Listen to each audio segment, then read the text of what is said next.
So, what is the difference between a madman and a success? Following is conversation with Javier Malay, President of Argentina, is Aryan narco capitalist and economist. Campaign lies promise last democracy. That's President when country on the brink of hyperinflation.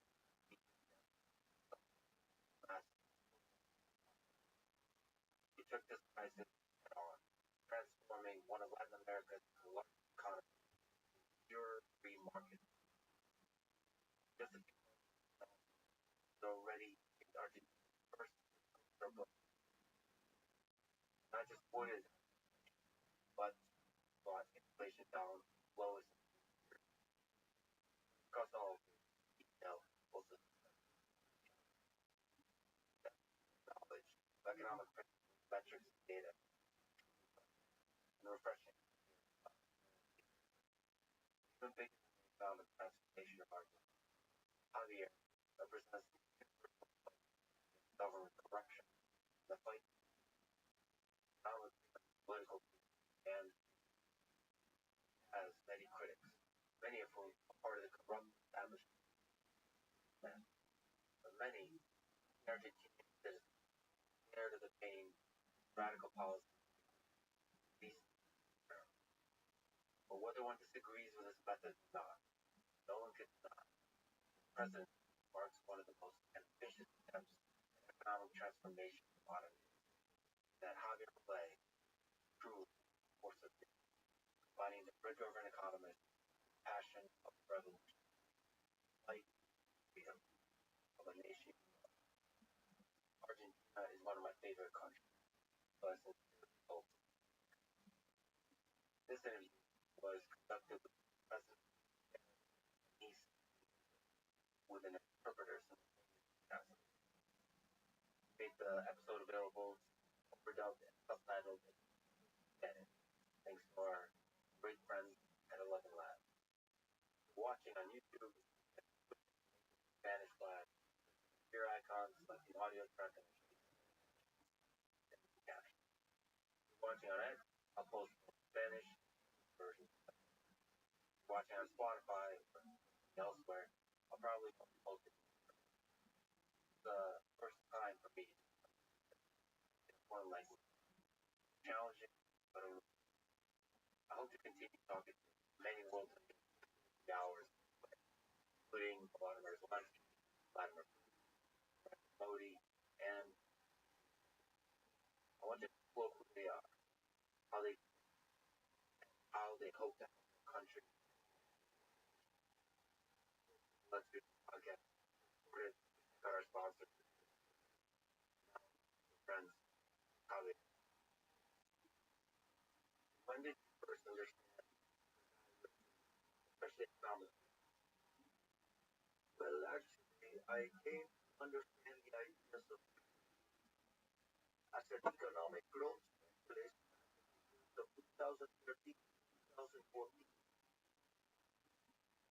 I could see that per capita statistics over the last 2,000 years of the Christian era essentially looked like a hockey stick, indicating that per capita remained almost constant until around 1800, after which it accelerated sharply. The main context of that phenomenon was per capita population by fold over the 200 years.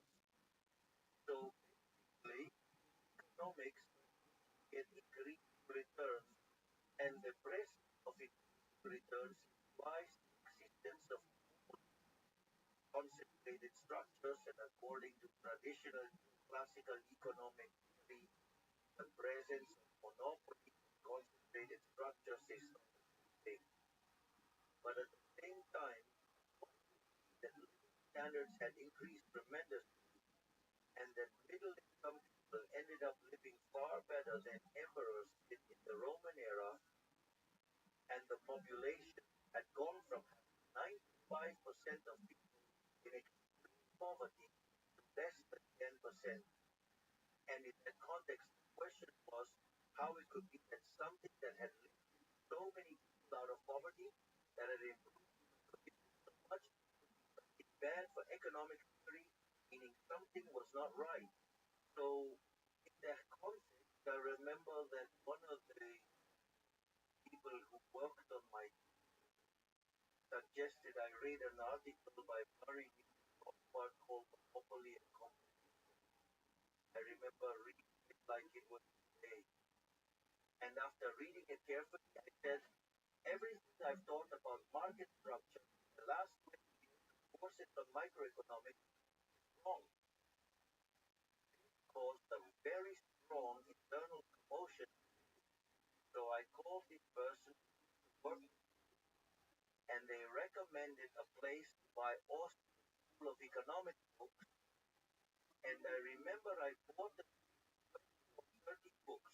I went to pick up one Saturday afternoon. And when I visited the bookstore, I was fascinated by all the stuff they had there.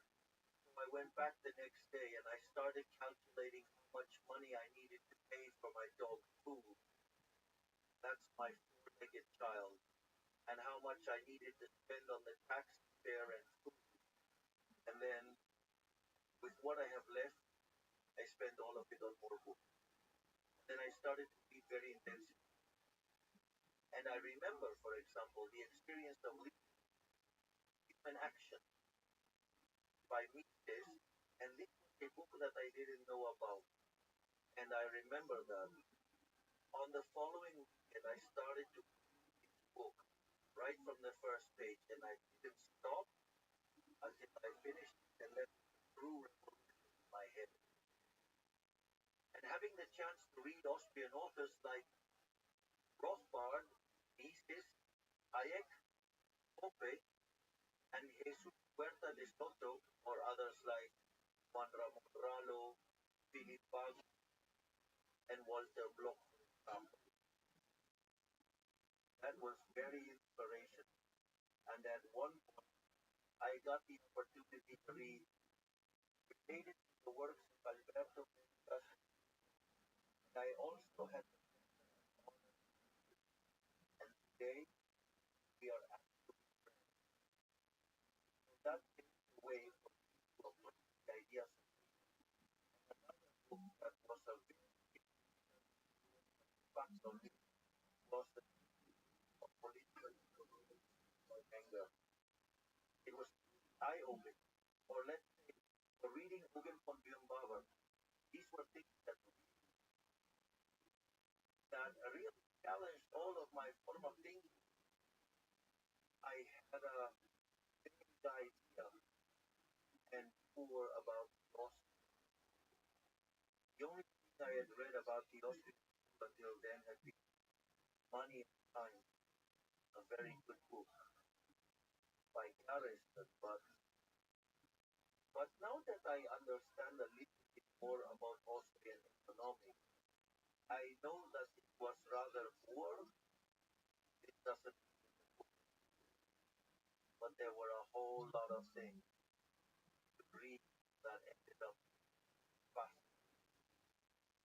That what now and maybe we can talk about the evolution or philosophy, economic philosophy, of the market sharing and practice reality of Lucas. So lay it all out economics philosophy. Strictly speaking, I am an anarcho-capitalist. I despise the state government. I despise violence. Let us suppose the definition of liberalism. I use the definition of liberalism given by Alberto Venegas, which is very much in line with the definition of Locke, which essentially matches the definition by Alberto Venegas, who said that liberalism is unrestricted respect for the life project of others based on the principle of non-aggression and defense of the right to life,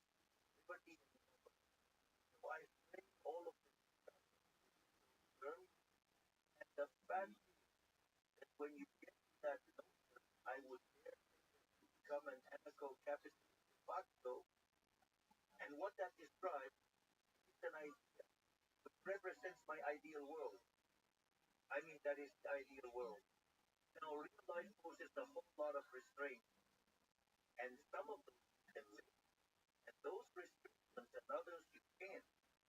So, in real life, I advocate for minimizing state size. I try to remove as many regulations as possible. In fact, that is what I say I can. That is what I now carry. Just carried out the largest structural reform in Argentina.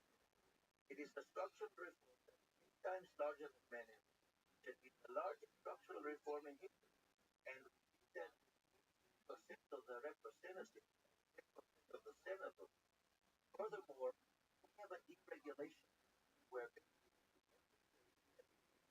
one and five regulations. On the other hand, 1,200.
So, what is the difference between a madman and a genius?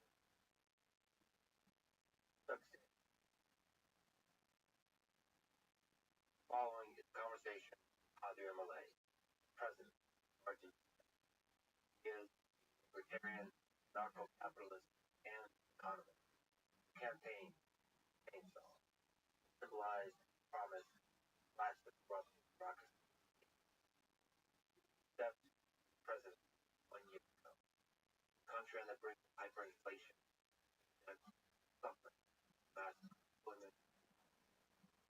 He took this crisis and transformed one of Latin America's largest economies, pure free market. Just a few months off, it's already Argentina's first fiscal surplus, not just avoided inflation, but brought inflation down to its lowest years. We discuss all detail will discuss the challenge. That's knowledge of economic principles, metrics, truly impressive, refreshing,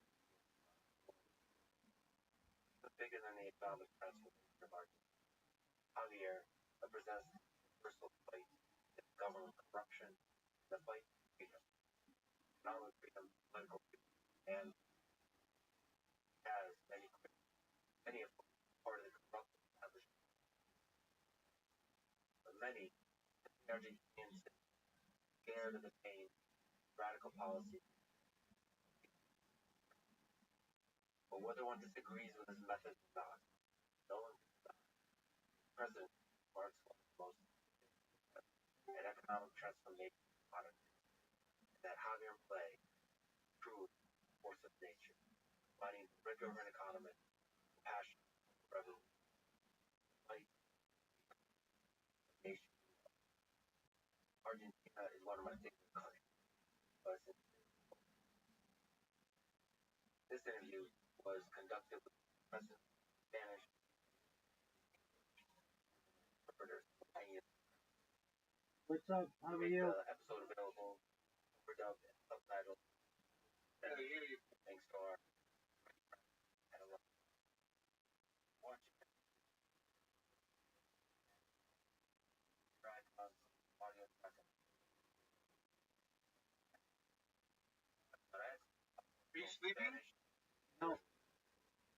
Just adjust to my computer. Elsewhere. Probably. Oh, okay.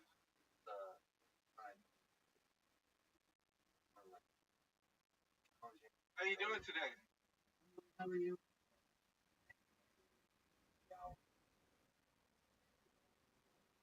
I'm good. I'm heading back to LA.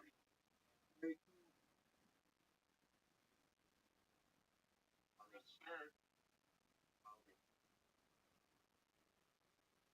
I'm gonna deliver in Downing, California. Apollo program. Huh? This is the home of the Apollo program. I'm not sure.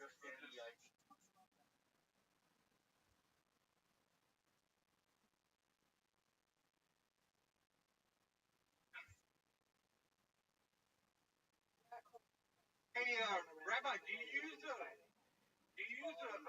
Elgato something capture card? Apologies. What'd you say? I said, do you use a capture card for your live stream? A capture card? Yeah. What's a capture card? I'm assuming you don't. It's like an Elgato capture card to do like one of those streaming platforms, like OBS Labs or something like that. Oh yeah, I do on 2 of them. Oh, so you do use a capture card for 2 devices? Yeah.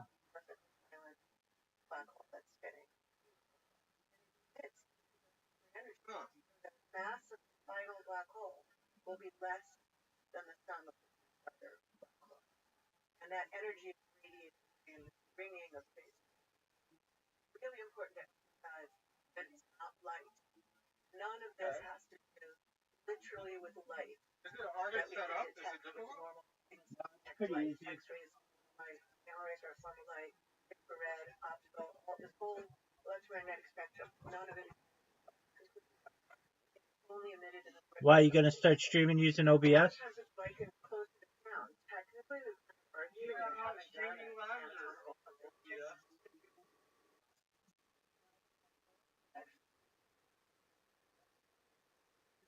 Because it gives you a bunch more options than just the regular. You get what I'm saying?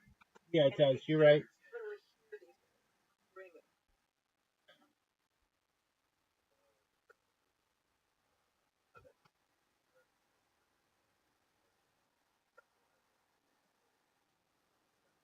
Welcome, Miss Aquarius.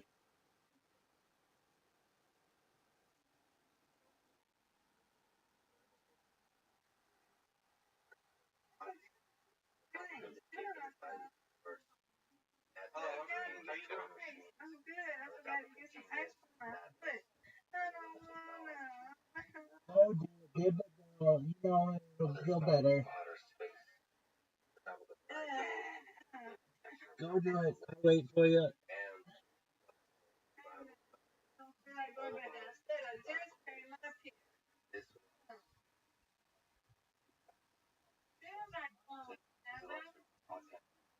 They're gonna make me anyway. I gotta do it, you know? Yes, you do. You've got to feel better. Yeah,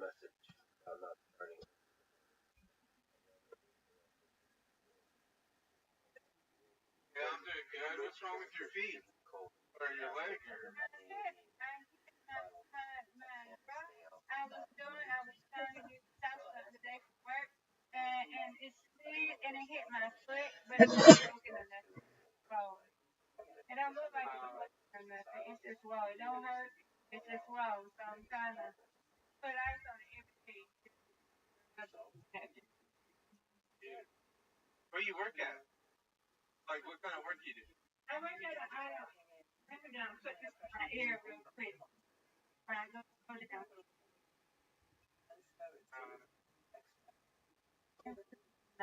I can't help it.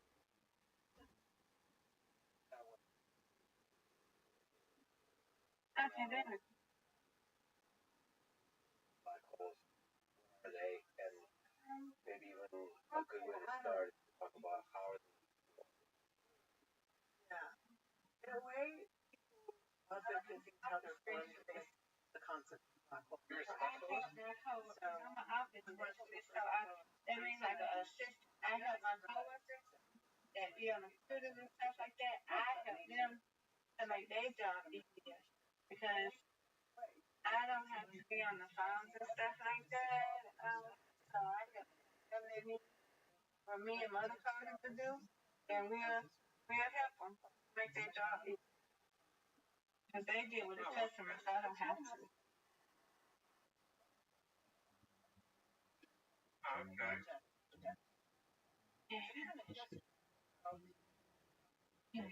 I don't feel like this.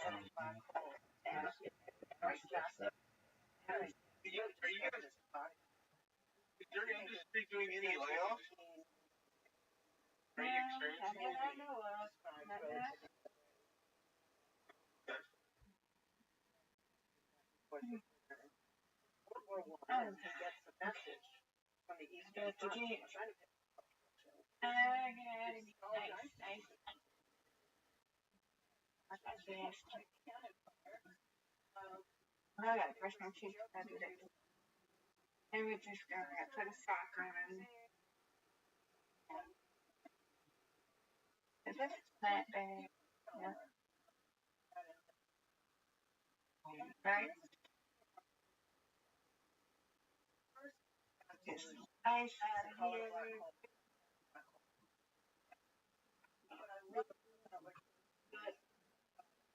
Can't skip a day. but the ice. That's just completely untenable. Imagine ice rush all around the dark. That's how Okay. That's okay. that's the scenario. Once to decide what happens to space-time if I set up this confounding but somehow very simple scenario. And really what Einstein's equations were telling everybody at the time was that matter and energy are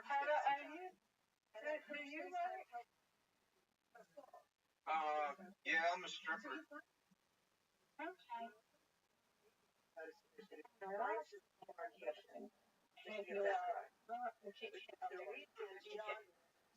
Okay. No, I'm talking about I mean, no, no. I'm not a stripper. I'm a church nerd. Oh, okay. Cool. I think they go all over the United States. Yeah, I'm in Arkansas right now. Nice. It marks a separation event. Are you from California? No, I'm in Georgia. Georgia? Okay. Yeah. I wasn't too far from Georgia today. Okay. I was in Nashville. Nice. Yeah. I've never done the national. What's this? Okay, now let's check it down. Are you in like the Atlanta region? Yeah. Wow. Why is the traffic so bad over there? I have no idea. More people want to live here. That's the problem. I think you guys have a worse traffic than Los Angeles. Hmm? No, I mean I don't know about that, but I mean it's like What was that? it's close. I think LA still beats everything else. Alright. I just need to say. I'm just going to put one sock on. That one is nice on here.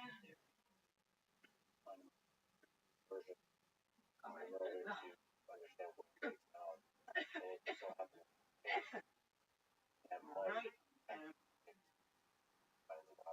Keep this light on. This one's visual. I'm not going to have it put on with there's ice. I'll take this out back off my ear for a minute. Okay. Relativity. And yes, it predicts the phenomenon of black holes. It doesn't really explain how nature would form them. But then it also, on top of that, does signal the breakdown of the theory. You're quite right about that. It actually says, oh man, but you go all the way towards the center, and yeah, this doesn't sound right. Sometimes I like a dying man marking in the dirt that something's gone wrong here. It's signaling that there's some culprit, there's something wrong in the theory. And even Roger Penrose, who did this general work trying to understand the formation of black holes from gravitational collapse, he thought, oh yeah, there's a singularity that's inevitable. It's in there's no way around it once you form a black hole. But he said this is probably just a shortcoming of the fact that we've forgotten to include quantum mechanics. And that when we do, we'll understand differently. So according to him, once you get to the singularity, the more quantum mechanics comes into play, and therefore singularity there's something else. I think everybody would say. I think everybody would say the closer you get to singularity, for sure you have to include quantum mechanics. You just can't consistently talk about magnifying small scales, having some enormous ruptures and Apollo, if you'd like, and energy scales cannot include quantum mechanics. do you have Plato? The app?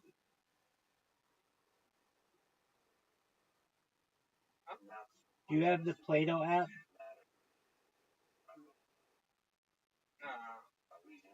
Alright, well, do you want to play bowling with her? I'll just listen to it. Okay. Black holes are no I can't really. and that's the more profound.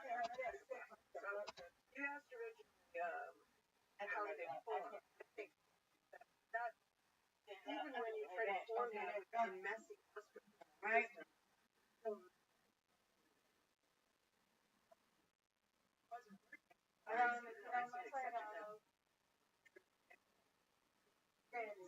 There we go.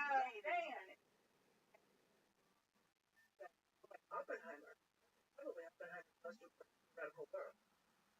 We're thinking about nuclear physics and quantum mechanics, but in the context of the utopian, why do stars shine?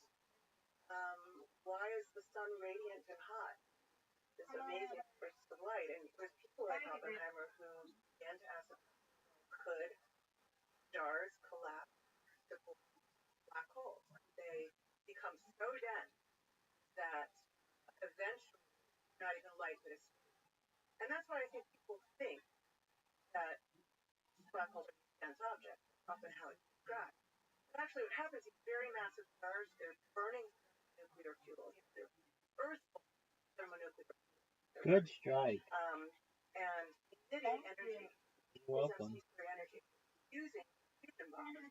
Constantly going thermonuclear bombs. Come on. Oh, how didn't it get that one?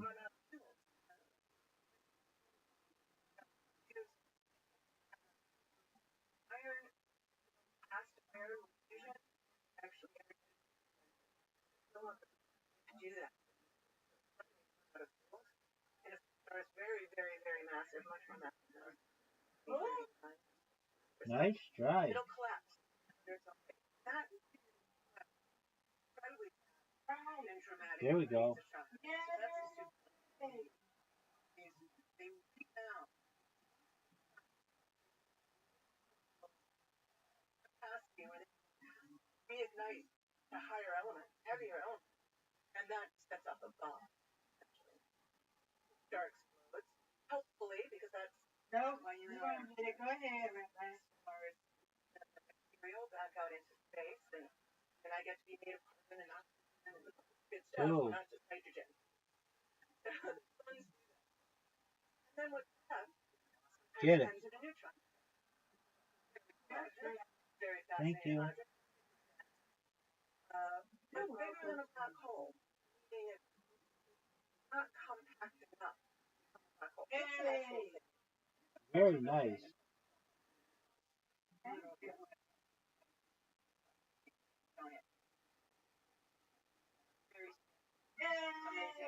Wow, Miss Aquarius.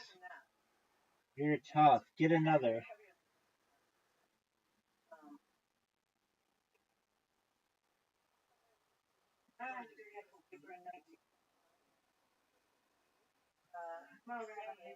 They believe that the end state of gravitational collapse is Miss Aquarius, you had an all-time high for you.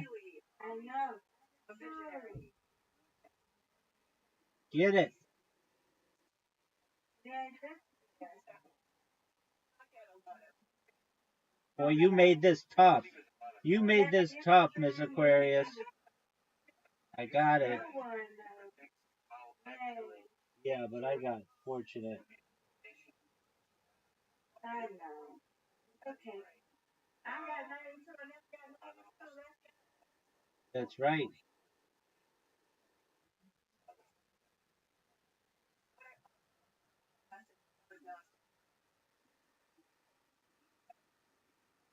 Ooh.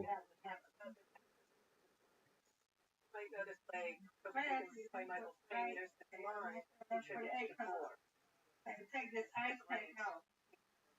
Nice bear. Done 30. He said 20 minutes, right? 20 minutes.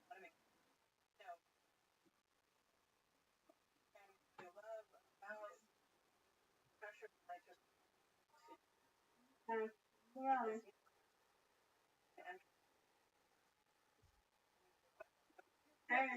Nice strike. thank you.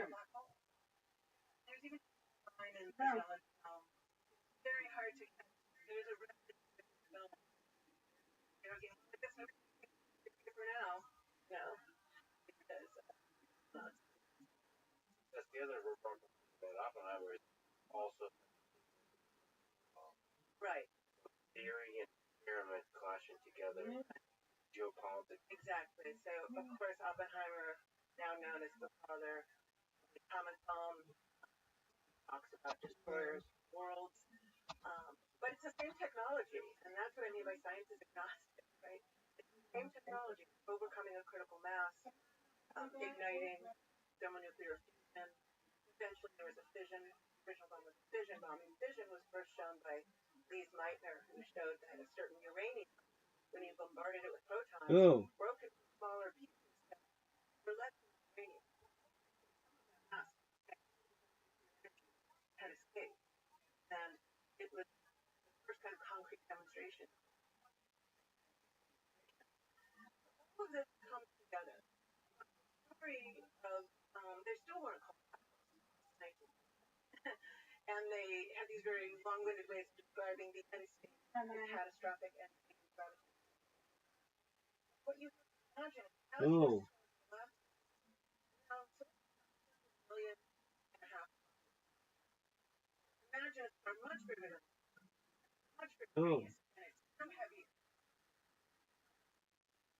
It's still maybe masses. That's what's left of that. And it collapse. It reaches about 60 kilometers. Nice strike. Imagine. thank you. That is really now the black hole and is not even like the event horizon. The event horizon almost printed on the space Nice bear. because the star there is any Oh, you got me.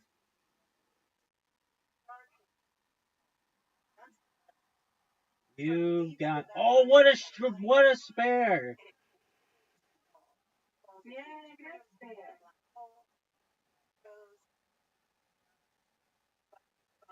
You got me. Yeah, Good job. You won one, I won one. That's good. star like the Cheshire cat fades from you. One leaves behind only its grin, the other. You know, this ice thing out here. This is gonna pass it out. Yeah.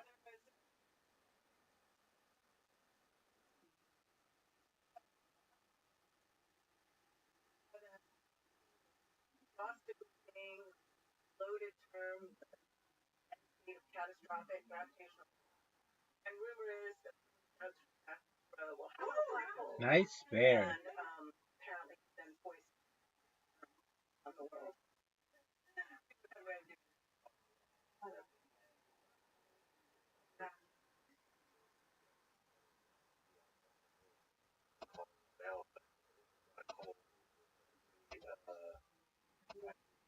I just wanted to point out that for the first time in the 1930s, Oh yeah, it's gorgeous. Yeah. Supposed to get some of these. This is still getting revolutionized all. Einstein and multiple projects of the year. When all nuclear energy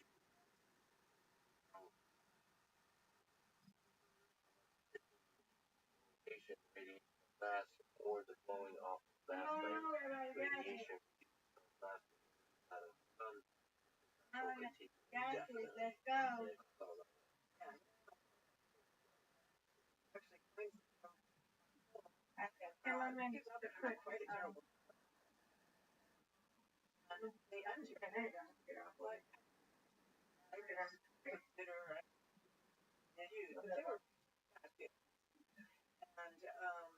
Giller actually decades saying Oppenheimer was wrong, and eventually computer work, that early work that Giller was doing in computers, when he also understand nuclear weapons, and in time found themselves returning again to astrophysical questions. There we go. Decided that actually Oppenheimer had been right, but it was idealized setup that they had used. That if you looked at something that was more realistic and more complicated, that it just there's a story that Oppenheimer was outside of the auditorium All but one. Was coming his declaration that black hole. And when asked about it, Oppenheimer said, "Well, I've moved on." Because you've written about the I have to ask you, was the greatest of physics coming together to create the most terrifying and powerful technology? And now I get to talk to world leaders from technology. Ooh. That is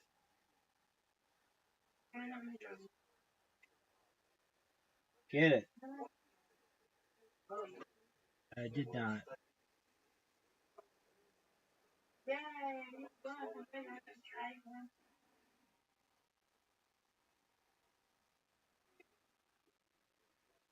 powerful enough to destroy all of human. Moment in history of science, and people talk about Heisenberg, Germany, worked for the Nazis, their own attempt to build a bomb. There was this kind of hopeful talk that maybe Heisenberg had intentionally derailed the nuclear weapons program, but I think that's been largely discredited. That he made the bomb, had he not made some really kind of errors in how much material would get it. That's a terrifying problem. I don't know that anyone can really imagine that quandary.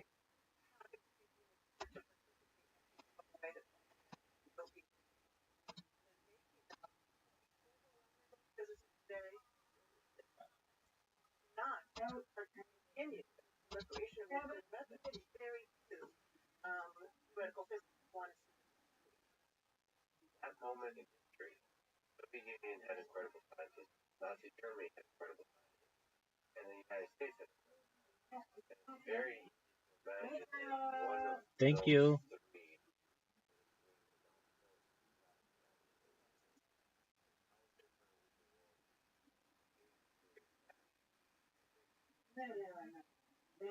The probability is 30% that you guys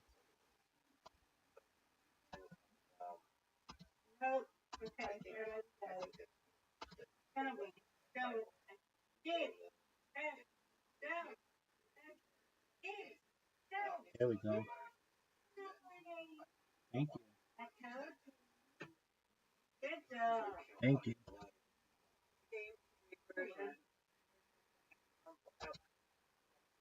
There is no outcome. Hey guys, I'll be back in a little bit. Excellent, Big Dog.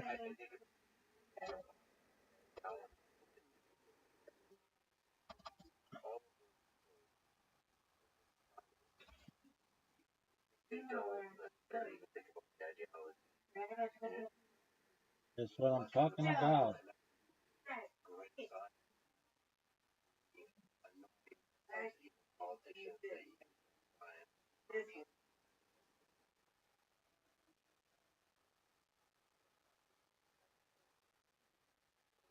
Have control of that size card.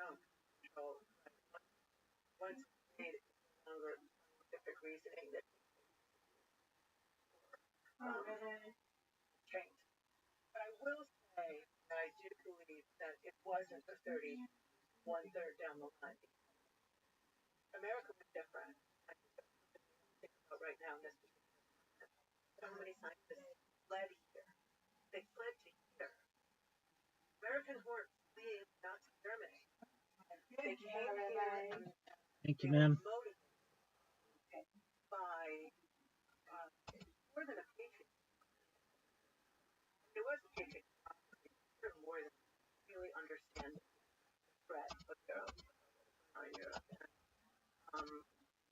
and what that like, how quickly it turned, how quickly free spirit and whirling culture was violently oppressive and terrifying regime.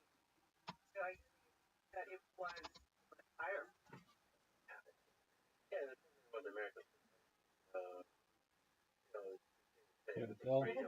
All the people was very vibrant. Vibrant, I think that's really exciting.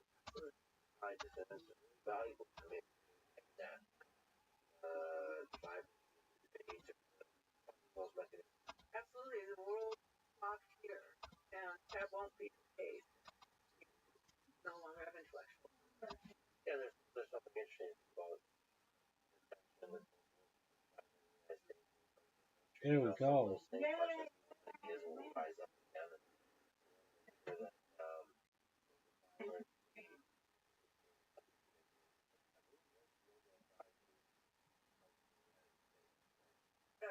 I don't have the number. It's disproportionate. In fact, a lot of that from My article. Get ready to put this ice on it one more time. Lay down. I gotta do it one more time.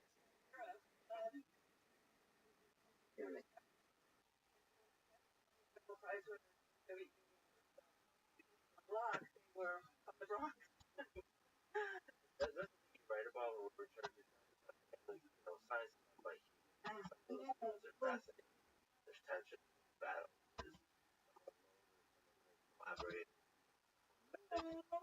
or easy going, all this kind of stuff. And that's the thing with a lot of kids and forget and all of that. Yeah. So what were we talking about? Stars collapsing. Nice spare. We just return to the collapse You're welcome. of the star. That black hole.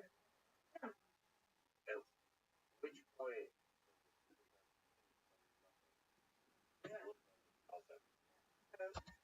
If I were falling into black hole, I really I just across this empty region, but this demarcation happened to know where it was.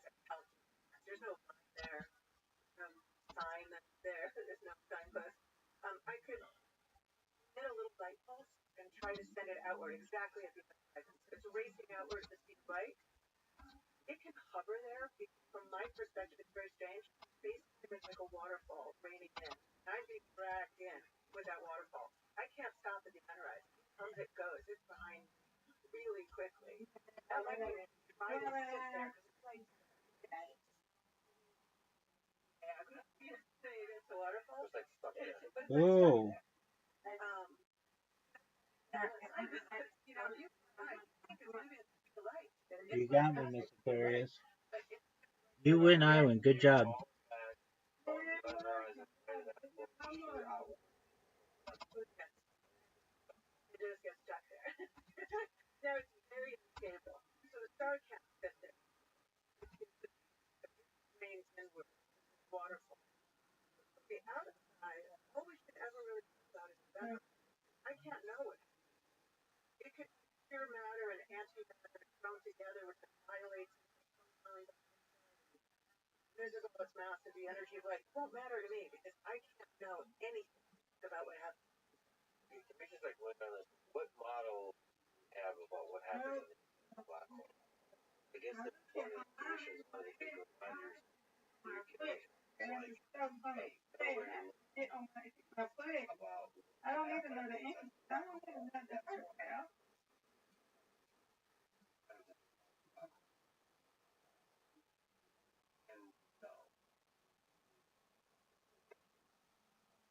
side. I don't mind being cautious about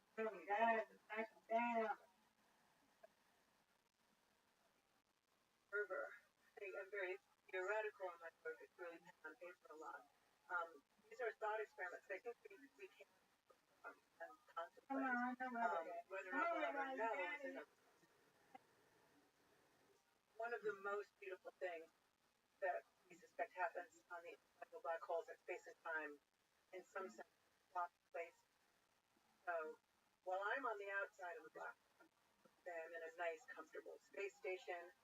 This black hole is maybe times the mass of the sun's kilometers across. I could be 100 kilometers out. That's Nice very, very strike. close. Orbiting, no big deal. You're welcome. Hanging out. I don't suck me up like a vacuum. But my astronaut friend jumps in.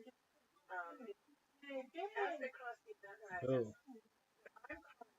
I'm looking on the outside of this spherical shadow black hole cast by maybe right around it, the shadow, everything Tough one. gets too close to the planet. Just contrast here. Here's the singularity. It's a point in space from my perspective. But from the perspective of the astronaut who falls in, it's actually a point in time. There are notions I'm calling a direction in space towards the center of the black hole. The center. They're going to tell me what I can't tell me. That's not a location in space. That's a location in time. In other words, the singularity ends up in their future. And they can no more avoid the singularity than they can avoid time coming their way. There's no shenanigans. You can do once you're inside the black hole to try to skirt it. Singularity. There we go. Thank you.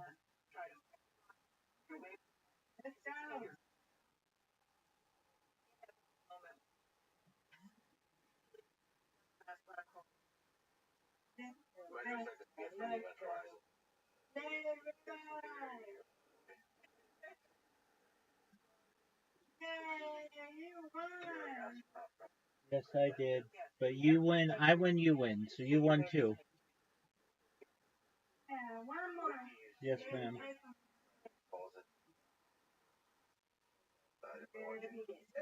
I can tell you were a cheerleader. You're a wonderful motivator.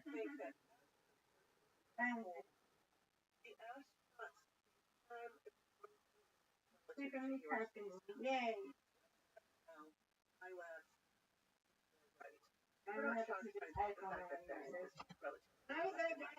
Completely understand.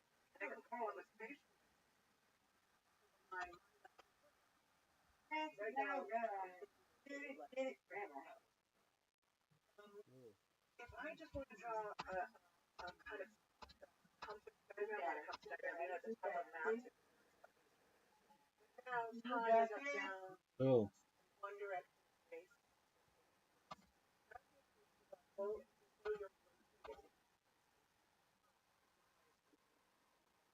what is the effect of that? The effect of that is as this Nice strike.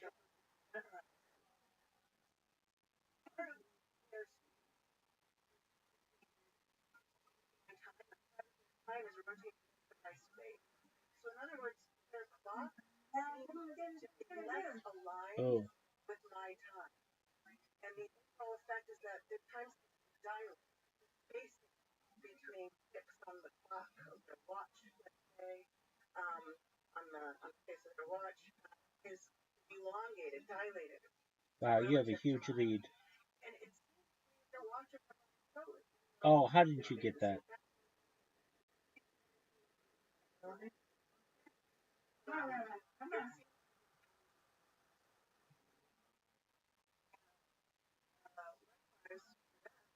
Oh no. So here's my plants come and go, they die, I eat faster, I've got gray hair. Nice strike. You're welcome.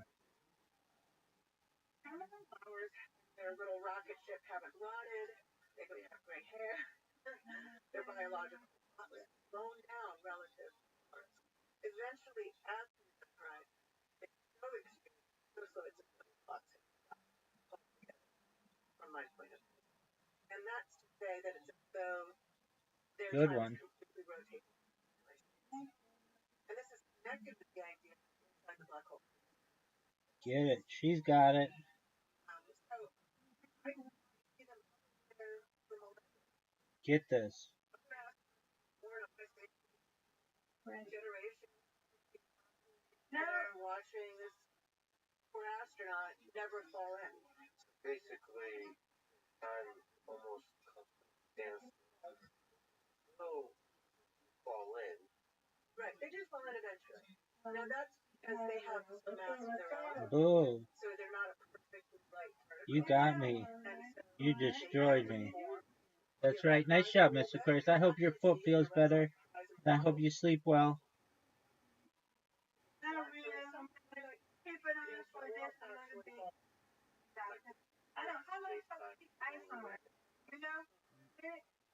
That I don't know. I'll find out for you though. Hold on. I'll find out from AI. For how long should I keep ice on a bruised foot?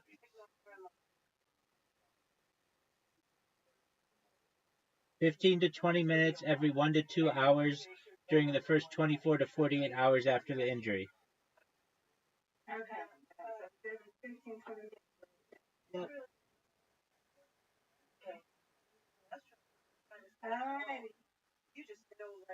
Sweet dreams, Miss Aquarius. Nothing bad happened. You might not even realize Good night. After tomorrow, because there's You as nothing well. there, right? This is an empty region of time. There's no marker to tell you reach this. You can fire your rocket like hell when you're on the escape. But once you get to that point, no amount of energy. All the energy in the universe will not from this demise. You know, there's different size black holes. Maybe you can talk about the experience you have falling into black holes depending on what the size of black hole. Yeah. And then again, the bigger it is, the less drastic. Yeah, that might surprise you. The bigger it is, the less noticeable it is across the horizon. And one way to think about it is curvature is less noticeable the bigger it is. So if I'm standing on a basketball, I'm very aware I'm balancing on a curved surface. My two feet are in different locations. I really notice. But on the Earth, I have to be kind of clever to deduce that the Earth is curved. Here's where the planet, so less you're going to notice the curvature, the global curvature. And it's the same thing with black hole. Huge black hole just kind of feels flat. Don't really notice. Trying to figure out how to still notice. There's nothing there. Here's frame of reference. Oh. Also another clue I like to just film this. Yeah. You're holding your head. It sounds like you know when you're inside of a black hole, the horizon. No, your frame of reference might not be. that we might not realize. There are some hints. For instance, black holes are dark on the outside, but they're not necessarily dark on the inside. So it's kind of fascinating. Your experience is quite bright. The black hole is all the light from the galaxy shining in behind you, and it's focusing down because you're all approaching this really focused region in the interior, and so you actually see a bright white flash of light. I kind of I joke that it's a near-death experience. You see the light at the end of the tunnel. So you see millennia pass on Earth, evolution, the entire galaxy, one big bright flash of light. It's like a near-death experience, but it's definitely a total death experience. It goes pretty fast, but you're looking out everything. Yeah, the clocks, Earth, the space station, progressing very rapidly. So there's the light can catch up to you, and bright beam of light, the evolution of the galaxy unfolds, and I mean it sort of depends on the size of the black hole and how long you have to hang around. The bigger the black hole, the longer it takes to fire. Obviously, sensors are not able to process that information correctly. Right, it'd be microseconds. Yeah, but it's so cool to get that information. But a big black hole is actually around for months. Yeah, our small black holes, the massive black holes form, kind of load that in. Are they all always star? No, so this is also why it's important to think of black holes more abstract. They are something very profound in the universe. There are probably multiple ways. Making them with stars is most plentiful. There could be hundreds of millions, even a billion black holes in our Milky Way galaxy alone. That many stars. It's only about 1% of stars that end their lives in the death state that is a black hole. But we now see, and this is really quite a surprise, that there are supermassive black holes. They're billions or even hundreds of billions of times the mass of the sun. Billions to tens of billions. They're extremely massive. We don't think that the universe had enough time to make them from stars that just merged. We know that two black holes can merge and make a bigger black hole. Those can merge and make a bigger black hole. We don't think there's been enough time for that. Very early, maybe even 100, 200 million years after the Big Bang, and that they're formed directly by collapsing out of primordial stuff. That there's a direct collapse right into the black hole. So, like in the very early universe, the primordial black hole, the star is not quite. Like, how do you get from that black holes right away? Right. So it's odd, but it's weirdly easier to make a big black hole out of the density of air. If it's really as big as what we're talking about. So in some sense, if they're just allowed to directly collapse very early in the universe's history, they can do that more easily. And so much so that we think that there's one of these supermassive black holes in every galaxy. So they're not rare, and we know where they are. They're in the nuclei of galaxies. They're bound to the very early formation of entire galaxies. Really surprising and connected. I wonder if the chicken or the egg, is it like how critical, how essential are the massive black hole formation of galaxies? Yeah, and it's ongoing, right? Which is first, the black hole or the galaxy? Probably big early stars, which were just made out of hydrogen and helium from the Big Bang. Wasn't anything else, not much. Those early stars were forming, and then maybe the black holes, kind of the galaxies were like gassy clouds around them. But there's probably a deep relationship between the black hole powering jets blowing material out of the galaxy that shaped galaxies maybe kind of curbed their growth. And so I think the mechanisms are still ongoing. Attempts to understand exactly the ordering of these things. Get back to going back to the 20th century. How do you imagine? How do you visualize in space time where time is just another dimension of space that combines space and time? We're talking about morphing and all kinds of creatures. But how do you? I wish we could see it. How do you? Yeah. I was just another dimension. There are different ways about it. We can imagine drawing a map of space and treating time in another direction in that map. But we're limited because three-dimensional beings can't really draw four dimensions. Just like require three spatial. Pretty sure there's at least three. I think there's probably more. But I'm happy just talking about the large dimension. Three we see. Up, down, right? East, west, north, south. Three spatial dimensions. And time is the fourth. Nobody can really visualize. But we know mathematically how to unpack it on paper. I can mathematically express one of the spatial dimensions, and then I can draw it pretty well.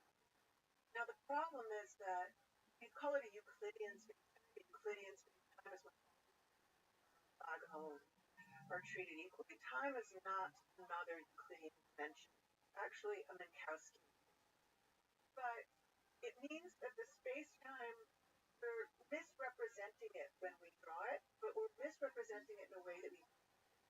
I can give you an example. The Earth, I can project onto a flat sheet of paper. I am now misrepresenting a map of the Earth. And I know that.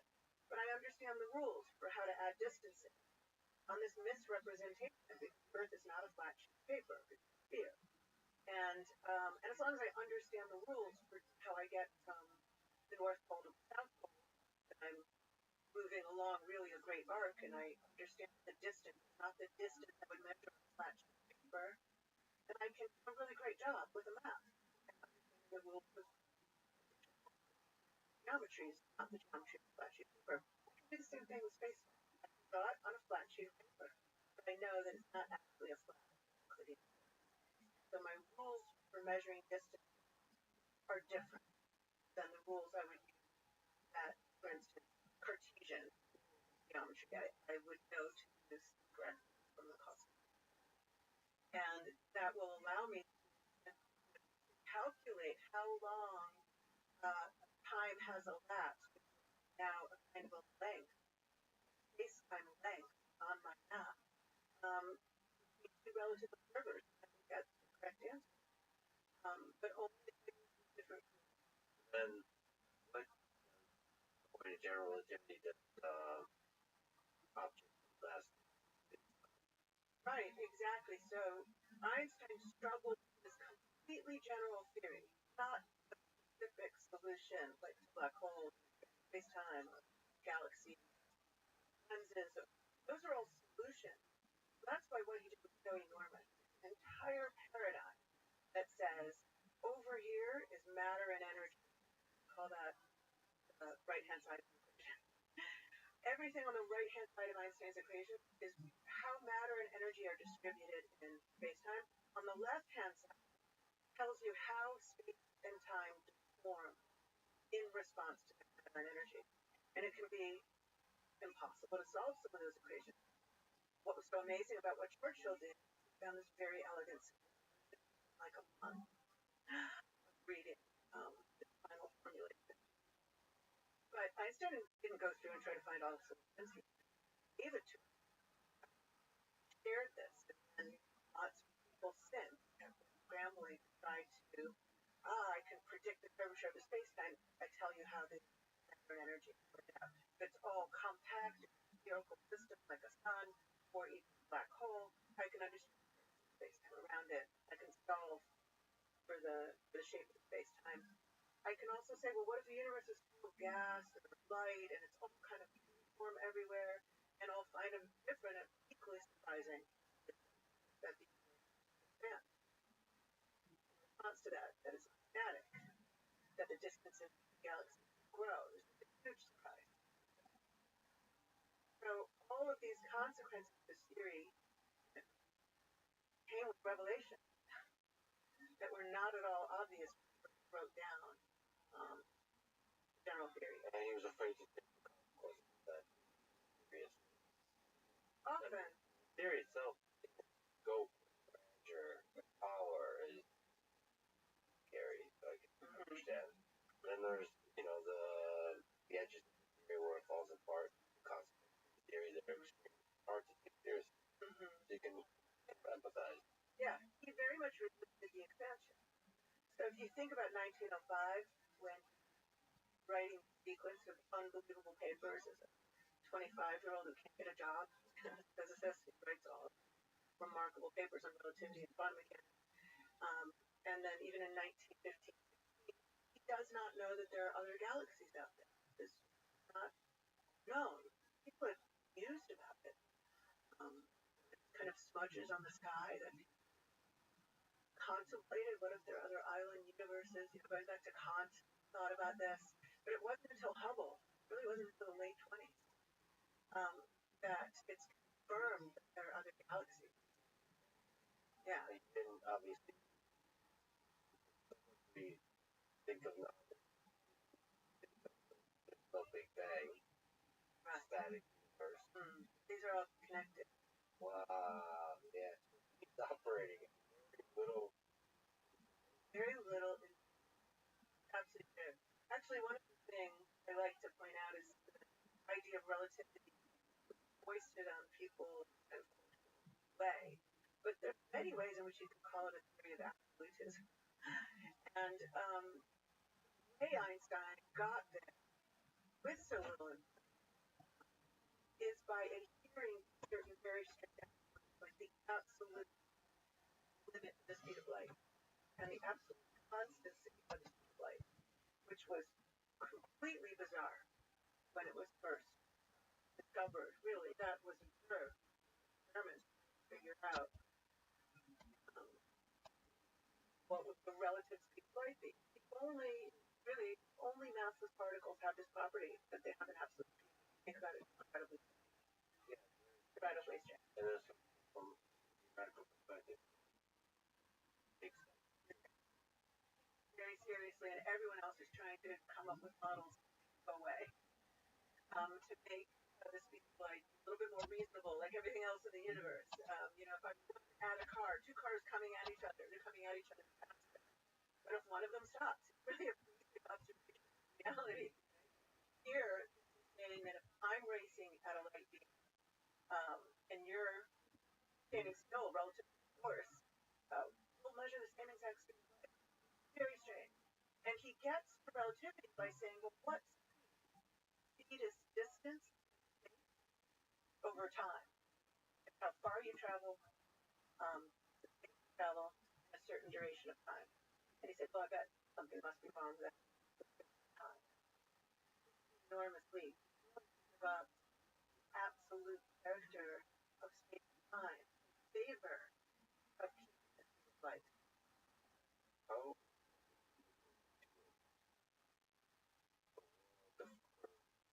based on it is like one of the professional leaps right? It's amazing. But it's very, very, very difficult to make that kind of I'll tell you, it took me, I think, a long time to, I can't say this is how he got there exactly. It's not as though I study the historical accounts or his internal state, or having learned how I try to help people how to get there in a short step. One is to start with the equivalence principle, happiest thought of life.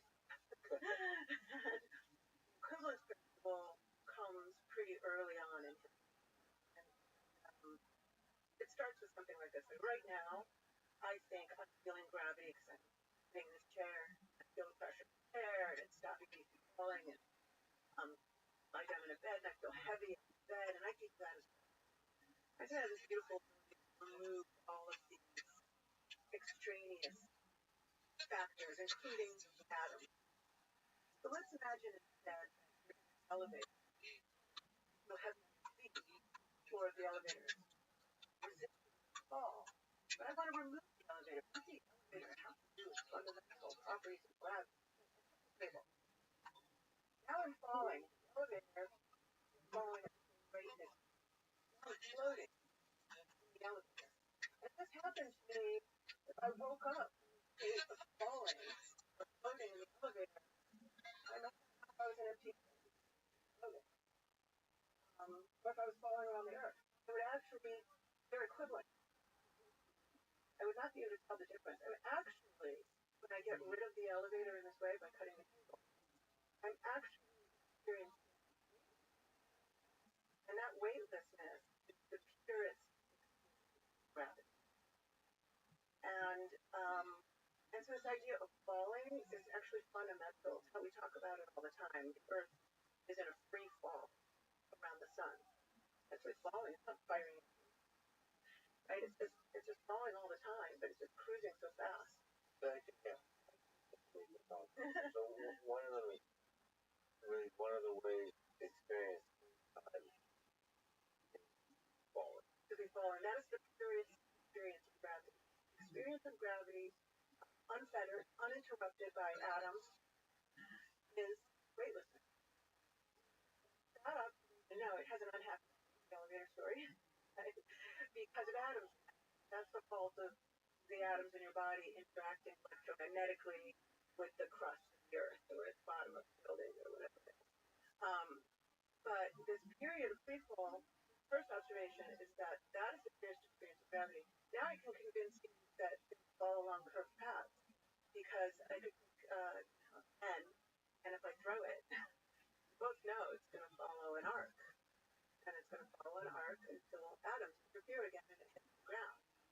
While it's in free fall, gravity at its purest, what Einsteinian description would say is following the natural curve in space-time inscribed by the Earth. So the Earth's mass, shape, curves, paths, and space, and then those curvatures tell you how to fall, paths along which you can fall when you're falling from. And so the Earth has found itself on a free fall that happens to be a closed circle. But it's actually falling. The International Space Station is sensible all the time. So you get that space station up there. When they turn on, imagine how expensive it would be if I think it all the time, right? It's not dangerous. They're just fun. And they're not that far up to certainly how to far away from the building. Absolutely. Basic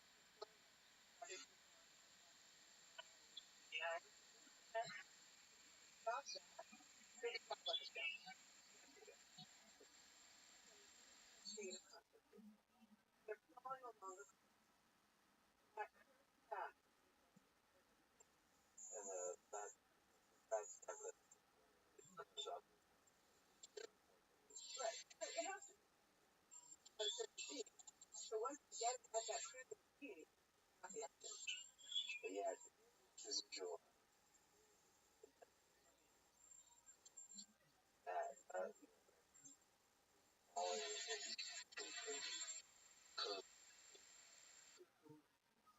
boy mind. That is not experience that collide with our understanding of reality. The collisions and the contradictions, trying to dream thought experience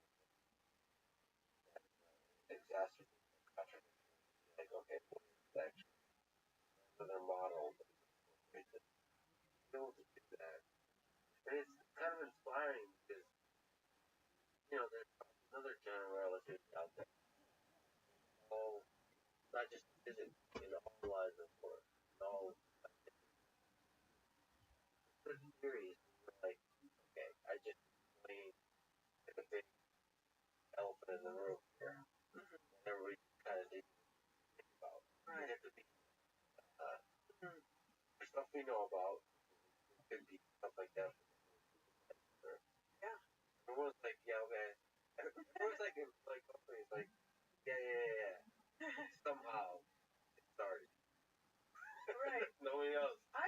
wild that that's so lucid. Yes. The lab you came up with it, I think is a general relativity. Going to get involved in warm inventions that we don't quite understand. That's bigger than it's possible, maybe not. It's possible that it has field that is different, that will feel fundamentally different from chemistry, biology. Maybe again the name there, and weird neighbor, conscious. Like, all right, Weird neighbor, yeah. it's like okay, so we all know that life started on the. Everybody knows. We all know the word conscious. That was nobody understands. Right. People have ideas and so on, but it's like a dark sort of. We're entering a dark room. A bunch of people whispering about like, hey, what's in this room? Nobody. Mm-hmm. And then somebody comes along with a general relativity kind of conception, where like a recon, and you're like, It's like a watershed. there, and then There. living in the time, it goes along. Obvious, but now we're Right. Well, this was obvious to no one that space-time was curved, but even Newton understood something wasn't right. So you knew there was something missing, and I think that's always fascinating. A situation where we're pressure testing our own ideas. Remarkable is theory of gravity, understanding that phenomena that work first around the sun as the apple falling. That's mass, numerical mass, are the same thing that at least here that unbelievably, absolutely, he didn't like that the apple fell from the tree even though the earth wasn't touching it. actually The action. that is weird too. No, but That is a really weird. it's really weird, but Einstein solves that. Relativity solves it. Because it says the earth created the curve in space. The apple wants to fall freely along it. The problem is the tree's in the way. The tree's the problem. The tree's actually accelerating the apple. It's keeping it away from its natural state of weightlessness in a gravitational field. And as soon as the tree lets go of it, the apple will simply fall along the curve that exists. I would for this back. You told him all this? Probably like be like gravity. Not man. I wonder if I don't think every idea has its time. Might not even it. Sometimes even the greatest. Yeah. Out of context. Standing on the shoulder guy on the shoulder. I heard that he used that as a kind remark to his competitor Husk. Oh no. The people talk shit even back then. I love it. It's one of the hilarious things about there of the science. Like, there's moments where versus everywhere else too. Like you have gigantic minds. I mean, also a couple. So, sometimes opera that's played out amongst everywhere else. And you're thinking about the biggest cosmological objects, forces, and those like jealous. Right. I know. Fascinating. I know. This chair, or maybe you got married to the person that I was always in love with. Right. The betrayal or something. Right. The one woman in this apartment. Yeah, the one woman in this apartment. I mean, but that is also cool innovation. That jealousy. You know the expression, I'm sure, the battles of the bitter in academia because the stakes are so low. Also, I love seeing that. I can hear it. energy. Really, there is a reach out where the and the so now like question. Also like children. You know context in the world forces kind of way. Some aspect observe and celebrate and it allows you to be childlike and curiosity, inspiration. You just exploring, asking. The best scientists I know often ask the simplest questions. They're really first of all, there's probably some confidence there, but also they're never going to lie to themselves that they understand something that they don't understand. So even this idea that Newton didn't understand the apple falling from the tree, lived another couple hundred of years, he would have been relative because he never would have lied to himself that he understood it. He would have kept asking very simple questions. And I think that there is childlike, absolutely. Yeah, the topic. I don't know why we stuck to like the question. I'll talk about this. Some of the most brilliant people I know are stuck like Newton, Einstein. They're stuck on the sense. I know a bunch of brilliant biologists, chemists, that think about the origin of life. Like, I know how evolution works. I know how biological systems work. How genetic information propagates. Clarity don't understand. We can't read in the lab. They're bothered every single day. They're bothered by it. That bothered by that gap in knowledge, catalyst. That's fuel for the discovery. Absolutely, the discovery is going to come because somebody and couldn't rest. So that way, I think black holes are out of portal to the biggest mysteries of our universe. So it is a big terrain on which to explore these ideas. Well, the three black holes present us with. Yeah, I think it's important to separate the idea that there are these astrophysical states that become black holes from being synonymous with a larger idea. And they might have been made primordially when the Big Bang happened.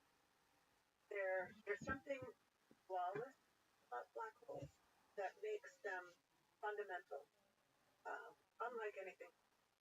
So they're flawless in the sense that in a black hole, charge, electric charge, every black hole with that charge mass is identical. Every other black hole. You're like, oh, that one's mine. I recognize it. It has this little feature, and that's how I know it's mine.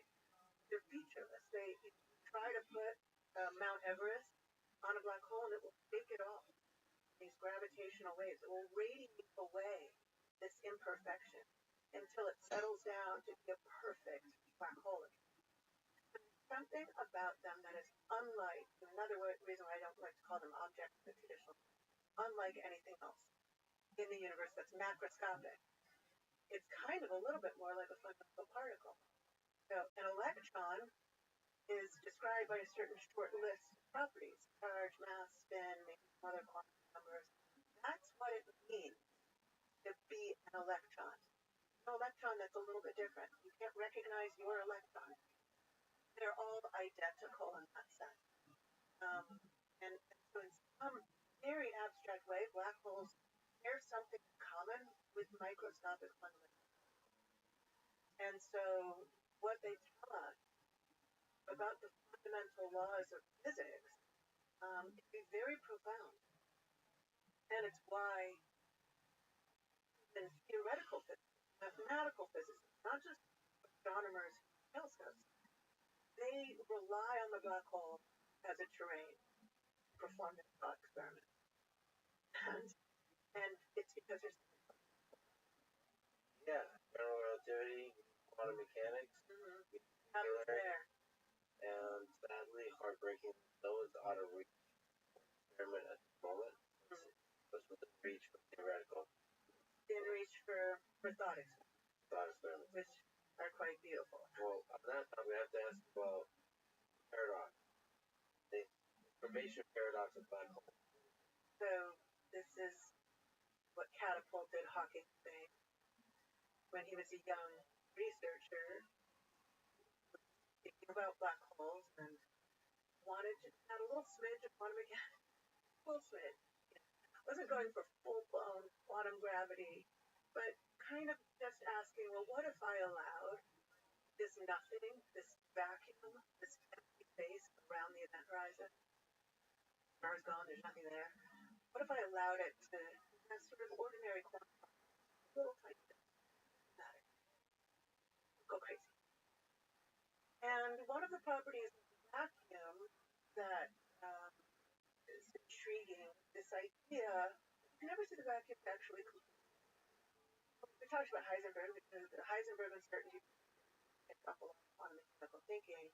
It says that you can never exactly know a particle's position simultaneously with its motion, with its momentum. You know, one or the other pretty precisely, but not both. And the uncertainty isn't a lack of ability that will technologically overcome. It's not foundational. But there's, in some sense, when it's in a precise location, it's fundamentally no longer in a precise motion. And that uncertainty principle means I can't precisely say a particle is exactly here, but it also means I can't say it's not. And so it led to this idea that what do I mean by a vacuum? I can't 100% precise know. In fact, there's not really need to say that there's zero particles. And so what you can say, however, is you can say, well, maybe particles kind of froth around, being quantum vacuum. Maybe particles come into existence and they're entangled in such a way that they cancel out each other's properties, so they have the properties of vacuum. You know, they don't destroy the kind of properties of vacuum because they cancel out each other. Spin maybe, there's charge maybe, things like that. But they kind of froth around. They come, they go, they come, they go. And that's what we really think is the best that empty space can be in a quantum. Now, if you add an event horizon, which, as we said, is really fundamentally what a black hole is. That's the most feature of a black hole. The event horizon, if the particles are created slightly on either side of that event horizon, they have a real problem. Now, the pair has been separated by this event horizon. Now, they can both fall in, that's okay. But if one falls in and the other doesn't, it's stuck. It can't go back into the vacuum because now it has a charge, or it has a spin, or it has something no longer the property of that vacuum it came from. It needs its pair to disappear. Now it's stuck. It exists. It's like he's made it real. So in a sense, the black hole steals one of these virtual particles and forces the other to live. And if it is so great, radiating out to infinity, and look like an observer far away, that the black hole is actually radiated a particle. The particle did not emanate from inside. It came from the vacuum. It stole it from empty space, from the nothingness. The reason why this is very tricky is in the process, because of this separation of either side, right, the particle absorbs. It has to be the time that we think about. The particle absorbs. Well, from the outside, you might say, oh, it has negative. And then from the inside, you say, well, this is actually time, energy. There's negative energy. And it absorbs negative energy. It's massive. We'll get to that later. And as it continues to do this, the black hole really begins to evaporate. More than just radiate, it evaporates away. And it's intriguing because Hawking said, look, this is going to look thermal. It's going to have no information in it. It's going to be the most informationless possibility to possibly come up with radiating particles. It's just going to look like a thermal distribution of particles, like a hot body. And the temperature temperature is going to only tell you about the mass. You can tell from outside the black hole anyway. You know the black hole from the outside. It's not telling you anything about the black hole. You've got no information about the black hole. Now you have a real problem. And when he first said it, a lot of people described that not everyone understood how really naughty he did. But some people who love quantum mechanics were really annoyed. Okay? People like Lenny Susskind, Suf, Reisner, they were mad because it suggested something was fundamentally wrong with quantum mechanics, if it was right. And the reason why it says there's something fundamentally wrong with quantum mechanics is that quantum mechanics does not allow this. It does not allow quantum information to simply evaporate away and fall out of the universe and cease to exist. It's a violation of something called unitary, but really the idea is it's the loss of quantum information that's intolerable. Quantum mechanics was built to preserve information. It's one of the sacred principles. As sacred as conservation of energy. In this example, more sacred. Because you can violate conservation of energy with Heisenberg's uncertainty principle a little tiny bit. But so sacred that it created what coined as the black hole wars, where people were saying, look, general relativity is wrong, something's wrong with our thinking about the event horizon, or quantum mechanics isn't what we think it is, but the two are not getting along anymore. And just to tell you how dramatic it is, so the temperature goes down with the mass of the black hole, heavier a black hole, the cooler it is, so we don't see black holes evaporate, they're way too big. But as they get smaller and smaller, they get hotter and hotter. So as the black hole nears the end of the cycle of evaporating away, very long time, much longer than the universe, it will be as though the curtain, the event horizon, is yanked up. Like it'll literally explode away. Boom. And the event horizon, in principle, yanked up, everything's gone. All that information that went into the black hole, all that sacred quantum stuff, gone. Poof. Because it's not in the radiation. Radiation is no information. And so it was an incredibly productive debate because in it are the signs of what will make gravity and quantum mechanics nice together. Quantum theory of gravity. Whatever these things are, they're hard to assemble. If you want a quantum gravity theory, it has to correctly predict the temperature of a black hole, the entropy of a black hole. It has to have all of these correct features. The black hole is the place on which gravity. But it still has not been resolved. It has not been fully resolved. I looked up all the different ideas for the resolution. So the information laws, which is what you referred to, perhaps simplistic radical resolution. Information is well, it means quantum mechanics, and we fully understand unitary is completely incorrect under the extreme gravity. I'm happy with that. I would not be happy with it. I love that it's telling us that there's this crisis, because I do think it's giving us the clues. And we have to take them seriously. For you, the gut is like, It is going to be preserve the quantum mechanics. We have to come to the rescue. Lenny Susskind in his book, Black Hole, says the title is My Battle with Stephen Hawking, Will Take the Quantum Mechanics. Something to that effect. So ladies on string theory, one of the resolutions is Oswald and Wilson. Originating from string theory, this proposes that black holes aren't singularities surrounded by a space by the horizon. Instead, they are horizon angled objects made of strings and grains roughly the size of would be the horizon. Yeah. There's no single point of density and no horizon spot. In some sense, it says there's no interior to the black hole. Nothing ever crosses. So I gave you a very nice story that there's the drama. That's how it's described at the event horizon, and you fall through and there's nothing there. This other idea says, well, hold on a second, if it's really strings, they get close to this magnifying quality, slowing time down near the event horizon. It is as though I put a magnifying glass on things, and now the strings aren't so microscopic, they kind of go around, and then they get caught like a tangle around the event horizon. It's actually never fall through. I don't think that either, but it was interesting. So it's adding a very large number of complex degrees of freedom. Yeah. There are no tiny marbles to fall through. But it's so much of what we already have with quantum mechanics.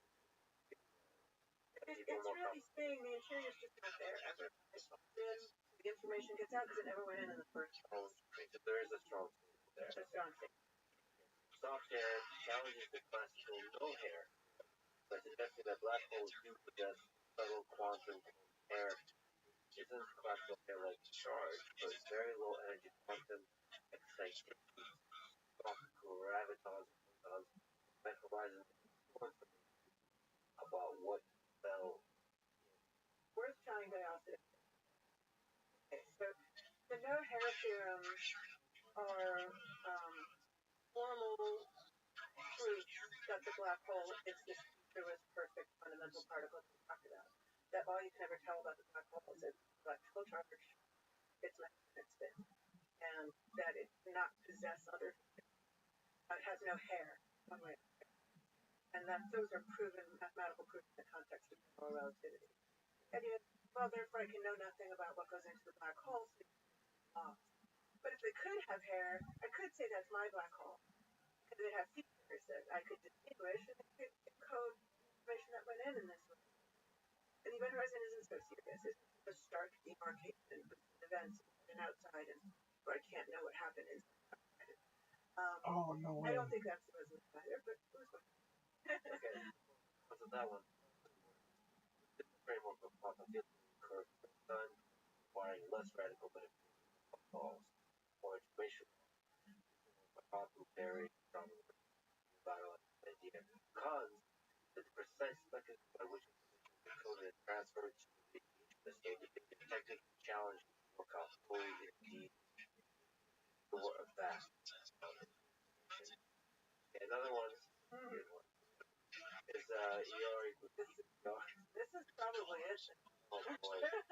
So ER equals EGR is the Einstein bridge, the Einstein bridge posit connection quantum entanglement geometry. Einstein bridge, commonly known as wormhole, particles connected by non-traversable wormhole. Tiny wormhole connect.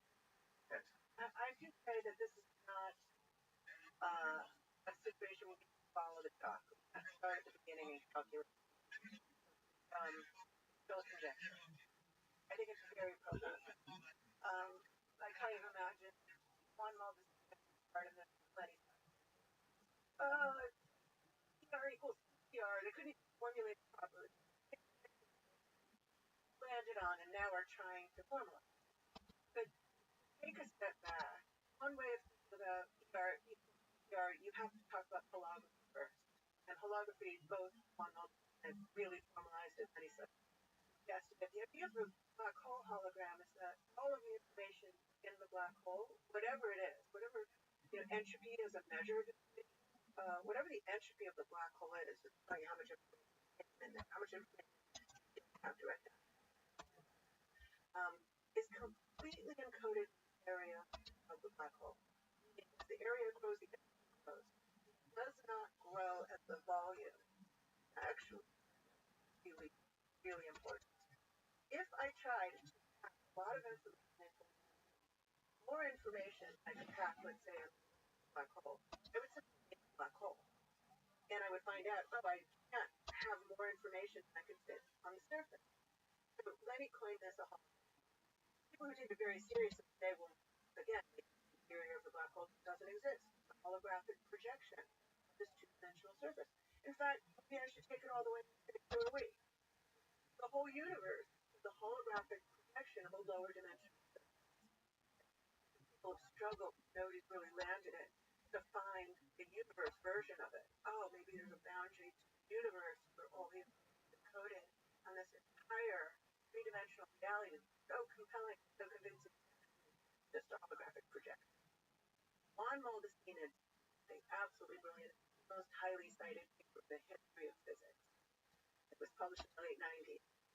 It has a very opaque title that would not believe it's revelatory as it is, but he was able to show that a universe like in a box with gravity in it, it's not the universe we observed doesn't matter.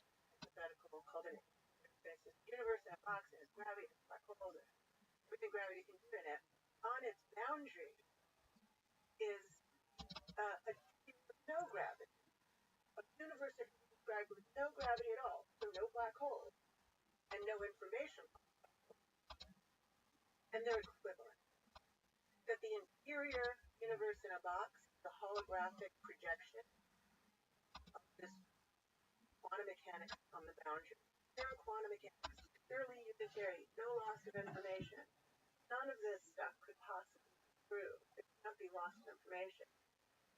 This dictionary really works if the interior is a hologram projection boundary. I know that's a lot. So there's some mathematics there. There's trying to conceal what that actually means, right? For us. Well, what it would mean for us is that information can't be lost, even if we don't know how to show it in the description in which there are black holes. It means it can't possibly be lost because it's equivalent to this description with no gravity in it at all, no event horizon, no black holes, quantum mechanics. So it really strongly suggested that quantum mechanics was going to win in this battle, but it didn't show exactly how it was going to win. So then comes ER equals. A visual way to imagine what this means. So ER has to do with little black holes.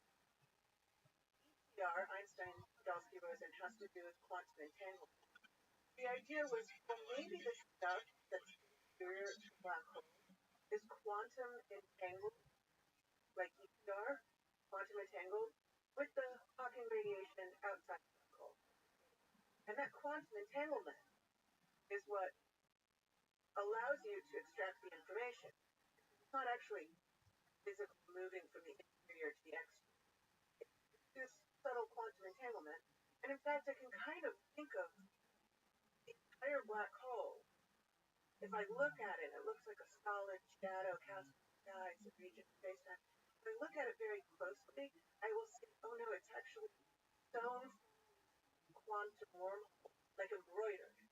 And so when I get up close, it's almost as though the event horizon isn't the fundamental feature on the space-time. The fundamental feature is the quantum entanglement embroidering the event horizon. Embroidering is tiny wormholes. Quantum entanglement when particles are connected at arbitrary distances. And they're connected by a wormhole. And in this case, they would be connected by a wormhole. So the reason why that's helpful, it helps you connect the interior to the exterior without trying to pass through.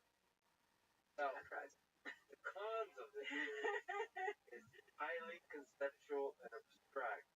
That mechanism for retrieval, the non-traversable wormholes, is not fully understood.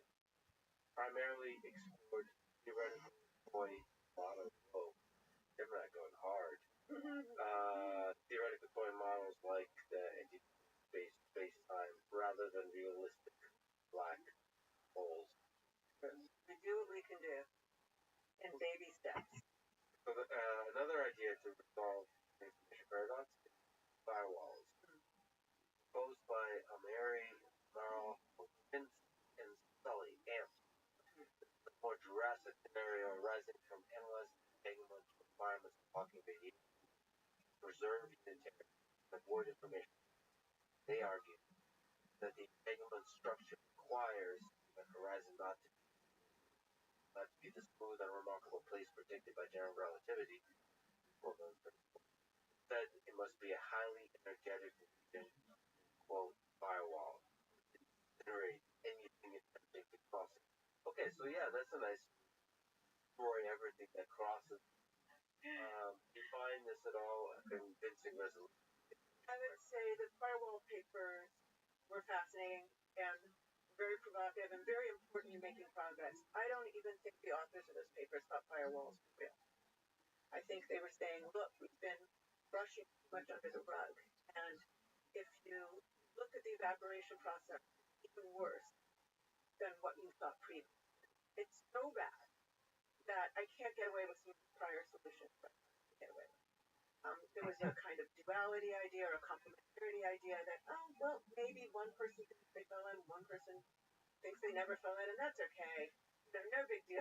They sort of exposed flaws and kind of approaches, and it actually reinvigorated the campaign to find a so it stopped it from stalling. I don't think anyone really believes that the event horizon, at the event horizon, you'll find a firewall.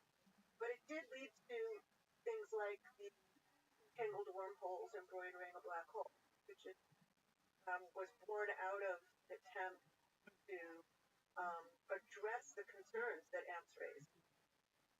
So it did lead to progress. So for you, the resolution would... I'm going back to the vacuum. The empty space. Miss Aquarius, can you hear me? I'll give up locality. That I will allow things to be connected. Miss Aquarius. By a one. That's weirdest. Arbitrary. Quantum mechanics. I'll introduce pretty weird things, but I think that's the one that sounds promising. The implications are so dramatic because this is when you start to hear things like, wait a minute, the event horizon only exists when it's thrown out of these quantum threads. That means gravity is fundamentally quantum mechanics. Not that gravity and quantum mechanics get along and I have a gravity theory and now I have quantized gravity. Actually, something much more dramatic. Gravity is just kind of emerging from this quantum description. That gravity isn't fundamental. And what is the only thing that we have when we go rock bottom, deeper and deeper, smaller and smaller, is quantum. So all of this, like, kind of looks nice and smooth and continuous, but if I look at the quantum realm, I'll see everything stuck together. Quantum thread. And that space-time is not a smooth continuum all the way down. Now, people already thought that, but they thought it kind of came in chunks of space-time. And maybe it's just quantum mechanics all the way down. Quantum threads, angled particles connected by loop. Yeah. So that's what it's, how would you visualize it that way? So it's all, I mean, it's all sort of, from our perspective, in terms of connecting things like goes going, it's all in a When lot. you zoom in a lot, the quantum mechanical scale at which you're seeing the Hawking, you would be noticing that there's some entanglement between the radiation that I could not explain before and the interior of the black hole. So it's now no longer a perfectly thermal spectrum with no features that only depends on the mass. It actually has a way to have an imprint of information interior to the black hole in the particle that escape. So now, in principle, I could sit there for a very long time. It might take a long time in the universe and collect all the Hawking radiation and see that it actually has details in it that are going to explain to me what was interior to the black hole. The information is no longer lost. Yeah, the information is not being destroyed. In theory, it's being... Now I can't do that any more than I can cover the words on that paper once it's been burnt. But that's a practical limitation. It's just hard.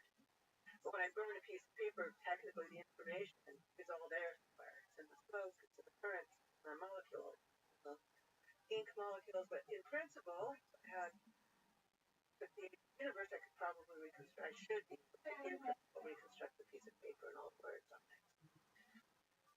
Do you think a theory of everything unifies everything we want to get? We're like spinning around it. Yeah, we're skirting around it. I think that this is the way to find that out. It's going to be geometry of black holes that we figure out if that's possible. I think that this is suggesting that there might not be a theory of quantum mechanics. That gravity will emerge at a macroscopic level out of phenomena. Now, we don't know how to do that yet. But these are all hints. Emerge. So a lot of the mathematics of things that emerges from complex is very difficult to... The transition is very difficult, right? So if that's the case, it might not be a simple clean equation that connects everything. There are examples of emergent phenomena which are very simple and clean. Like I can just take electromagnetic scattering, just law of physics, where particles scatter just like electromagnetically, and I have a lot of them, and I have a lot of them room and they come to some average, well, I call that temperature. Miss Aquarius, can you hear me? The fact that there's one number describing millions of particles emergent quantity. It's a particle that carries around this fundamental property called temperature. It emerges from the collective behavior of tons of particles. Since temperature is not a fundamental quantity, it's not a fundamental law of nature. Right? Just what happens from the collective behavior. And that's what we saying, oh, this emerges from the collective behavior of lots and lots of quantum interaction. When do you think have some breakthroughs on the path towards theory of everything, showing that it's possible or impossible, all that kind of stuff? Look at the 21st century, move 100 years back. What do you think the breakthrough is? So it's a hard rock. I guess my question is, how hard is it to get that? Because finding the origin of life, consciousness, solving with everything in space, the information paradigm. These puzzles that are before us in physics feels like one of the big ones. Of course, there could be other breakthroughs in physics that don't solve. Yeah, we can discover dark matter, dark energy, we can discover extraspatial dimension.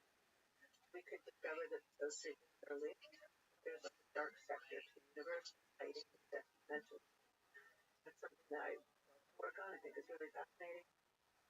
All of those would also include, but they wouldn't solve the problem. I think also that there has been real progress, and the progress, as you said, comes from the childlike curiosity of saying, oh, I don't actually understand this, I'm going to keep moving on it, because I don't understand it. And then suddenly you realize nobody really understood it. So I don't know. Do I think it's a harder problem than the problem of the origin of life? I think technically a harder problem. But I don't know. Maybe the breakthrough will come. So when you mentioned covering, what could? Well, we know that there are three spatial dimensions. We like to talk about time as a dimension. We can argue about that's the right thing to do. But we don't know why there are only three. It very well could be that there are extra spatial dimensions. There's like a little origami of these tightly rolled up dimensions. Not all of them, not all the models require that they're small, but most do. String theory requires extra dimensions, makes sense, but even if you feel very hostile towards string theory, there are lots of reasons to consider the viability of extra dimensions. And we think that they can trap little quantum energy in such a way that might align the dark energy. Numerology is not perfect. It's a little bit subtle. Hard to stabilize them. It's possible that there are these kind of quantum excitations that look a lot like dark matter. It's kind of an interesting idea that in the Big Bang, the universe was born with lots of these dimensions.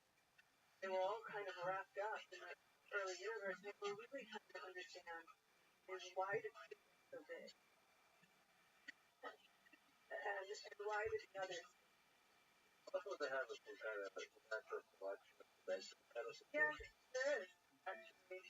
We'll work on that. Is there a reason why it's easier to unravel three? Some people think about three brains wrapping up in dimensions, causing a kind of constriction, but preferentially not the three. And look at exactly models like that, which has to do with the origami. That's the way that others not. But then there are other ideas that we're actually within a membrane that moves through the entire dimension. And the reason we don't notice them isn't because they're not small, but it's because we're stuck in this membrane. So we're unaware of that direction. There's other intelligent alien civilizations out there that are operating different membranes.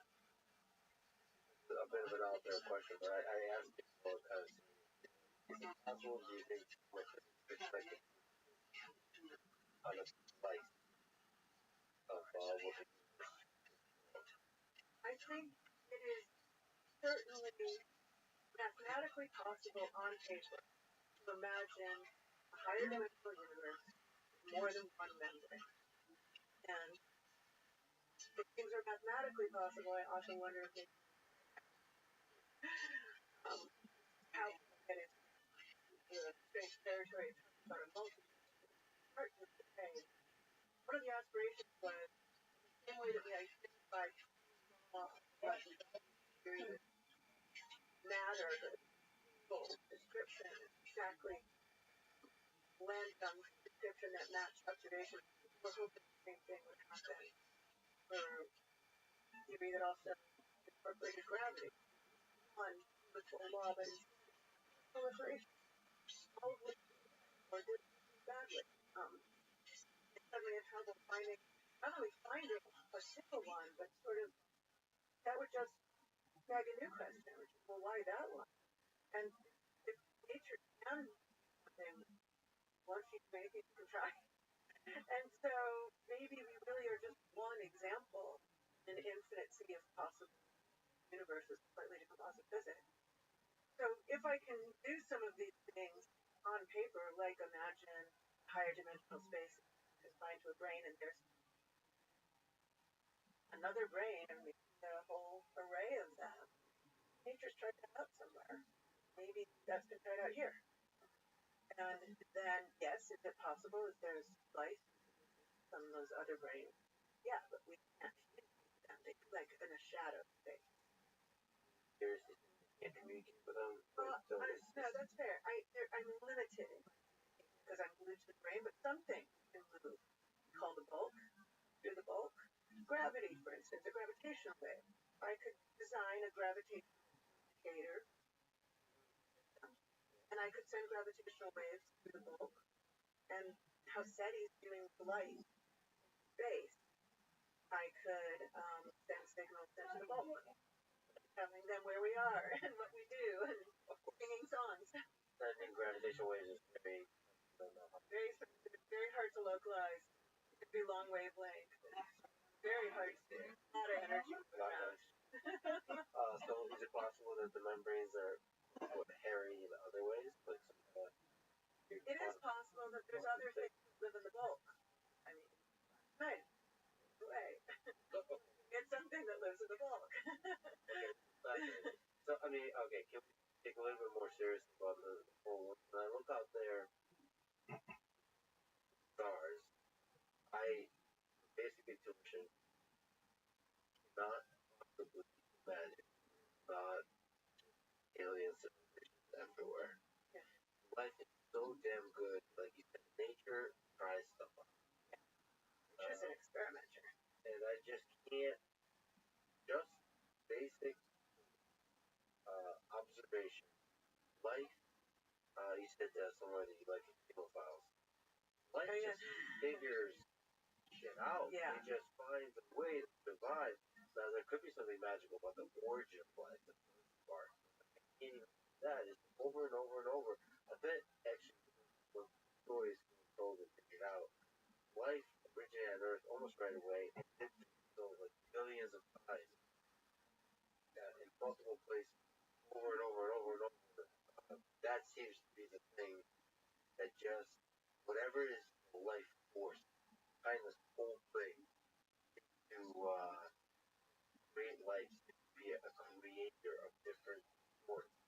Yeah. The very original primordial create stuff. I just can't imagine. Well, we don't see the aliens. So. Right, yeah. We don't even have to go to something as crazy as extra dimension, brainwave, and all of that. What's happening right now, the past 30 years in astronomy, looking at real objects, is that the number of planets, exoplanets outside our solar system has absolutely proliferated. There are probably more planets in the Milky Way galaxy than there are stars. Now we have a real quandary. I don't think it's much. I think it's really exciting.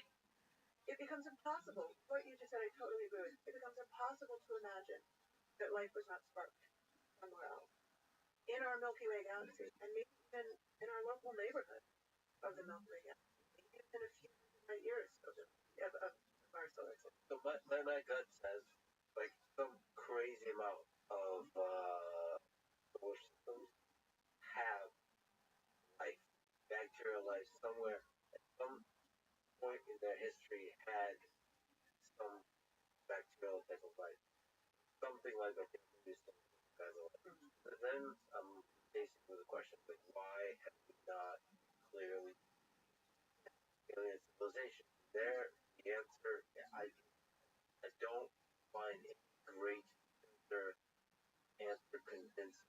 There's just no way I can imagine an advanced alien civilization not avoiding self-destruction.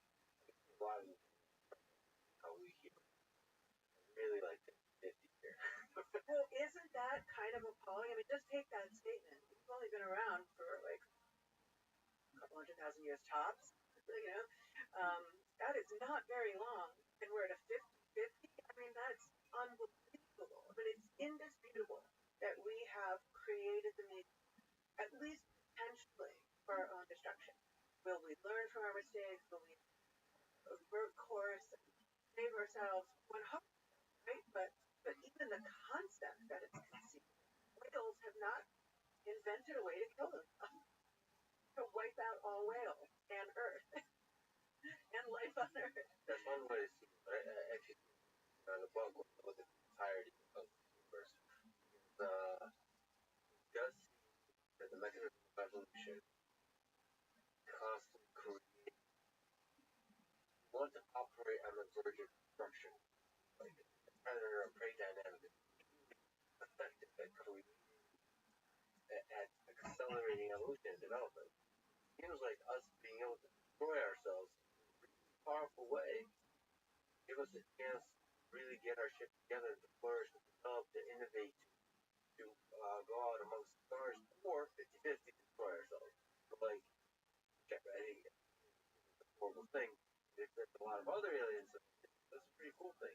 You want to give everybody nuclear weapons. So half of them will figure it out, half of them won't. I mean, everyone, all these civilizations. All these civilizations. And then the ones that figure it out will figure out some incredible technology about how to expand, how to develop, all that kind of stuff. Right. You could use a kind of evolutionary Darwinian natural selection on that, where survival isn't just a harsh, naturally induced climate change, but it's because of cost.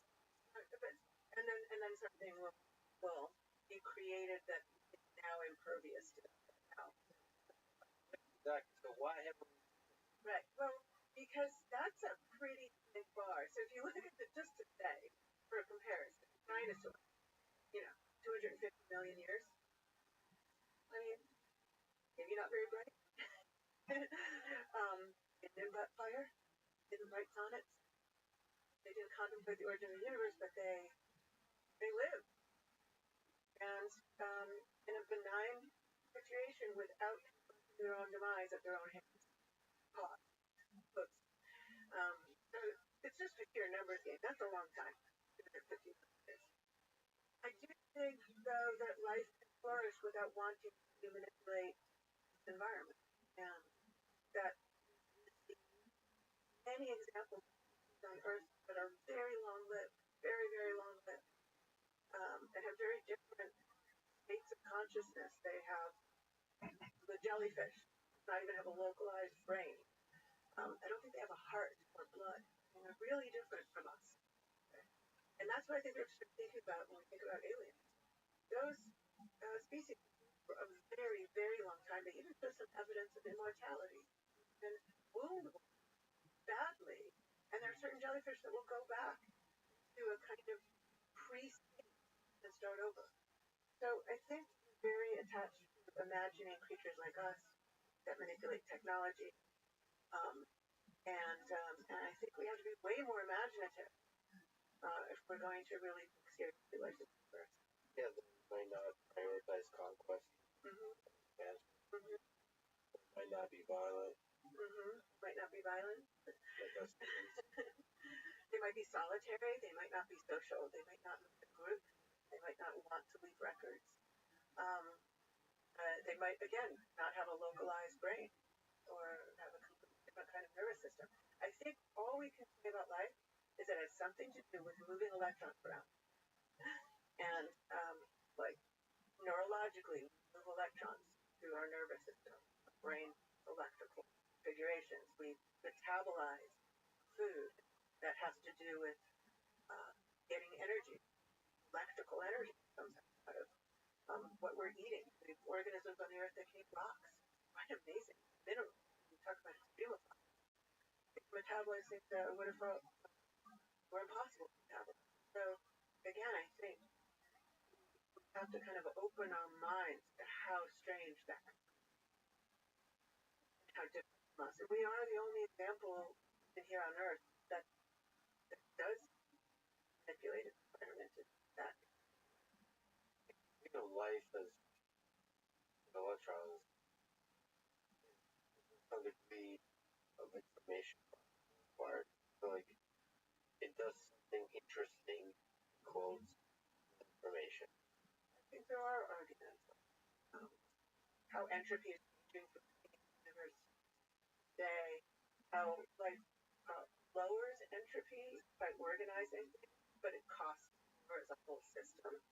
The whole entropy of the whole system goes up, but of course I organize things today and reduce the entropy of certain things in order to get up and get here. And having this conversation of organizing out of the cloud of information, but it comes at the cost of the entire system increasing entropy. So I do think there's probably a very interesting way to talk about life. I'm sure somebody has. Yeah, it creates local entropy. Kind of mechanism, the kind of object, kind of life form that probably could take arbitrary forms. And you could think about your alternate information, now you can start to think about and in the realm of physics, multiverse and all this kind of stuff. You start to think about, okay, how do I detect those pockets of entropy? Yeah, I mean, people have tried to make arguments like that. Can I look for entropic arguments that might suggest done this before? The Big Bang has happened before. So is it possible that there's some kind of explanation why that membrane? I don't think membranes is going to explain why we don't see them in the Milky Way. I think that is just a problem we're stuck with. Whether or not they're extradimensional or whether or not there's life in another brain. I think we know that even just in our galaxy, which is a very small part of the universe, 300 billion, something like that, a whole kind of variety of possibilities by nature, the same way that we're describing it. And I think you're absolutely right. When life was kicked off, first sparks here on Earth, it was voracious. That took a really long time, though, to get to multicellularity. I think that's weird. It took a really long time to become multicellular. But it did not take long just to start. Yeah, what do you think is the hardest thing on the chain of that got to? I would say multicellularity, which is strictly an energy problem, I think. Again, it's just like, can electrons flow the right way? And is it energetically favorable for multicellularity to exist? Because if it's energetically expensive, it's not going to. Energetically favorable, it's going to take off. Really just, and that's why I also think that going from inanimate to animate is probably gray. Like the transition is gray. At what point do you call something fully alive? Famously, it's hard to make a nice list of bullet points that you met in order to declare something alive. Is a virus alive? I don't know. Is a prion alive? Seem to do some things, but they kind of rely on stealing other DNA and replicating, and I don't know. I guess they're not alive. But I mean, the point is that it really, at the end of the day, I really think it's just, you asked if it's just physics. I think it's rules of energetics. Very non-living thing.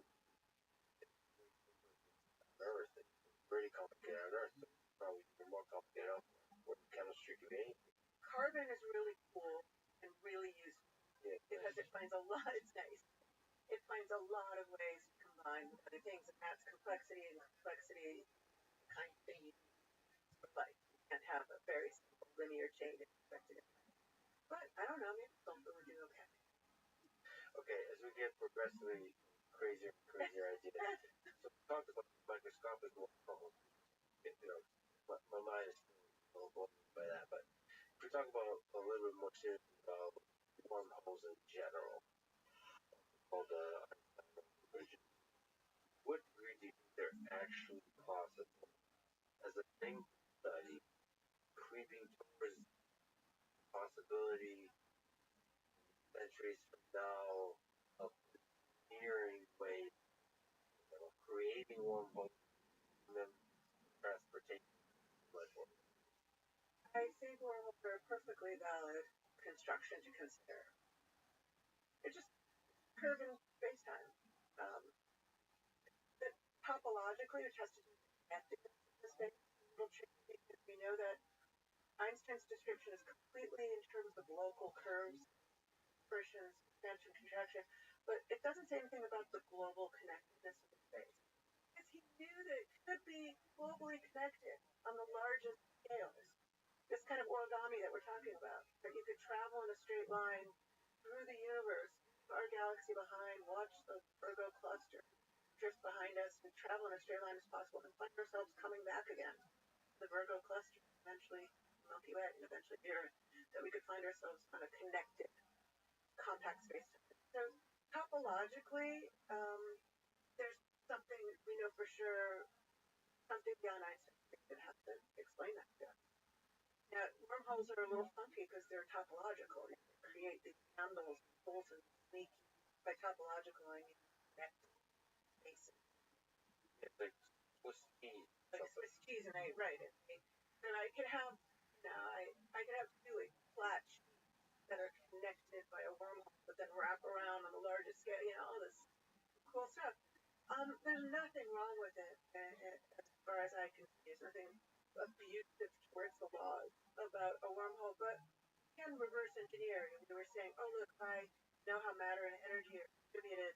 I can predict how space-time is curved. I can reverse engineer. I can say, I want to build a curved space wormhole. What matter and energy do I need to do that? It's a simple process. And I kind of think Kip Thorne worked on, very imaginative, creative person. And the problem was that he said, here's the bummer. The matter and energy you need doesn't seem to be like anything I've ever seen before. It has to have like negative energy. That's not great. There are some conjectures that we shouldn't allow things that have that kind of a property that have negative energy. Only things that are positive energy are going to be stable and long-lived. But we actually know quantum examples of negative energy. It's not that crazy.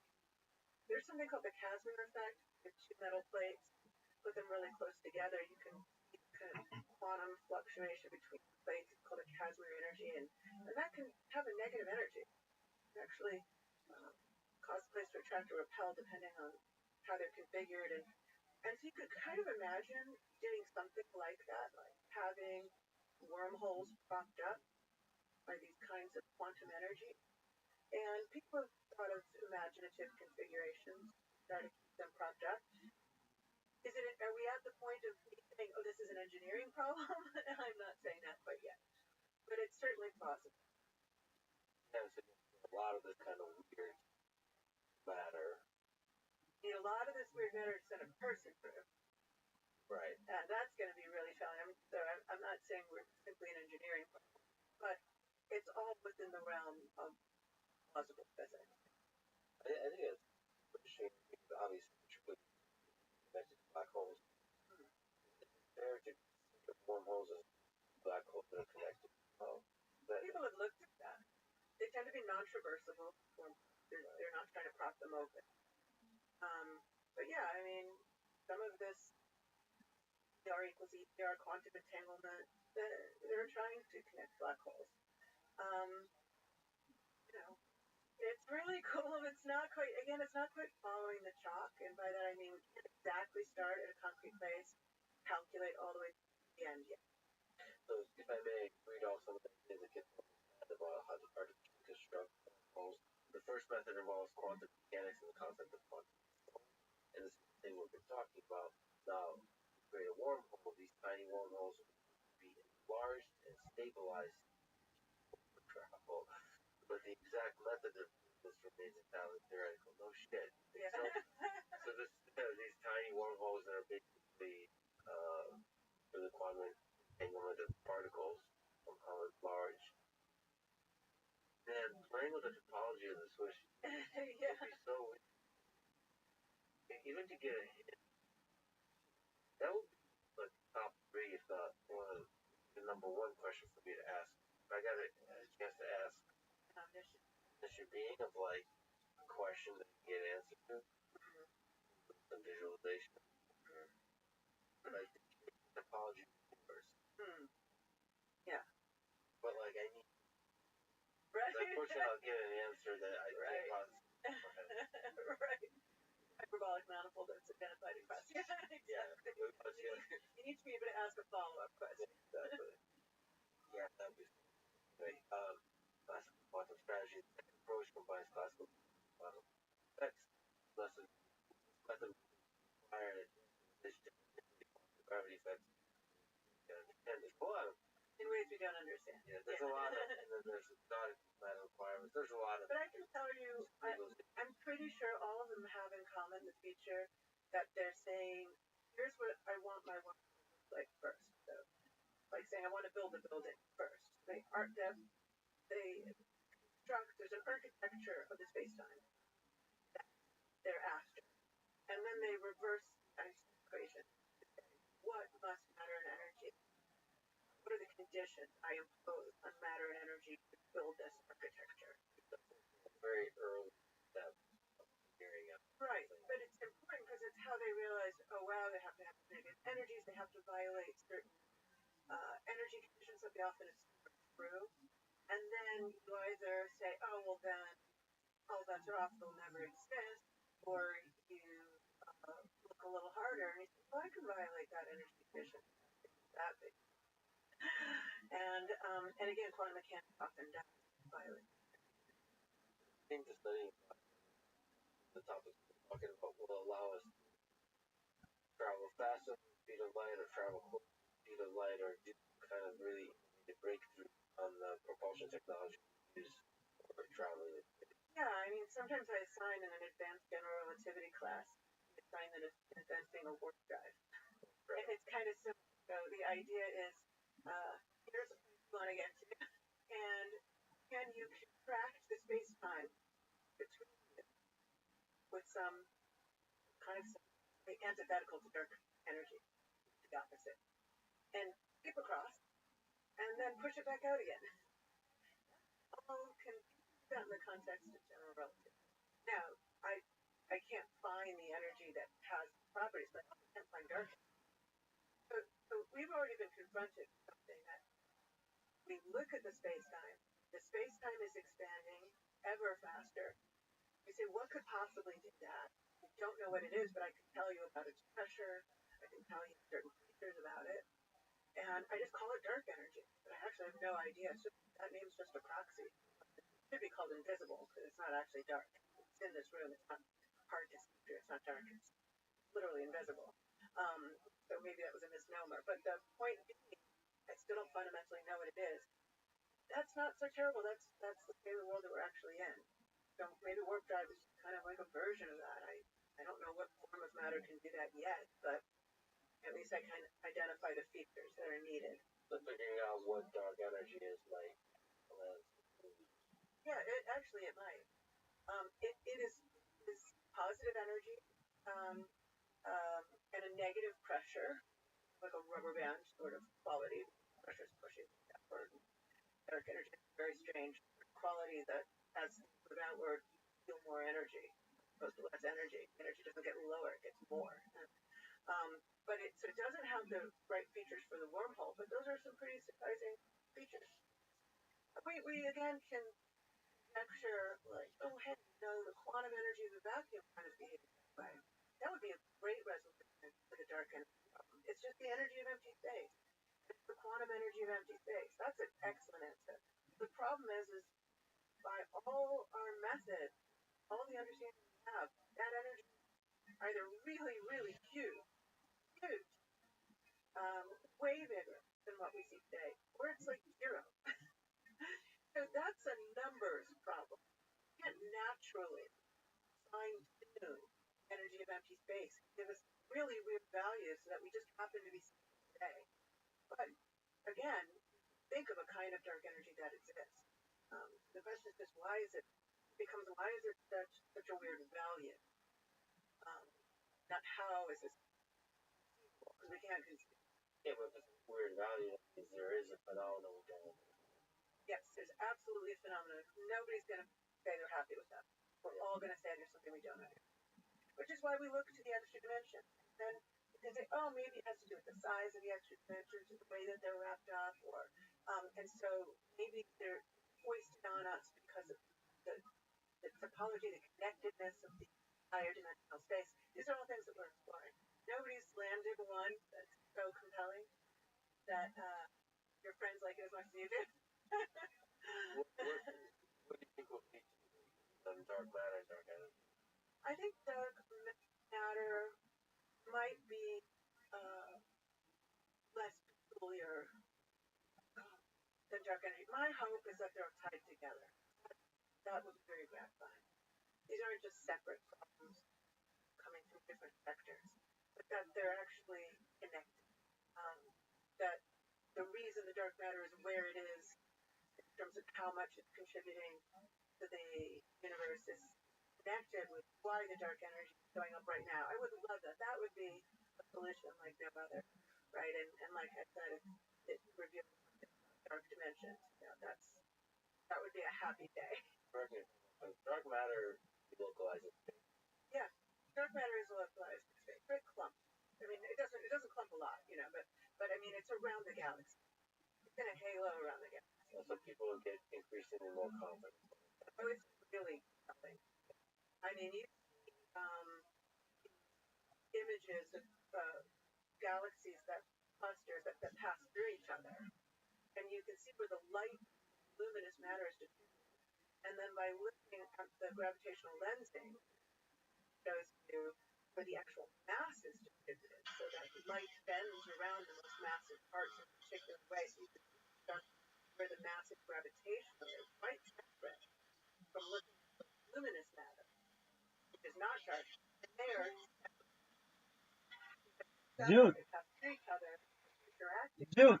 Luminous collide. Are you 15.2% body fat, you fat fuck?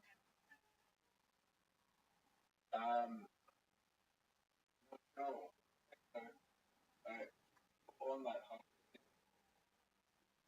You gained weight? Yeah, but that's probably muscle. Alright, I have a few questions for you. Are you ready to answer them? What? My first question is, how many games in a row are you going to lose? 0. My second question is, how many games in a row are you going to win? 5. My third question is, why do you suck so much dick at mini golf?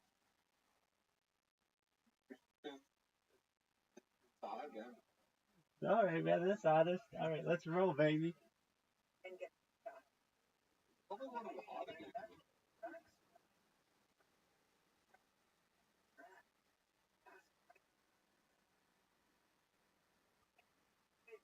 But the easiest game, what do you think the easiest game is? That's a good question. It depends. I mean, the one that I've won the most amount is Literati, but I don't think that's necessarily an easy game.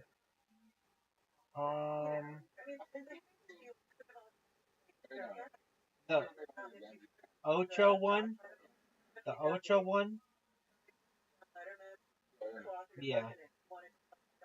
Maybe Go Fish. Because neither of us still know how to play Uno. Like, we don't know what those special cards do. What are you doing, you douche? What are you doing, you douche? You fuck. That was an amazing shot. Dude, that was a 10 out of 10. 9 out of 10 shot, dude. That was a phenomenal shot.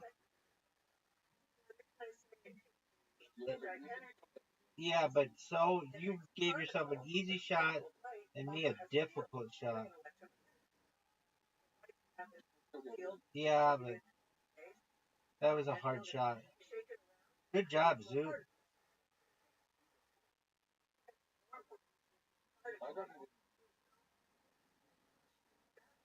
No, you got it in 3 shots, dude.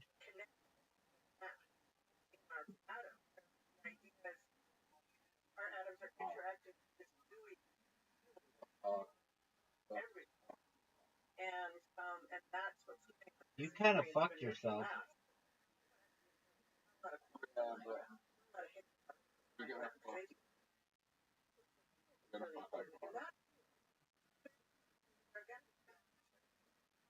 Maybe I didn't fuck up. Yo, Pin. Don't do that.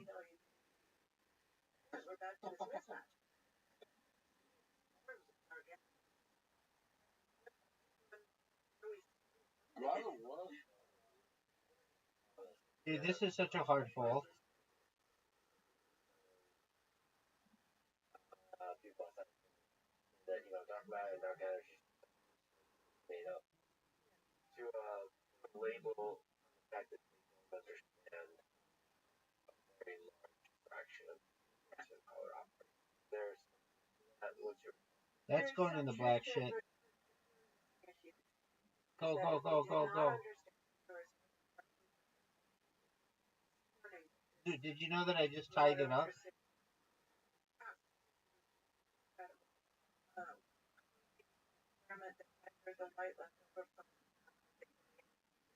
Look at this shot, Zoot. Look how good this shot is.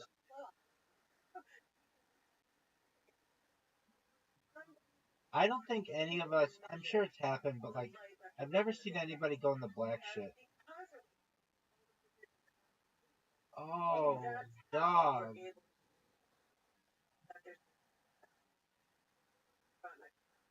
Dude, have you seen Breaking Bad?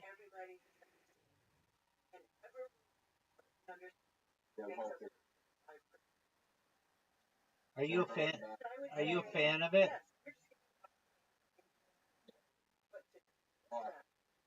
I just wondered if you'd seen it. No particular reason. I just pretty popular. I figured you probably had seen it, but yeah, I saw it. I thought it was good. I think it's a little overdone. Like, I don't know. I'm not really into meth, and I've never known anybody into meth. And I think it, even though it took place in New Mexico, it was supposed to take place in the Inland Empire of California, and it's a lot like that. I mean, just the houses and stuff. But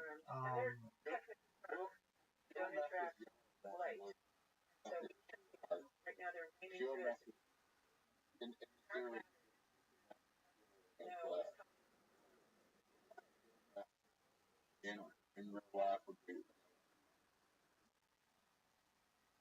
do people do meth in Australia?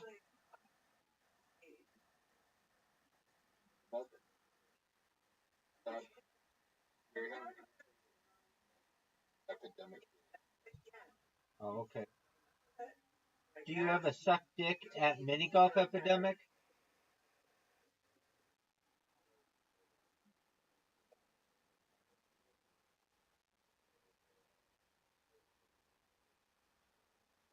I think it was like 1 in 20 cases in Australia had a brand and so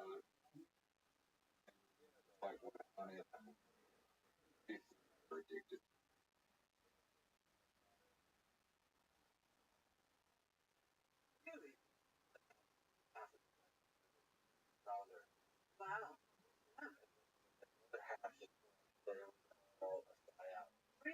That's fascinating. Film that? That'd be a great documentary. Yeah, they did. They made a whole thing with last year. But meaning, I guess. Dude, that was a really good shot.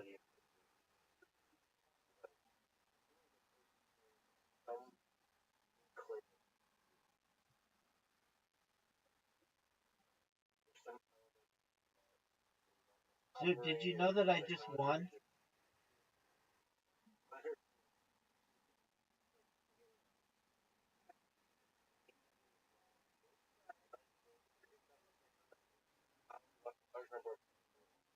Dude, did you know that I just won? Dude, I just sent you an invitation. Why are you sucking so much dick? I would understand more somebody. Look, I have faith in it. It's not about reason, about logic. Okay. I mean, I don't really care. But today, I'm going to use reason and logic, and the proof to you is completely. Dude, what are your thoughts on this shot? Not a about reason and logic. Yeah, but also there's I mean, I actually appreciate the skeptics. That was bad. Really, really bad. Dude, don't fuck up. You did.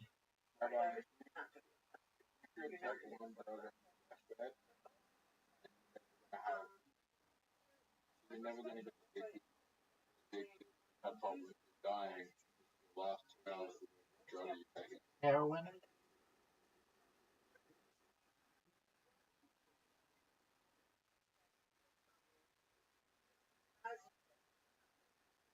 How about you?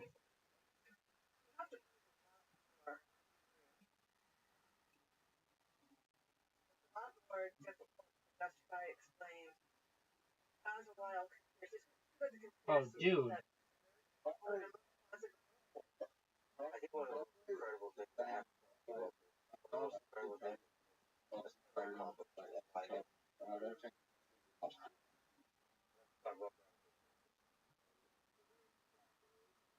Hit my ball in.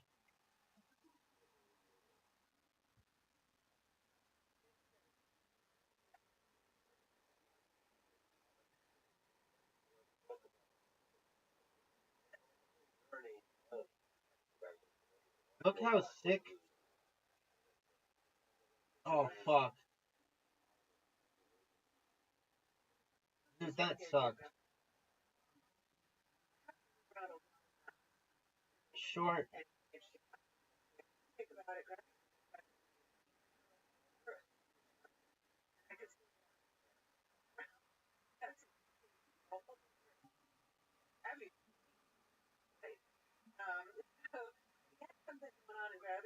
Short. Oh, that was almost an amazing shot.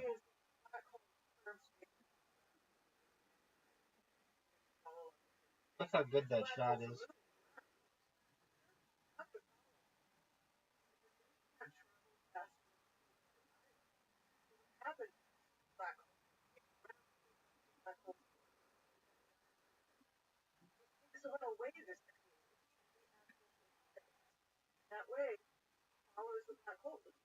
Look how good this shot is, dude.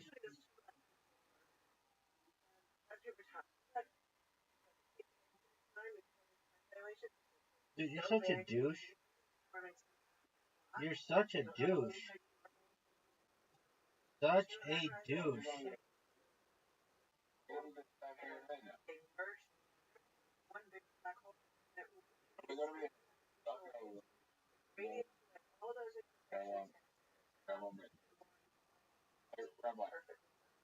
Hit the wall.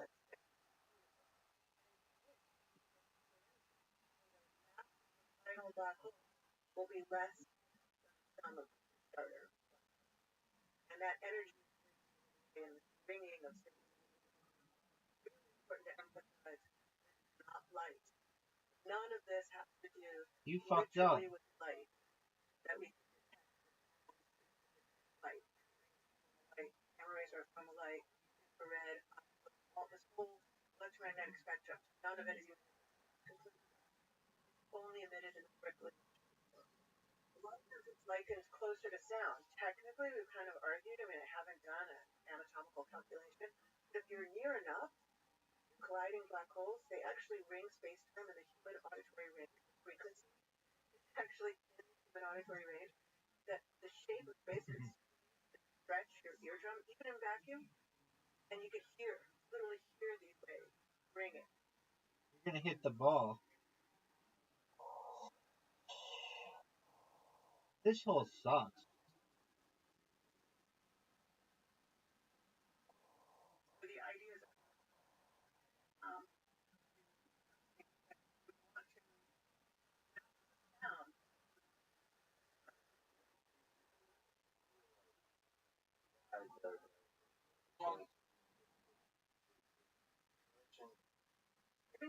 would literally bob around, like orbit would change, right? Orbiting black holes, you'd be on a kind of complicated orbit. But your what are your thoughts on that shot? Yes. The black hole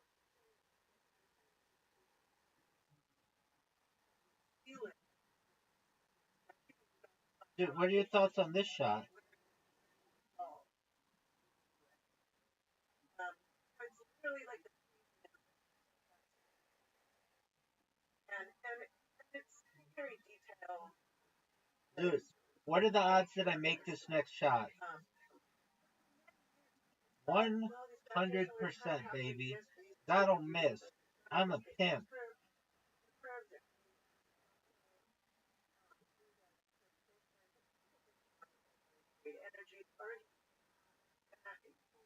Oh, sick shot. Sick shot. No.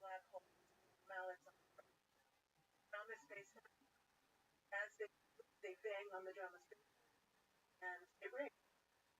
Remarkably, this gravitational things don't interfere with them very much. So they can travel for 2 billion light years, 2 billion years in time, and get to us as they were when they were emitted. Quieter. Did you know that you've lost one game in a row?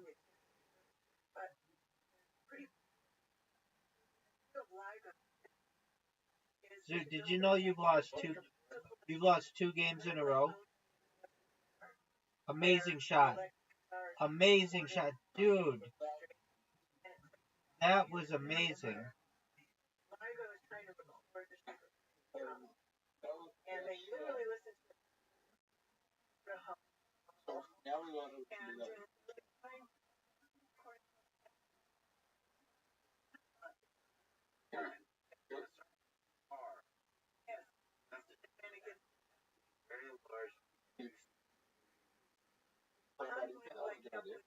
I know it was a good idea. I know it was the best shot you've ever seen.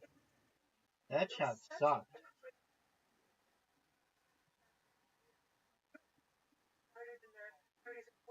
Look how sick this shot is, dude.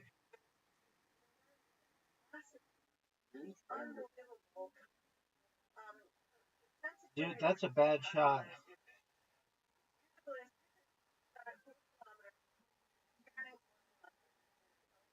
Dude, you ready for this? Dude, I just made it. And you're sitting there jerking yourself off raw. Make it, Zoot, and don't fuck up. Dude, you fucked up. Dude, you've lost 2 games in a row.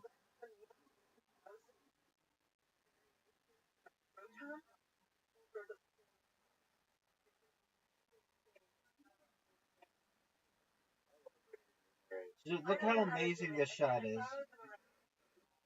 Dude.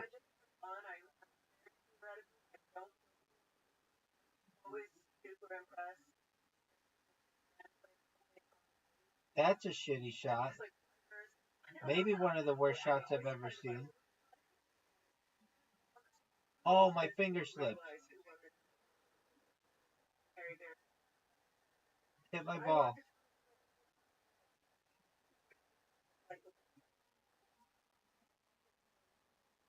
My finger slipped. My finger slipped. You have a tough shot still. And you missed it. Dude, you missed it. You missed it. Dude, you missed it.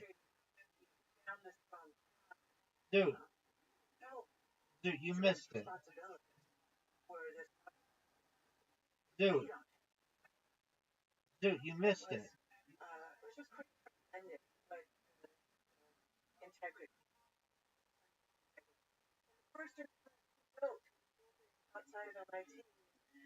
Dude, what are your thoughts on how good this shot is?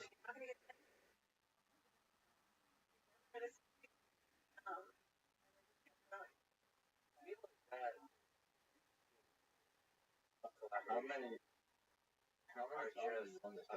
All the world. 969.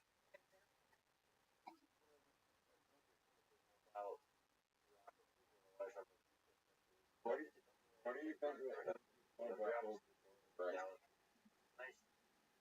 Most amount of times beating you in mini golf in a row.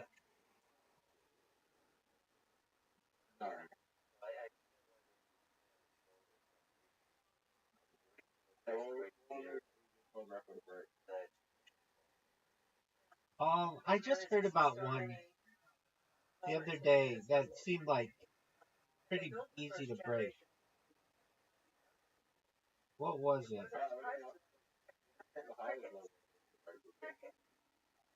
Tallest man ever? Tallest man ever?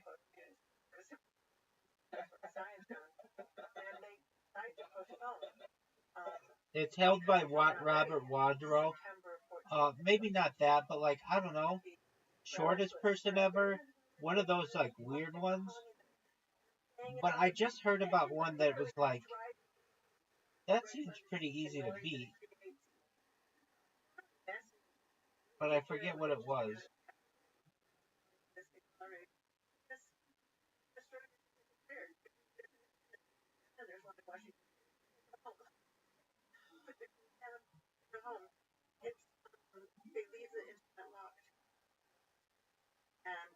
It's something like within the span of an hour driving back to their humble abodes that they have in these remote. Dude, did you know that you've lost 2 games in a row?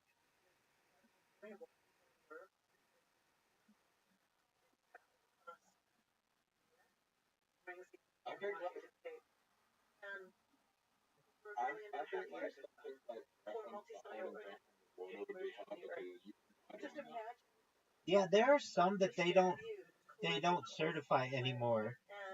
Like oh yeah, it's that one. It's free diving. They don't certify that anymore because people kept pushing it and killing themselves.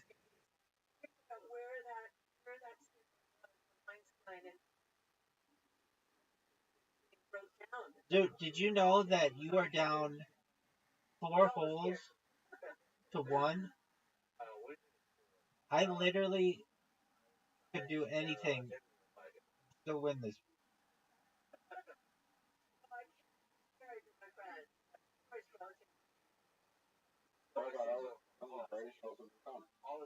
I'm good, baby. What do you want me to do about it?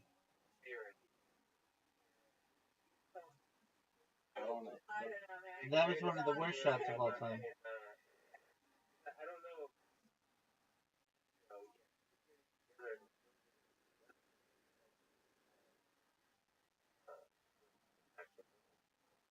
I mean, I just, as I said, my admiration for Ray and Chip and the entire team is. Dude, I just made it.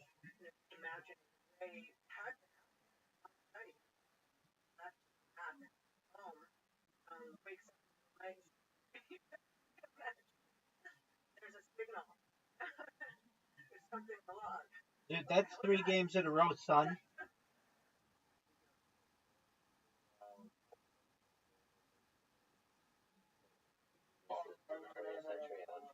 Dude, that was a really bad shot. You know why? Because it went in the water, son.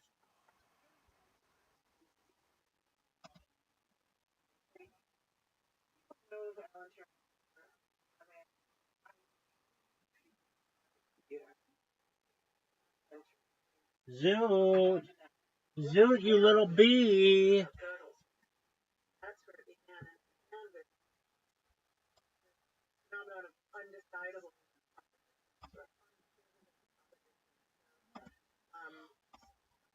There was something huge that happened in mathematics. People imagine that any problem in math. Dude, look how good that shot is. Doesn't mean every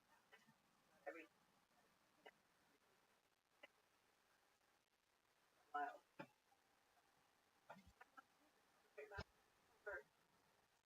Has to prove that. And very Dude, you fucked me.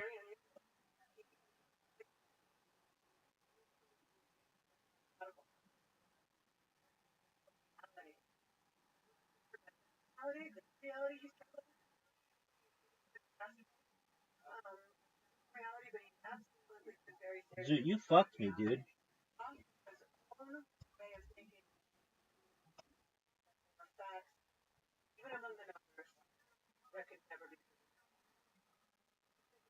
Oh, Zoot. I'm playing like dog shit. I'm distracted though. I'm creating bot accounts.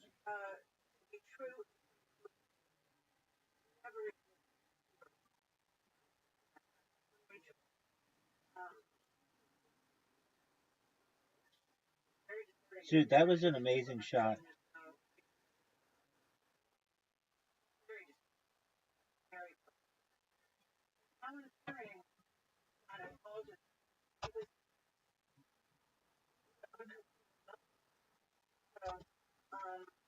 And that led him, what's an uncontrollable number? A number like 0.175.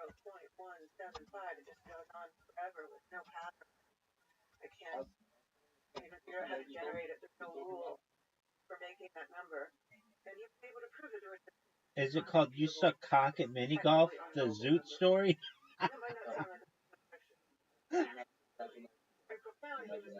Alright. That sounds like a cool movie for someone who sucks dick at mini golf. But he goes a very different path.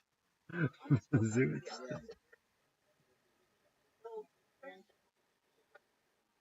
Alright.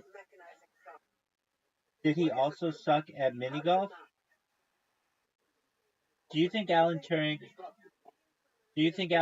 sucked as much at mini golf as you do?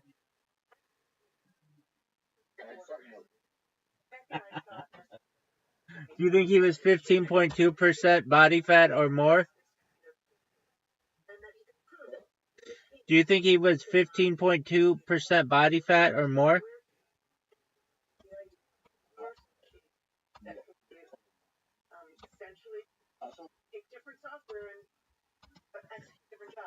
Zoot. Did you know that I'm up one hole on you? But look how sexy this shot is, Zoot. Fuck, man, that was terrible.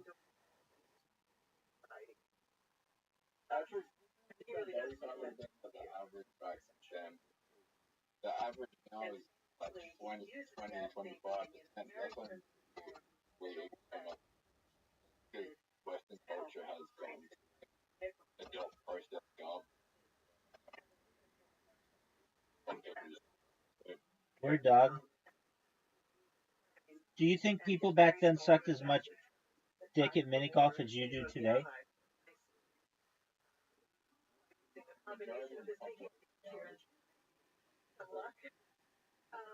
Correct. Do you think, though, that the majority of the population sucks as much dick at mini golf as you do? Because you just put it in the water? Oh, you got fortunate, dog. Zoot. Zoot. Did you know I just made it?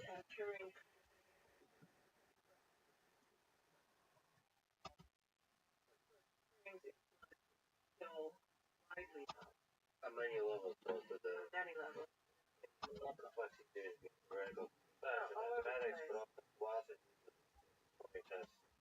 So like what is the connection? Zoot, I hate this hole. Zoot, I hate this hole.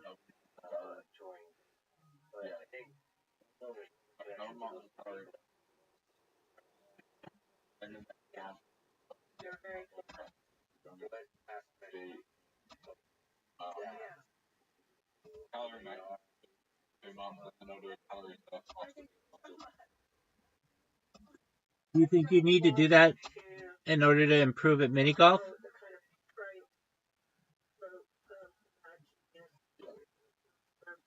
What is it do you think that causes you to suck so much dick at mini golf specifically?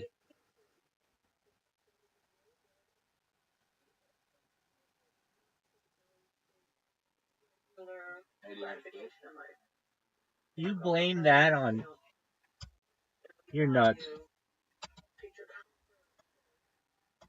Or maybe you're not nuts, but you're goofy, son.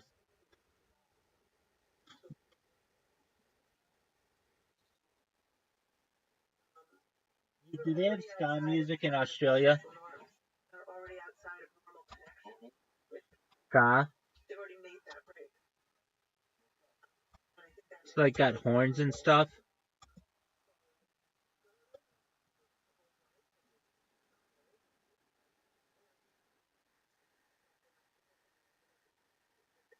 Do people ride kangaroos? Do people ride kangaroos?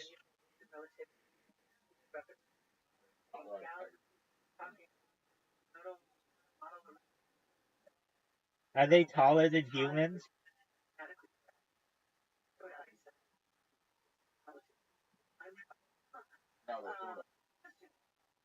Do they ever attack children?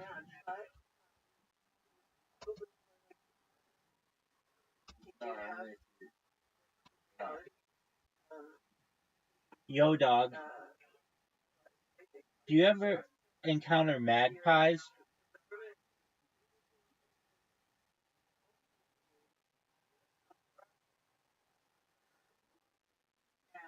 Zoot.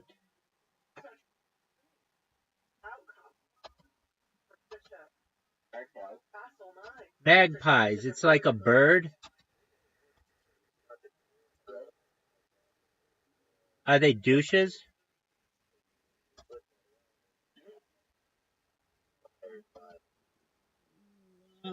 Not that I know of. We don't have attacking birds. Yeah, I mean we have seagulls. I mean there are pigeons in like downtown.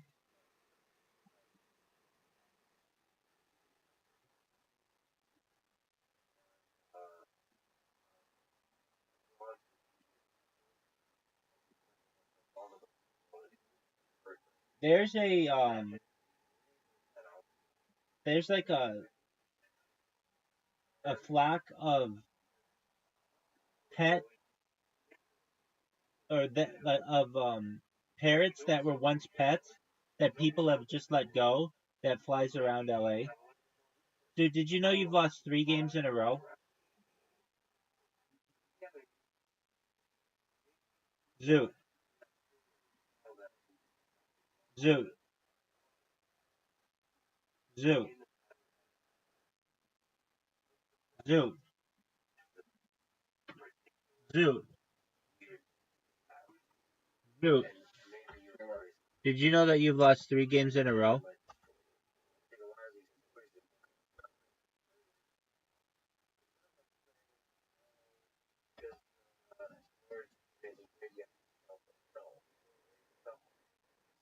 Dude, are you gonna accept my invite?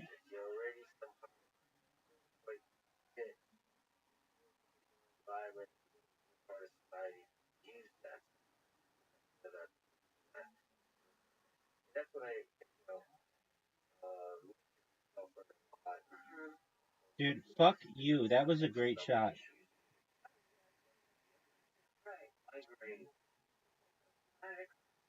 Zoot. Are you fucking serious?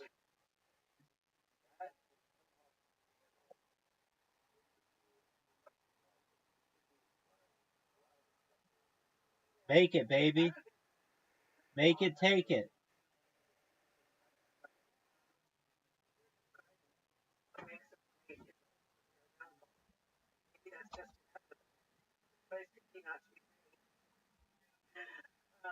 And I guess that's sort of what I mean, but they had already broken from a traditional path because they decided to pursue something. So, and that would isolate them and inevitably that could fail, right? And whose rewards were hard to predict. And I do think that all the character traits that went into their accomplishments were the same traits that went into their demise. And I think you're right. You say, well, Lex, you should have you so pathetic. Oh, Zeus. Hold yourself awful. That example bring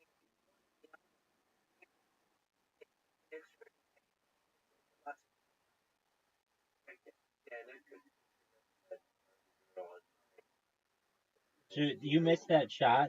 That was such a big miss because now I'm gonna come back and win this hole. I'm gonna tie it up and I'm gonna beat you and I'm gonna be up 4 holes to none. Dude, you just sucked a mean cock there. You just Alan Turing that motherfucker.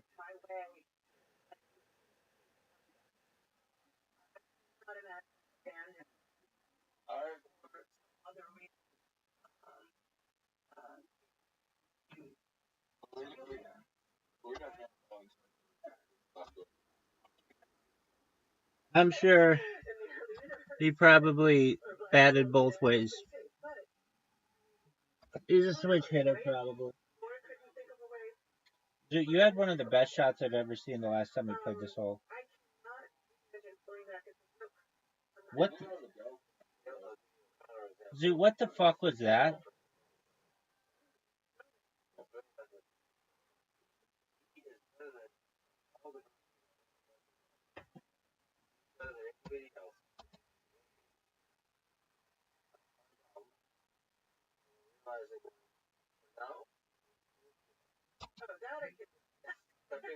Stepping away. Yeah. He's like, okay, it's all a weekend problem. Because he has seen too much for him. At least different. But Corey Perlman. Dude, are you ready for me to make this?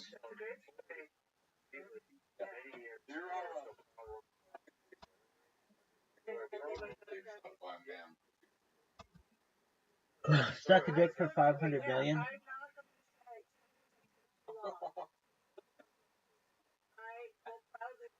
I mean, you're basically saying, would you suck a dick for $450 million?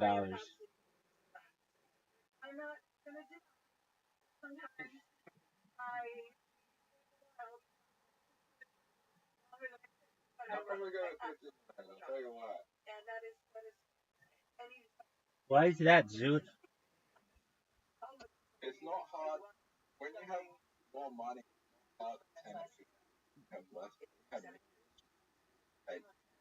Yeah, but it's like it's like 10 times the advantage.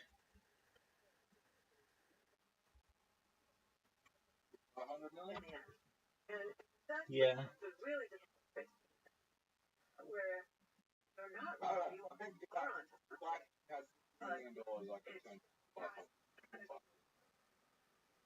Dude, I could help. Like, I could give 450 people $1 million, and they would never have to worry about a lot of things. Like, I don't know. That seems like a small price to pay to sucking a dick would be a small price to pay to help that many people.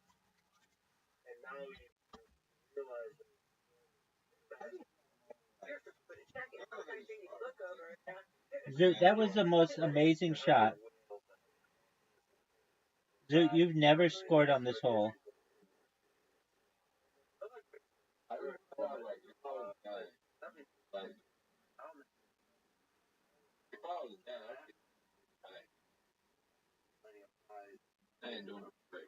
Alright. Do you know that you're sucking dick right now?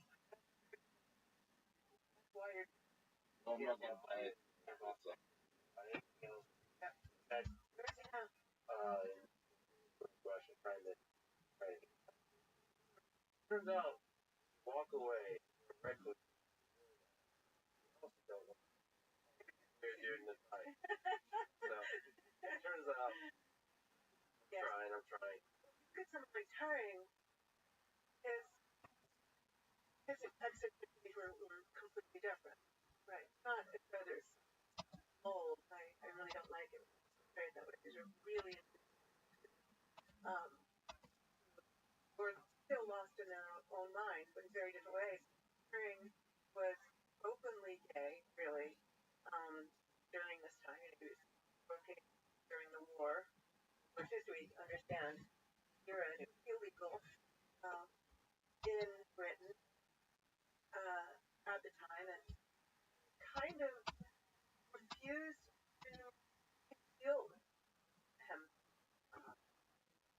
There was a time when the kind of attitude was ignore it, but he had been robbed by somebody that he had picked up. I think it was in Manchester. And it was such a small thing, but they took it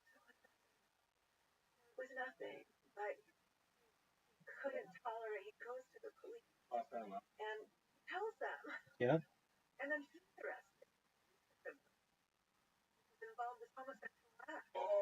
Now here you have somebody who made a major to the Allies winning the war. Dude, you've got a chance, dude. You've got a chance. Oh, you fucked it up. You fucked it up. Yeah, you did. Dude, it doesn't matter. I've got the lead. You need the best shot of your life right now. Water. I don't have poems, songs, the apple and the brew. You need the best shot of your life. Best shot of your life, and you're short. Dude, you've lost 4 games in a row. Do you recognize how absolute dog shit at mini golf you are?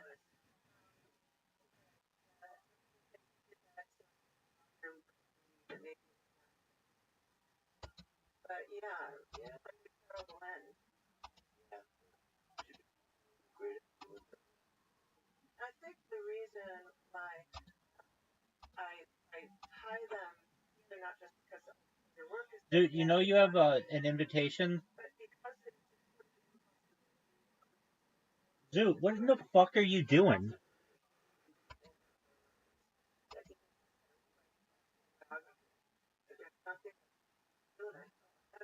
The incompleteness, the undecidable, the uncomputable. Structurally, it's about I don't know and what we can't ever know. Dude, it's your shot. Welcome, Marty. Dude, you suck so much dick at this game.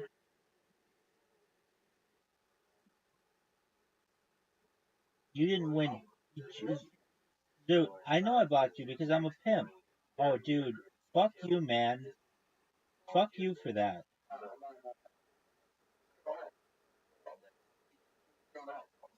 You can't make it through that hole.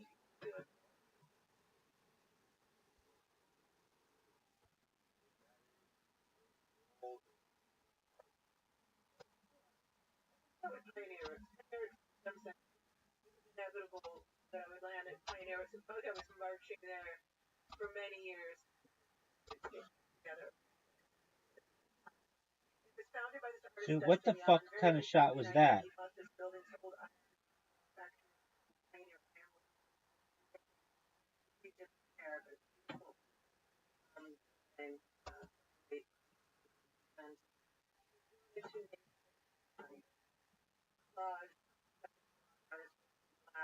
Dude, you know I've beaten you 4 games in a row?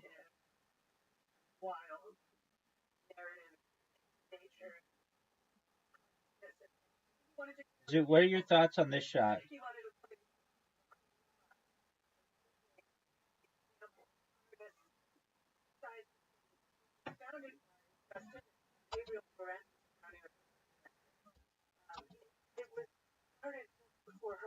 Andy. I don't know if people feel as strongly about her. But there's a real moment where I paused the project and you can see the water line on the brick. Because I came in and collided with the shortly after that. And it really was like a collision. Science, their art, Dave makes everything with bare hands, Dustin Dreamer. Dude, look how sexy this shot is. Did you see that angle? I'm fucking Euclides, baby. Literature and art, writers, fiction writers, novel about science, and I very firmly believe science is part of culture. I know it. I don't think of myself as out education. Mike knows later. I'm doing culture. An artist in their studio working out problems, understanding materials, building a body of work. Nobody says to them when they exhibit, why are you doing outreach? Or are you doing the logical extension?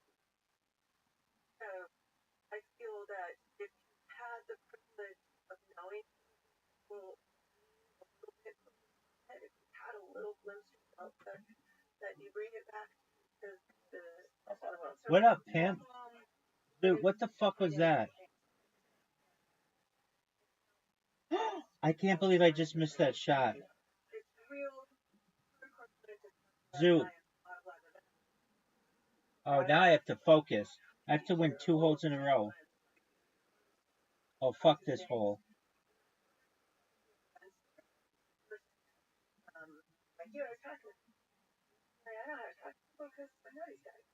And I've been on the interviewee side so much. I know exactly. It was like fully formed how to do those conversations. Yeah, you're good at that also.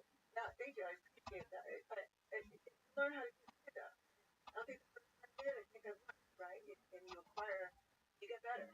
Really. And I love to say, I think I really look into material, and I love science. I really do. I want to talk to a CRISPR biologist because I don't understand it and I want to understand it. I saw there's a bunch of very, very fast variety. Yes, a really fascinating variety of humans. Good way of putting it.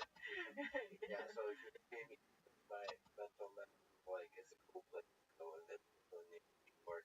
Yeah, you have to come see it. I think you would love it. Also, I should mention fashion. I see a lot of fashion. Oh my Appreciation of fashion going on. I am so giving me an opportunity to give a shout out. Andrea Lauer, who's a designer who makes amazing jumpsuits that I often wear in a lot of my events. She has a jumpsuit design line called Risen Division. She just makes these incredible, they're fantastic.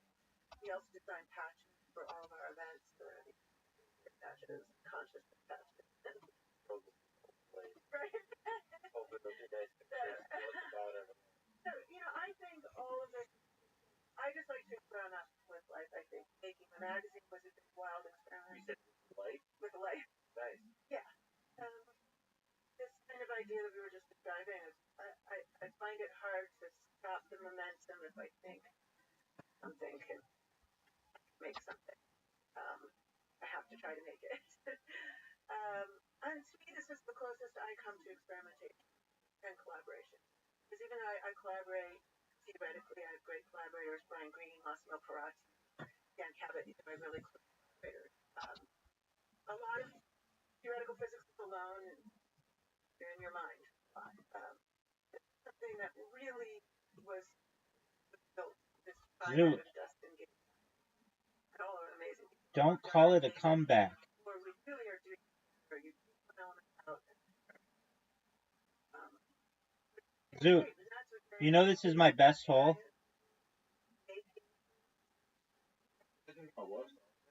I know you've not, I don't know if you've ever beaten me on this hole, frankly.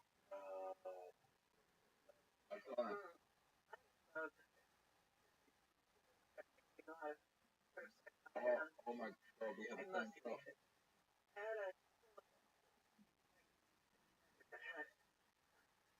What's the percentage? 69.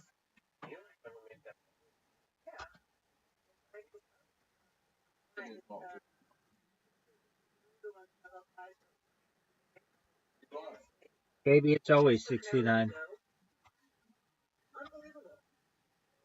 Dude, Stunning. I say reading literature. So when Yeah, I can still get it in. people can do that, Yeah, it's very but when I shop. let's see it. favorite place. Oh, Zoot, you lost 5 games in a row. Now, I don't have a time machine on me, but if I recall, you said you were going to win 5 games in a row. What happened? What caused you to suck so much dick?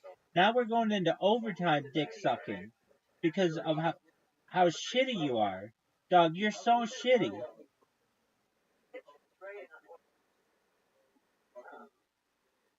I know. I know. We can go back and we can listen to you say that you were going to win 5 games in a row. I just want you to know from the bottom of my heart that I think that you might be the shittiest mini golf player in the history, not just of golf, but of miniaturism. You are that shitty. Do you know that you have an invitation?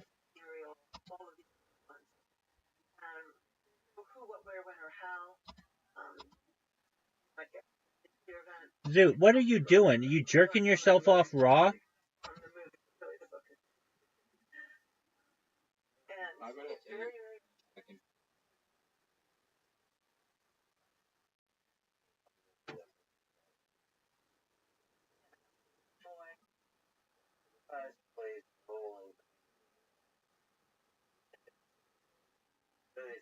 Dude, did you know you lost 5 games in a row?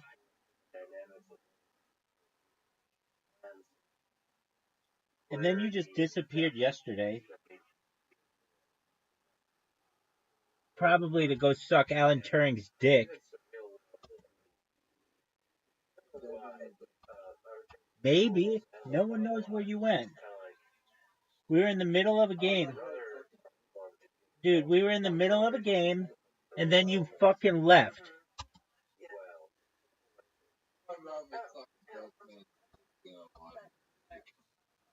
Oh man, I don't know about that one.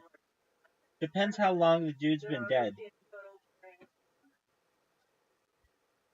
Like, if it's like some fucking pharaoh's dick, I don't know, that'd be kind of tight.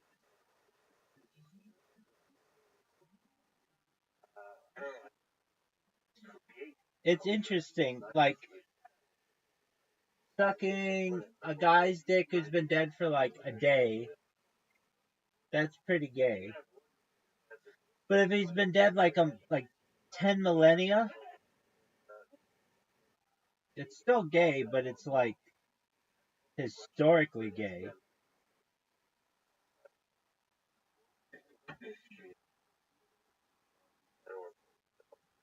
No, it's funny. I should say the obvious thing, but I feel like Yeah, dude. Get some of that mummified dick. Zoot. Speaking of mummified dick, what'd you think of my shot?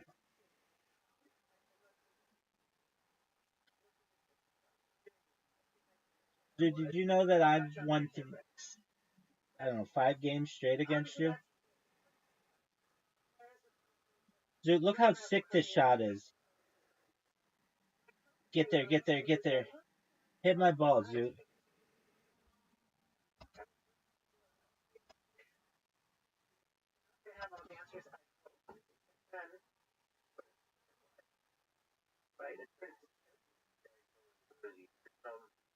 I like it. I kind of had a assumption that there will always be increase when it gets off. Oh no, dude, Zoot, that was a great shot.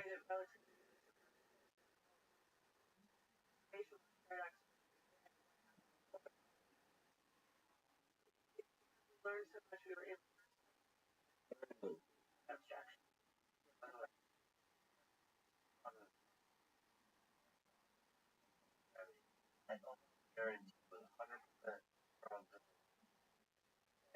Even if all your questions are answered,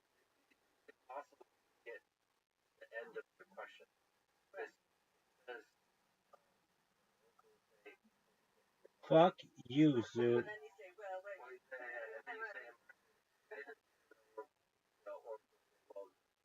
everything is not.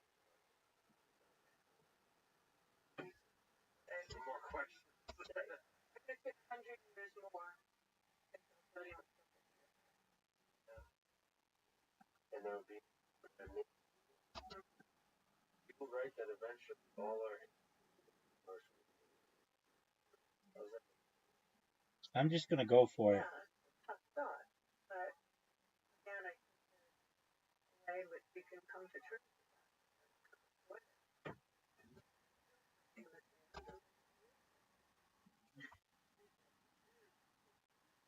I think it's a reminder that we have to be concerned about our needs,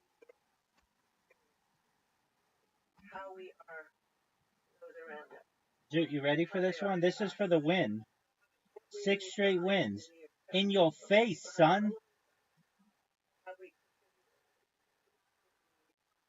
contribute overall net positive. Zoot, what's the name of this hole?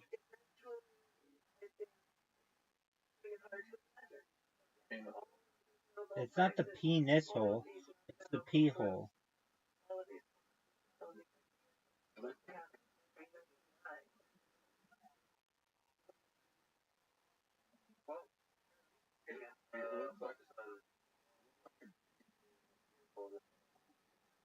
washed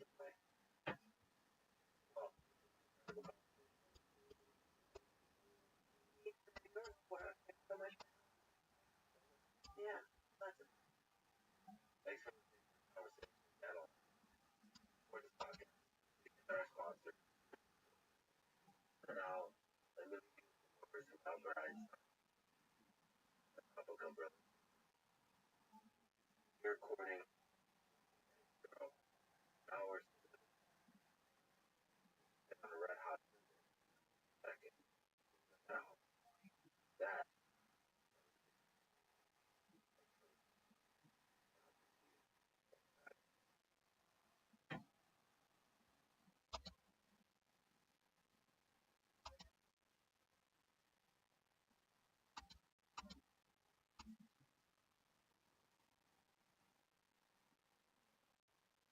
Zoot, did you know it's your turn?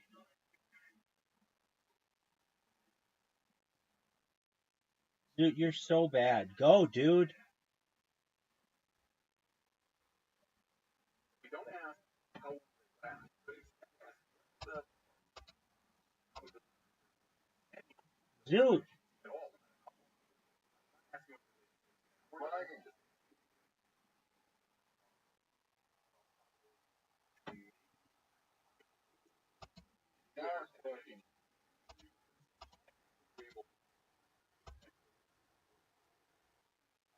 Rabbi, you got any? There has to be.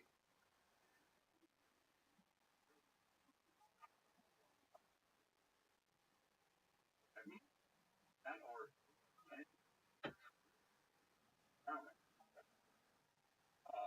and you say time, this whole process from a biogen civilization occurred every one of those experiments. Therefore, a probability is difficult with the estimate, right? We don't really know what nature sets for the probability of intelligence, right? But we set a limit. If the probability per habitable planet less than 10 to the minus 22. Dude, you lost 6 games in a row. I mean, you should just give up on. It was a pleasure whooping your ass. Peace, baby.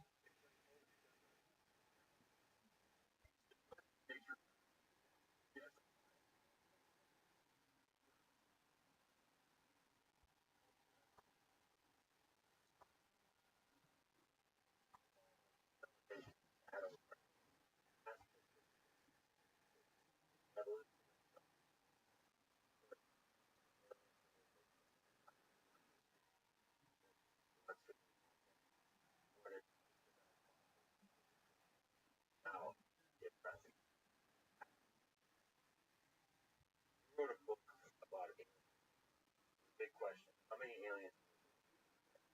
That's the question, right? The amazing thing is that after 2.5 millennia of people yelling at each other or setting fire, we now actually have the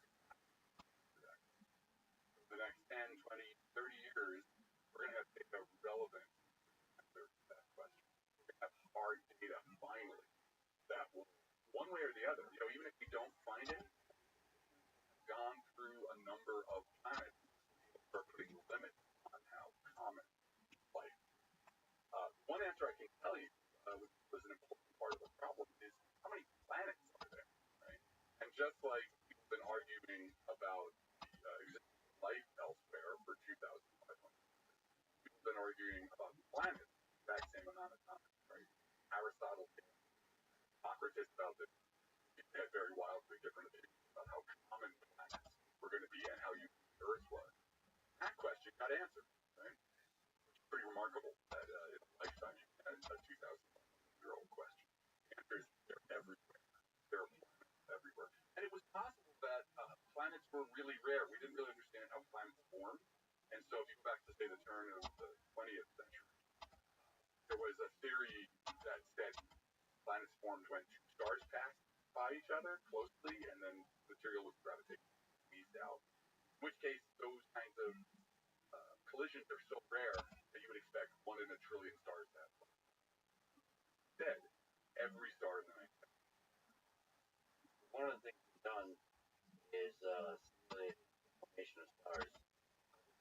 This formation of planets. Simulate your solar system. Through the entire evolution of the solar system. Kind of a numerical simulation, sneaking up the question of how many planets are there. That actually we're able to do now. You can run simulations of the formation of planetary systems. If you run the simulation, where you want to start is a cloud of gas, these giant interstellar clouds of gas that may have, millions of times the mass of the Sun. So you run a simulation of that, it's turbulent, gas is roiling and tumbling, and every now and then you get a place where the gas is dense enough that gravity gets rid of it. So you'll start to form a protostar.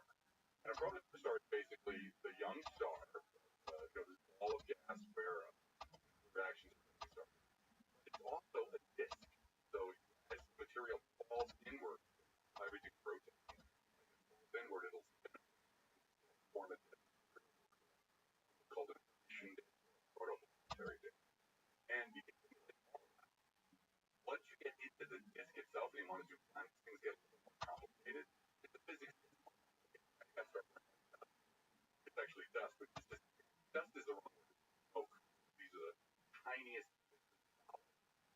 They will coagulate in the disk to form pebbles. Pebbles will collide with rocks. Rocks will form, etc. That process is super complicated. But we've been able to simulate enough of it to begin to get a handle on how planets form, how you accrete enough material to get the first proto-planets or planetary embryos, as we call them. And then the next step is climbing into each other to form, planetary bodies. And then the planetary bodies form together. Earth, the moon came about because there was a Mars-sized body that slammed into the Earth, basically all the material, then eventually. And all of them have different temperatures. Yeah, so the temperature of the material in the disk depends on how far away you are from the star. So it decreases, right? So there's a really interesting point. Close to the star, temperatures are really high. And the only thing that can condense, that can freeze out, is going to be stuff like metal.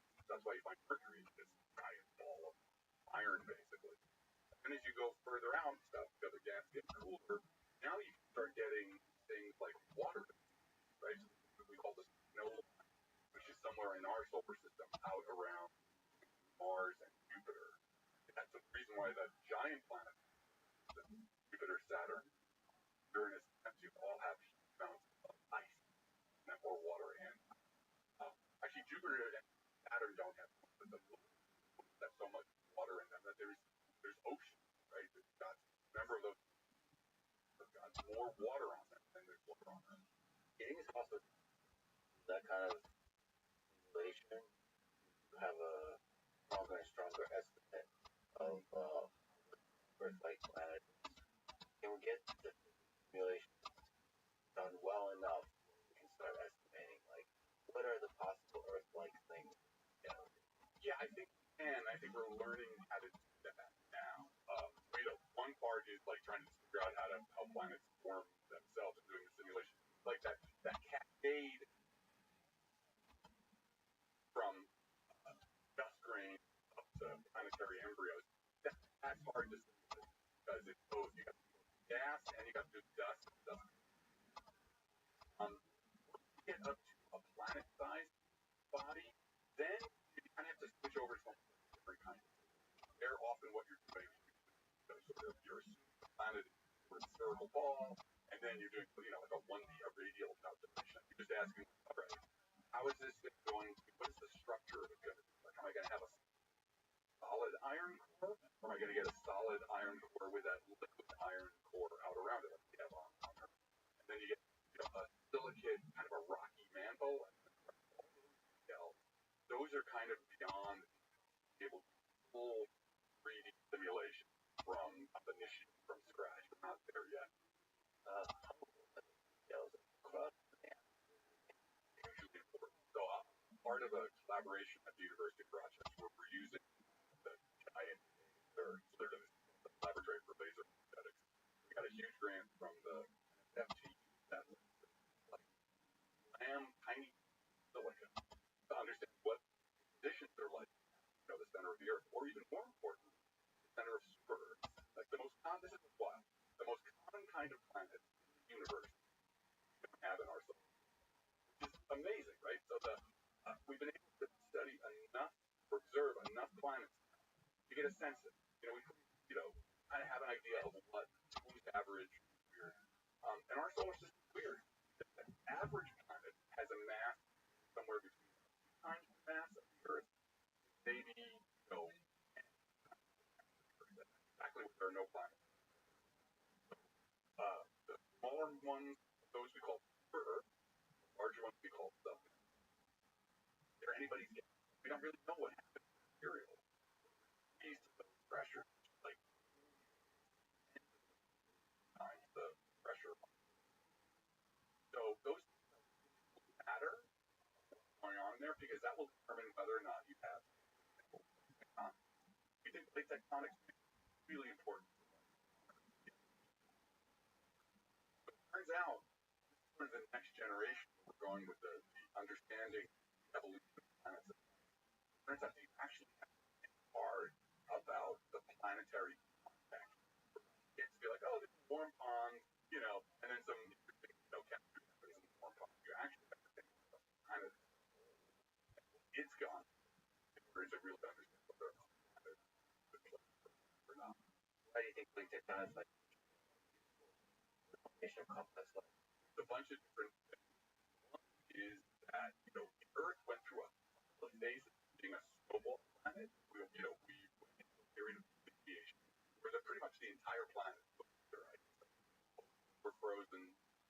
Early on in Earth, there was barely any. We were actually a water world. It was just a couple of Australia-sized cratons called the Pro. So those went through these snowball Earth. And if it wasn't for the fact that we had kind of an active, a lot of volcanism on it, we could have been locked in that forever. Like once you get into snowball, the planet can be trapped in forever. Which maybe you already had life form, but then because it's so cold, you may never get anything more than just microbes. So what plate tectonics does, because it fosters more volcanism, is that you're going to get carbon dioxide pumped into the atmosphere, which warms it up and gets out. Even more really important thing. I just finished a paper where we were looking at a model that's been out there for a long time that purports to say intelligent life in the universe will be rare. And it made all these assumptions about the Earth's history, particularly the history of life and the history of the planet are each other. And it turns out, as I was doing the reading for this, that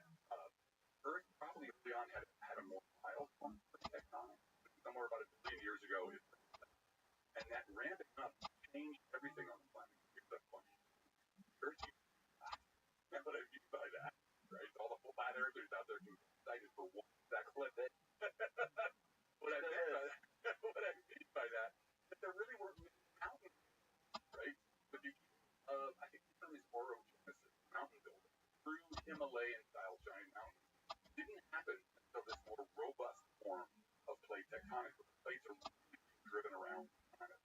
And that is when you get the crust hitting each other and they start pushing, these Himalayan style mountains. The weathering of that, erosion of that, huge amounts of nutrients, things that microbes want into the ocean, and then the net primary productivity, the bottom of the food chain, how much sugars they are producing, how much photosynthesis they're doing, shot up by a factor of 1,000. Right? So the fact that you had supercharged evolution, like we're not exactly sure how it happened, but it's clear that the amount of living activity really got to put the fact of vigorous. It's nice to have turmoil. There's a temperature and surface geometry, chemistry, planet turmoil. Yeah, that's actually really true. Because what happens? That's a really important point to bring up. Look at the history of life on Earth. We get abiogenesis around at least 0.8 years. That's the first life. They kind of take over enough the biosphere actively. But then it goes through a period they call the boring. We're like a billion years and it's just microbes. Nothing's happening. Microbes. I mean, microbes are doing amazing things. They're inventing. Thank you very much. Appreciate that. But it's not until you get probably this continent each other, you really get to the beginning of forming, driving evolution response. Very scale, this turmoil, this chaos, is creating as well as other biology respond to that. And somewhere around there is when but suddenly everybody. So yeah, it does look like that chaos, that turmoil was actually very helpful. I wonder if there's some really elevated level of chaos, almost like a catastrophe behind every of evolution. Like you're not gonna have guys who are like Einstein that comes up with the idea, but if you have like an evolutionary time scale, you need some real big drama going on for the evolution have to come up with a solution to that drama. Like an extra complex. Well, I'm not sure if that's true. I don't know. Right. Through almost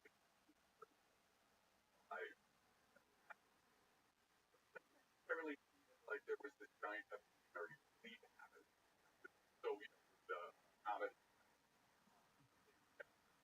certainly lots of things up. That's why we're here, right?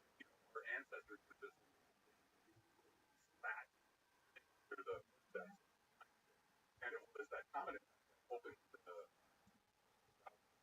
but it wasn't. It still took another million years. It wasn't immediately.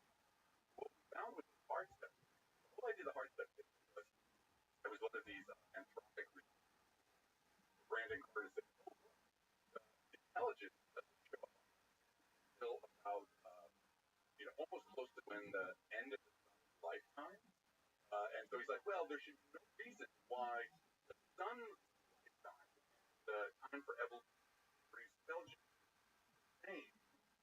And so therefore he goes through all this reasoning, anthropic reasoning, and ends up with the idea that like, oh, it must be the odds of getting intelligence super low. And so that's the hard stuff. Right? There was a series of evolution. Very, very hard. Because that probability. Everybody loves the probability distribution. Went a long way with this. But it turns out that the whole thing is flawed. Because on one, when you look at it, of course the scale funds because light and the time scale for evolution of the Earth is about the same time scale as evolution. Millions of years. The Earth evolves over millions of years. And life and the Earth co-evolve. That's what is that actually the fate of the earth and the fate of life. And this is really important for astrobiology. Life on a planet. Prince Moon and Sour Walker both say, I agree with it. It's really nice. Plate tectonics, the evolution of oxygen, of an oxygen atmosphere, which only happened because these things, these are things that are happening where life and the planet sort of back and forth. So rather than your point about giant, maybe not giant, as the Earth and life are evolving together, windows are like, for example, life put oxygen in the atmosphere. When life invented synthesis about 2.5 billion years ago, that broke water apart, work to its shenanigans. Broke water apart and put oxygen in the atmosphere. That's why there's oxygen in the atmosphere. That opened up possibilities, new space for evolution to happen. But it also changed the chemistry of the planet forever. So the introduction of oxygen photosynthesis changed the planet forever. It opened up a bunch of windows for evolution that happened otherwise. For example, you and I, we need big brain creatures need oxygen atmosphere because oxygen is but you couldn't intelligent creature 100 million years after the. So really, on the scale of a planet, when there's a billion trillion on a planet, they can actually have planetary scale.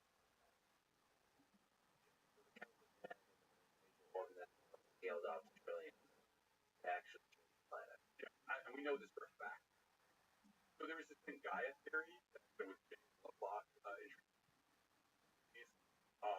the Margellus together. So this Gaia theory is the idea that planets pretty much life takes over. They hijack in a way that some feedbacks between the planet and the life, such that it keeps the planet habitable.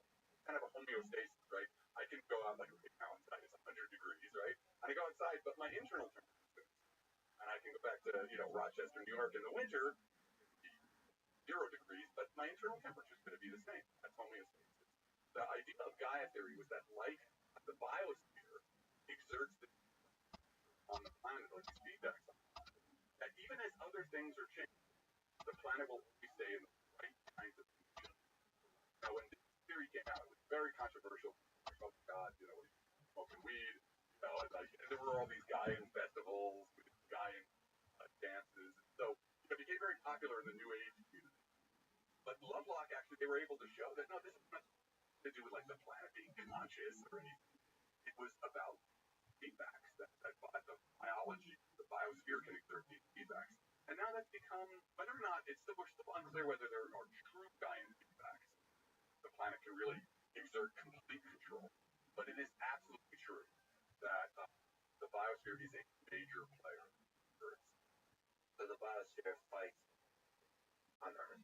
What I would say right now is I don't know if I can say that scientifically. I can say that the biosphere does a huge amount of the regulation of the planetary over billions of years and strongly modified the evolution. Whether or not Gaian feedback, the biosphere is somehow, and Sarah Walker and David Greenspan actually paper about the idea of planetary intelligence or cognition across the planetary. And I think that actually is possible, not conscious, but there is a kind of cognitive activity going on. The biosphere, in some sense, knows what's happening at these feedbacks. So it's so unclear whether we have these full Gaian feedbacks, but we certainly have semi-Gaian feedback. If there's a perturbation on the planetary scale, temperature, installation, how much sunlight's coming, the biosphere will start to have feedbacks that will damp that perturbation. Temperature goes up, the biosphere starts doing something. Temperature comes down. I wonder if the technosphere has Gaian feedback or elements of Gaian feedback. Technosphere will also fight. Yes. Question, I guess. Well, that's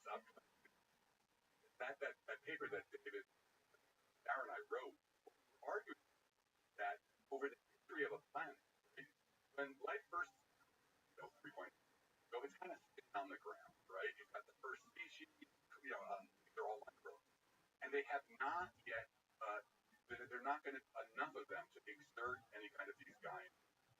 So we call that an immature biosphere. Then as time goes on, as life becomes more robust, and if you exert these effects in the planet in the place where it needs to be life, we call that a mature biosphere, right? And the important thing, and I'm sure later on we're going to talk about definitions of life. There's a great term called that Francisco, neurobiologist Francisco Varela came up with. He said, one of the defining things about life is the property of self-creating. Life does not create the condition which will destroy itself, right? It's always trying to keep itself in a place where it can. So the biosphere, from this giant perspective, has been for billions of years. Now,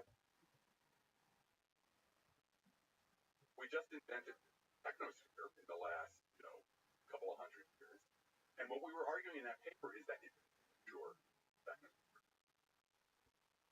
Right? Because right now, with climate change, the other things we're doing, we're just with the technosphere right now, it's sort of destroying the conditions under which it needs to maintain itself. So the real job for us, if we're going to last over, geologic timescale, we want a technosphere that's going to last tens of thousands, hundreds of thousands, billions of years, and we've got to become mature, not undermine the conditions, to not subvert the conditions you need to stay alive. So as of right now, I'd say we're not Well, I wonder if you look across thousands, tens of thousands, hundreds of thousands of years, that perturbation, technosphere should create as a way to greater defenses against perturbations, which is a ridiculous thing. Basically, go out and play in the yard and hurt yourself. Friends didn't even, or like drink water from the pond. Take a few times. Yeah. Well, it's interesting with the techno, but we're just here in terms of as a planet, right? That's David Green's anti-perturbation, like it's time, over the entire planet. Used to be everything fell down, all the meteorites fell down. But now we're starting to out on the idea of planetary defense or something. We are actually going to start exerting perturbation on the solar system. Right? Like significant climate change rise at the end of the solar system, right? So we will change literally engineering. But what you can think of right now is what's happening with the Anthropocene, the great acceleration that is the technology. That is a giant perturbation of the biosphere. What is, the technosphere sits on top of the biosphere. And if the technosphere undermines the biosphere for its own conditions of habit, you're in trouble. Right? I mean, the biosphere is not going over. There's nothing to do. Like, the idea that we have to save the Earth a little bit. The Earth is not a furry little bunny but it's for us, right? Humanity emerged out of the Holocene in the last 10,000 years during the glacial period. We can't tolerate very different kinds of Earth. So that's what I mean about it. I gotta ask you about the paper. It's pretty interesting. There's people here about heart step, abiogenesis, close fermentation, acid, all kinds of steps, all the way to sapient animal intelligence, land ecosystems, the eye precursor, formation of the eye, complex cellularity. Yeah, so interesting. I mean, what can you say about this chart? There are all kinds of things talking about what it is. Right, and so this is the idea that was using anthropic reasoning. There must be a few very hard for the evolution to get through to make it right. So every generation, you roll the dice. And it won't take long to get back. But there must be he said actually for in order to paper here, this font is all these papers. The point, actually, all these one thing that's different of what another idea from biology, major transition evolution, that those are the hard steps.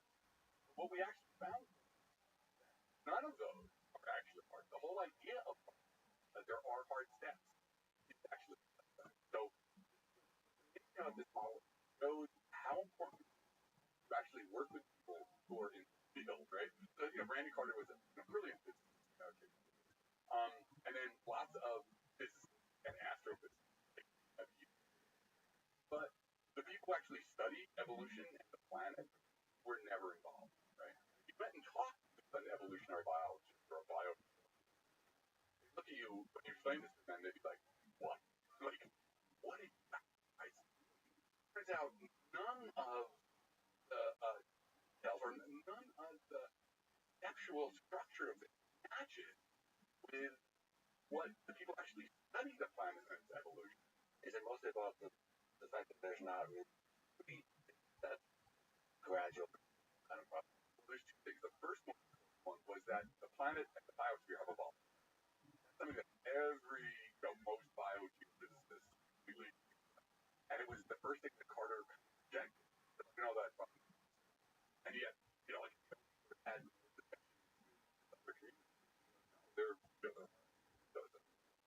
the next thing is the idea of whether a step is hard or not.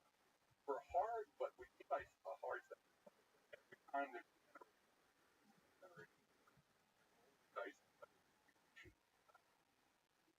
and the idea of something being a hard step weighs something like here is a hard step, actually not the hard step.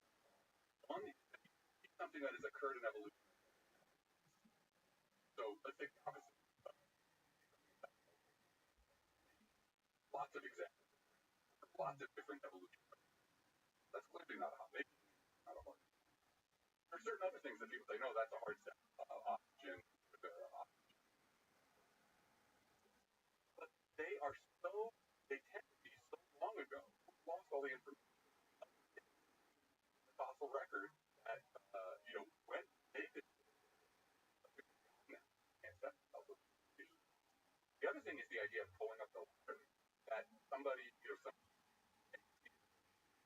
it fills the ditch, and nobody else can do it again. So yeah, it only happened once, but it happened once. The creature was so successful, it took over, and there was nobody else. Yeah, so the interesting thing about this is how much, when you look at the details of life's history on Earth, how it really shifts away from the concept of model. And it shows that those details that we're talking about, like, you have to know about the planet, you have to know about the planet. Yeah. And to be fair to Carter on the first point, it's much more complicated. If life and the planet are co-evolving, it makes the planet a static, fantastic conditions, and we can, from an outside perspective, analyze planets, conditions that create. There's a binary yes or no, will it create life? If the cold wall is complex. Becomes much more difficult from the perspective there, trying to figure out which one actually. But I think right now, so now there may be other that actually, co-evolution actually has not deterministic, done with but you have patterns, strength. That's actually strength. So nothing in Carter was a yeah, I'm a theoretical physicist. And so I love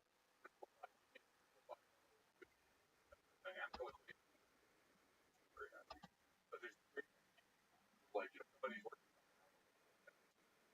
over saying, I just wrote down an equation for that. I saw the problem. They didn't have a journal.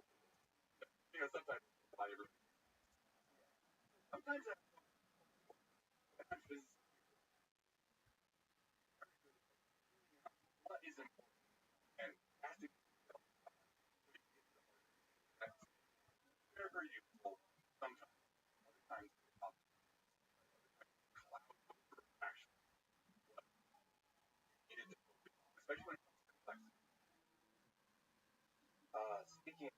boiling everything down to back to the question of how many out there. Drake had various feelings about the Drake equation, but basically it was the story actually really is. Frank Drake in 1960, the first ever astrobiological firm. Radio television pointed at a couple of that was the first time anybody done any experiment about any kind of life. He does it, and he's kind of waiting for everybody to make fun of him. No, government meeting on effort. Like, okay. So they organized a meeting with 8 people. Carlson there as well. And like the night before, Drake had an agenda. How do you come for an agenda for a meeting on a topic never talked about? Right, he breaks. That's what's so brilliant about the Drake. Breaks the problem of how many civilizations are out there into a bunch of stuff, right? And he breaks it into sub-problems. Each one of them is a factor in an equation. Multiply them all together, you get the number of civilizations out there. So the first term is rate at which stars. The second term is fraction of those stars. The next term is the number of planets habitable. The next term after that is fractions of those planets that are actually abiotic. The next one is fraction of planets start to get intelligence. After that is fraction of planets where that intelligence was on create a civilization. Finally, the last term, which is the one that we really care about, life. You have a civilization. We humans, right? Because we're staring at nuclear war, climate change, AI. So, how long on general? Each one of these terms was brilliant about what was doing was quantifying our ignorance, right? By breaking the problem up into these 7 sub-problems, gave astronomers something. This is always the new research field. You need a research program, or else you just have a bunch of vague questions you don't even know really what you're trying to do. So, the star people could figure out how many stars forming per year. The fleet of interested planets could go and find number of planets, etc. These are their own by creating the equation. That's exactly astrobiology was the term wrote that. Like, okay, you guys go do this, you go do that, you go do that. And it had such far-reaching effect on astrobiology. It didn't break the problem in a way that gave full, marching for all these different groups. Like, for example, because of the Drake equation in some sense, that people were involved in study pushed NASA to develop the technologies for planet hunting. Meeting in 1978, 1978. Driven involved in getting NASA together to say, okay, what's the roadmap to develop that? So, the Drake absolutely foundation. We should remember that it's not a law of nature. It's not equal to the narrative. Speaking of you, some generated papers. Some of those papers are good. Some of those papers are bad. I'm not sure where my paper fits on those. One should be careful about what, in terms of understanding astrobiology. This really definitely. They talk about each one of them. That's a one. I think look back hundreds of years. 92 and 95 to me was that was kind of more that was water. It is like no reason industry is fine. Right now I guess nobody's celebrating it too much because you don't know what it is. But I think once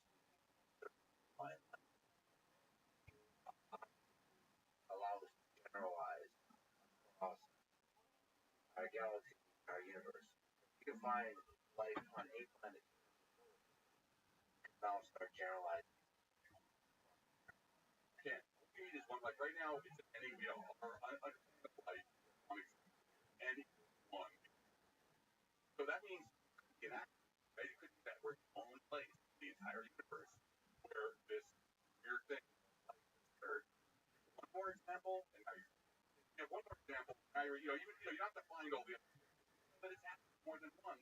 And now you are in a Bayesian perspective, you can start thinking life is not something. Your sense of paper, what do you think?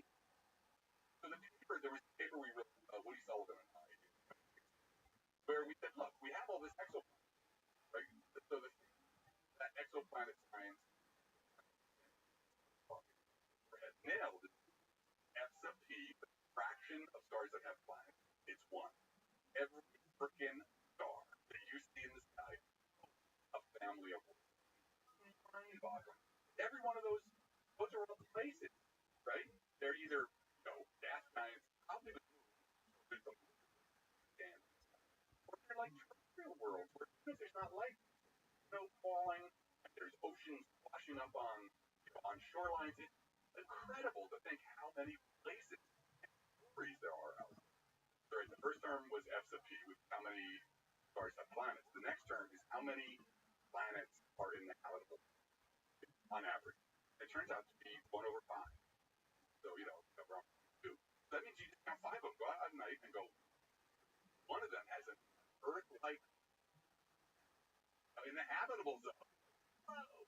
What defines a habitable zone is an idea that was developed 1958 by the Chinese American astronomer Liu Shen. It was really an idea. It said, look, there is, I can simple calculate, like take a planet from what's the temperature of the planet, temperature of the surface. So now all you're going to ask, you give it a standard kind of, Earth like you're going to ask, could there be liquid water on it? Liquid water is the other thing that's happening. But if you were to start out trying to make life, use water as fuel. So basically, habitable zone is the band of orbit around the star where you can have liquid water surface. You can take a glass of water, pour it on the surface, freeze it. Happen if your planet far out, it wouldn't boil away. That's the formal definition of the habit. It's a nice, definition. More going on than that, but simply. We should say it's a place to start. I would talking about temperature where water can be on the surface.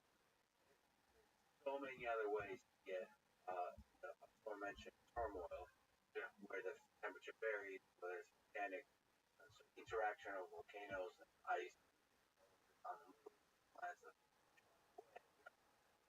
For example, in our own let's say Europa has got a mile ocean for 10 miles of ice, right? That's not in the habitable zone. That is outside the habitable zone. And that could be the best place. It's got more water than Earth does. All of its ocean, or twice as much water on Europa. So, that makes and it's there's reasons why you do want to put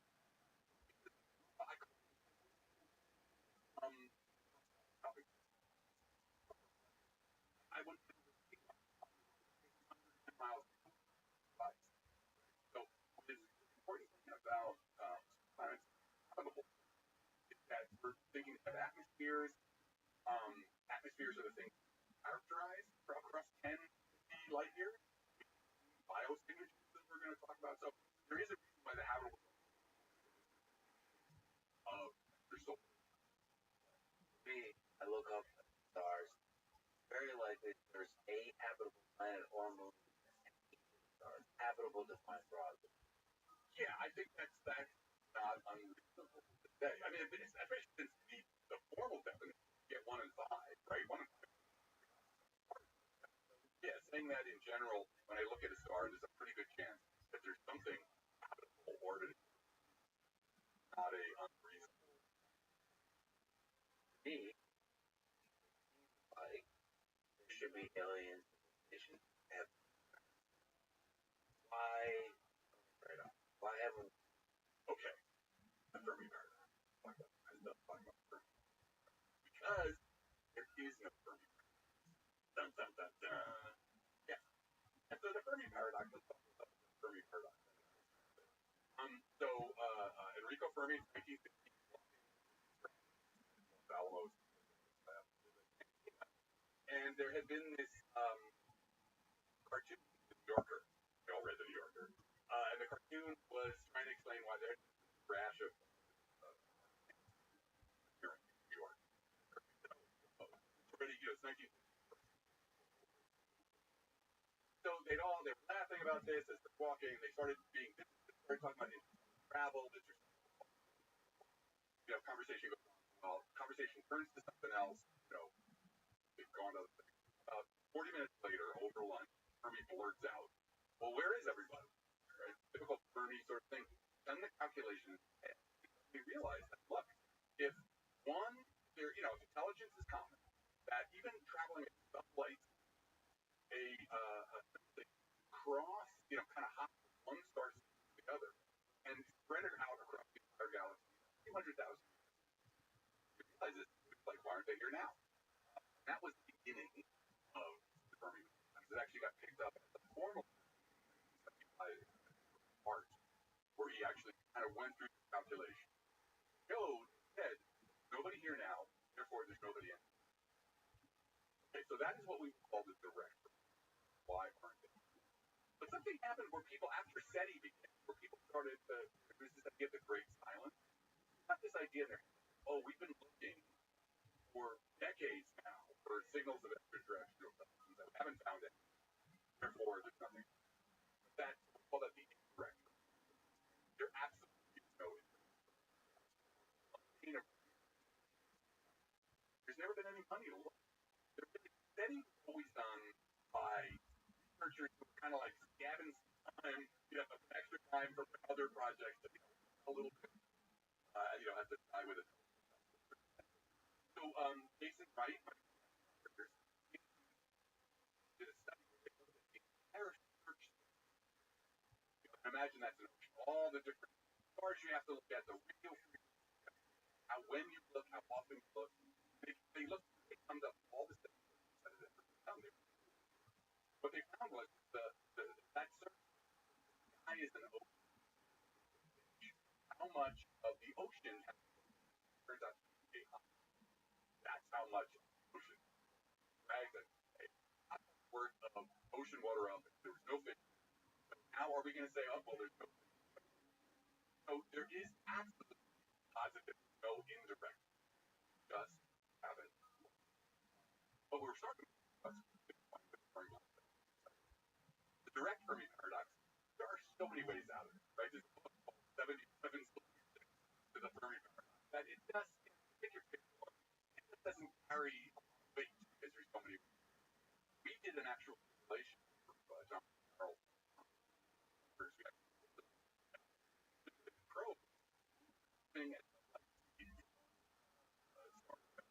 Gathering resources, and so we could actually across the galaxy have one IA bio and watch that process. The heart was right across, but forever. One question is when. So if you get to finite lifetime, let it last 1,000 years, you find it now the steady state. Time back traveling to Earth. How many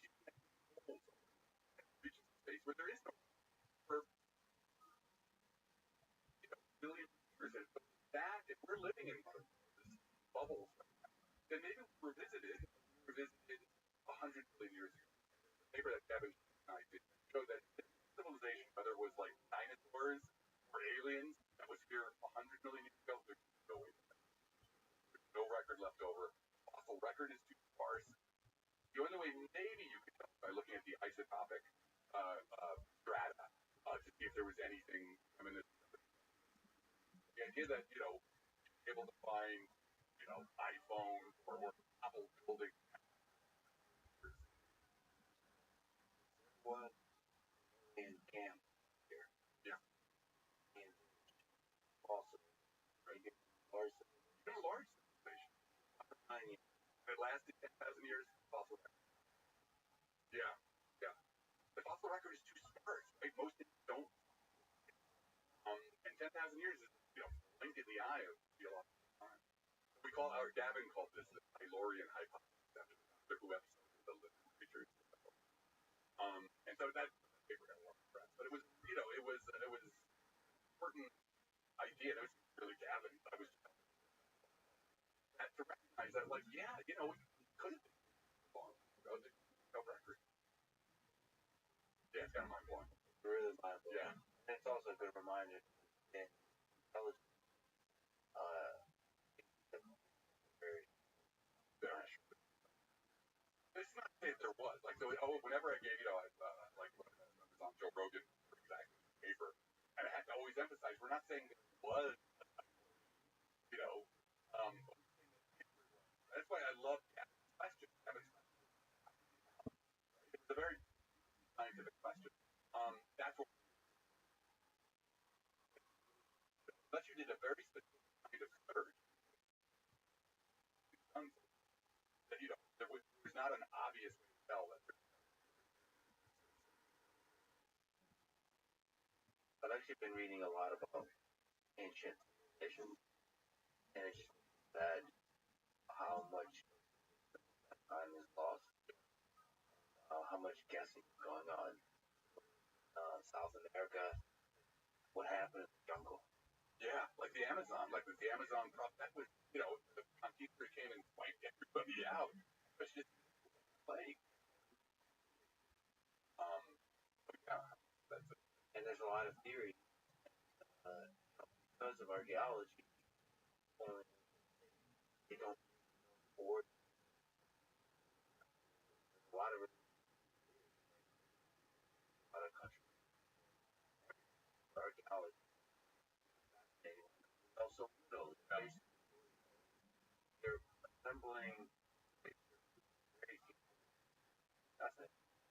It makes me humbling and sad that it could be entire civilizations, ancient civilizations, that are either almost entirely or entirely. Yeah, well, like the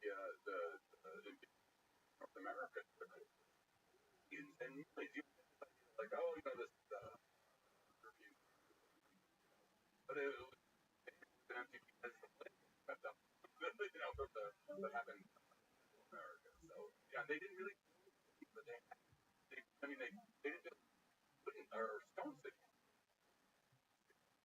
Everyone, they're really damn good at it.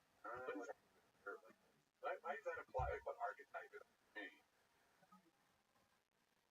And it's also really interesting, speaking of architecture, independent civilization, and they had a lot of similar kind of dynamics. Human nature, when it builds up hierarchies in a certain way, pyramids in a certain way, goes to war, all that kind of stuff, independently. Fascinating. Santa Fe Institute stuff is Santa Fe because on the complex system, there's a version of hierarchy.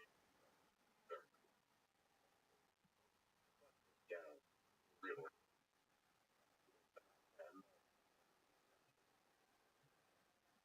Going back to the paper on the prevalence of technological versus paper that has on the equation. We have all of this, right? Gotta be good for something, especially terms that nail down are the drinking. So F sub T, that's the second fraction of stars, and then N sub E, the average number of planets in the habitable. Those are the second and third term in the Drake. So what that means is all the astronomical said, like, okay, how do we do something with the big? And so we realized that, well, okay, so we got to get rid of time. The lifetime thing, we can't say anything about that. But if we let that, if we don't ask how long they last, but instead ask, what's the probability that there's been any civilization at all, no matter how long they lasted? I'm not asking what they exist now or not. I'm just general about probabilities to make a technological civilization anywhere and at any time. And we were able to pick a strange. And so what we found was basically that there have been 10 billion trillion habitable zone planets in the universe. What that means is those are 10 billion trillion experiments that have been run. And the only way that we're the only time that this whole process from abiogenesis to a civilization occurred, every one of those experiments failed. Right? So therefore you could put a probability, call it the pessimist, right? We don't really know what nature sets for the probability of speaking intelligence, right? But we set a limit. Say, look, if the probability per habitable planet is less than 10 to the minus 1, anywhere larger, we're not the first. Somewhere. That was fine. Anybody nearby, the galaxy is terrible. It just told me that, like, unless nature's really against some bias against civilization, we're not the first time this happened elsewhere over the course of 10 trillion experiments. That's a lot. Right. 1,000 is a lot. Yeah. 100 is a lot. If we normal humans saw 100 experiments, knew that at least one time it was a successful movie for sure. 100. Yeah. So that's what I mean. That's why. So these kinds of arguments, be careful with what they. I felt like what this showed was that the burden of proof is now on. That's why we called it the pessimist. Throughout history, there's been alien yelling at each other. That's all they had to go with, right? Bruno and they burned the guy just at the stake for being an alien option. But nobody really knew what pessimist optics. This, we sort of thought this was like the Planck length. This was sort of the Planck length of astrobiology. Give you an actual number that, if you somehow calculate what the probability, of forming a technological civilization was, this thing sort of shows you where the limit is. As long as you're above the minus 22, that actually absolutely occurred. Other civilizations have occurred. But to me, at least, the question F is abiogenesis. How hard is it for life to originate on the planet? All the other ones, very likely. Everything seems very likely. The only open question is how hard is it for life to originate? Lots of ways to, again, don't know unless we look. You had Sarah walk around not too long ago. She's very interested in origins of life. So lots of people are working on this, but I think it's hard looking at the history of the Earth. Again, this is Bayesian arguments on this. But yeah, forming life, I don't think it's hard. Getting like basic biology stuff, I don't think it's hard. It's still wild. It's an amazing process that actually I think requires some deep rethinking about how we conceptualize what life is, what life is. I like about Sarah's work. We're pursuing on a different level, like the only but still, regardless of all those details, life is probably that's my gut feel. I mean, but once it criteria for the rate complex, as long as you find that 1 billion, but I just can't have a planet not having a couple there. Yeah, but there is a mystery there about why did it take so long, like with the brain explosion, but that may be again about these windows that like you couldn't happen until the window, the planet and the life had evolved together enough that they together kind of opened the window for the next.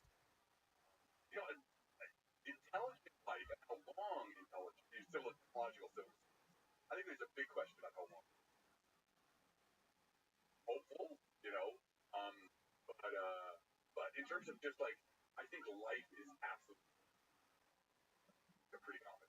Yeah, I think it's absolutely. I think again, if I look about everything, even in advance of those then the L, our galaxy, gravy, Yeah, you think about it, we've been around. I mean, as a truly, when we think about it, Drake's definition of that radio stuff, that's been 100 years. And if we got another 10,000, 100,000 years of history, that would be us. That'd be pretty amazing, right? But that wouldn't be long enough to really top up the number of civilizations in the galaxy. So you really that raises a question that I am very, which is how do we even talk about a couple billion-year civilization, right? How do we even begin to hypothesize or think about it in any kind of systematic way? What happens with technological civilization across hundreds of billions? Yeah, like, how do you even simulate the trajectory that civilizations can take on a time scale? All the data we have is 10,000 years, 20,000 years civilizations, and then I don't know that years technological. Ourselves to bits or drive ourselves off the planet. I don't know, really. But there's got to be a way. That's really a frontier. So you had David Clipping on ago, and David and I did a paper and David wrote this where we, it was a big calculation. Ask the question: if you find a signal or no signature, would that come from a civilization that younger, your age, or older? And you could, I mean, it's not hard to do, but it was great. The formalism kind of intimidating, but the formalism part show that they're older, probably much older. So that means you're really deep about like, okay, how do your civilizations manifest themselves? What signatures do they leave? And you even, I mean, what's so cool about it? So much fun. You have to imagine the unimaginable. I mean, obviously biological evolution on those kind of even really be the same thing started at. Social forms, what kind of social form? Or maybe they wouldn't if they come out, they come back. It's punctuating evolution. We gotta sort of the fun part. We have to sort of work this out. Well, and one way to approach that question is like, what are the different ways to achieve homeostasis? As you get greater and greater technological innovation. So like, if you expand out into the universe, you have off the Karshak scale. What are the ways in avoid destroying yourself? Achieve stability while still growing. And I mean, that's an interesting question. I think it's probably simulatable. Could be. I mean, agent-based modeling, you could do it with. So, our group has used agent-based modeling, something like the Fermi paradox. That was agent-based modeling. But you can also do this. People at Santa Fe have done this. Other groups have done this. To use agent-based modeling to track the formation of hierarchies, formation of stable hierarchies. So I think actually is very useful. But understanding the kind of assumptions and principles that are going to it when you track those, that is what. I think if humans colonize Mars, the dynamic on Earth will be fundamentally dynamic on Earth right now. That's a loaded. Talking. If we settle it, Mars will very quickly want to be. Well, no, already going to be on Mars. That's guaranteed. Yeah, the moment you have 2 million people, the moment you have 1 million people, going to be, and then they're going to start fighting. Right. And the question is, planetary fighting.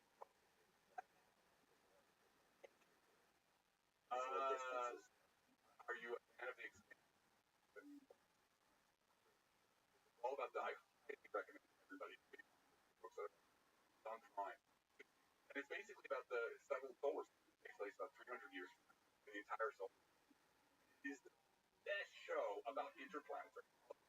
The first season, actually, the original, Foreign Affairs? Best show on TV be about politics. It's interplanetary. So yeah, I think human beings being human beings, there will be warfare and there will be I don't think it'll be necessarily all that. Because really, I think within a few hundred years, we will have lots of people in the system. And it doesn't even have to be on Mars. We did a paper where we basically, I wanted to know about whether an idea is possible. He expands the asteroid belt. What they've done is they have colonized the asteroid belt by hollowing out the asteroids, putting them up on the inside, right? I'm like, wow. And when I ran the blog for NPR, I actually talked to the guys and said, calculate this, see whether it's possible. Sadly, it's not possible. The rock is just not strong enough that if you try to just pick it up to the speed you need to get one-third gravity, I think the minimum you need, the rock would fall apart and break. But we came up with another idea, which was that if you take small asteroids, put a giant bag around them, a nanofiber bag, and those up, complete the bag, and then even a small kilometer wide asteroid would stand out. You get like a hat worth of material inside. So forget about even colonizing Mars, space station, right? Or space habitat. Billions of people. So anyway, the point is that I think within a few hundred years, it is not unimaginable that there will be millions of You think most of them will be habitats versus on Mars and planetary? it's a lot easier on some level, right? Depends on how like with fabrication and stuff. But getting down a gravity belt is hard. So there's a certain way in which there's a lot easier to build. But we'll probably do both. I mean, I think what'll happen is, the next should we make it through the next 1,000 years. So I think we'll settle everything up and beautiful. What I love about what's helpful about it, like you can have all of these pockets, and I'm sure there's going to be a space habitat, like there's going to be whatever you want, a libertarian space habitat. Everybody's going to be able to kind of create their lots of experiments in human flourishing, and those kinds of experiments will be really useful for us to sort of figure out better ways for us to interact. Maximum flourishing, maximum wellness, maximum democracy. Do you think that's a good backup solution? Go on space to avoid the possibility of running close to the center? Well, I think I want to be always careful with that because, like I said, it's centuries that we're talking about. Yeah. Right?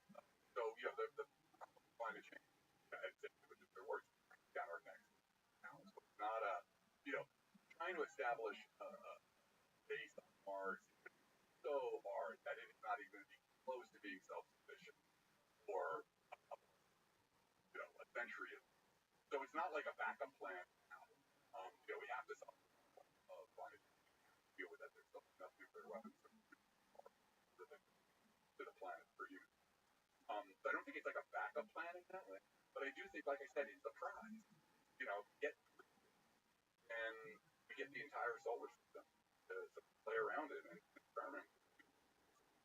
I think a lot less than a century urgent, like a real urgent, like a catastrophe, like a small nuclear war breaks out where it's like holy shit. Sure, a bigger one is geopolitical war between China and the United States escalates. Those more obvious.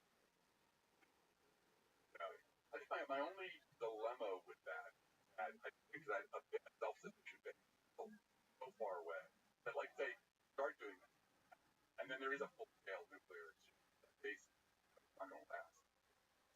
The self-sufficiency requires an economy, like literally a material economy, that we are so far from Mars that centuries from. Like I said, 3 it's not that long, 2 to 3 centuries. Look at 20, nobody had traveled faster than 60 miles an hour unless they were falling off a cliff, right? And now we routinely travel at 500. But it is sort of centuries long. That's why I think we'd be better off trying to solve these problems than, I think the odds that we're going to be able to create a colony on Mars before that threat comes to head. So we'd have to. scientific and engineering question. Colony on Mars or out in space, like where Earth entirely could be. Yeah, because it's really what about thinking of complex systems, right? Space habitat, would have to be as robust as an ecosystem, as the kind of thing you see on all the different webs of interaction. That's why I always think that, this process of going out into space actually will help us with climate change and with thinking about making a long-term sustainable version of civilization. Because you really have to think about these webs. And recognize the biosphere forever. The biosphere knows how to do this, right? So how do we build a vibrant, powerful that also does with the biosphere, mess with the biosphere's capacity to support our technology. So, by doing this, by trying to build space habitats, in some sense, you're thinking about building a small scale version of this. I think problems are going to kind of be together. Well, there's also the other possibility of movie Darren Aronofsky Postcard from Earth, where we could create this kind of life gun that just shoots engineering everything, basically eating life on a bunch of places and letting life do things good at. As opposed to space habitat, you basically have to build the entire biosphere and technosphere, the whole thing. Stuff. The aforementioned cockroach and bacteria, place it in Europa. I think like honestly, but huge amount of bacteria, a giant number of organisms on Earth into on Mars, on some of the other planets that like some of them actually find a the moon part because the moon like there's the moon but that's I wonder some of these experiments, right? Like how because we know they're extremely hot, right? We know that you can go down 10 miles below the Earth's surface, and there are things where there's no sunlight, and there's a lot of microbes having a great time living off the radioactivity, in the rock. But they had a lot of time to evolve to those.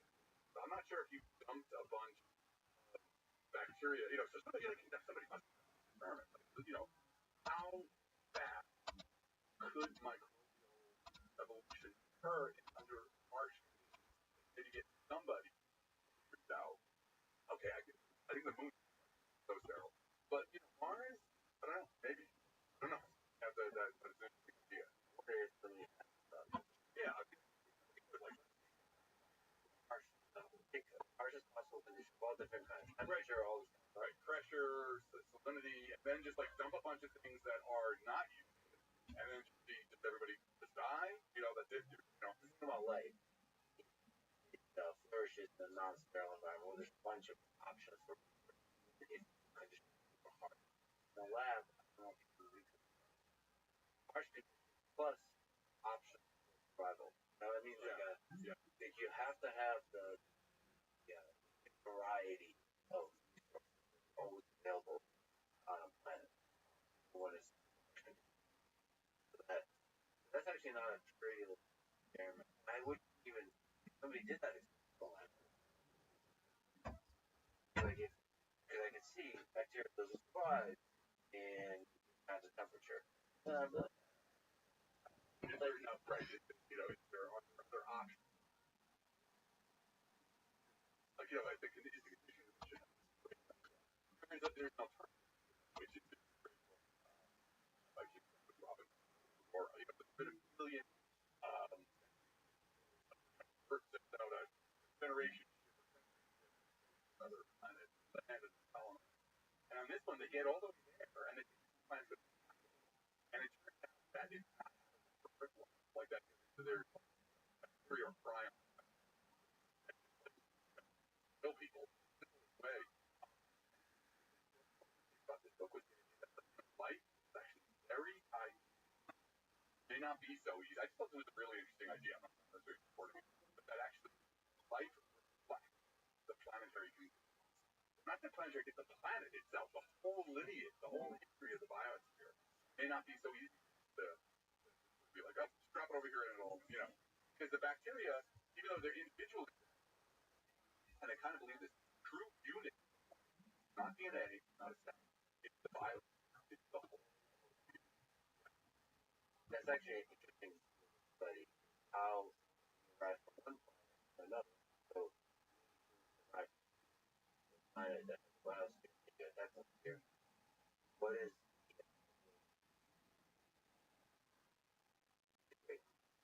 without The other, okay, let's take biology. That's an interesting question. Have regular that because everything on life is, has the same lineage. We all come from the last. He's often in science fiction. Okay, it's like that that metabolism, that biochemistry is so different from ours, but coexist because they don't even know each other. And then the other version is you get there, you land, the nose you're dead. It's which I think is the latter. Yeah, it sort of feels more alien. We look out there, according to the great equation, everywhere. How do we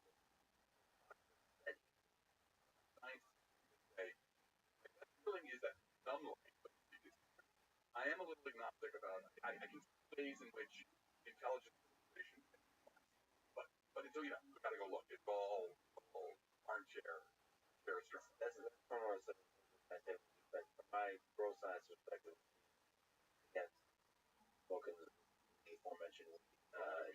It's after the bond. I mean, honestly, it's really.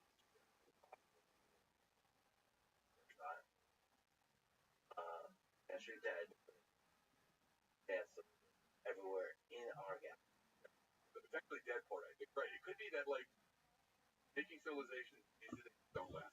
So when we went out there, we find a lot of. Apex predators don't survive.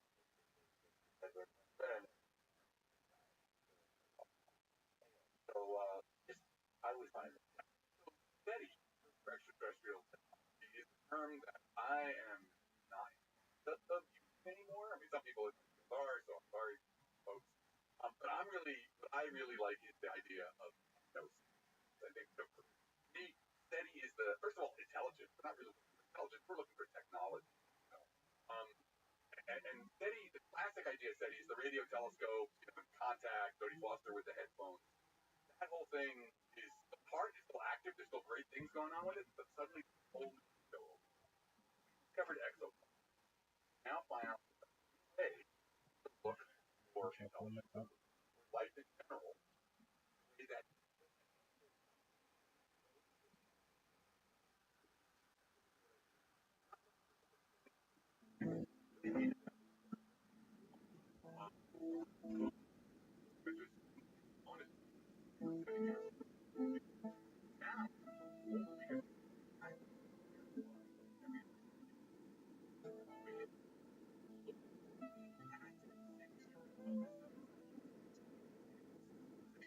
Hello, everybody, and welcome back to the podcast, episode 200.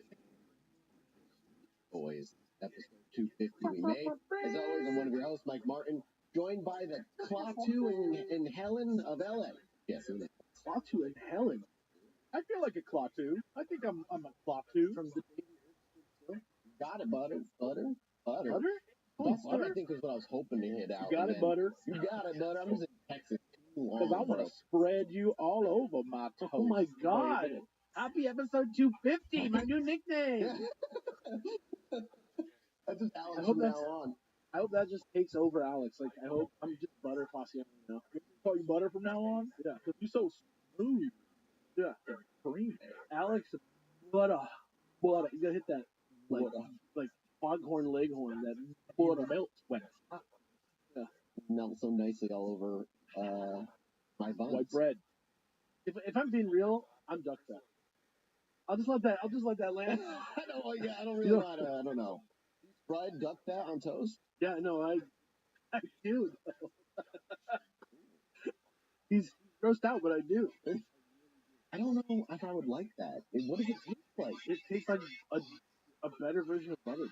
There's lots of different kinds of mysteries out there. Let's put it that way. Certainly are. There's lots of different kinds of mysteries out there, and you should try Dutch butter and toast. Or I don't know the Patreon.com slash. Maybe not even money because it helps us make the show the way we want instead of having to like worry about SEO and dumb crap like that. Isn't that cool? It's really the Dutch stuff of Patreon. It really is. It's not what you'd expect. It's not what you'd expect. But when you go on there and you see that ad-free episodes, episodes, all those, how many are there that are not? So many. What? We're talking 100 episodes. Some of them are like as long as episodes. But no bullshit. It really is a problem. There's no way we could actually catch you up. If you're listening right now and you're not on Patreon, You're way you're behind. not. You'll never catch up. If you're sitting there and you're like at the end of the chilling time, you're like, fuck that. Go on Patreon and listen to 100 episodes of the show that you haven't heard before. Or listen to the episode again, then go on to Patreon. And listen to them both at the same time. Or buy One in each ear. buy 5 Illuminati t-shirts. That's another thing. That's it. Great. That's another good way. But there's also a Rotten Popcorn show on there on the Patreon that's like massive, showing us his like disgusting menagerie of movies that he keeps in the drawer, and us trying to show him what real art is. And speaking of real art, Studio Melectro, the greatest like monthly art that you can get online. It's so sick. It has such a vibe. It's really cool. Shows does something that I don't expect. It always looks awesome. And you too can have all those things and more. And what did we say we were going to change the $10,000 tier to? We said we're going to change it to something cool. Listen to the last episode to find out. It was like something. It was something that you wanted. Something like, let's go on a road trip, tricking everybody into paying for a vacation that we'll film. I don't remember what, but some kind of it was paranormal. Something. It was like very exciting. Yeah, it was some something kind of paranormal barbecue. Yeah, I don't know. It was in the range of travel and or owning a house. Yeah, it was like one of those things. But, I'm going to have to interrupt for a second and say, oh, check up. I see on myself, and I'm on the second floor of my house. So I can't figure out where the fuck they're coming from. My man's got an infiltration. No, it's not like a fuck ton. I see a floor, I see a little trail, and going into my closet, which has 0 food, so I don't know what they're called. Keep going, Patreon, because with your Patreon, I can buy and get the shit out of it. Yeah, with your Patreon, you can help him not have ants. Yeah, we can cinnamon up Matthew's hole today. Patreon.com/SlimNinePod, where you can stop the ants from crawling into our host's actual home just by supporting us with your money. I don't have ants. Jesse doesn't have ants. He lives like by the water. It's very ant unfriendly, salty over there. Not a lot of stuff. I'm gonna stay on this topic until we find out whether or not Matthew's house is infected with ants. He is gone from sight. I see his. He has left. The only image that I see right now. Santa pajamas? What is that? The only thing I see in his room is a giant UFO poster. They're coming in the window, motherfucker. Hang on. Okay, they're coming in the window. If he doesn't help, go to patreon.com/Triplenotti and help him fortify his windows from the ant invasion. They have heard inside he's got the good sugar, and they're trying to get in there. Cinnamon up that boy's holes. Yeah, they have heard the word is spread to back to the colony. Queen has a bloodlust for human flesh, and Mathis is going to pay the tax. He has decreed. It's not a joke. Mathis must be feasted upon. Yeah, they're going to get the boy. Those are the scouts. That 2 or 3. Help us out. We've got to be on Patreon. The real question is, are they ants or secret government drones sent to spy on him because he knows too much? Sometimes he makes me feel like I'm on the Muppet Show in real life, and like a camera lens. He came in, he like spun around. First he revealed first that by coming into the background with his butt to us, he was wearing Santa pajamas. And then he like did a spin around into the chair, picked up his headphones, said, "They're coming in the windows, motherfucker." and then spun out of the frame in the other direction. Just now came back. I don't know what he's doing. Walked by, spun his chair 360 for no reason. On the case. Went to the window. We can't see what's going on. Although I will say, there does appear to be a giant hole in the wall. Yeah. You see that? It's a perfectly circular. I don't know what that is. Is it a cat? Something for cats? I think it might be a cat home. I don't know what's going on there. He's really got like a vibe going on. He's now showing us ground cinnamon. He's got it. And cinnamon the window. All right, no, hold on. Time out. Is that how you do it? Yeah. All right. What do you mean you cinnamon the? Okay, when you say I cinnamon I the opened window, up the what do you mean? window and I sprinkled cinnamon all along the edges, and then I shut the window. Yeah, that's perfect. Ants hate cinnamon. That's my old wives' remedy that I got from You know, if you were a real son of a bitch, you would go out and buy a shaker of cinnamon sugar and put it on the windowsill. So those bastards would be like, "Let's go, boys!" And they'd all die. That's the worst trap you could do. Does cinnamon kill them? No, they just I don't know. they I have just no hate it. clue. I just think it'd be brutal to be like, "You want this sugar?" That's like giving them Okay, like idiots. that's like giving them like a addictive drug. That's spice. I think I got the stouts. I think I caught it early because there's only a few of them, and I stomped on the one that I'm glad you handled it, and I hope that was funny enough of a bit that it stays in the episode. If not, yeah, Dean gets to decide. Dean gets to decide. Thank you so much to Stamps.com for sponsoring today's episode. Listen, I'm busy all the dang time. It's part of working a job that I love, just doing it all the time. So I'm always looking for what is essentially like a decision, something that I can just not have to think about, and it's taken care of for me. Like ordering food if I'm super busy and can't cook, or using a package service, a meal service, along those things. And Stamps.com is that for me, for my small business, when it comes to having to take care of my mail and priorities. For me, it streamlines my processes and makes my business way more efficient. You have to do a lot of bigger stuff, the bigger decisions, rather than worrying about time to run over to the post office for 10 minutes and wait in line just to get something. Wait, the pain in the butt is what I'm trying to tell you. So if you are also a owner, let me help you make decisions. Stamps.com. It's also great for other people. It's a great no-brainer. Mail checks, invoices, documents, books, everything you need to keep your business running. To connect every major marketplace, shopping cart, sell online, and access to USPS and UPS mailing services you need to run your business right from your computer or phone at any time, day or night. No lines, no traffic, no wait. So just make the same no-brainer decision as over 1 million other businesses with Stamps.com. Sign up with promo code CHILL for a special offer that includes a 4-week trial plus free postage and a free digital scale with no long-term commitment or contract. Just go to Stamps.com, click the microphone at the top of the page, and enter code CHILL. Thank you so much to Stamps.com for sponsoring today's episode.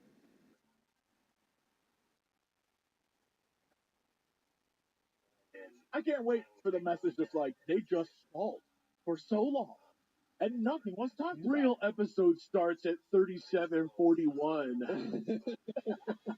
I don't actually even know what the topic is today. No, none of you do. It's a great surprise. It's a surprise that there is no topic and that you're just gonna try There's no and topic. Do episode 250, we're not doing anything. you're gonna try and trick us into like not starting the show for as long as possible with as many like weird things that happen around your house as Dude, possible. that's a great April Fool's dude. Hold on, sorry, my cats are having a war. Hold on, I'll be right back. Gotta get up. Sorry. No, it's episode 250, and a bunch of stuff has happened in the world of the UFO world. Many things that's really interesting, like the most recent thing with what do you call it? Lou Elizondo and Greenwald of Black Vault, who's the guy who FOIA of documents over 20 years, basically. Stuff some Black Vault online so you can go over them, just kind of keep it public. And the whole time he's always said that Lou Elizondo con man, he's lying about ATIP, he's lying that he was never in charge of it, that he was ever in charge of it. And then a few days ago, Greenwald got in one of his FOIA requests an email from within the Pentagon, some higher-ups, that not only mentioned Lou Elizondo as head of ATIP, but also Lou Elizondo handing over ATIP to the next person who takes it over, and confirming that he was the right, procedures to do so. And so Greenwald is now sat with two separate Pentagon pieces of information from the Pentagon FOIA requests that say two totally different things. So one way or another, we know the Pentagon's lying about Lou Elizondo in one way. Either the emails are fake that he was got or whatever, or the other things are lying. And then he got confirmed later on that day from the DOD that email that he got, he was not supposed to get. That was a slip up. That was not given to him by the FOIA, whatever. What's the legality on it? Like, if it's out, it's out. It's too late now. Yeah, it's out. It's out there. Yeah, they're fucked up. They fucked up. It's out. That's out there. Wow. Okay. Nothing they can do about it now. It doesn't prove everything Lou has ever said is true. That doesn't at all mean this, because Lou Elizondo has made some wild claims out there, and I do not necessarily believe. But does seem to add to the credibility that he was in fact head of ATIP, and that he in fact did resign and hand it over to somebody, like he had been saying. So it's just weird, crazy cool stuff like that. And then quantum stuff, which we're going to talk about in the mini-third later, after this one about the warp drive kind of scientific discovery. But in celebration of that, we're doing back-to-back Alien episodes. They're not a part one and a part two. They're going to be totally two separate topics. This week is all about a topic that we've already kind of covered in depth, Roswell. Not Roswell specifically, but the secret government project that followed Roswell, known as Project Serpo. Are you boys at all familiar with Project Serpo? Is this the folder and the filing cabinet filled with alien stuff that was moving around? What? 40? You kind of touched on it in Patel? No, this came around 2005 from the anonymous emails that are no way to prove are remotely true. Oh, let's all right, buckle up. Yeah, I mean, it's things that the story starts in the 40s, of course. Like, it kind of starts way back. You can go all the way back to the Thule Society in proto-Nazi Germany, and it kind of technically starts there, but it's just a long history that's not really relevant to anything that's actually happening here. And then next week, we'll have a special guest with us that will be covering the Travis Walton abduction in depth. So if you want to watch a movie that's related to that, Fire in the Sky, I believe it's what the movie is called. Yeah. Oh, yeah. Have you ever seen that? I have seen bits of it, but I haven't seen the whole thing. I watched it in college for some reason. Huh. That movie is based on the Travis Walton story, and he made the abduction scenario as close to as he described it as possible. So it's a really unsettling abduction scene, which is what I've basically seen of the whole thing. So if you want that, that's going to be next week, and we'll have Aaron Henson of the Game Drums joining us for that. He has he'll have I guess he's seen a UFO on the back of a truck at some point in Florida. That's all I know. So let's go. We'll see what that's about. I'm very excited. Let's go. Yeah. So love it. I'm excited to see what that's about. But this week is Project Serpo. All about Project Serpo. And if you don't know what Project Serpo is, well, don't you worry. I'm going to guide you through this incredibly real, totally factual, not at all made up for some reason, story that has basically two main sources. The two main sources I'm using are a book called Secret Journey to Planet Serpo, a true story of interplanetary travel by Len Kasten. Planet Serpo? Really? Yeah. You got a problem with that? The planet's called Serpo? The planet is called Serpo. You got a problem? You have an issue? It sounds like a lubricating oil from 1936. You had to go buy. Yeah. You had to go buy to make your tractor fucking run or some shit. I don't know.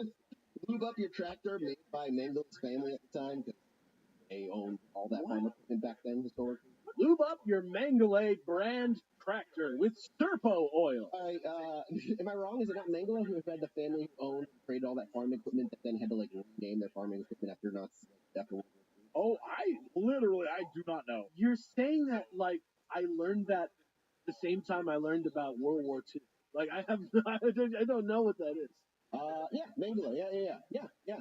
He had a farming That's equipment. exactly what it is. Yeah, he was farming. His whole family had farming equipment. They had that was their whole shit. That's not what we're talking about today. We're talking today about Project Serpo. Serpo is not an oil that you your 1930s robot with.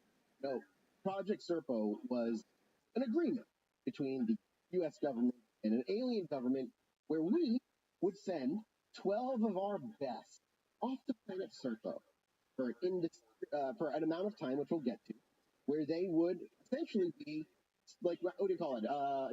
Students. Stargated? Students, not transplants. Oh, like a exchange student. Yes, like exchange students. That's pretty much the gist of Project Serpo. So we'll get to it. We're really not starting in Project Serpo. We're rewinding back to Roswell. We're starting in New Mexico, 1947, after the sun is dipped well below the horizon. Long shadows quickly give way to night. A rancher by the name of Mac Brazel is making his rounds when he stumbles upon a sight that would forever change the course of history. You should all remember this from the Roswell series, but he, scattered across his sheep pasture amidst the tumbleweeds and cacti, saw a wreckage of twisted metal and strange symbols. It's unlike anything that he had ever seen before, a technological marvel that seemed to defy explanation. The air crackled with like an eerie energy, and a sense of otherworldly awe washed over him. And amongst the wreckage were bodies, beings that lied about.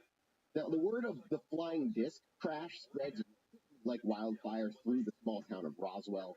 Locals gather, whispering in hushed tones. Newspapers launch articles before they are forced to correct the article by the government. The military quickly arrives after a couple of days, their demeanor tense and secretive, and they cordon off the area, shooing away curious onlookers and confiscating any evidence that they could find. The official story, released to a skeptical public, claims it was a mere weather balloon that had malfunctioned. We're all very familiar with the story, and I think we all know that even if you don't believe it was alien, it might have just been a foreign piece of technology spying on us. It definitely wasn't a fucking weather balloon.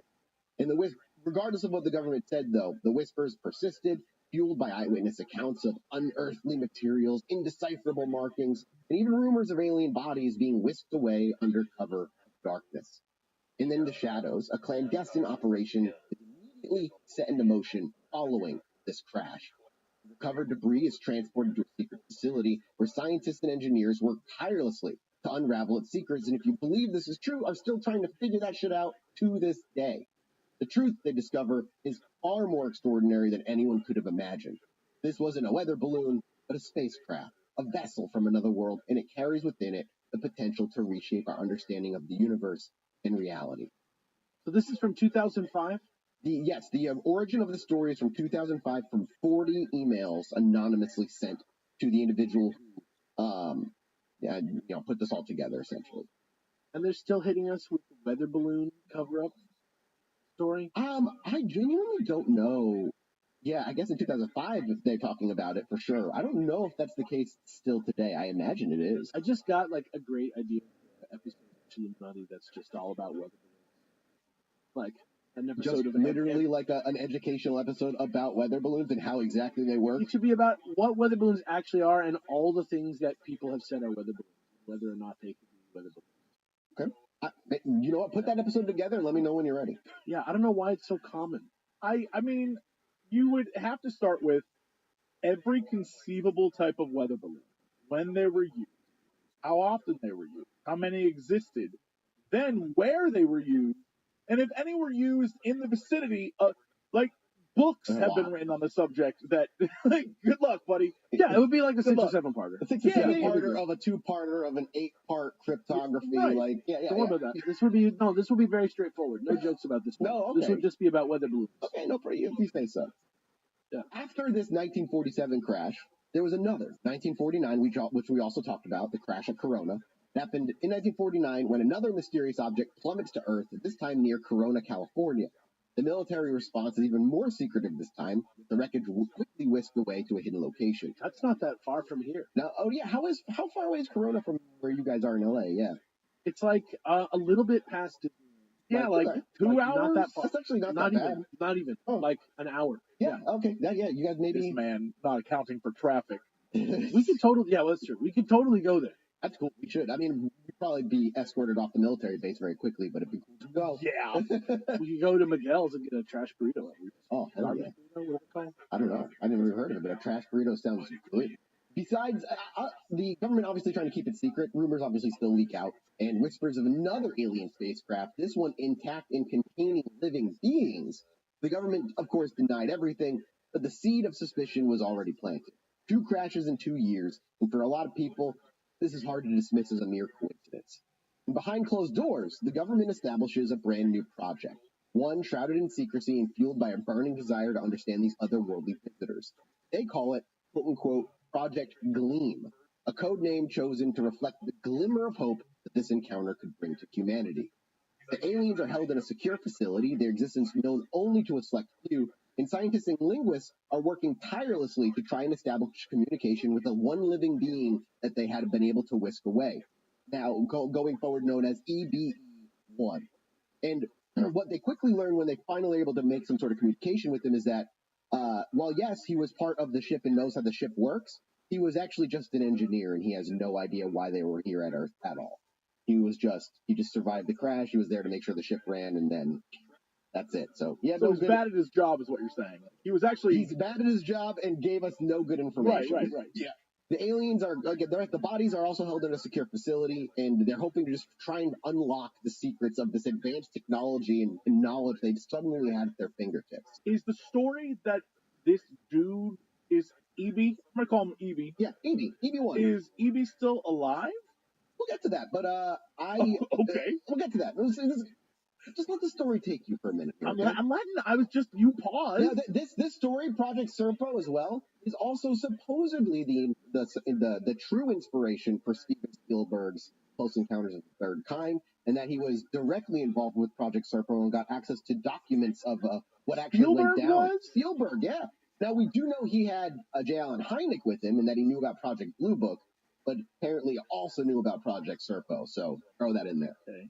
So yes, in the depths of the secret facility, the lone survivor from the Corona crash became known as EBE-1 or EB-1, as the alien was designated, was a being of extraordinary intelligence and resilience. Despite the trauma of the crash and the strangeness of its surroundings, it seemed to very quickly adapt to its new reality at the clutches of human hands. I imagine we're not keeping him in the most luxurious of confines, probably being kept in like a cube. Scientists and linguists flocked to the facility, eager to communicate with this visitor from supposedly another star system. And at first, progress was slow. But EB1, with its innate curiosity and desire for connection, proved to be a remarkably cooperative subject. Through a series of intricate diagrams, gestures, and eventually a rudimentary form of communication, EB1 revealed a wealth of information about its home planet, named Serpo. It described a world both familiar and alien, a place of two... Go ahead, Alex. Yeah. I just like the description. That's all. A world both familiar and alien makes me think of that Guardians of the Galaxy movie where it's like suburban 80s Earth, but it's just like animals. Yeah. You, hang on to that thought. Minus the fact that they're all animals. Minus the fact that it's all animals. So just 1980s suburbia? Just 1980s, suburbia. I'll keep that in mind. Yeah. So yeah, they got that rudimentary language set up. He started talking about Serpo. They started learning about Serpo. And like I said, both familiar and alien. It has two suns, unique flora and fauna, and a civilization far more advanced than humanity here on Earth. EB1's cooperation, though, didn't stop there. It provided insights into the advanced technology that we had recovered from the wreckage, explaining the purpose of various devices and even demonstrating how some of them worked. It was like a crash course in kind of alien engineering, you can think of it. Like, he was just fine. He was totally fine just kind of explaining how things work, which, you would think the government would have maintained that knowledge in some way and, applied it to all the other things that they, have supposedly recovered and can't figure out. If it's a secret, baby, compartmentalization, it's all part of the design, bro. They're covering it up. Yeah, so he provided insight into advanced technology, explaining the purpose of various devices, even demonstrating how some of them worked. But perhaps the most significant revelation came when EB1 expressed a willingness to facilitate further contact with his home world. So he's like, yeah, I can reach out. I'll call home, no problem. Let's chat. So EB1 spoke of an exchange program, a chance for humans to visit Serpo and learn from its advanced civilization. Do you see the end of Close Encounters of the Third Kind? Yeah, no, I get it. Wait, so you know what? I'm gonna let you do this, but No, ask away. Go ahead, ask away. I'm here. I'm your Sherpa of Serpo. All right. Part of me wants to ask you. I'm your Sherpa. Part of me wants to ask you, is this a thing that we're planning? But part of me also knows that you're about to say, it already happened. And I Damn right it already happened. Damn right it already happened. I'm going to tell you about it. I got yelled at on Reddit for Did you? For blocking you in your stories. How dare you? But right now I want to say for the record, no fucking way. Keep blocking me, bro. It's part of the charm. I need you to keep my ego. I need to hear this. I need to hear this nonsense. We started with 40 emails that there's no way to prove are true. So. Yeah. If you buy into this, you should probably That's listen on to the you. lands beyond the ice walls of Earth. We have another one. They bring another ship? You know what? No, I'm gonna He's shut up. gonna, I'm gonna let you go. Joe. Well, we're only at the part where he's willing to facilitate communication with his home planet. Okay. So, yeah, it spoke of an exchange program, a chance for humans to visit Serpo and learn from its advanced civilization. And this was a turning point, a moment of unprecedented opportunity for the human race as a whole. The government, initially hesitant, eventually did agree to the proposal. They saw the potential benefits of such an exchange, a chance to acquire new technologies, expand their knowledge of the universe, and perhaps even forge a peaceful alliance with an extraterrestrial species. The seeds of Project Serpo were sown, a bold and audacious endeavor that would push the boundaries of human exploration and challenge everything that we thought we knew about our place in the cosmos. And I even have we're not going to go through it all, but there's like little journal entries that we supposedly got pictures of. I have a list of all the things they brought on their journey for supplies as well that we'll talk about. It's fun. That's 1949. This idea quickly takes place as they talk to Evie over about a year or two. And now we're going to move to 1954, about 5 years after the second crash. And in 1954, the Cold War casts a really kind of new ominous shadow over the world of another potential hot war. But behind closed doors in the highest echelons of power, a different kind of conflict is brewing, one that could alter the course of human history forever. President Dwight D. Eisenhower, a man known for his calm demeanor and strategic mind, finds himself facing a decision of unprecedented magnitude. EB-1, the alien ambassador from Serpo, I should probably tell you, the Zeta Reticuli system, of course, has extended an invitation for a human delegation, yet the planet Serpo is within the Zeta Reticuli system. Yeah? Jesse, you look very confused. I'd like to help. I'm going to look this up. Is Zeta Reticuli the binary star system? I'm going to look this up. I believe, yes, that is the binary, because remember, his planet has 2 stars, so yes, Zeta Reticuli is the binary star system. I feel like, I'm going to look this up to verify it, but I feel like those are technically newer stars than the sun. Maybe, I have no idea, actually. It's a good idea. And I wonder when we learned that, too. I just want to point out for the record, they're faster and better than us in this story. I mean, they became a society faster, better, and learned to travel faster than us. Hey, man, all it takes is a species not willing to bomb themselves out of existence every 20 years or so. You know, it might not take much. Where would humanity be if we weren't at war all the time? You know? What kind of fucking, pro-war machine speech is this? Pro-war machine? An anti-war machine. It's an anti-war machine. We'd be in so much further along without war. So I'm saying that's why these guys are better than us, because they might not have war. They might just be pure scientific beings. I do have a lot of questions. According to Wikipedia, Zeta Reticuli, 39 light years from Earth, and it has many asteroids, but doesn't appear to have any planets. Although Planet Serpo's in there. The first Alien and the movie Prometheus took place there. So soft disclosure, baby. There you go. Disclosure.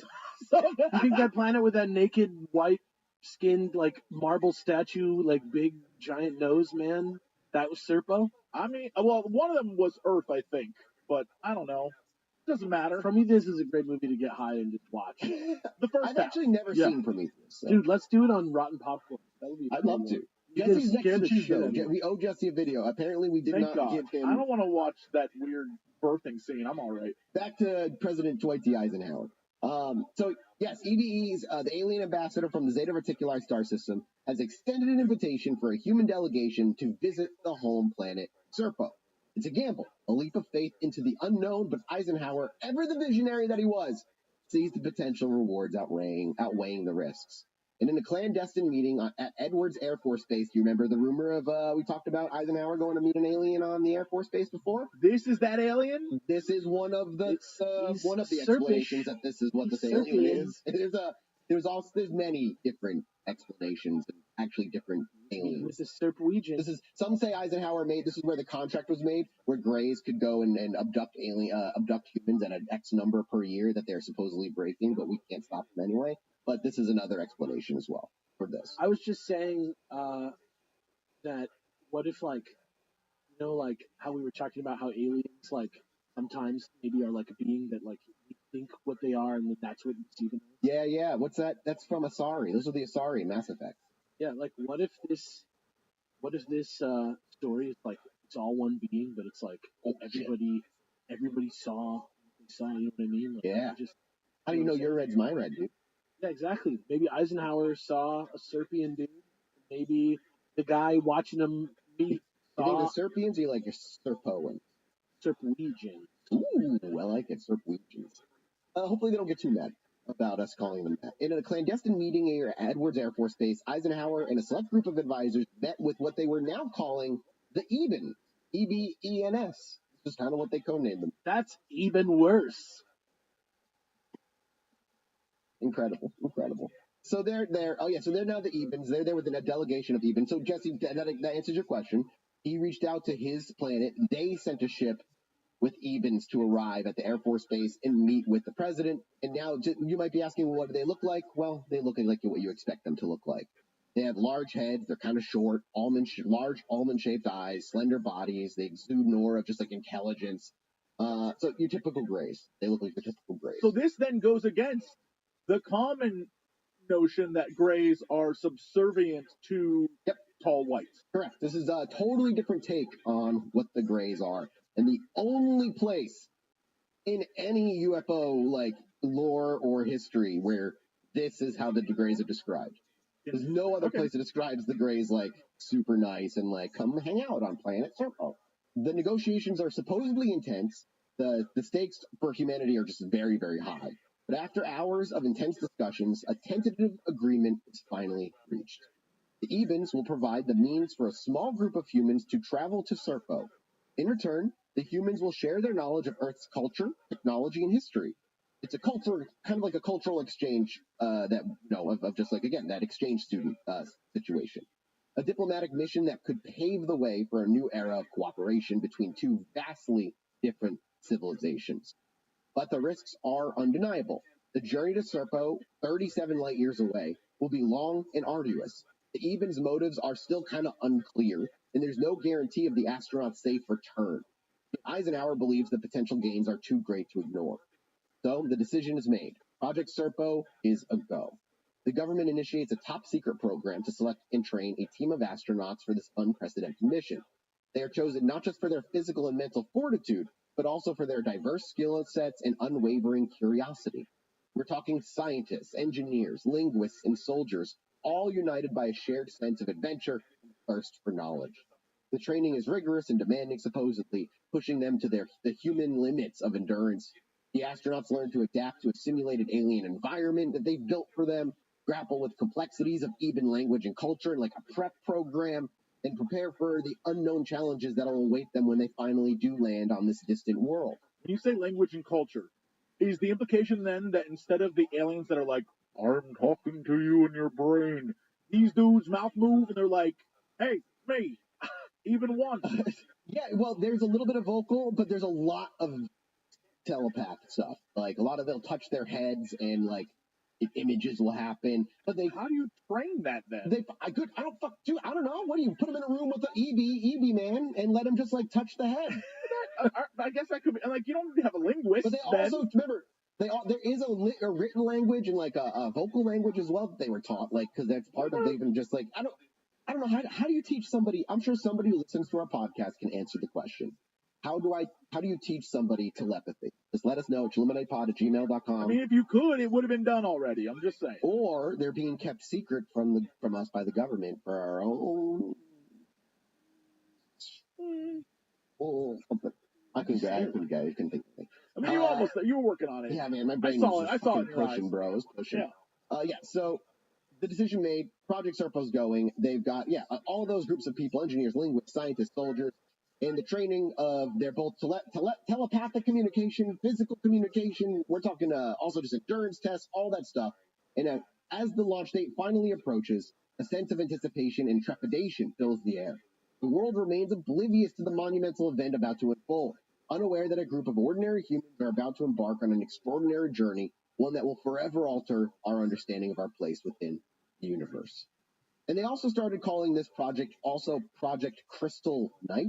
But we'll continue to refer to it as Project Serpo for now, but it's another code name that they layered on top of it. It's Project Crystal Night. N or KN? KN. KNI. You know what? I like it. Yeah. That's cool as shit. All right. All right. It's like a comic book now, too? Absolutely. Crystal Night? Yep. All right. With the green light from the highest office in the land, the covert gears of Project Serpo began to turn. The task was monumental to prepare a dozen humans for a journey into the unknown, a voyage that would test their limits and challenge their perceptions of reality. The military combed through its ranks, seeking individuals who possessed not only the physical and mental fortitude of astronauts, but also the intellectual curiosity and adaptability of explorers. Scientists, engineers, linguists, medical professionals, and even a few soldiers with specialized skills were handpicked for this extraordinary mission, and training began in a secluded facility hidden away from prying eyes. It was a crash course in the bizarre and the unfamiliar. The astronauts in training, dubbed the Serpo 12, delved into the intricacy of Eben language, and don't shake your head, Eben language and culture, their days filled, it's true, days filled with strange vocabulary drills, simulated social interactions. Can you imagine that, being put in a room, and there's a couple of humans just dressed up as aliens, and they're like, okay, in this social situation, this guy spilled his drink, and you accidentally farted, and farting on the planet can get you killed. How are you going to get out of it? And I don't know, maybe it's like an improv situation. Can it get you killed? Like, we don't even, farting on the planet can get you killed? I'm practicing my improv. The implication they have butts is also new to me. True. They shouldn't have, but I don't think they're not supposed to have. They shouldn't have butts. They're not supposed to have butts. Yeah. That's common gray knowledge. Why did they use the name Serpo if they were going to, repeat it so often? Just such a bummer. The Serpo 12, they could be called, the Crystal Knights, dude. Yeah, exactly. That's what I was going to say. They could just call them the Crystal Knights. Exactly. Done. But no, they're the Serpo 12. Is Final Fantasy soft disclosure? I think it might be. Oh my god. Fuck. So yeah, they get to delve into the intricacies of Eben language and culture, doing those simulated social interactions, and even attempts to decipher their enigmatic writing system. Physical conditioning was equally intense as the astronauts prepared for a gravity environment different from Earth's and an atmosphere with a unique composition. They spent hours in centrifuges, acclimating their bodies to the G-forces they would experience during space travel. They practiced wearing bulky. Got a problem? The science checks out, Jesse. Got a problem? That's how science works. I mean, I guess I have a question about the Serpians' space travel capabilities. Yeah. Is this? Hang on to that thought. You know what? I'm gonna be honest. What I love about this is it's so completely like every other space travel is like we got aboard a spaceship and we blasted off into space and it was like we were barely moving and suddenly we're in another world. And this one's like, no, dude, G-forces. Yeah, that's how you know it's real, bro. Craziest thing I've ever heard. That's why you know those 40 anonymous emails were from a true source. He mentions G-forces. They also practiced wearing bulky protective suits designed to shield them from Serpo's harsh radiation. But the most challenging aspect of the training was the psychological preparation. The astronauts knew that they were venturing into the unknown, a world filled with unfamiliar sights and sounds and sensations, so they had to learn to trust their instincts, adapt to unforeseen circumstances, and maintain their composure in the face of the unknown. Through it all, a sense of camaraderie and shared purpose grew among the Serpo 12. They were a team, bound together by a mission that transcended national borders and earthly concerns. They were the pioneers of a new frontier, the first humans to step foot on another world. I can't imagine being one of the Serpo 12. I'd probably be trying to ask them to change it to the Crystal Knights, though. Serpo 12. I think if this is real, I think there's the Majestic 12. The Majestic 12 sounds way cooler. Majestic, yeah, way cooler. Because it's like, and that's been around since the 80s. Yeah. The Serpo 12 is like... Serpo 12 is 05. It's almost copying it. It's kind of lame, yeah. So yeah, they got a bound by camaraderie, get to do new frontier, and as the training intensified, so did the excitement and anticipation. The launch date drew closer, and the world remained blissfully unaware of the extraordinary endeavor about to unfold. The Serpo 12, the chosen few, stood on the precipice of history, ready to embark on a journey that would redefine humanity's place. Now, the year is 1965. We push forward a good 10 years. A good, 12 years, rather. The world is a powder keg of political tension, with the Vietnam War escalating and the Cold War threatening to boil over. In a remote corner of the United States, a secret mission is about to launch after 12 years of preparation. One that will change the course of human history. In the Serpo 12, the hand-picked team of astronauts have completed their grueling training. Why did it take so long? 12 years? I can imagine, dude, training to go live on another planet that's just genuinely alien. It's radiation everywhere. You have to learn a language, social customs, all kinds of shit. But 12 years is a long time to. That's why they call it the Serpo 12, bro. Never mind, I'm back in. Yeah, these guys all handpicked have completed their training. They're as prepared as they can be for the journey ahead, which would be a 10-month voyage to a planet orbiting a binary star system 37 light years away, Serpo, the home planet of the Even. So there you go, Jesse. It's going to take 10 months for them to fly 37 light years with the technology that was given to them by the Evens. It is, you know what? The phrase you said before, similar yet alien or whatever you said, is exactly the way I described it. Everything you're saying is like, your brain's like, okay, I get it, but yeah, but it's totally different from every. What's insane to me is all the other alien things we've talked about. When I hear this story, I'm like, well, this can't be real because of all the other alien things we've talked about, which is making my mind hurt. I have broken you, Jesse. It's happened 6 years, and your brain's like, well, that can't be real because all these other alien things are the real Because all these other alien stories, yeah. You didn't even know it happened, man. I did it. You got me. This is a long con. You got me. Episode 250. Oh, it was special, baby. It was a special day today. I'm going to write this in my diary later. Dear diary, Jesse accidentally admitted his brain thinks aliens are real. But only the kind that sounds real as opposed to the fantasy. Right, ones. the kind that is so futuristic. Like, the problem with this is it seems so of the time that instead of being like they traveled through a wormhole and they ended up in it was like, no. They blasted at high G-force for 10 months. That's crazy sounding. Blasted at high G-force. So 12 years of training makes sense. So yes, excitement, apprehension, all mingling in the air as the launch date's around the corner. The astronauts clad in their silver spacesuits bid farewell to their families and loved ones. They know they're embarking on a one-way trip for X amount of time, which we'll get to in a second. A journey into the unknown with no guarantee of return, even if they even say they will be returned. And their sense of duty and thirst for knowledge, though, outweighs all their fears. And in the dead of night, under a blanket of stars, the Eben spacecraft descends upon the designated landing site, and it's a sight to behold. Again, this apparently is the inspiration for Close Encounters of the Third Kind. It's a gleaming silver disk that seems to defy gravity as it hovers silently above the ground. The astronauts board the craft, their hearts pounding with anticipation. The spacecraft's interior is supposedly unlike anything they've ever seen. It's sleek and minimalist, with no visible controls or instruments. The Ebens, with their serene expressions and gentle demeanor, quote-unquote, guide the astronauts to their seats. With the gentle hum, the spacecraft lifts off, leaving behind the familiar world of Earth. The astronauts gaze out the porthole windows as the planet shrinks to a tiny blue marble and then disappears altogether. They are now alone, hurtling through the vastness of space on a mission that will test their courage, their resilience, and their faith in humanity's potential. Two things.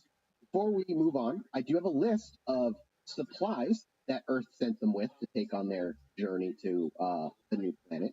Secondly, something that for some reason I guess they never thought to ask, because it kind of becomes apparent to them later. They don't know how long they're going for. They just said for a time. Sure, let's go. And they would be swapped back. How long do you think they were there for? I mean, a 10-month trip? Other than the 10 months, how long were they on planet Serpo? I'm going to say, based on the 12-year investment plus 10-month trip, at least minimum 5, 6, 8 years.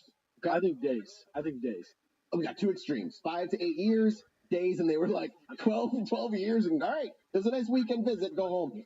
No way. I mean, we'll see. We'll see what the answer is. 30 days. First and foremost, I've got a list of supplies. I'm not going to go through all of them. Obviously, it's a huge list. But this was submitted to the email network on April 3rd, 2006 by Anonymous as Posting 18, which is which I imagine means 18th of the 40 that he eventually got. With the following message, which was attached to the person who received it. Victor, the following information pertains to the equipment our team took to Planet Serpo. All of the military equipment was real, at least back then. By real, Anonymous evidently means that it was operational, like it worked. Evidently, the information was included in the debriefing document. So first and foremost, they got to bring a bunch of music, baby. They brought a fuck ton of music. We got things like Elvis Presley, Buddy Holly, the Kingston Trio, Brenda Lee, the Beach Boys, and Bob Dylan, the Beatles. All these are the Bing Crosby, Dinah Shore, as well as some classical music like Mozart, Handel, Bach, Schubert, Mendelssohn, Rossini, Strauss, Beethoven, Brahms, Chopin, Tchaikovsky, and Vivaldi. And obviously they brought patriotic United States music as well. And Christmas music. Why Christmas music? Is it like was it supposed to be like the best of what we have? Like, I understand like some of the best composers. I just don't understand the Christmas music. Like weird, like I don't know. There's no any other holiday music in there. Yeah, why do we pick Christmas? That's a weird vibe to me. I don't know why that's the vibe. That's Simon and Garfunkel. that makes sense. Everybody loves trying to bring them like was the covert Jesus operation? Were we like? Were you trying to is this like some missionary shit? I don't know, man. They also brought there's the last three things for music. They brought Indian chanting music, Tibetan chants, and African chants. These last three for the intended benefit of the even hosts, it says in parentheses, which I don't know what the fuck that even means. Then they brought clothing, a bunch of clothes, obviously. We're talking, obviously, their spacesuits, 220 pairs of socks, 18 hats, 112 pairs of underwear. Just to give you an idea of how specific the list is, and it's like a long list. And then a bunch of fabric for repair and stuff. Then they got medical equipment, portable x-ray machine, 100 pre-packed medical kits for advanced trauma care, 1,200 food testing kits because they don't know what kind of food they're going to have after they run out. Yeah, they brought 2 years worth of food, by the way. Like, that's about all they brought was about 2 years worth of food. 10 months journey. They knew they had a 10-month journey there and back. So why only 2 years of food? Giving them 4 months of extra food makes no sense. I don't get Where that. would they store it? If the ship On the was ship, the alien ship. How big was like That's a lot of silver disc. Like a big silver disc. The fridge? In the fridge? All right. I mean, look. Yeah, okay. It must have been a big disc. Here's the thing, also important to know, like these ships, there's something about them that's like they're bigger on the inside than the outside. There's like when Is people that specific to this story though? You can't just add other alien lore when we've already gone against alien lore. I'm calling you on this. No, it doesn't go against it. I think Lazar has mentioned it before, but it's in a few others where like they can go into the ship. Humans go into the ship, and if they don't immediately feel nauseous, they slowly become nauseous, and there's like the inside is just spatially bigger than the outside of the ship. I understand what you're saying, Yeah. and that's in reference to previous alien lore. Mhm. This is an entirely new story with no evidence that it's bigger on the inside. Well, that's what they say. They got sick when they would go on the ship, and it's bigger on the inside.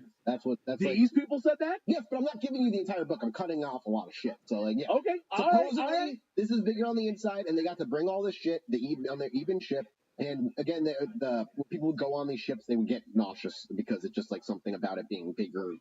Maybe they move into like a parallel pocket dimension. I don't know. That's like a D&D thing as far as I'm concerned. They've got testing equipment there. You're talking like geological testing equipment, chemistry testing equipment, radiation, military, biology, all kinds of shit.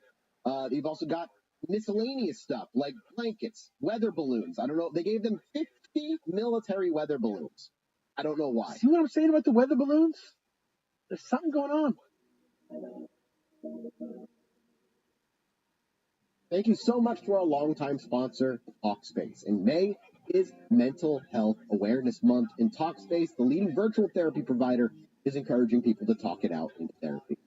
Get it, man. I get it especially. Opening up to your therapist might feel uncomfortable, maybe even cathartic, exhausting, exhilarating, but one thing's certain, if you keep talking or texting with a licensed therapist, you'll gain insights and uncover truths that you can only find in therapy. Trust me, having the ability to have another perspective of somebody who's not in it with you in that same way could really help you see things for how they are.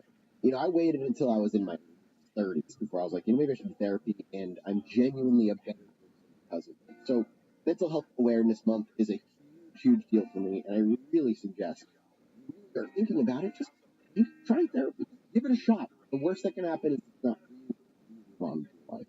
At Talkspace.com, you can sign up online and get a personalized match with a provider that's right for you, typically within 2 days. It's incredibly convenient to have virtual sessions with your licensed therapist from the comfort of your home. There's no need to commute to appointments, miss time at work, or line up childcare in order to attend sessions. It's mental health care made easy. Talkspace lets you send messages to your therapist so you don't have to wait for your next session. And therapy can help you shift your perspective, as I was saying earlier. Find tools to cope in difficult times and just be a guiding light for your everyday. So, to celebrate May and Mental Health Awareness Month and the power of talking it out in therapy, Talkspace is offering every listener of this podcast $80 off of the first month with promo code SPACE80. Go to Talkspace.com/chill.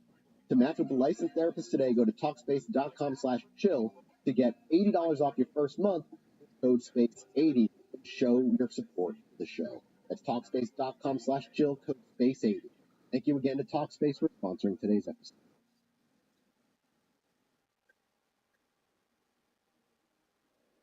They also were sent with 24 military handguns, 24 military M16s, 6 M66s, 2 M40 grenade launchers, 2 military 60mm motor tubes with 30 rounds, 100 military airburst flares, 5,000 rounds of .223 ammunition for the M16s, 500 rounds of 45 ammo, and a bunch of other fucking shit, tanks of nitrogen gas, and miscellaneous gases for cutting equipment, oxygen. These dudes, they equipped these 12 people for, like, war. And I also don't, I guess if they get there and the Ebens decide to, like, kill them, but I'm like, you think the Ebens would understand that they're bringing military equipment because it's like, yeah, it's like, I don't, there, yeah. it's weird. It's very, very weird. I don't understand. They also sent them with 75 military-style sleeping bags. Again, there's only 12 people. Does that just mean like shitty? That's a good question. I guess that's a Military question for our style? military listeners. Yeah. Is a military-style sleeping bag good or bad? You would imagine it have to be good because it would need to be able to handle whatever temperature the soldier has to sleep in. I don't know. Yeah, so there's that. They also sent them, this is where I was like, all right, dude. They sent them with vehicles. 10 military-style combat motorcycles. 3 military M151 Jeeps. 3 military trailers. This literally is Stargate. Is what this is. This is literally Stargate. Where do they store the fuel? Where's the fuel? Oh, they got sent with 1,500 gallons of fuel for all of the above items. Bullshit. That's it. No, I have bullshit. it right here. I have to tell you, it's in the book. How bigger on the inside is this thing? Dude, they also got 1 military lawnmower. What is that? What is that? You know, you gotta get there, and they're gonna make their very first HOA on Even, and they're gonna go there and Serpo the hell out of that place. Great, good for them. Serpo. But the last of this is they got food, 2 years of food. We're talking sea rations, 25 pre-packed containers, 1,000 gallons of water, 150 military survival food kits, 16 boxes of various alcoholic wines, gum, candy, blah, blah, blah. And in the last bit on the list, it just says miscellaneous items. The team members took 2,000 pounds of various other items that are just not listed. So, couldn't tell you. Other cool things that we got, though, is we actually have specific numbers about Planet Serpo now. All kinds of things. In the third email, it was sent that the statistics of the Even planet was collected by the team, and this is the data that was given. It's not a lot. The planet itself is 7,218 miles in diameter. It's 5.06 times 1,024 in mass, I imagine weight. We've got the distance from both its suns, 96.5 million miles and 91.4 million miles, because it's a binary star system. 2 moons. Surface gravity is 9.6 m per second, meters per second, I imagine. What's ours? 9.8. So it's 2 less. Theirs is 9.6. So theirs is just a little less than ours. Their rotation period, so a day, is 43 hours for them. And an orbit around their binary star system takes 865 of their days. The tilt is 43 degrees. Temperature minimum 43 degrees with a maximum of 126. Distance from Earth, 38.43 light years. Planet name, Serpo. So there you go. There's a basic rundown of the planet itself. So now you know it's definitely real now. Yeah. Yeah, right. Definitely real. So, they got a literal fleet of vehicles, military, just fucking armed to the teeth for 12 people. It's crazy. Yeah, they're inside the ship at this point. They're humming around in space, and they're on their way. Their 10-month journey off planet to Serpo. The journey to Serpo was unlike anything the astronauts had experienced in their training simulations. The Even spacecraft, powered by an unknown energy source, traveled at a speed that defied conventional physics. Time seemed to warp and bend around them. The stars outside blurring into streaks of light, which is just hyperspace from Star Wars. I'm into that. That should be real. I'm glad to hear that's real. I bet you, if you do have to, they would have to blur, I would imagine. After what felt like an eternity, the spacecraft began its descent toward Serpo. As they peered through the porthole windows, the astronauts were greeted by a sight that took their breath away. Serpo was a world of stark contrasts. A vast desert stretching towards towering mountain ranges. Two suns, one larger and brighter than the other, hung in the sky, casting a perpetual twilight glow over the landscape. And the spacecraft landed softly on a vast plain, kicking up a cloud of dust. The astronauts, eager to explore this new world, donned their protective suits and stepped out onto the alien soil. The air was thin and dry, the gravity slightly lighter than Earth's, but the most striking aspect was the light, which was a constant, subdued glow that bathed everything in an ethereal luminescence. The Ebens, who had remained silent during the journey, for 10 months, the Ebens didn't fucking say anything, by the way. They fucking dead silent. What does that even mean? I don't know how. I feel like I would go insane. Yeah, like, what, wait. They had 12 of them. The 12, so they had the 12, so they existed. So the Ebens were just did their things and kind of ignored them. The Ebens that flew the ship were supposed to guide them? The Ebens that flew them from Earth to Serpo essentially just stayed quiet the whole journey. Oh, question then. Did EB1 stay on Earth? No, he went home. But he didn't say nothing to the people that he convinced to go with him. I apparently not. So I imagine maybe if I was one of the Crystal Knights, I would have been freaked out. This guy was like, yeah, come on, we're gonna take you back to our planet. And then maybe that would be like if I said, hey guys, let's go get lunch. And then we got in my car and I was silent the entire time and just drove you in a direction you didn't know. The other thing too is like publicly, the government dissolved their public identities of the team members so that like they were just going by 3-digit numbers for a very long time, and that was known as being sheep dipped. So all the 12 members were sheep dipped. That's a good phrase, which is very bizarre. Again, there's a lot of weird things in prep that I kind of just like. The book is long. If you want to read Secret Journey to Planet Serpo, it's about 300 pages. And there's a lot in there. It starts with like Nazi bases and like Project Paperclip taking them on and all that shit. But it's like it's insane. They also talk about in the memo that they learned of an interesting incident that occurred after the aliens had been taken away. The military retrieval team decided to enter the craft. Remember when I told you that they walked in and felt like sick when they walked in? Yeah. One person described very specifically that when they stepped into the spacecraft, it felt like they were on a rocket ship to hell. What the hell does that even mean? Like it got hot? It just like they didn't feel good. I don't know what it means. That's just what he said. I just thought it was an interesting quote that I forgot to tell you, and I wanted to tell you. That's all I got on that. There's no details. It does not extrapolate. Okay. He doesn't go further on any of that shit. So down Serpo, yeah. I couldn't find it very quickly what I was looking for, so. So these guys who remained mostly silent on the journey, if EB1 was there, I would imagine he maybe spoke to them. I would have hoped he did. Regardless, as they step out of the spacecraft, they greeted the Ebens greeted the astronauts with a series of clicks and whistles, their faces conveying a mixture of curiosity and warm welcoming. Boys, can you give me a rendition of what you think that sounded like on the spot?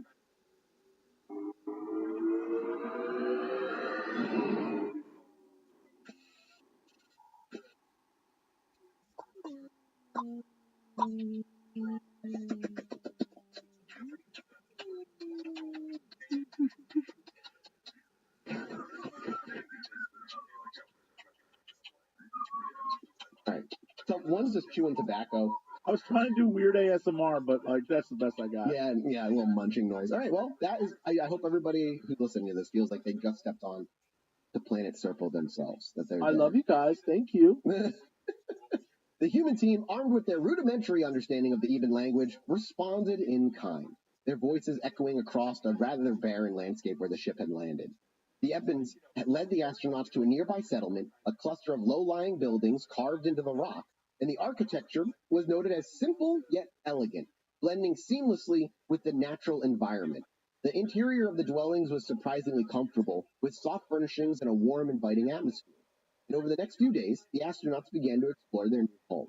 They ventured out into the surrounding desert, marveling at the strange planet life that thrived in the harsh conditions. Then they observed the Ebens going about their daily routines, their movements graceful and efficient, which is the exact opposite of how they described in every other encounter with the Grey, where they're robotic and awkward. I just think of Betty and Barney Hill when the alien didn't know what to do, the Grey didn't know what to do with the zipper on her dress, and was just like awkwardly like just vexed. Yeah. The astronauts even got to sample the local cuisine, a strange concoction of unfamiliar flavors and textures. This is all we really got out of it.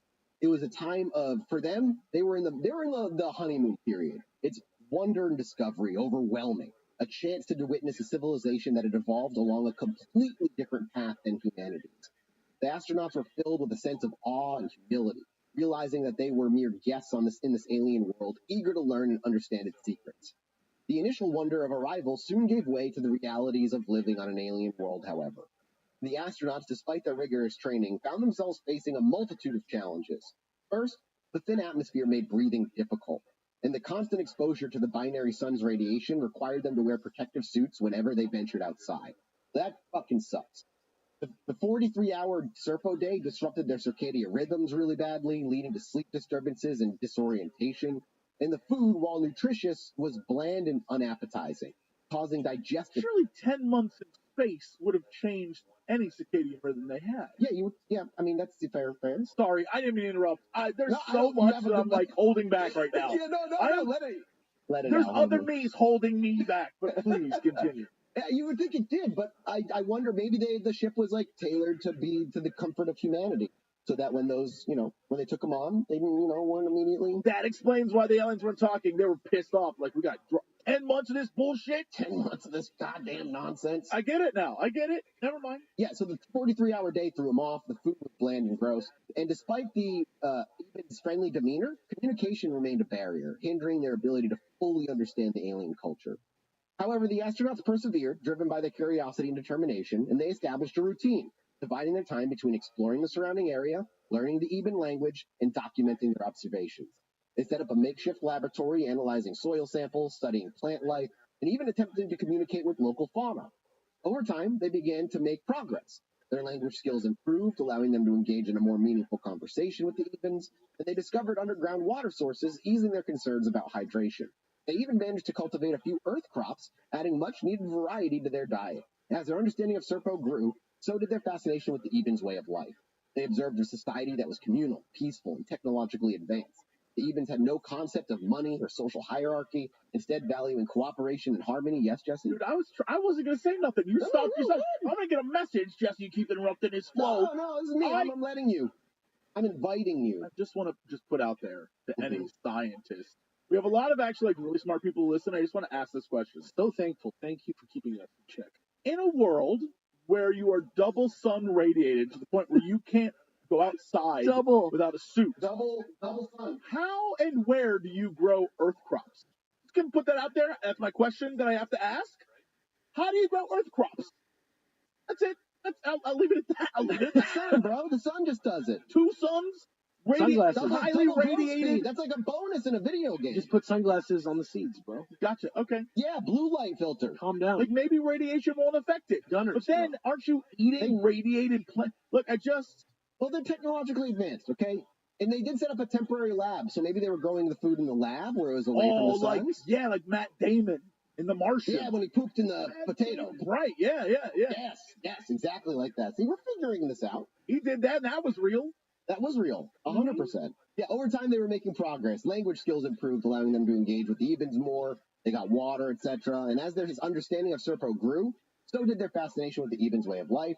They observed a society that was communal, peaceful, and technologically advanced. The Ebens had no concept of money or social hierarchy. Their technology, while not always comprehensible to the humans, was clearly far more advanced than anything on Earth. The astronauts witnessed marvels that defied their understanding, transportation devices that levitated effortlessly, energy sources that harnessed the power of their suns, and medical instruments that could heal injuries and diseases with astonishing speed. They were given access to the Ebens' vast libraries filled with knowledge that spanned millennia. Despite the challenges, though, the astronauts felt a growing sense of connection to this alien world and its inhabitants. They learned to appreciate the Ebens' simple yet profound wisdom with their respect for nature and their unwavering commitment to peace. They began to see Serpo not just as a mission objective, but as a second home, a place where they could learn and grow as individuals and as a species. Like Avatar. Yeah, it's got it. Yeah. However, their time on Serpo was not without its tragedies. 2 of the astronauts that succumbed, that went on the journey, ended up dying. One, as far as where it seemed like it was just an accident, like they were working on a piece of machinery and they just got an accident. The other one got sick and was unable to recover and they died, which makes no sense because they did say that they have medical things that could heal diseases and injuries very easily, but maybe humanity is, human biology is not what their ship's built for. Yeah, so they lost 2 astronauts to this journey, and it was a stark reminder to them of the risk that they had undertaken. But in grief, they found strength, and they honored their fallen comrades, vowing to continue their mission and bring back the knowledge that they had gained up to Earth. They knew that their journey was not just about exploration, but the constant thing they looked to, which is a brighter future for our species. As time passed, they realized they weren't sure how long they were supposed to be here. Days turned to weeks, weeks turned to months, months turned to years, 5 years, 8 years, 10 years. Stop. What the hell? And it wasn't until 13 years of living on Serpo. One more year. Would they finally go home? Yeah, one more year. What made them? What made them? Well, what are they going to do? Like, what made them say now we're going home? Well, it seemed like that was the time. That wasn't their choice. The Ebens were the ones that were like, "Hey, we're done. I just go home," because they said you were going to do an exchange for a period of time. They didn't get a period of time, and then the Ebens were just when they said that was enough, like you were here enough, they took them back to Earth. So the Ebens on Earth stayed here for 13 years? No. The Ebens went back with the Serpo. The people from Earth lived on Serpo for 13 years, and then after 13 years, the Ebens were like, okay, time to go back. People on Earth had no idea if they would come back. They were not in community. Is that how long we had EB1? No, EB1 left with them and went back to Serpo. No, but I mean, like, how long did we hold? Oh, yeah. I'm so trying to, like, was it 13 longer. years? It was 11 years for EB1. They was with us for 11. From the crash to 19... No, he was with us for longer than that. Hang on. He was crashed in 1949. Project Serpo was 5 years after that. And then they did 11 years of training. So he was with us for about 17 years. Jeez. I mean, all right. Like, I guess it really doesn't matter in the end. I'm curious why they were like, time to go. Wait, so 2 people, maybe a person died and they were like, you guys got to go home. Maybe. Yeah, maybe the deaths were like, even it's like, you guys have to leave now. But apparently, the Ebens had grown fond of their human visitors, but were preparing to send them out with a farewell ceremony filled with bittersweet emotions. The astronauts, their hearts heavy with both gratitude and longing, exchanged gifts and promises of future contact with their alien hosts. And after a long ceremony, they boarded the ship, what was rest of the Serpo 12, and began their 10-month journey back home. The Eben spacecraft once again defied the laws of physics to traverse the vast difference between the 2 worlds in a matter of months. The astronauts, weary but exhilarated, watched as the familiar blue marble of Earth grew larger in the porthole window. Their arrival back on Earth was shrouded in secrecy, of course. The government, fearing the public's reaction to the news of extraterrestrial contact, orchestrated a covert operation to retrieve the astronauts and sequester them in a hidden facility. The returning 7 were greeted not with fanfare. Returning 10. Sorry. Returning 10. Huh? I was about to say, hold on. What happened to those other guys? Yeah. Yeah, a bunch of other people died, by the way. No, the returning 10 were greeted not with fanfare, but with isolation and intense debriefings. The astronauts, forever changed by their experiences on Serpo, struggled to readjust to life on Earth. They had witnessed wonders beyond imagination, encountered a civilization vastly different from their own, and experienced the loss of 2 of their comrades. Imagine this was real. Leaving an Earth that's like Cold War, Vietnam War, war-torn, moving to a utopia of just peace and harmony for 13 years, and then coming back to Earth and having to be like, this sucks. Yeah. I'd be like, take me back. Please, I don't want to be here. I'll live in a radiation suit, please. I would go live in like a geodesic like, fuck that. Yeah. Painting your walls with memories of Planet Serpo. They were intense debriefings, changed forever, seeing the amazing shit that they saw. And over the next few years, the astronauts would slowly share their knowledge and experiences with government officials and scientists. They provided detailed accounts of even culture, technology, history, filling volumes of classified documents. They brought back samples of alien plant life, recordings of Eben language, and even a few artifacts of their advanced technology. But their journey had taken a toll on their health. The prolonged exposure to Serpo's radiation had caused a variety of ailments from chronic fatigue to organ damage. One by one, the astronauts were slowly passing away, their bodies weakened by the extraordinary adventure that they had gone on. Their legacy, however, would live on.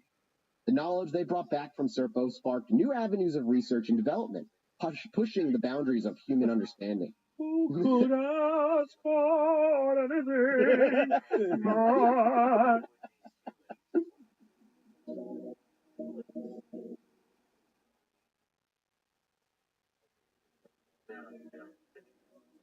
The seeds of a new era of technological advancement were being sown, and the possibilities seemed endless. The return of the Serpo 12, 10, to Earth marked the end of an extraordinary chapter in human history. They were heroes, albeit unsung ones, even to this day, whose daring mission had pushed the boundaries of exploration and expanded our understanding of the universe. In the secret facility where they were debriefed, the astronauts recounted their experiences in meticulous detail. So that's how, we supposedly have a really deep understanding of these people locked away somewhere. They shared their knowledge they had gained, the insights they had gleaned from the civilization far more advanced from their own. But their tales were met with a mixture of fascination, skepticism, and fear. The government, while intrigued by the possibilities, was also wary of the potential implications of revealing the truth to the public. The Cold War was still raging, and the idea of alien contact could easily be weaponized or exploited. And so, the story of Project Serpo was buried, hidden away in classified files and whispered about in hushed tones in the corridors of power. The astronauts, sworn to secrecy, lived out their lives in relative obscurity, their extraordinary experiences forever etched in their memories and nothing more. And in 2005, decades after the mission's conclusion, an anonymous source calling himself Anonymous began leaking information about Project Serpo online. He claimed to be a retired government employee with inside knowledge of the program. His emails, filled with details of the accounts and alleged evidence, sparked a renewed interest in the Serpo story, and the information provided by Anonymous was met with both, people who fully bought in and believed, and also everybody who, spit on it and said it's dumb. Some saw it as confirmation of the long-held beliefs, others dismissed it as a hoax or disinformation campaign. Regardless, Project Serpo is one of the more obscure but still relatively powerful topics in UFO lore. There's still a good chunk of people who believe this is real. But you might ask, did anything dramatic happen? Nope. It came home, quietly died of old age. The government has all the secrets that they said, and that's all we know. That is the end of Project Serpo. Thank God. Questions? So we just stopped. Did we stop talking to them? Are we still They went best home. buds? They're tired, dude. We don't know They because crashed we out. don't know. Well, I imagine we might be. We must still be in contact with them, but nothing else has been leaked, so I don't know. It's real weird because it wraps up. Like, this is a story that ends. It just ends. Yes, it just ends. It just ends. There is no and we have been working with them ever since. It's like everyone involved dead, everyone who has any knowledge of it gone. The aliens on their home. We it's just wrapped up. Yep, just wraps up. Presidents are informed on it to this day. We supposedly, I'm looking at, there's a 1981 briefing as well for President Reagan, who was read in about all this stuff. We have here. I'm here. I'll have you boys. This will take us out here. This is there's three parts in this. Oh God, it's so long. No, we're not gonna. This is so long. No, never mind. Fuck that. It's 6 pages long. I'm not doing that. It's so long, bro, and it's all a bunch of nonsense. Yeah, fuck that. One of the quotes is, "Okay, this is just amazing." That's Reagan, by the way. Cool. And amazing is all caps. Okay, this is just amazing. Yeah, exactly. Okay. But that's it. We had this exchange program, and as far as we know, everything else is locked down. The government's hiding it from us. Project Serpo, everybody, definitely not made up by a person having a lark in 2005, firing off this information, and it actually took. It took to a certain level. It became part of a lot of people's belief. So, boys, final thoughts on Project Serpo before we're out of here. Questions? Anything I can answer for you?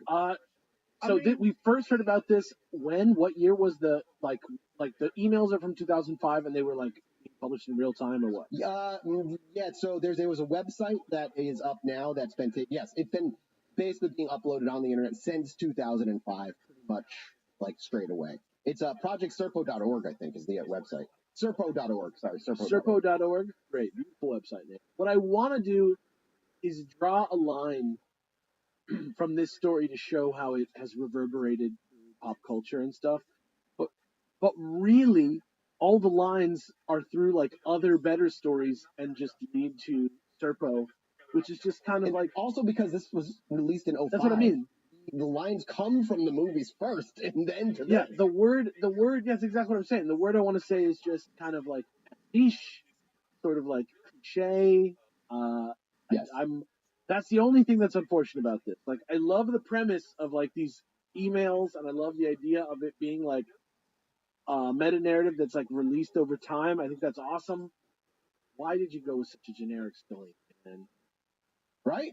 Like, why couldn't you have like made it more exciting? And the thing is, if you read the book, The Secret Journey to Planet Serpo, he has so many just like, he's like, here's a reference, here's what this means. Like a lot of just what do you call it, index and footnotes, but none of it really does anything. Like none of that doesn't add or actually clarify anything. It's just like he just like explains like what the area looked like more in a footnote. Like it's just like useless. But you can go find it online, super cheap. It's like $13 if you want to read it. Feel free. It's, I mean, if you're a UFO guy like me, it's at least worth having in your book collection just to have it because it's just one of those books. What is the name of this book again? Secret Journey to Planet Serpo. Oh, okay. No problem. I'm very, very interested in there is a guy, Richard C. Doty, yes. Former security guard, the Air Force Special Investigations Unit. Apparently, this all came out right before a book came out.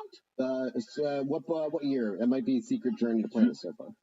2006. So okay, so yeah, that happened right after the emails were starting. So yeah. This is like right. I'm sorry. I'm like trying to read through this wiki. Hey! How dare you figure out this is a grip? Okay, no. Secret Journey to Planet Serpo published date was 2013. So this is apparently it all started in 2005 with an email from Request Anonymous to a mail list. You followed your mail list. Claimed to be a retired government guy with top secret.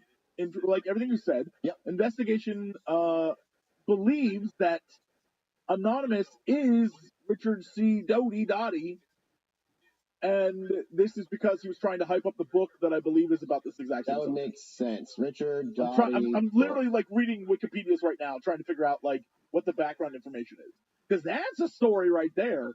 The book is called the book published April 21st, 2005. Is called Exempt from Disclosure by Robert M. Collins and Richard C. Doty. And it is, I mean, this is a thing. I don't know if this is exactly about the same story, but it's interesting. No, but here's my insane thought. Because Dottie, I know the name, and he's one of those guys who's like a little bit, I would consider reliable for the most part overall. But there is in my research for Project Serpo, the idea that this is actually a misinformation like book to combat Dottie's release of his book, to just muddy the waters and just make it look more insane. So whatever he's saying just looks fucking crazy because this is coming out at the same right around the same time. That yes, I've heard that before. So like, yeah, it's wild. To people who know better than me, please let me commissions know. this? I'm straight up just reading a wiki right now, trying to get more info. The government would be one, but like the Pentagon be the one that's trying to like muddy the waters. Well, we do know that the Pentagon obfuscates all the fucking time, but like, yeah, I don't know. I can't. There's no way to prove that this is misinformation. It just is interesting because the Dottie book has nothing to do with Serpo. Sure. It's a lot more. His book is a lot more where. Yeah, it's a lot more about like propulsion systems, Alcubierre warp drives, wormholes, space-time bubbles. It's like more about the potential scientific ways of how they do this and stuff. And admittedly, this is the exact opposite. Like, this is, again, the opposite. So different from what the other information you have the last 249 episodes been talking about that I'm like, I already don't believe any of this. Because it doesn't fit with even the stuff that's leaked out of the government. Do you think the truth is going to be more similar to the lore? Or do you think it's going to be, like, when we finally... If I was a betting man, my guess is that what we're dealing with, if we were to say it is something else, otherworldly or whatever, it's probably closer to the indifferent attitudes that they seem to have toward us. This idea that they're not nice to us or anything like that. They more treat us like wild animals or captured, whatever. It's more neutral. I think that's closer to the truth than Project Serpo's like fucking hand in hand and let's go to Theta Reticuli and live on their planet for 13 years. Fair enough. Sure. Fucking crazy. But it's a hilarious story and I love it. That wraps up this week, boys. We're off to go do a mini-sode. Next week, we talk something that's a lot more potentially real. The Travis Walton abduction is one of my favorite That's so exciting, scenarios. There's like 5 people involved. It's not just one guy. It's a fascinating story. And the movie's worth a watch. should they watch it before or after? Yeah, I mean, either or. You don't need to watch it at all. In fact, if you'd rather get the actual story first, listen to the podcast, then watch the movie, because the movie obviously fictionalizes some things for the sake of entertainment. So yeah, up to you, but you can do either or. But that's it. Thank you guys again. We will see you next week. We appreciate it. We love you. Goodbye. Bye. Anyway, me and my wife were sitting outside indulging on our porch one night, enjoying ourselves.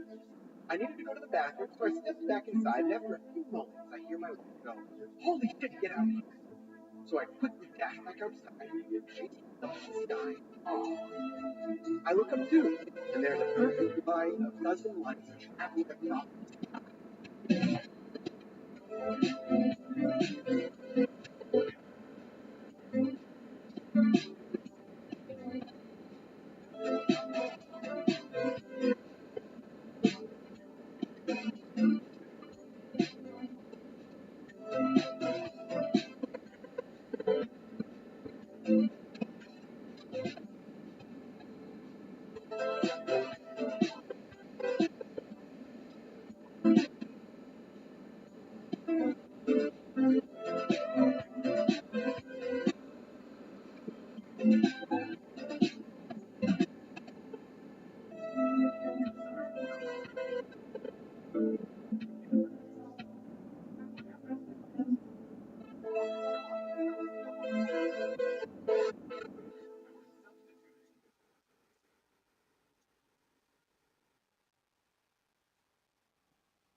Hello, everybody, and welcome back to the Illuminati Podcast, episode 237.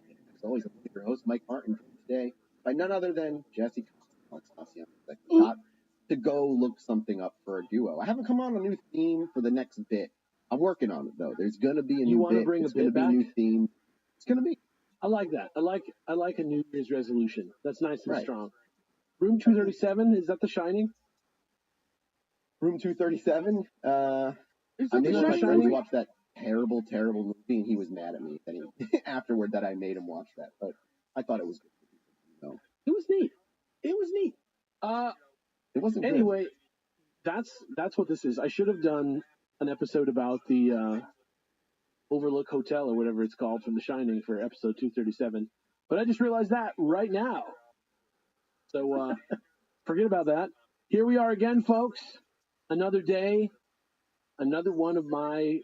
I'm gonna take a liberty here and say beloved and extremely long-winded opening bits. To those of you who get it, hello again. Welcome to another one of these. To those of you who don't get it, here, have a hit of this right here. Oh yeah, Papa. That's right.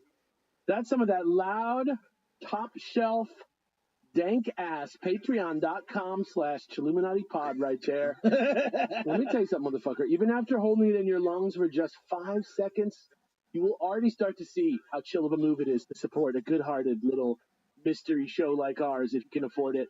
And in return for your hard-earned dollars, I absolutely guarantee you'll exhale a huge, stinky cloud of ad-free episodes, bonus minisodes, an archive of rotten popcorn episodes where we watch movies you should probably actually be high for, art from the incomparable, what's that SAT word, Studio Electro, first dibs on merch, tickets, and the best thing ever, and more. All the patrons of the Profiteer got a little preview as to when the shirt's coming out and what the shirt's going to be. It's going to be in a few days, though. Keep your eye on theeddie.com/Chilluminati. I like that. I get to take it easy today, actually. You take it easy? Yeah, it's good. I didn't have to do too much. I've been prepping for the next series. I've been tweeting about it, but it's been a nice, relaxing week because today, Alex, it's a you episode. I appreciate days Before we Already? jump into Alex's episode, I just want to say it is taking me every fiber of my being to not request we do an episode about the newest, greatest, best conspiracy ever, that Taylor Swift is a government plant. I just want everyone to be aware that is my new favorite thing. I love it. It's not even a unique conspiracy. Ex-celebrity as a government plant is like... Not even ex-celebrity. One of the most popular celebrities in the world who has had a career for over a decade, only recently government plant, which honestly is amazing because it means the government for years was like, yeah, we grew her in a test tube. And now this girl from a very wealthy family that like definitely had a leg up when getting into her music career. Actually, I hope she can sing. Yeah, actually turns out she is a government plant. Oh, and her new boyfriend, government plant. And the Chiefs are going to win, government conspiracy. Like, amazing. One of my favorite things in the world. Go, if you want to deep dive how crazy it is, go look it up. They're paying him back for his complicit ways. Because they can't handle that the world may in fact not be chaos. They realize that Taylor Swift is going to support the Democratic candidate in the elections. She's like, she's fake. She's crazy. She's wrong. She's been doing that for years now. For years. Like, it's nothing new. It's just because she's on Monday Night Football that they're like, well, there has to be a reason. It's like, yeah, because TV studios and the executives put her on because then they're like, well, women will watch. Like, it's not. No, they say, but this is a conservative man, sportsman. You can't bring in pretty liberal girls. But it's not. It'd be like saying. I know. It'd be like saying, like, they show so many Star Wars trailers during basketball. What's that about? Well, that's a conspiracy. Like, no, just owned by the same company. Disney owns it. Paid money. Here where I live, I know an individual who thinks art inherently should not be isn't. He doesn't even think Star Wars is political. He does not believe Star Wars is political when it is a metaphor for Nazis. I'm just like, I think some people would just rather pretend that art isn't. Then acknowledge, Yeah. Just send him a clip of George Lucas talking about the Vietnam War and what side the rebels are in the war. Anyway, the episode continues. Derailed. I gotta remind you guys of the other thing I've been shouting out about lately, whenever anybody lets me run things around here, which are my 8 H-word clues, which I've been bandying around like they are going to turn into something lately. Kind of giving myself full deniability if I end up deciding that it actually doesn't lead anywhere. But the good news is I am now overjoyed to reveal that they have turned into something. So let's recap. First, we had Hidden, where we went crazy without Jesse, talking about the UFO technology and the Battelle Institute et al. Okay. Jesse still needs to finish that listen along. It hurts so bad, y'all. It hurts so bad. I'm sure he does. I'm sure he can't wait to get back to it. Yeah. Bro, I love Santel. then we had Heavyweights, where we covered a bunch of stories involving the WWE, which has slowly depreciated in value as a good episode choice topic as the weeks go on. And then most recently, Horse, which, as I'm sure you remember, was hinting at simultaneously the most comprehensive and revitorially underwhelming Denver Airport episode ever made. Underwhelming? We covered it all. It wasn't that exciting. It's just sort of like there's no truth to the rumors. We learned everything about Denver Airport. But the truth was exciting. Sorry, so you're doing more H's, and this time you're gonna do an H episode called How Any of This Makes Sense, right? It's called Head, actually, which I'll say more about in a second.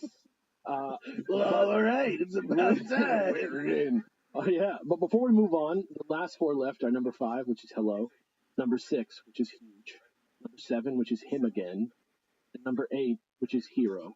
That's it. Those are the clues. Go do bits about what they mean on r/ChilluminatiPod. Don't send me the Smurf game, the Green Stone anymore. I've already received that joke too many times now. It's become a La Llorona, if you will. Especially because I have now figured out what episode H8 is going to be. That's right, it's an episode now. And this is all definitely going to pay off. And going back slightly, if you didn't figure it out again, this episode's clue was Head because it's going to be all about dreams. Okay? All right. Before we begin, when you first said it, we watched our demographics go majority female back to majority male. And then you said that again, we're back to majority female. You know what, man? For a couple weeks. We've been majority female audience now for 2 to 3 weeks straight. That's crazy. Hey, Hello, I strongly ladies. disagree. I think the ladies were like, "Go on." No, no they were head? not. That's what I'm saying. No, no head smash skateboard. Trust me, there's going to be plenty of head. Here's what's up. What? I want to, before we start, I want to say this wasn't exactly the original idea I had for the Dream episode, but it actually kind of sort of got hijacked away from me when and this is hard for me to admit, strange for me to admit out in the open, but I actually got a letter from the real Chilluminati themselves. And just in case you're wondering, yes, that's right. We're just the hosts of the official podcast. The secret, vibed out organization existing above us goes so much higher up than you can imagine, and has only now decided to step into the light. Why would you tell people this? They've only now decided to Why step was into the I light. not told? Look, they're not doing great right now, okay? If the Illuminati are the ones who want to destroy society as we know it and implement a new world order, the chill Illuminati are just the ones who want to help us all hang out, grab a beer, grill some meat or meat substitutes. I'm not trying to exclude anyone. Together with our family and friends, smoke weed, listen to groovy records with the Boston Baked Bean Boy in areas where weed is completely legal. So that's their platform compared to the Illuminati, the chill Illuminati. That's the joke there. You guys get it. We can go back to the game now. Anyway, they DM'd me the other day. What episode is this? 273? We're Yeah. finally establishing this. No, it's 237. 237. They DM'd me the other day on Twitter. and they have a few requests. First, Called it. on top of just teasing that episode H8 exists and is coming down the pipes for real, they want me to tantalize you with the fact that it's going to be a new topic type for Chilluminati episodes, and that we shouldn't worry about any kind of stupid stunt episode because the idea has legs, so they're very excited about it. But forget about episode H8 for now, because today they want me to talk about dreams. Apparently, the Chilluminati did a screening of Dream Scenario with Nicolas Cage at their New Year's party last month. I guess they bought it on Amazon Prime and streamed it at the party. I don't really know. I'm not allowed to those parties. But according to the minutes of the meeting, which I was given access to, everyone thought it was, quote, a really neat watch. But it also apparently reminded them that if we're going to be doing this new push to indoctrinate so many new members in Illuminati and try and stop the world from descending into like a true post-capitalist chaotic unchillness event, which is called a PCUE, a PQ. It's important to start with at least a basic course in dream defense, which is going to start with the modules on shared subconscious, the dream realm, and oniromancy, which we're going to cover throughout the dream episode. And don't worry, if you have no idea what any of that is, you will have a great idea of what it is by the time part 2 is over next week. Mind your P's and Q's. That's a fun little pun. Anyway, fair warning, this episode is going to have some spoilers for the premise of this movie, Dream Scenario, right at the top. So if you can't fully enjoy something unless every last aspect of it is a total surprise to you, maybe skip ahead a little bit. Don't listen to this part. But if not, I promise I'm not gonna tackle the themes of this movie. I'm not gonna tackle the emotional core of this movie. So if you can trust me for a second, let's just get right into it. Most of this is just from the trailer anyway, but basically this guy Paul in the movie, who's played by Nicolas Cage, starts appearing in the dreams of people around the world, like connect over it. It really starts to affect his life and his self-image, and the way that he acts in the dreams seems to be connected somewhat to his mental state. And there's like a crazy spiral of theming and symbolism that envelops him until it eventually comes to a head, right? But the main important idea for us about the movie is that in the world of the movie, it also reveals the existence of a shared subconscious, like, place, in which ideas and communication can be delivered to people while they're sleeping, through like a mysterious realm that, now that it's been discovered, is like tangible and corruptible like our own brains are, right? It's heavy, right? But that's as far as I'm going to go into talking about the movie, because the Chilluminati actually had me look for real world parallels to see if this is something we have to worry about in real life. I don't know why that's what they're worried about. I don't know. I guess that's something we've been looking for a while. First things first, I found something called This Man, which sounded almost exactly like the movie, to the point that at first I wondered if the movie was based on a true story. So first things first, there's a website for this phenomenon called thisman.org, but do not go there yet since it'll spoil my well laid out tale. And for right now, let me just start you guys with a picture of the man in question here, which you can describe to people. And then let's have Jesse read the original backstory that's been posted around since I was a sophomore in college. Let me just grab it. So the best way to describe this. Wait a minute. What? Hang on. I saw this week. Uh-huh. What do you mean? Not in my dreams, but like this picture, this topic came up this week. Like Really? in my internet life. What the fuck? I'm not even joking. Like I Interesting. don't Did understand. you get this man by this man? But not in my dreams. Like this post. Like there must have been a post on Reddit or something recently. How do you know you weren't dreaming at the time? That's true. That's very Describe true. this man to people, just for a sec. Balding unibrow. A That's perfectly round, orange, Carl Pilking-esque head with disproportionately large mouth, nose, eyes, and eyebrows compared to the rest of his head. And he's balding with sort of a comb over at the top there, and his ears appear to be lower than most people's ears are on their face. Yeah, they don't really normally go on that part of the head, as far as I know. Like, it's maybe like an inch too low, but yeah. Yeah, really strange. He looks to me, looks like the guy from Twin Peaks in the room, like talks backwards. And the fact that I have Yes, it has that vibe. I know who you're talking about. I've seen that scene. I've seen that scene.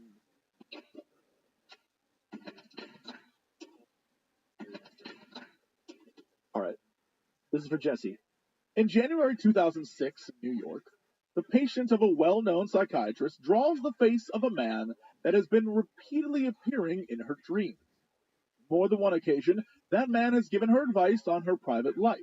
The woman swears she has never met the man in her life. The portrait lies forgotten on the psychiatrist's desk for a few weeks until one day, another patient recognizes that face and says that the man has often visited him in his dreams. He also claims he has never seen the man in his waking life. The psychiatrist decides to send the portrait to some of his colleagues and have the patients with recurrent dreams Within a few months, 4 patients recognize the man as a frequent presence in their own dreams. All the patients refer to him as this man. From January 2006 until today, at least 2,000 people have claimed they have seen this man in their dreams. In many cities all over the world, Los Angeles, Berlin, Sao Paulo, Tehran, Beijing, Rome, Barcelona, Stockholm, Paris, New Delhi, Moscow, etc. At the moment, there is no ascertained relation or common trait among the people that have dreamed of seeing this man. Moreover, no living man has ever been recognized as resembling the man of the portrait by the people who have seen this man in their dreams. The name of this website is 1, to help those who have seen this man in their dreams and to foster communication among them, and 2, to understand who this man is and why he appears in apparently patternless array of situations in the dreams of such diverse human subjects. So I already have a theory, but I'll save it. Yeah. As far as who he was, the website puts forth no other concrete facts of any kind, but rather includes a list of several different theories that have been developed by people, ostensibly by the person who put this website together, which Mathis is now going to read for you now. Several theories have been developed to explain the mysteriously recurring presence of this man in the dreams of different people who are not related in any way. The following theories are the ones that elicit the greatest interest among the dreamers themselves. Archetype theory. According to Jung's psychoanalytic theory, this man is an archetypal image belonging to the collective unconscious that can surface in times of hardship. Things like emotional development, dramatic changes in our lives, stressful circumstances, etc., in particularly sensitive subjects. Then there's a religious theory. According to this theory, this man is the image of the Creator. That is to say, one of the forms in which God manifests himself today. God, better. No. I like that, because that means God's confident as hell. And based on the way this Yeah, man looks, you know God what? shows up like, what? And what? What are you going to say? Maybe I'm just easily swayed, but Bob, that's correct. You know what? I'm with you on that 100%. It's a ballsy God. He rolls up. He's like, he looks like a divorced dad, 54. He's like, what? I came to you as the chillest dude I could, He did man. lose a son at a young age. Continue with the religious theory. This is the reason why his indications and the words he utters during the dreams should be decidedly followed by the dreamer. Then there's surfer theory. Kind of like SpongeBob in that episode where he visits people's dreams, I'm imagining. Or the movie Dream Scenario with Nicolas Cage. Yeah, exactly. Yeah, go ahead. And the one that has the greatest implications, but it has also the lowest scientific credibility. According to this theory, this man is a real person who can enter people's dreams by means of specific psychological skills. Some believe that in real life, this man looks like the man in the dreams. Others think that the man in the dreams looks completely different from his real life counterpart. Some people seem to believe that behind this man, there is a mental conditioning plan developed by major corporations. Then there's dream imitation theory. This is a scientific psychosociological theory which claims that this phenomenon has arisen casually and has progressively developed by imitation. Basically, when people are exposed to this phenomenon, they become so deeply impressed that they start seeing this man in their dreams. A mind virus. And finally, daytime recognition theory. This theory states that the apparitions of this man are purely casual. Normally, we do not remember precisely the faces we see in our dreams. The image of this man would thus be an instrument which, in the subject's waking life, facilitates recognition of an und. An undefined onirical image. An undefined onirical image, like a dream-based image. So yeah. The thing that is interesting to me is that it says from January 2006 until today, and I assume today is, do we have a date of when today was for when this was written? I believe it was about 2008, 2009 when this website came up. Okay, so let's say 3 years, 2,000 people have claimed that they've seen this man in their dreams. Yeah. I would love better statistics, because 2,000 is not a lot with billions of people on planet Earth. The more recent website, because that's a quote from the old website, the more recent website crosses out to 2,000 and puts it at about 8,000, but that's still only in like 2014 or 2015. Yeah, it's still statistically not really significant in any sort of way. So it isn't like an epidemic of people seeing this guy. It clearly means something, but it isn't like he's getting in all of our dreams. This is going to end badly. You know, it's like a weird thing that's happening.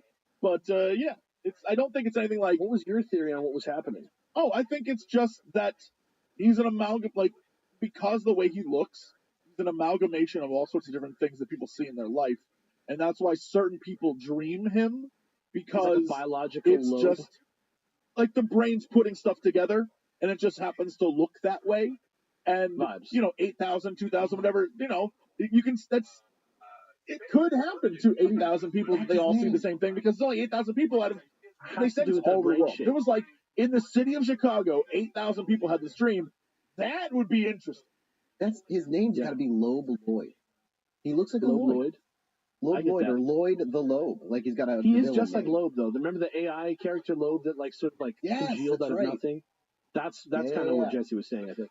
But regardless of what he was, this man got coverage literally everywhere, and as it spread, more and more people started coming forward with stories of seeing this guy where they were sleeping and weird interactions with him. This time with like an ominous message to go north a lot of the time. Here is a link that you can look at to a bunch of flyers in many languages of this man. You can kind of describe the vibes of this webpage for people. It looks like a conspiracy theorist webpage with a bunch of pictures of people posting paper printouts of this man. I will point out that this website also has a page that has all these different printouts available to print out. So I don't know how could be anybody just doing it. Representative this is of a worldwide phenomenon, but it really is posted all over the world.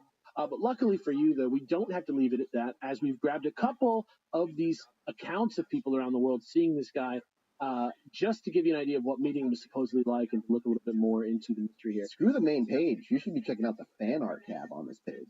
Yeah, there's also the news, like it shows like all the games and stuff that he's referenced in. But here's one for Jesse to read. Right here. First account of the man. All right. Date September 2nd, 2013. City, Palm Beach. State, Australia. Thanks, Siri. He wants to get involved. Well, now I know it's in New South Wales. So there you go. You know what? My phone did a thing I didn't want, but here we are. Starting when I was 7, I had the exact same dream on Tuesdays and Friday for 10 years. I'm now 17. I'm 17 now. Okay, that checks out. And I have become very familiar with this man. Although I do not have very nice dreams about him. I dream that I'm laying in bed and he is wearing a cowboy hat, leaning over me and making a strange noise. Almost as if he was growling at me. Ooh. And on his shirt is a gold round pendant that has molded into it, into the gold, "Go North." Other nights, he would be standing across my bedroom staring at me. Every morning when I wake up, I burst into tears for absolutely no reason. It's like this man is giving me hormonal problems. When I saw the pictures on this website, I started crying out of fear. He never spoke to me. He only made weird noises. I was gonna say, do you think he growled like an animal, or do you think he growled like a Discord mod angry at his I think he kid? growled like Conan O'Brien, like like catty that, yeah. growl, like that. Like that, yeah. Ooh. Okay. So that's the first one. Pretty weird. Go North message in the gold there. Here's one for Mathis now to read. Date: March 7th, 2013. City: any city in Utah. That's the state we're in. I dreamt of this man. He was following me through a park in the dead of night. I couldn't understand why he was following me, so I started running. He easily kept the same pace as me. He gave a small groan and sped up until he was in front of me. He put his hand out, stopping me from running. He pulled me close to him, but he only spoke 21 words. I still think about them every night. On April 9th, 2021, go north. It's the only way to survive. After saying this, the man ran away. I tried to catch up to him to ask more, but I couldn't keep up. As I watched him fade away in the distance, I got a strange feeling. I woke up immediately after he left my line of sight. Excellent memory for a dream. Right now, I'm looking up April 9th, 2021. Do you think we all died? Utah. Do you think that happened in 2021? We just didn't realize it? I don't know. The first result is that the Utah Department of Health issued State Public Health Order 2021-10, which provides an update on statewide COVID-19 restrictions. It's a face mask restriction for organized events. I can't imagine that that's what I don't know if that's what they were talking about. There was a couple other like disasters. There's Russia deployed some troops to the border as tensions escalated between Russia and Ukraine on that day. That's probably not it. There was an insurgency in Nigeria. There's an insurgency in Jammu and Kashmir. There are protests in I don't think any of that Myanmar affects Utah. Yeah, Utah was decidedly Yeah. not involved in much of that. There was a disaster in the Congo and in the Grenadines. And obviously it was COVID, but there's not really like a huge one in there on that day. I mean, the question I have is, like, so, like, on April 9th, 2021, go north. It's the only way to survive. I'm assuming this person from Utah didn't do that?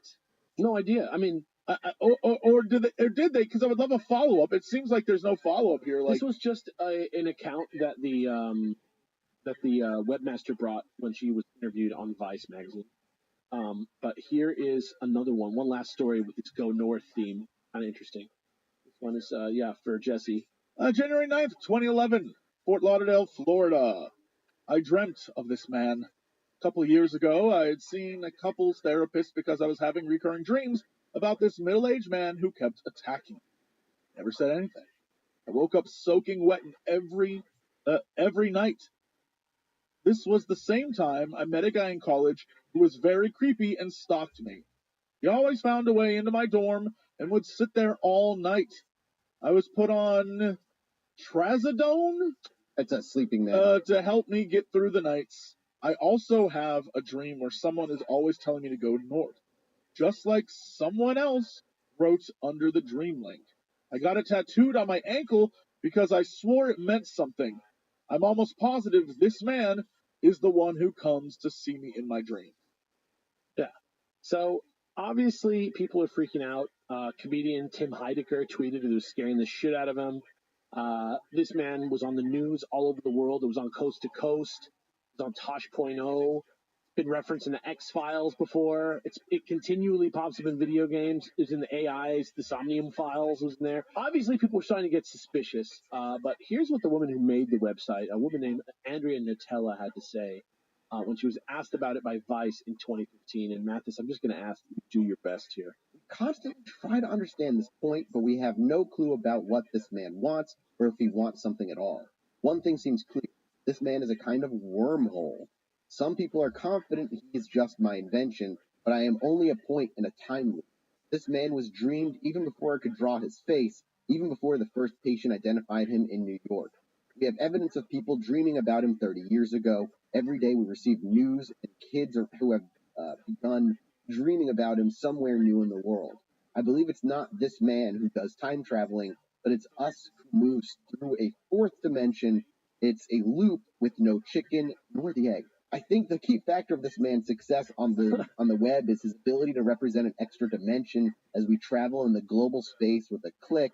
We can also time travel with a dream. He is a kind of star in the nights of Captain Ahab who help us to catch our inner whale. Okay. What? So, what do you guys think the deal is with this guy? Like, full stop. If you had to just guess right now from the information that I gave you, what do you think is the deal with this man? You think he's an impression that's like biologically just random based on the shape of everyone's brain as humans? Yeah, I mean he's not. What He's about kind going of north? generic looking, right? Like he's pretty. I feel like your imagination could come up with somebody that looks like that pretty easily. Yeah, I mean, to be clear, in the Vice article, she also said that this face was like a composite that she made using like a composite app.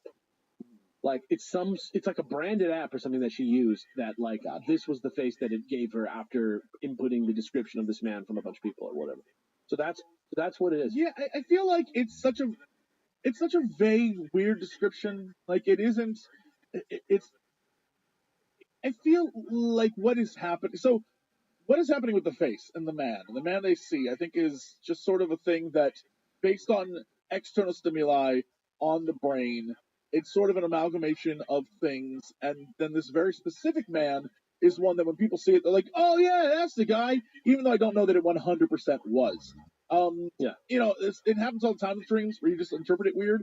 Great example is earlier this week, I tweeted out about how I woke up from a dream where literally a dude in the dream was like, you must find Mount Chiavaki. And I was like, what? And he's like, find Mount Chiavaki. And I was like, okay. So I woke up with no idea how to spell Chiavaki. And then everyone was like, dude, did you mean Mount Tchaikovsky, which is in Antarctica? Maybe it's like old god shit. And I was like, yeah, all right. Like that sounds fine. Did you book your plane ticket? Yeah, are you going? I mean, I really should go You can there. write that But off. I feel like go north is also such a vague thing. Like the concept of going north is just like get your bearings is the idea, right? Like the north is a fixed pole. So like get your bearings. I don't know. It seems like this is It's very common advice. Yeah, it seems like people are trying to attribute stuff to this because it's like mysterious and cool, and now I'm in it, you know? Yeah. Well, let me give one to the people. If you are one of the people out there who thought this was complete bullshit, let's just say you were probably right. As almost immediately after that Vice interview went live, another article came out called "Ugh, We Just Got Hoaxed: The Real Story About the This Man Dream Face." Okay. The article is not long. It did say that Andrea Nutella actually runs a company called Guerriglia Marketing, which is famous for doing all kinds of stuff exactly like this, and is famous for pushing the boundaries of subversive and edgy marketing techniques. But at the same time, though it could easily just be some kind of resume builder for them, there's not really any sort of product associated with it to speak of. The brand doesn't claim it. No one really made any money off it. And when you look on the site for more info, you get this quote, which Jesse will read for us now, which is from the woman Andrea Nutella herself. In the past month, some individuals have been trying to stop this website's research, claiming that we might have a hidden marketing agenda. This is false. These individuals are probably just scared of what this man, capital, could soon be announcing in many people's dreams. What does that mean? Like, you can't just say that. Like, they're afraid he's gonna, like, of what he's gonna say. Like, what? Yeah, I don't know. I mean, they haven't really budged from that position in all this time, though admittedly the new site looks more like the homepage of a meme than it does like a legit research experiment that's interested in collecting accounts from people. It seems more like a fan site now. But there's never really been an answer, so you can just kind of leave it right there, like vaguely, possibly kind of answered, and you can move on. I don't know. Do you think it's totally fake? Do you think she just completely made it up whole cloth? Do you think there's something to it? Have you ever dreamed this man? Well, it's an interesting question, right? Because even if it was fake, right? Even if it was fake, and she did make it up, that doesn't throwing it out there can weasel its way into people's minds who may start dreaming it, right? They have people like Right. Slender Man was a fucking made up thing, That and was then we one had of a the little theories girl they gave literally us. stab somebody to go like be in Slender Man's mansion. So it's real to some people now. I would bet, maybe out there it might be, even if it was an unintended side effect of a marketing thing that she was doing. Sure. Yeah, I mean that's kind of the vibe I get. I don't know. I mean, people are coming forward with stories, and they're like, I don't know if that's like just pure invention, but it is interesting to think like if it's totally fake, like from a point of view of like in bad faith, it's fake. That kind of gives you some idea of how people respond to things like this, where you give stories of your own version of stuff. Like if they thought this was a real thing and they're just writing a straight up lie, it starts to make you think. I don't know. But if this man isn't real, and thereby that means that dream scenario is just an actual dream scenario with no basis in reality, does that mean that every part of the idea of a dream realm isn't real? Well, if you ask the Chilluminati, the actual Chilluminati, they'll say they have evidence that makes the answer an emphatic maybe not. Alex, And in fact, to start our second module, who sits at the head of Chilluminati? I wish I could tell you. I wish I had any idea. All I get is some DMs. They twits at me. Hit me up on twits at me. Let's just say there's a They buzz me. certain aging songster Yeah. who still to this day, I think he's 90, I don't know how old he is, but he's in his tour bus. He's very on. He rules from there. Just say. I don't know who he is, but I've heard rumors. Right. Yeah. To start our second module, here's some accounts for you to listen to right now that might make you think, yes, maybe we do go somewhere when we dream.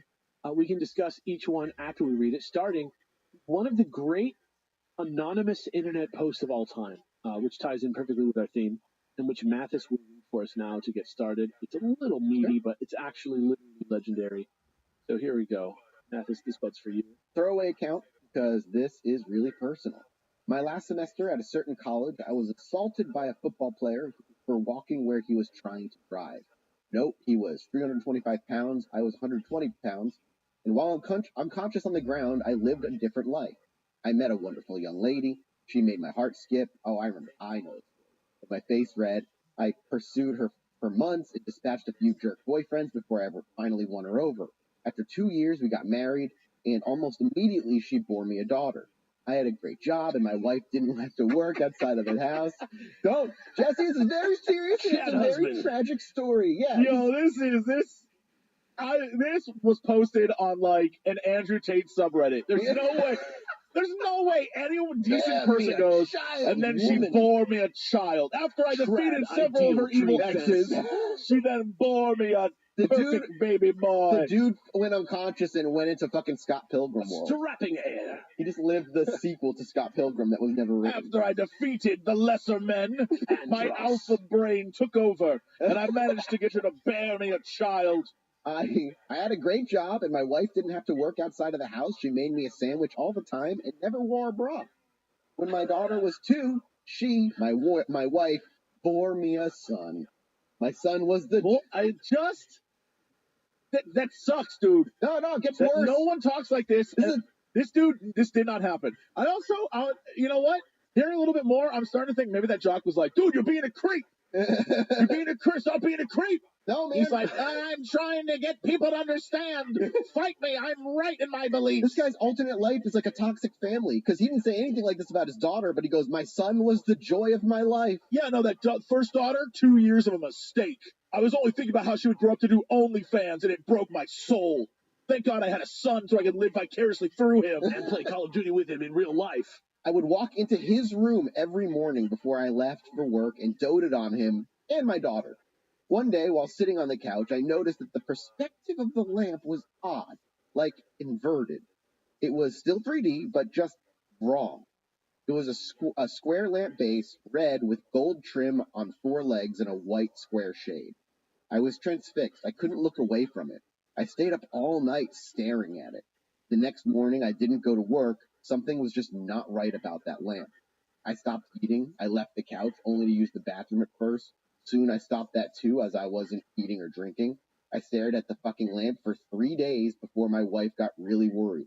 I like that it took the like 3 whole days. Not the first night where he stayed up all night. 3 ass days later. She's barely a character. Let's be real. Oh, maybe he's she has dreaming no of the writing. universe where Chilluminati rules, and she's just chill about it. Dude. She's just giving it a Yeah. little time, seeing if it plays out. She had someone come and try to talk to me. By this time, my cognizance was breaking up, and my wife was freaking out. She took the kids to her mother's house just before I had my epiphany. The lamp is not real.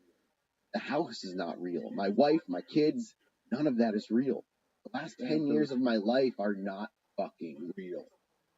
The lamp started to grow wider and deeper. It was still inverted dimensions. It took up my entire perspective, and all I could see was red. I heard voices, screams, all kinds of weird noises, and I became aware of pain.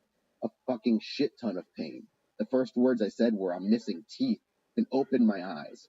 I was lying on my back on the sidewalk, surrounded by people that I didn't know. Lots were freaking out, and I was completely confused. At some point, a cop scooped me up, dragged and walked me over, across the sidewalk and grass, and threw me face down in the back of a cop car. I was still confused. I was taken to the hospital by that cop. It seems he didn't want to wait for an ambulance to arrive and give CT scans and shit. I went through about 3 years of horrid depression. I was grieving the loss of my wife and children and dealing with the knowledge that they never existed. I was scared that I was going insane as I would cry myself to sleep, hoping I would see her in my dreams. I never have. But sometimes I see my son, usually just a glimpse out of my peripheral vision. He is perpetually 5 years old, and I can never hear what he says. And it says then there was an edit 24 hours after the post was up.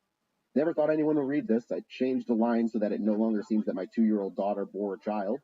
I have never seen Inception or the Star Trek episode so many have mentioned, but I will eventually. I will not do an AMA.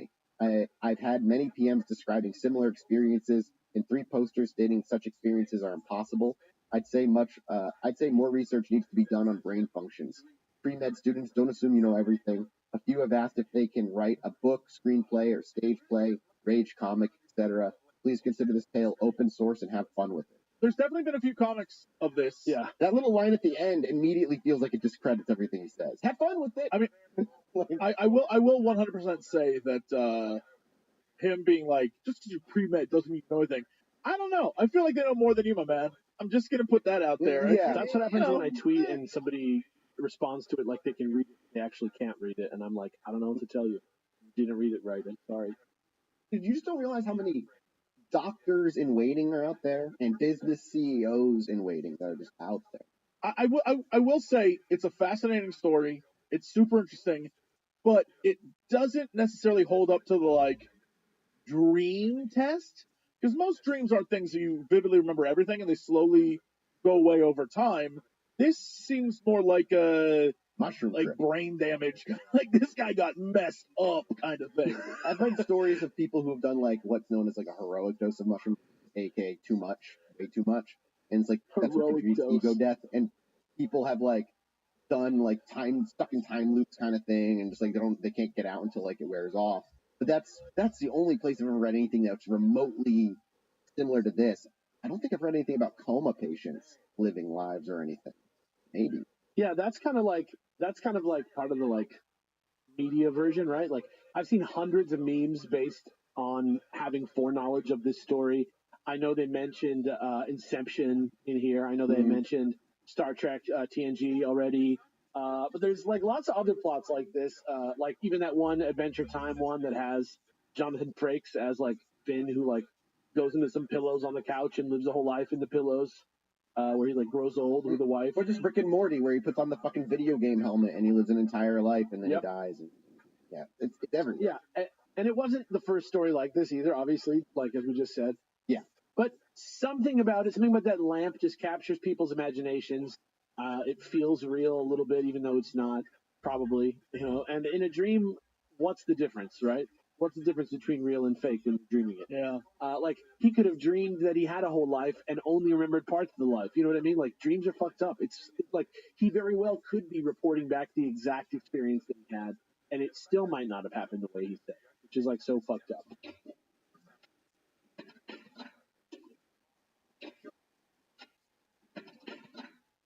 Here is another account of the dream realm from you/insomniac with wife for Jesse to read.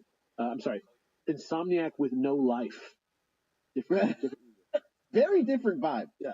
Here's your little story. I will say it's interesting the concept of a dream world, because how would it work? You know what I mean? Like, if there's Right. another reality we all go to when we sleep, like, how does that work? Because everyone's dreams is different. It would be insane. People would be like falling. You'd be walking down the street being chased by like a banana man that you feared when you were a kid, while people are falling from the sky around you. It'd be insane. It's like Saints Row. Yeah. Yeah, everyone would be in Saints Row. Yeah. I once had a dream where I lived day by day, starting from high school, midlife, to late 50s. After that point, didn't matter. Once you're in your 50s, you're dead. That's a fact. I can still remember details like my graduation, my wedding, having children, etc. But I also remember insignificant stuff, like I brought a tuna salad to work on a Tuesday, which was odd because I hate tuna. I had a whole life, a husband, family, and it ended when I walked into McDonald's to grab lunch. Man in a hooded tracksuit comes in, shoots me near the side of my stomach, lying on the ground, bleeding out when everything goes black. Then I woke up, it was all gone. I actually had a bruise from where the guy was supposed to have shot me. I haven't even been able to have that dream again. Has anyone ever had an experience like this? I have. Yeah. I have. I Yeah. wouldn't say it was a day. I didn't live it day by day, but I've absolutely woken up after dreaming about a life with a family or a girlfriend or whatever. Like, Oh no, I got worse. Okay, When I was younger, bro. You just reminded me when I was a waiter, having dreams of just being at Going work to work. to Yeah. wake up to have to go to work. Oh God, those were the worst. No. All right. When I was, I don't know, high school-ish, I had a dream that was very similar to this in that I got a new jacket in the dream. In the dream, I was like, showing off my new jacket. I got a new jacket. It was such a cool jacket. Very nice jacket. Went to school. Everyone was like, ooh, what a nice jacket. I was like, I know. I love this jacket. And then as I was walking home, a dude was like, yo, give me that jacket. And I was like, no, it's my jacket. He was like, no, it's not. And he shoots me in the stomach. Oh, And when I got shot in the stomach, I popped awake. I had the worst stomach ache I've ever had, ever. And I was like, whoa. That was your body being like, wake up, you need to shit. That's when I realized the mind, brain, body, it's all connected. And I was like, yo, did I it's like imagination station. Yeah. Yeah, I didn't know if the dream caused me to have a stomach hurt or if my stomach hurt and the dream made it.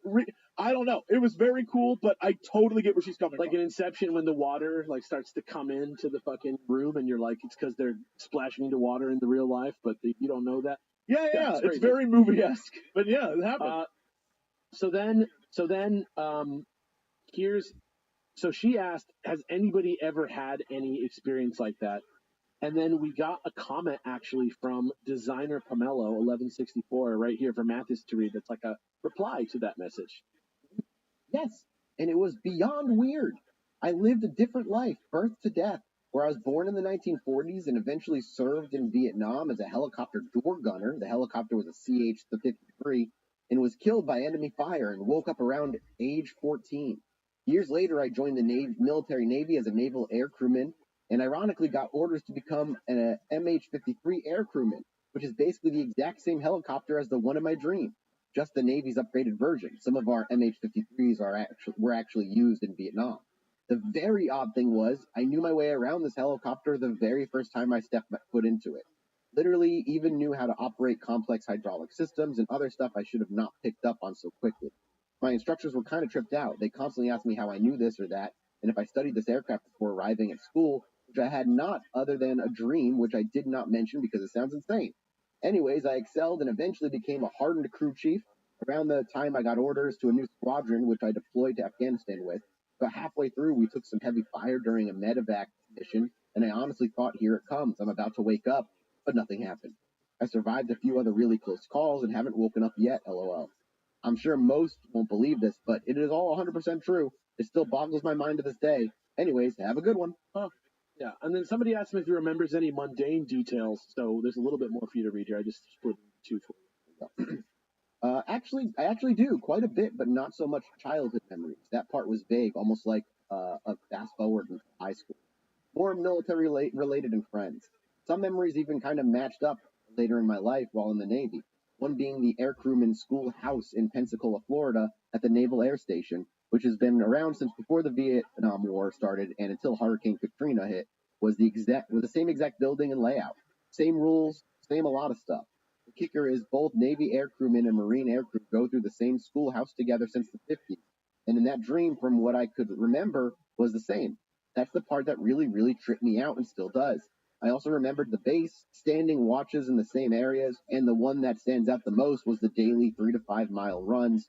AC school is rough, lol. A couple miles away from the schoolhouse is this huge beach on base, and they would run us there, and we'd have to qualify on different runs, getting harder and harder each day. And at the end was all your buddies cheering you on with like one big deja vu. I've kind of questioned reality ever since. Something's always been off. I just don't know what it is. Thank you for taking this post seriously. It actually means a lot because I never really told anyone in person about this because I don't want to be labeled as weird or crazy. Yeah, to me, right? Those are interesting. It's not the same as like the dream man face or whatever. Because I've read a lot of stories about different whatnot, and taking this, we'll just take it as truth because it's a guy on the internet, one way or the other, it's probably made up. But for the sake of conversation, taking this as truth, it goes into playing the idea of like, what is reality? Are we all? Is it a shared consciousness that just experiences itself through 3D time and space?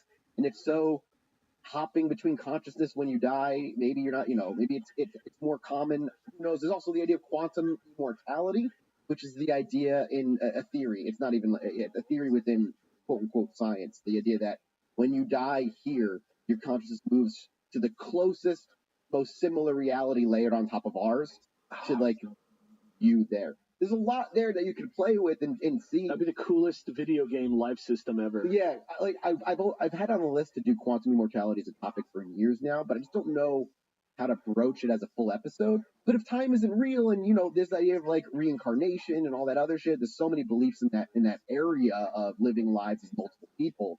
Right. Maybe there's something to it that is just a science we don't truly understand, or how our reality works in a way that's beyond our understanding. Yeah.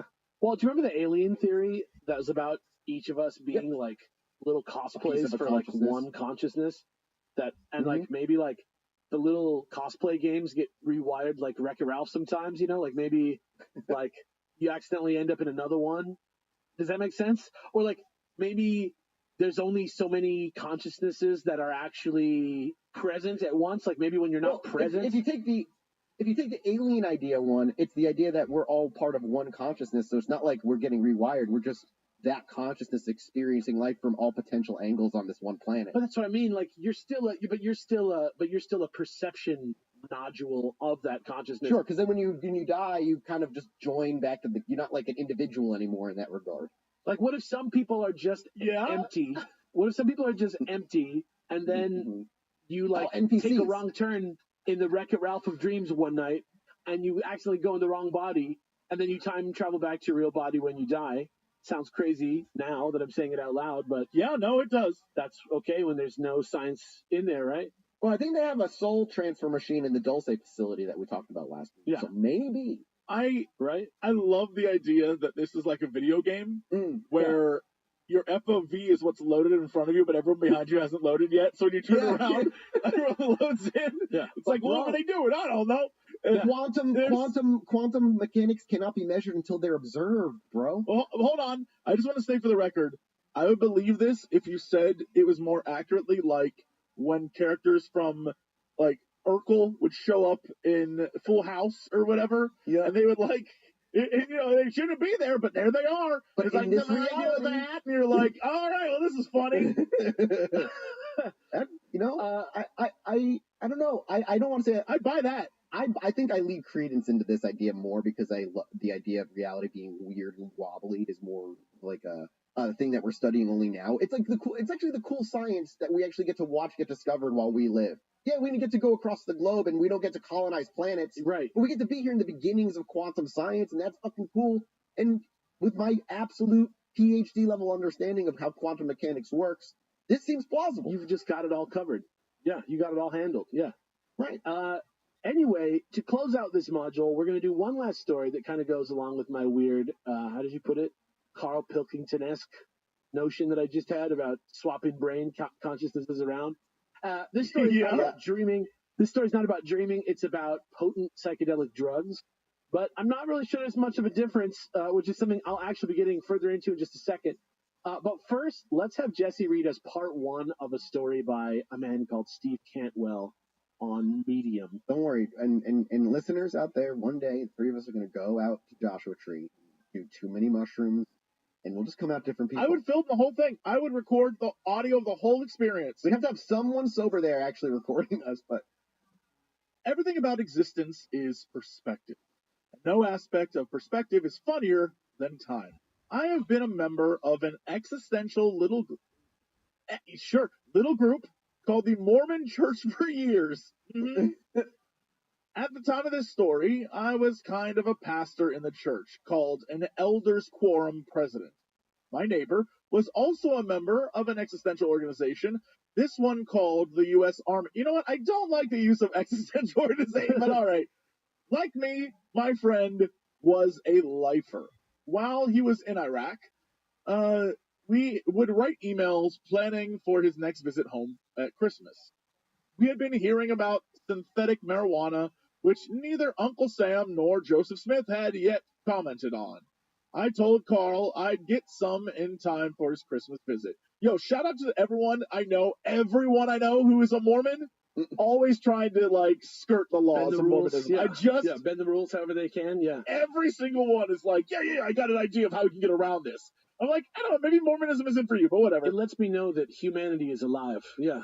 A smoke shop version. I tried not to gape at the wares. The kids in front of me were buying a package of salvia, so I assumed this was the synthetic weed I sought. I mistakenly asked for the same. Well, here's your problem. That's going to be a different On Christmas. On Christmas? Oh, no. Little baby Jesus is like, smoke him if you got him. He's in the top hat doing a little tap dance. It's the baby from Ally McBeal. Jesus has moves. Jesus? On Christmas, I walked next door armed with lamp-sized bong and a pocket full of concentrated trouble. While the kids played with their brand new toys, our wives prepared the big fancy Christmas dinner. My friend and I thought to smoke before devouring the turkey feast. I went first to amuse my pal with the spectacle of his Mormon friend using a bong for the first time. I loaded the big glass bowl with half foil packet, flash fried it with a micro torch, and took the kind of lungful you take to prove to your friend who kills people for a living that you are gruesome enough to hang. It tasted like burning snow tires. But I held my smoke like a hero until the floor beneath me turned into a whirlpool that sucked me in. Apparently, salvia is nothing at all like synthetic marijuana. I fell for a short time, down a swirling tube, and when I came back out into the light, I was on the super realistic deck of a small ski boat and vomiting up water. Super realistic water that was coming out of my lungs, along with the kind of coughing that makes your fingertips ache. 3 strangers were gathered around me on the deck, talking excitedly. Man, we thought you drowned! The men were helping me off with my life jacket. Yep. You were face down and still, and it felt like forever to turn around and pull you out. When I stopped coughing, I explained to my water skiing companions that I actually lived in Alaska and that all of this was super realistic. As I laughed and knocked on things to show how real everything was, my companions were exchanging worried expressions and rushed me to a nearby clinic. Cool. And here's part 2 for Mathis to read, also in Twitter. Apparently, we were in Tyler, Texas, a place about which I had zero previous knowledge, My companions, apparently my friends since kindergarten, told the doctor that I had almost drowned. My lifelong friends expressed concern that I didn't remember any of them and that I kept saying I lived in Alaska. The doctor gave me oxygen, hit my knee with a rubber hammer to test my reflexes, and shone a light in my eyes. He eventually told us that permanent amnesia is impossibly rare and that my brain would probably shake itself off in a couple days. My Tyler friends took me to my Tyler friends took me to my super realistic apartment that was full of things I didn't remember owning. Everyone was nice enough to leave me grinning in my living room, where I snooped around and waited for the salvia to wear off. I'd fallen asleep on the couch and in the morning woke up to urgent knocking. Paul, apparently my friend, informed me that I hadn't shown up for work and drove me out to Peterson's farm, where I blinked at a clipboard all day, not really even pretending to supervise super realistic migration labor for a large apple orchard, still waiting for the salvia to wear off. The workday ended, and my friend offered to bring me to his house for dinner. I told him I just wanted to go back to my apartment and wait for this crap to wear off. I shook Paul's hand and complimented him on how real he seemed, which he didn't care for. I slept in the bed the second night, fully expecting to wake up in Alaska. Instead, I woke up again to Paul knocking. I hadn't shown up for work again, and this repeated itself for every minute of every day for 8 years. I was trapped in Tyler, Texas. I will say, Tyler, Texas is a real place. Like, it's not too far from me. It's like Life on Mars, the show. A genuine question, though. After, like, day 5, day 6, he's saying 8 years. So, I mean, I understand that it could fast forward, but if he's saying this is all real time, I don't know, day 3, I'd be like, you know what? That was a weird dream I had about that Mormon thing. I guess I'll go to work. Right? Like, I got bills to pay. Like, what do you mean 8 years passed? But he has no memory of any of this life. He knows nobody. So how are you just going to go? You'd be like, weird dream, but I still don't know anyone. My memory is gone. Like, that's still a problem. Like, I would be going to the doctor maybe. I guess. He goes, at first I was a man sleepwalking through an imaginary life. I didn't bother picking up my paychecks until there was no money left in my banking account. I wouldn't hang out with my friends or answer tedious questions about my memory. I'd just go home every day and sit in my apartment and cry and wonder if I had imagined... He went to work. That's all I want to know. We're good. There you go. If I had imagined my life in Alaska. It took 4 years to crack me, but after failing to find any trace of my previous life, I accepted that I had sustained brain damage in a near drowning. The narrative that I had a family in Alaska who loved me began to feel like the kind of escapist fever dream a loser has when his brain goes swimming too long.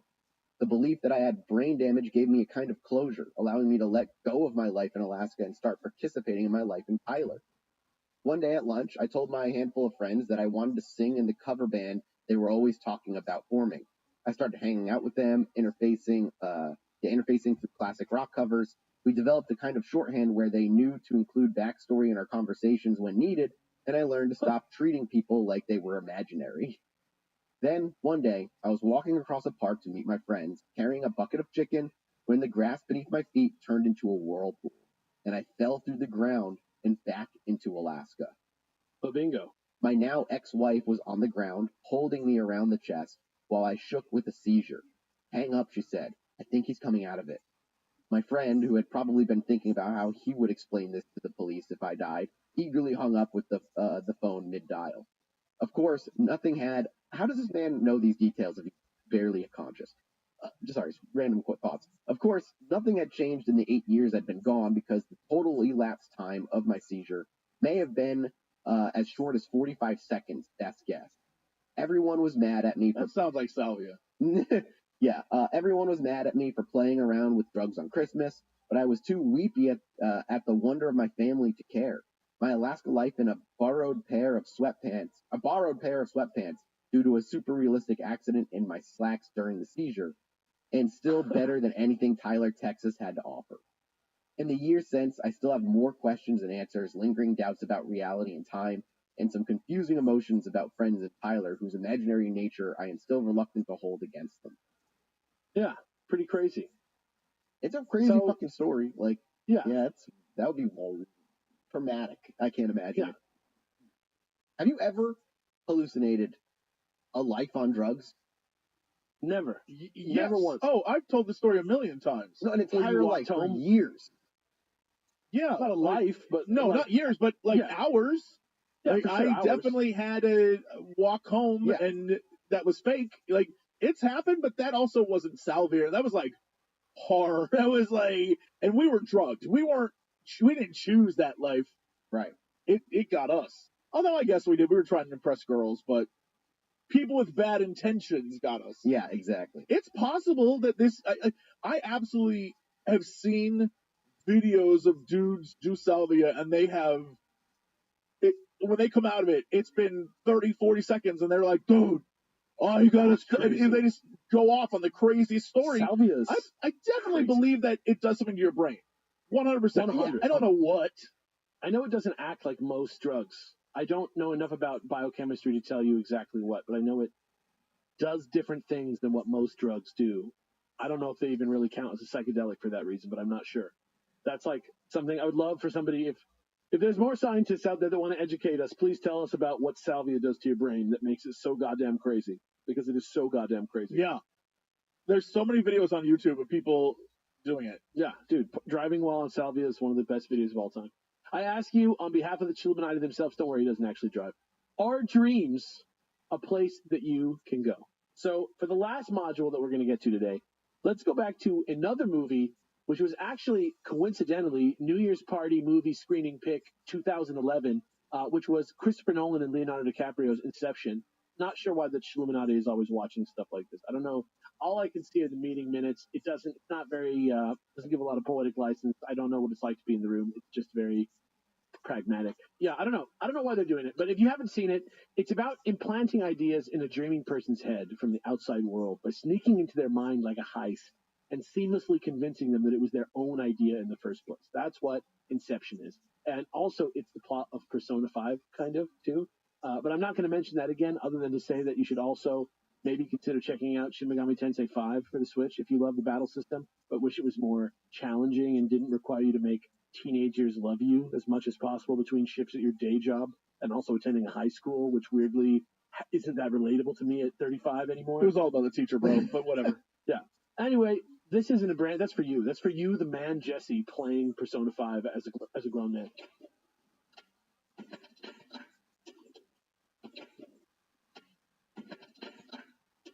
But here is a news story about the idea of communicating both ways with someone while they're sleeping being absolutely real and occurring in this reality already. Back in February of 2021 from the U.S. National Science Foundation, here's Jesse with a much abridged version of what that's all about. Pretty crazy stuff, to be honest with you. Researchers at Pauler's lab at Northwestern University in Illinois, along with researchers in France, Germany, and the Netherlands, have independently demonstrated two-way communication with people as they are lucidly dreaming during REM, rapid eye movement, sleep. Reported by the U.S. National Science Foundation, the breakthrough was achieved in the U.S. by Karen Concoli, Pauler's doctoral student, and Christopher Mazurek, a volunteer research participant at the time of the study, and one of the first people to ever engage in real-time dialogue from within a dream. Although our mind is active and dreams often occur during REM sleep, our bodies are almost completely paralyzed. That presents an obvious challenge for communication since we can't move the body parts we typically use to communicate. As the name rapid eye movement suggests, however, there is an exception. During REM sleep, our eyes move around behind our eyelids in a seemingly random fashion, which often corresponds to the sleeper looking at various imagined things in their dreams. If you dream that you're looking at something, your closed eyes move correspondingly, as if you're looking at something while awake. That phenomenon led researchers to a key insight. If eye movements were consciously controlled, the dreamer's eyes could become a vehicle for getting a message to the waking world. Yeah. So basically, the researchers were kind of having the same, problem that I was having. Like I can't give you a picture of dreams. I can't do anything except, give you reading. There's so much reading in this episode because all we can do is read descriptions of what people already experienced, after they did it while they were asleep and then woke up and told us about it, which is probably a filter of perception that sometimes changes completely the experience of what the dream even was. Because these people can't move or do anything, they have to try and figure out a way. So they used EEGs to do it, to track and wait until these people are in their REM cycle. And then here's Mathis with a little more about what happened next. To prepare Mazurek and the other U.S. volunteers, Conkley wired each participant with electrodes that sensed brain activity through the scalp, behind the ears, on the chin, and critically, near the eyes. Those would allow the researchers to monitor and record even slight eye movements. When your eyes move in their sockets, it creates an electrical current, which is detected by the electrodes and recorded, says Conkley. Conkley also trained each research participant to help them achieve lucidity and instructed them on what to do if they succeeded. That included learning to recognize the specific sound she would play when they entered REM sleep, prompting the participants to realize they're dreaming and thus become lucid. As the volunteer, Mazurek signaled his awareness. Conkley played a randomly selected audio recording, 8-6. A few seconds later, Conkley saw Mazurek's response written among the peaks and valleys of his eyes, electrical signals, 2. Pretty wild stuff. So not only does this prove that you can communicate with somebody while they're sleeping, which is crazy, like while they're in REM sleep, and they actually double verified it with like a sleep sheriff or whatever they call it, where they like make sure the results really are what they are. So it's very likely that he really was in his REM cycle when this happened. But it also brings, like, where was he? Like, he said that he was dreaming that he was sleeping in the lab and that somebody told him, and that he heard this voice and then he answered, right? He was in REM sleep, but he dreamed that he was sleeping in the lab. So where was he? Like, how was he in the lab? Was he using input data from his senses while he was asleep and deciding he was in the lab? Is there a dream version of the lab? And then you can think about, like, you kind of have that idea, like, just to go against what we were just talking about like living a whole life in dreams and stuff like that, right? Like, time dilates and shifts and stuff like that. But if somebody's talking to you, you can respond in time and in real time with somebody in real space. Like in real time and space, in reality, you can talk to somebody who's dreaming and they hear it at that same speed in the dream. I don't know. Kind of interesting. I don't know. There's something at the heart of that that's very fascinating to me. That makes it seem a little bit more interesting than the sort of underwhelming way that it was done makes it seem at first. Have we had this conversation before about this exact thing? I don't know. Y'all are tripping me out. What? I swear to God, Alex Fasciani has talked about this exact same thing before on this show. Maybe it was a mini-sode in 2021 when this happened, but I don't think so. Bro, I don't know. I'm hoping someone listening will say, yes, we have. Otherwise, is this a dream? Like, I don't know, man. Yeah, you're freaking me out. There's something weird about it, right? There's something interesting about that discovery to me that kind of like makes me feel like dreams are a real place. I don't know why. Though, of course, in Inception. But like at the beginning of the episode, I'm also had seen that man before we even did this episode. That's also fucking weird. So, of course, I must say at this point, because the Chumani want me to make this clear. It's in the movie Inception, it's not just one of the guys who's sleeping. It's actually everyone who's sleeping while lucidly dream walking through someone else's dreams. So it's really less like this real, tangible scientific discovery and more like the incredibly dubious notion of dream telepathy, which nevertheless has at times been championed by everyone from Sigmund Freud to Jeff the Mongoose's own Nander Fodor, which, by the way, did you know there was a movie about Jeff the Mongoose with Simon Pegg? Have you guys seen La Llorona movie that came out a couple years ago? Have you guys noticed how old? Have you guys noticed how old we are now compared to when we started the show? Have you guys noticed that in the last 2 minutes, 100 years have passed by? Well, how about this? We won't have an episode on it in a couple days. It's our 6-year anniversary. That's absolutely insane. I was just kidding about all the other stuff, but we are very old. Anyway, there have been far too many years. Ancient man. Anyway, there have been tons of different experiments into true dream telepathy over the years, which is what I was just talking about. People in dreams just communicating with each other while they're sleeping. Like, I go sleep in my house, Jesse goes to sleep in his house. We go meet up at the Nighthawks, the diner painting, and have eggs. Yeah. You know what I'm saying? Like, that's what dream telepathy is. But even in the talk he was going to give about it, which he didn't give, Freud seemed doubtful at best about the topic. Didn't really think it could be effectively proven. When Nanda Fodor brought cases forward a few decades later in the 40s, along with a few other people, their claims were almost immediately annihilated by extremely flimsy evidence. And most of the stories that they brought forward really just sounded more like coincidences than real communication. And there's so much inconsistency around it that it was like not good record keeping or anything. There's been more serious studies since, including ones at the Maimonides Medical Center in New York in the 1960s and 70s that nevertheless lost credibility due to, again, messy data. And since then, there hasn't been another successful dream study, though there was a paper in 2003 that was like written about the Maimonides studies that was trying to validate them, but then that paper got criticized for using shitty data. Any test that has been carried out since has found zero evidence that dream telepathy has ever once taken place ever. But then, if you can't reliably communicate in dreams while both subjects are sleeping, then let's do what I said I was going to do earlier, head back to the world of psychedelic drugs for a second to answer the question, then what is it like to be in the world of dreams while awake? And maybe the answer to that question is just, it is hella trippy to be in that state. Because let's talk about DMT for a second.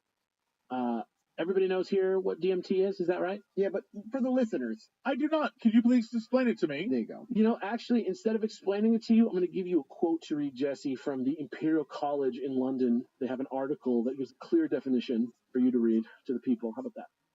Son of a... DMT is a naturally occurring chemical found in minuscule amounts in the human brain, but also in larger amounts in a number of plant species around the world. Accounts from people who have taken DMT report intense visual hallucinations, often accompanied by strong emotional experiences, and even breakthroughs into what users describe as an alternate reality or dimension. Yeah, in our brains, this chemical is associated with dreams, and it's associated with death experiences, near-death experience. And it's really not much needed to get you going.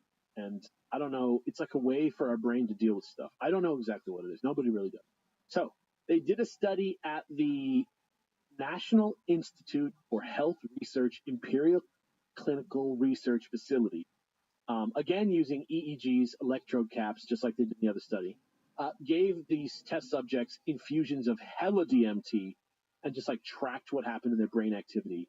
And what they found was that it actually affects our brains much differently than most psychedelics do, just like salvia, actually. So not in the same way as salvia, but in a similar way, different than the rest of the psychedelics. So, for example, alpha waves, which are main brain waves we give when we're like awake, that's like awake brain waves are the alpha waves.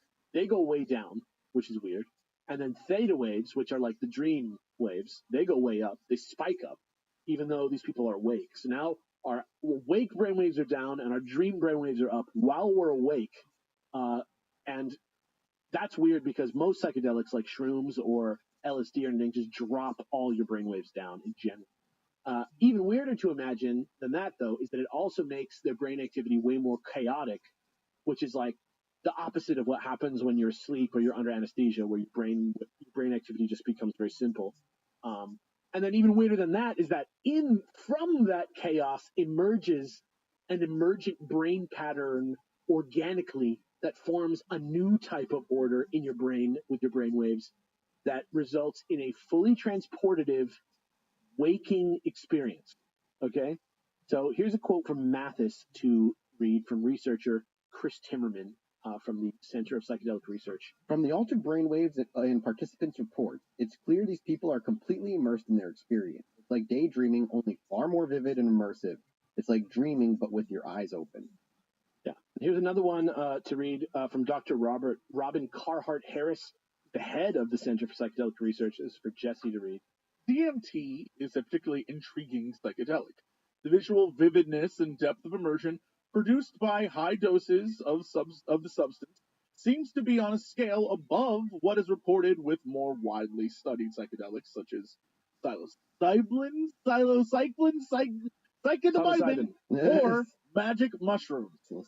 It's hard to capture and communicate what it is like for people experiencing DMT, but likening it to dreaming while awake or near-death experience is useful. Our sense is, I assume, that research with DMT may yield important insights into the relationship between brain activity and consciousness. And this small study is the first step along that road. So, Chilluminauts, I ask you again, is there a place we all go when we dream? I think that after these 3 Chilluminati sanctioned modules we've covered here today, it's safe to say that yes, in some sense, there is. But is it a place within our own minds, or a place we legitimately share with each other across space? Or dare I say, time? But alas, perhaps we'll cover that in another module next time in part 2. Huh, and that is weird. That's all the pamphlet says. That's Time out. What is Chilluminati's agenda here? I don't What know. is the agenda of the as the mouthpieces? They don't tell us anything. They just say go out and talk about it. Like, what do you think they're trying to Sure, teach is a lot us? of stuff about getting into people's Sure, is a lot of research about putting ideas in people's heads. That's all I'm saying. I don't know what they're up to. What are they suggesting that people listen to this podcast when they go to sleep at night? I don't know. I don't know what they're suggesting. I can't speak on that, and it would be against my safety to comment on it. Yeah, I hope no one takes our audio and then splits the tracks, revealing that there's in fact a 4th audio track in which it's just like, buy Chilluminati merch, buy Chilluminati merch. Patreon.com/Chilluminati. That's all I have in my pamphlet. I got to say it wasn't that bad of an episode after all, even though it was not my own outline. It was just the Chilluminati's outline. I thought it was pretty good. So, what's the last word on dreams? Magical, paranormal? Is there anything to this at all? I mean, maybe I should just let you. I should let you reserve judgment, like maybe till next time. Let me sleep on it. Yeah. I'll get back to you. No, I got an answer for you. Incredibly magical. Dreams as a concept are insane. The idea that even like you can watch a dog have a dream. The idea that spiders, there's footage of spiders, like you can watch as living things close their eyes and in their most vulnerable state escape their current reality to go do something that is insane. Like that's magic. That's all factual. It doesn't like how you look at it. At the end of the day, it's still just something magical that is almost unexplainable, and we don't really have answers as a people, as scientists, as whatever. And it's fascinating. I love it. It doesn't mean that it's like we went to another dimension, but it doesn't not mean that. Like who knows, man? Yeah, I mean, I don't know for sure how I feel about this. Maybe next time when we finish our dream episode with the extra large Oneiromancy module, maybe we'll have some idea about what dreams are, or maybe you already know what's going to happen next week. Perhaps what dreams may come. Perhaps it came to you in a dream. Just kidding. Or am I? Anyway, I'm going to close out with a quote from a true story as told by my favorite ever comic book writer, Grant Morrison, about a time when they took some psychedelic tablets in Kathmandu and met some beings from another place, showed them the nature of reality outside of time and space as we experience it as humans here on this planet, on this place. Just to get your mind grapes juicing a little bit, I'll read this one myself. Here we go. I'm starting to grasp the concept. Our physical bodies are equivalent to computer game sprites or chess pieces. The entire universe I've grown up in and will die in is a constructed playing field. The super reality I'm experiencing is simply what you see when you break concentration and look up from the game. As a final demonstration, I'm shown how to detach a smaller fractal foam blob from the substance of my own fluid mirror body. The infant blob is holographic, I'm told, and contains the complete informational content of the parent intelligence. It anchors itself into the liquid information we're swimming through and begins to crackle and fizz at the edges. I can't imagine how I could have forgotten this. I know what's about to happen. The baby blob's hissing like sherbet, growing and folding up all around until it's everywhere. This is how we start a game, and it's time to play again. My eyes are still open and there's a bolster supporting my neck. I can almost feel the extremities of my body extending out into directions we can't point to in three-dimensional space, but it's only for moments. Kathmandu jigsaws itself together in one awkward instant, and I'm back in the world, back in the game, shaken.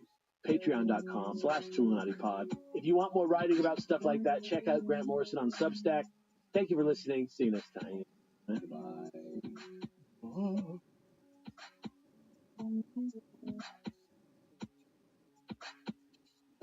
Bye.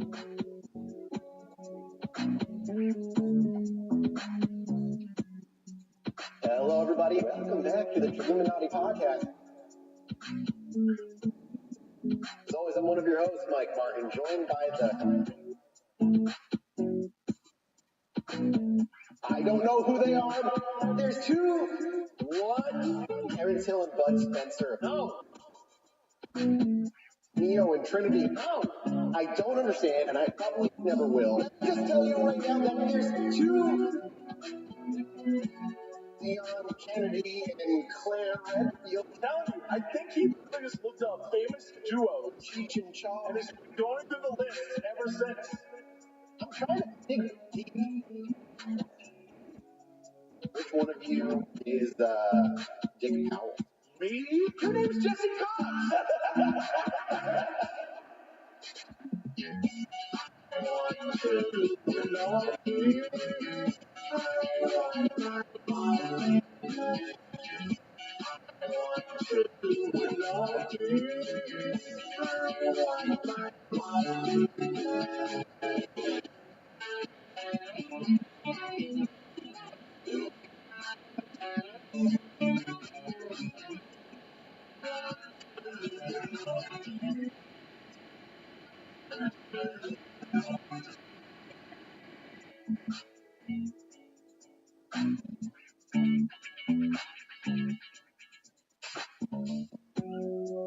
Hello, everybody. Welcome back to the Illuminati podcast.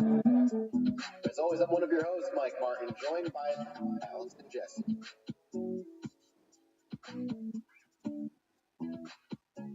Like a shooting star across the sky that's actually a UFO.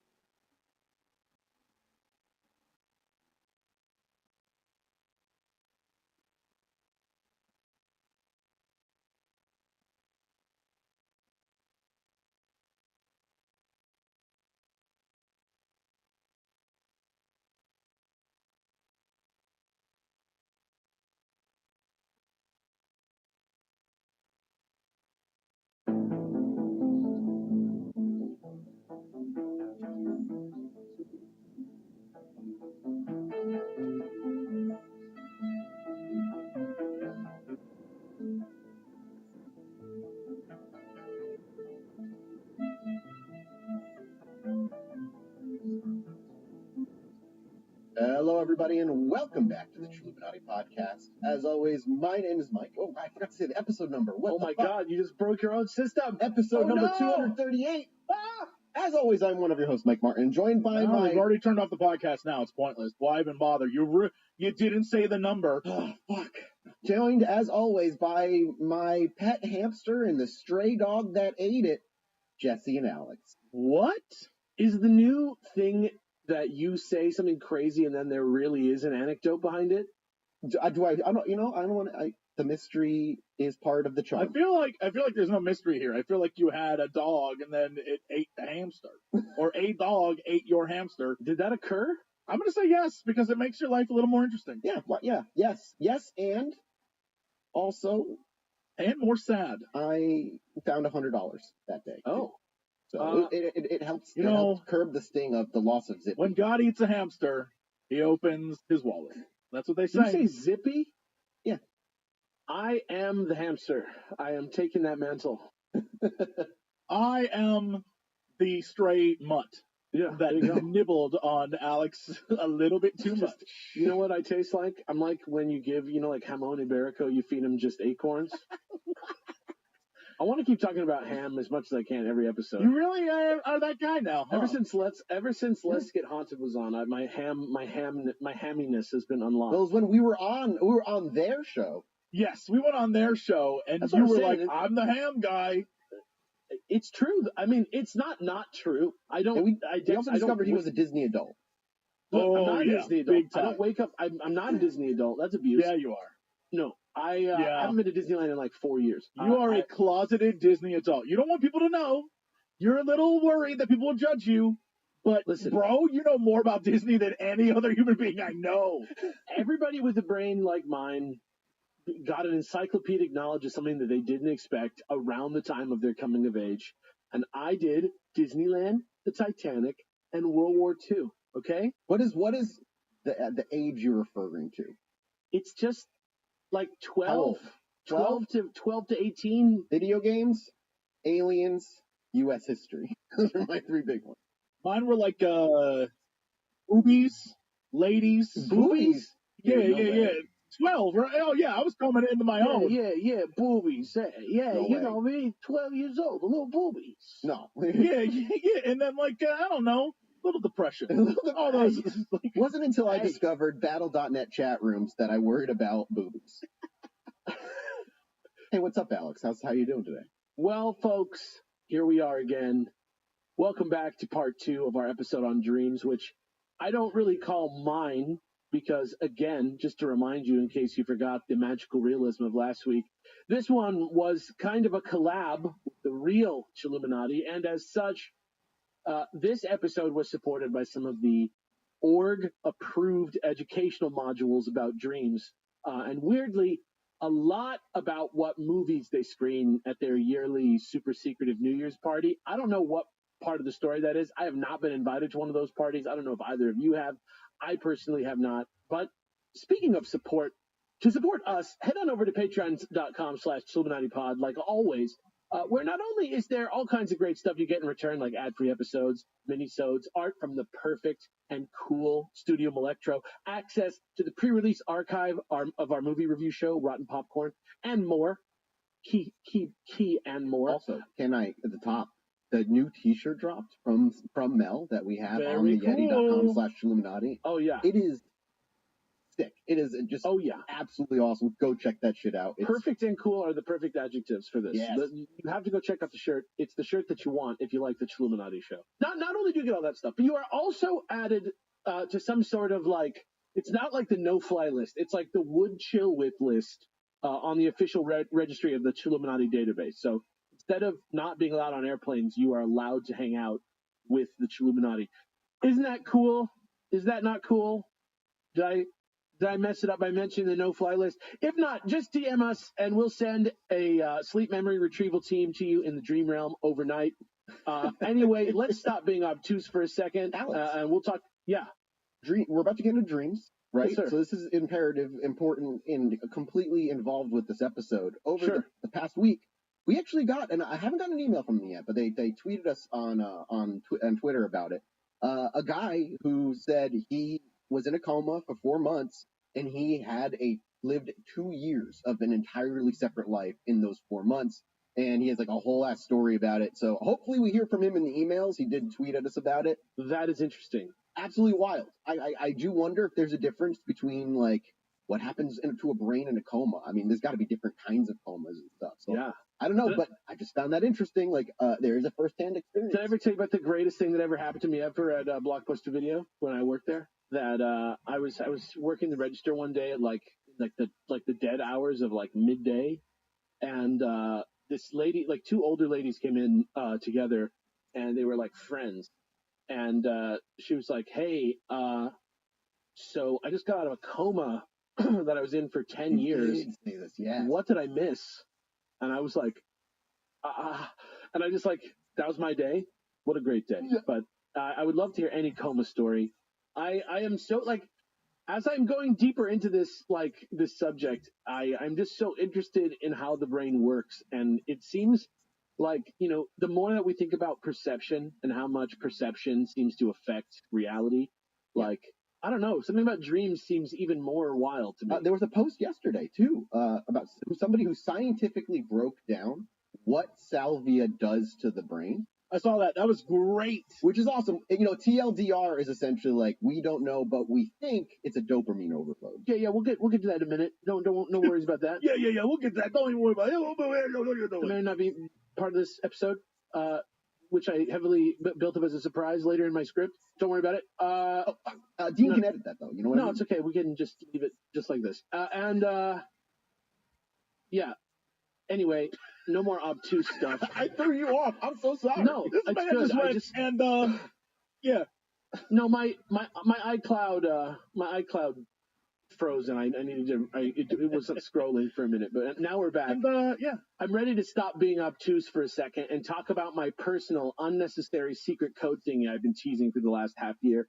The pace of this is starting to pick up, so I know I don't want you guys to get whiplash, but quickly, hey, I've got it all figured out now. It's the 8 H's leading to episode H8. So far, we've had hidden, heavyweights, and horse, and this two-parter about dreams is head, obviously.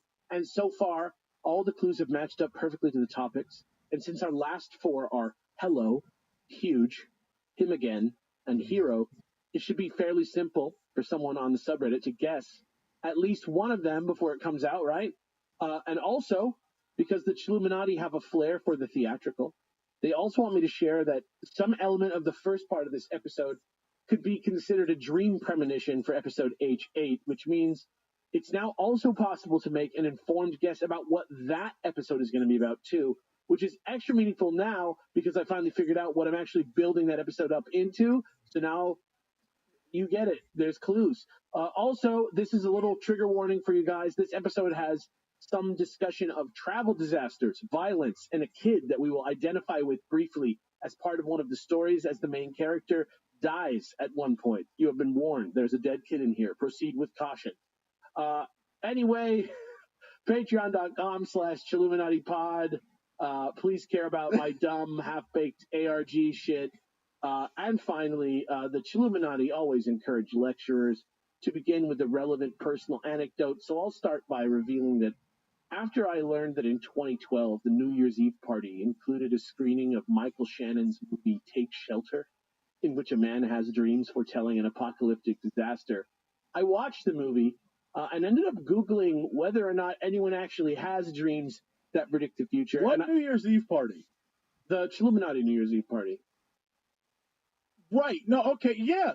Yeah, the one in 2012. Yeah, the one in 2012, right. Yeah. Right. So, yeah, right. Take Shelter was a big movie. Sometimes I wonder if what you're saying is crazy, but then I remember you made up an alternate reality in which we've been around since 2012, in which case, cool. Well, I've not. It's just a show. The Chilluminati's been around. Here's the thing. We're their branding arm. Right, no, I forgot that was a good, you know what? No, Take Shelter came out in 2011, in September of 2011. They got a pre-release copy at the New Year's party in 2012. No, they have their ways. I don't know. It all checks out. I just needed a little explanation because they hit me with that memory eraser frequently. No, I know it's a wild ride. No, all right, okay. That's why you're the skeptic that you are. Actually, it makes sense. With all the evidence that he's been presented over the years as a member of the Chilluminati. Yeah, Will Smith shows up and he zaps me. Yeah, like, Will Smith, what are you doing here? And he's like, had to get out of the house, man. Zap, and that's it. And I'm so bored, man. I don't know why I remember that bit, but what are you gonna do? So anyway, I had this premonition. I was checking to see if anybody had dream premonitions, and I ended up Googling, and I found a post on Quora from 4 years ago, which Jesse's going to read for us right now, by someone called Kenzie. So here's that for you right here. Just want to point out for the record, I absolutely believe nothing that was ever posted on Quora. That place sucks. Here's the deal. This episode is about dreams, okay? I get it. Something that already exists in the imagination. So there's no way. If you would have said literally any other website, you could have been like on 4chan. I'd be like a little bit more credible. I'm not going to lie. Currently, I am 16. Me too. I dream almost every night, and about 2 times a month, my dreams come true. I sound crazy when I tell people, and I try to research why it may be happening, but I can't find anything that would explain why it may be happening. I read that having a dream might alter actions, oh boy, and what I decide to do, but I read that having a dream might alter actions. I think it says might. And what I decide to do, but the things I predict are never anything I can alter with my actions. Okay, got through that one. All right. One example would be a dream that I had about 3 days ago. I was at dinner with my friend, and I had completely forgot the dream until the waiter brought the check. In that second, everything was exactly how I dreamed it. My friend and the waiter were there, waiting. What? My friend and the waiter were waiting what they wore I think wearing. in the dream, and the waiter was the exact person I had dreamed of. The waiter out the check down in the exact spot, and my friend said the same thing, exact thing. Oh, I wonder what this one came out to be. I didn't even look at the check, and I asked her the amount, if the amount was $19.73, and it was. This stuff happens to me all the time, and I don't know what it means. So we have this incredibly I realized. stand by my initial statement, by the way. We have this incredibly realized 16-year-old character that we've met here on Quora, who is going through life experiencing basically deja vu, but with the added twist of being right about things they could never have any knowledge of. When was this posted? Do you know? This was posted, I believe, in 2014. All right, I was gonna say this is a heavy indictment of the public school system here in the United States, but I guess it's always been bad. Oh yeah, no doubt. I'm from California, so I really know. Right. But anyway, here's the top answer to that Quora inquiry for Mathis to read from someone going by Vijaya Vaishnavi Narayan. Here you go. You are incredibly lucky. There are very few dream explorers who have such focused dreams. I am a lucid dreamer for 7 years, and I don't have such consistent luck with the future in my dreams. You are not going nuts, but you should ground yourself with reality checks, since such dreams may be setting off a fear of the future in you. Also, you may be having disturbing sleep or sleep apnea because the fear does not let us breathe sometimes. Relax your subconscious security. How? By following techniques given by onironauts. Go easy on your dream journals. Travel more to get more creative inputs. Watch plays and theatrical performances. Watch children's videos. The innocence helps us heal. Street theater is a good way to go. You may want to do something creatively expressive like paint or emote. Dream on. So first of all, very interesting advice for how to deal with predicting the future. I don't really know what the advice has to do with predicting the future, and really the person is just kind of like asking why they're predicting the future, and this person's like, travel more. Can I say I'm close with somebody, and I don't want to put their name out there in case they don't want to be seen as insane. But they are a lucid dreamer as well, and for years they are, and they don't predict the future. That's not like anything they dream about, but their dreams are consistent in that there's for whatever reason there's like an ongoing weird war that they are part of, or like see when they're there, and weird occurrences of speaking with people who know they're in dreams, but they don't know they know they're in a dream, but other people don't know. And it's like consistent, and the details are there. They keep a dream journal. Very fucking fascinating. I don't know if it means anything, but I'm curious if there's anybody out there that has similar style, like weird dream war thing happening. I don't know, but it's bizarre. Well, that's kind of the interesting thing, right? That actually ties to one of the words that you may have noticed in there that Mathis kind of like paused before he read, because it's kind of a weird word. Yeah. That word is oneironauts. Oneironauts, if you break it down, comes from the Greek oneiros, which means dream, and naut, which means like sailor or explorer or traveler. And it literally just means people who like take extra care in paying attention to and or influence their personal dreams. In this case, usually on some kind of like conscious basis, kind of like as a hobby or even like some kind of weird obsession, like the idea of traveling through dreams and experiencing dreams in some kind of conscious way. That's an oneironaut, whatever you want to call it.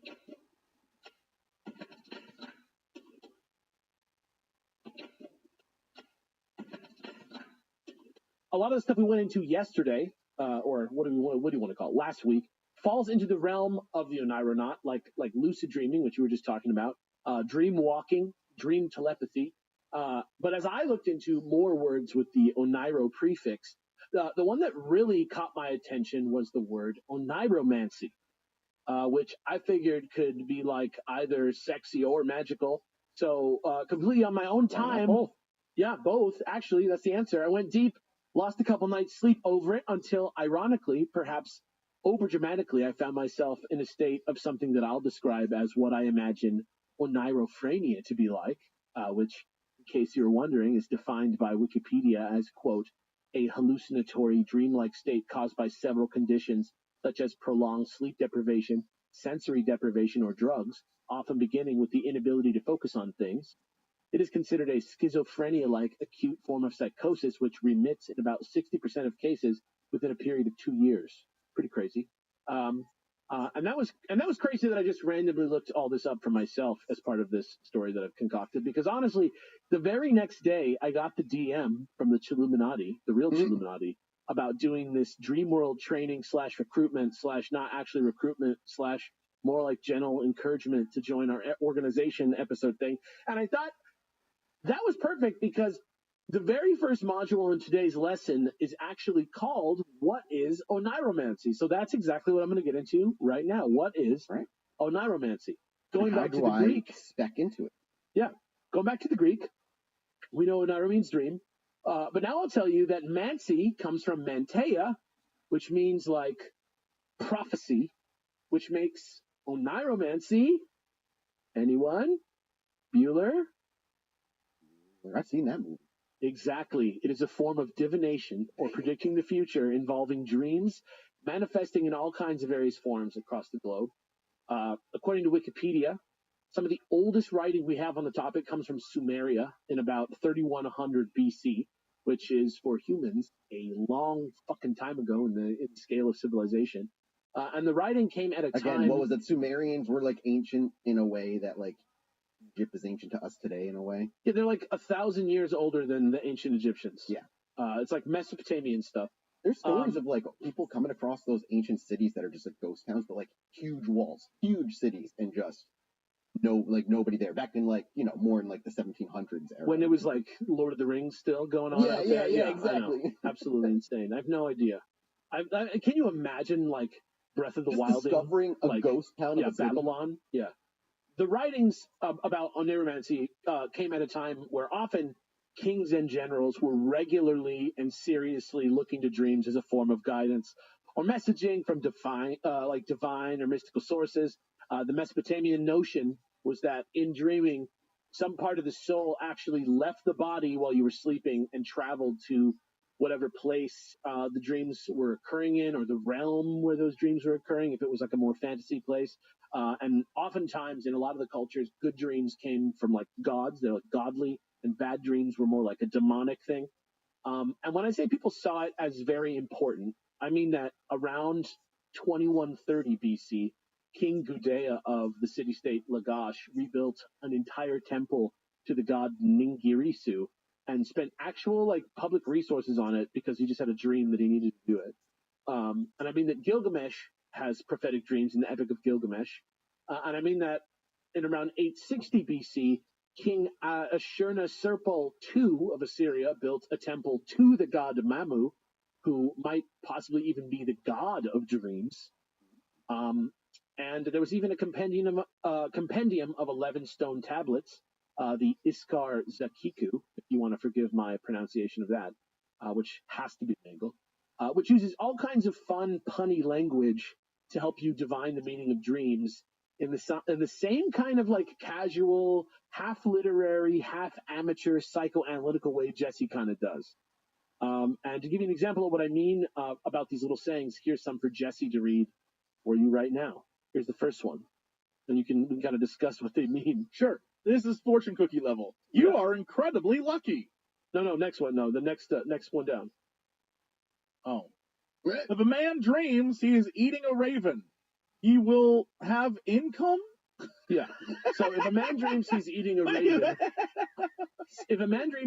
raven, he will have income, right? He will have income?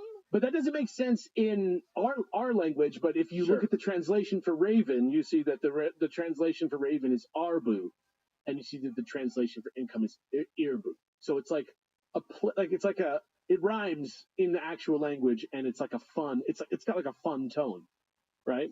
So if the man dreams he's eating a raven, if a man dreams he's eating arbu, he will have irbu, right? That's kind of what the vibe is, right? So here's another one for you.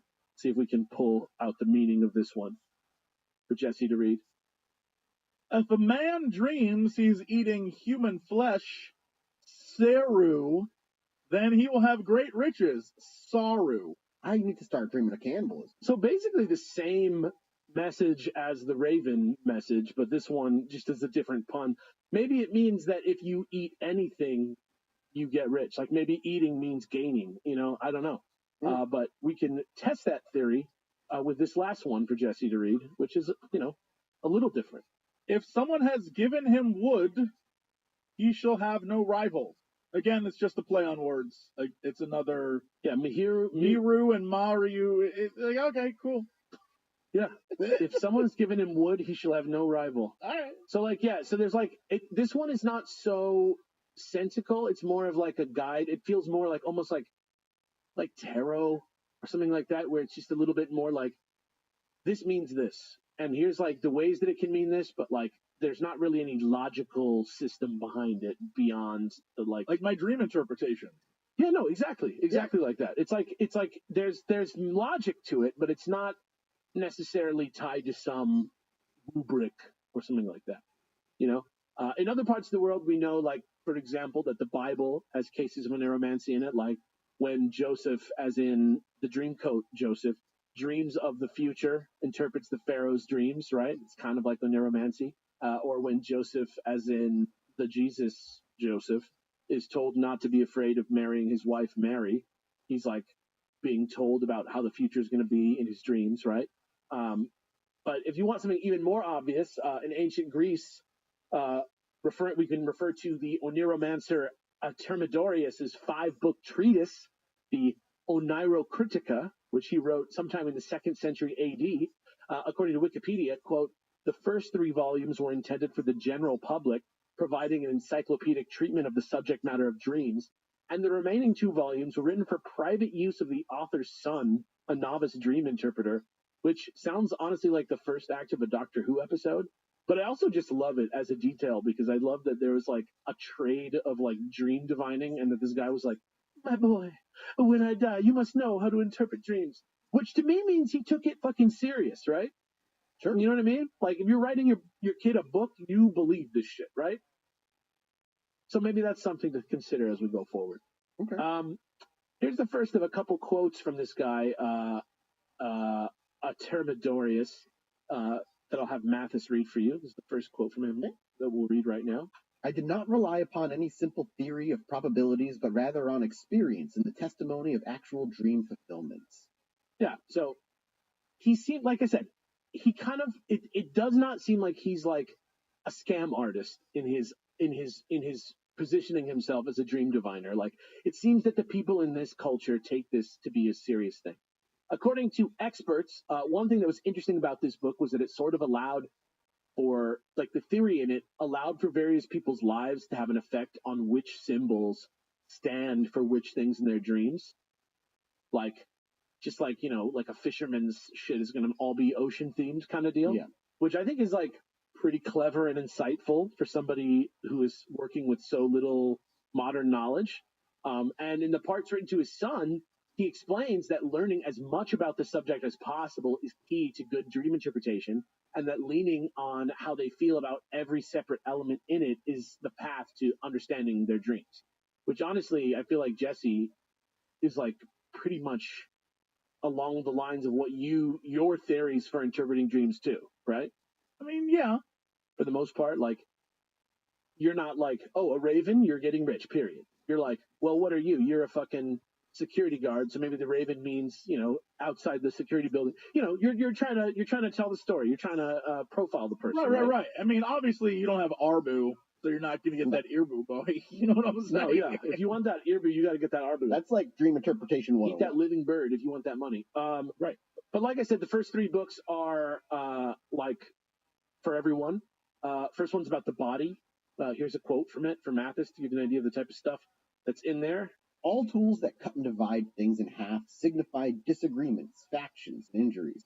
Tools that smooth out surfaces predict an end to enmities. He's still saying that there's like rules, like he's saying like a lot of the time, and this is something that we often talk about in dreams too, like, sure. When we dream of us as kids, we're like, oh, we're talking about our childhood psyche, stuff like that.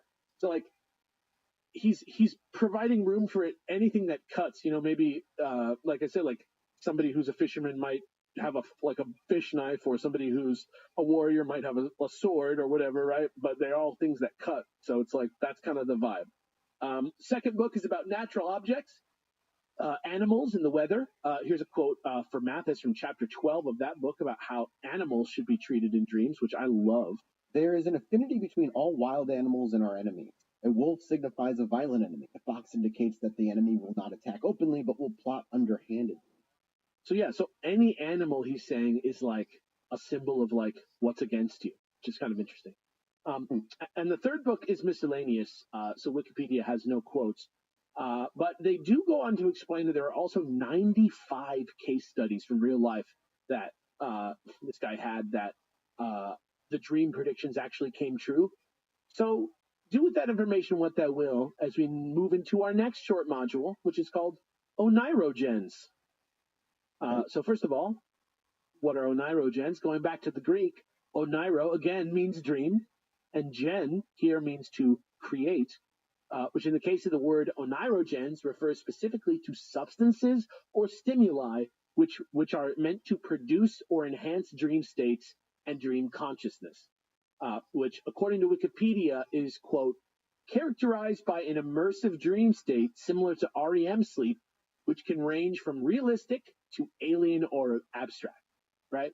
Now, I want to make clear, according to the Chilluminati official, this is an optional module, but I decided to include it anyway because A, it's short, B, it's interesting, and C, there's a fun, completely surprise payoff from the last episode that we're going to get into right now that you have no idea what it is. Okay, Mr. Tease. And that has not been mentioned at any other point during this episode. There's literally tons of oneirogens out there. There's mugwort, binaural beats can induce dream states, Mexican kalea, meditation, sleep deprivation, the African dream bean. Wait, what? The African dream bean is like the cousin of the Boston baked bean boy? The African dream bean we'll get to in a minute because holy shit. There's also the African dream root. I think any ASMR is I think ASMR actually genuinely is like would be on this list also to be real. Especially but like which one? The ones where it's like I made a pancake, or is it the ones that's like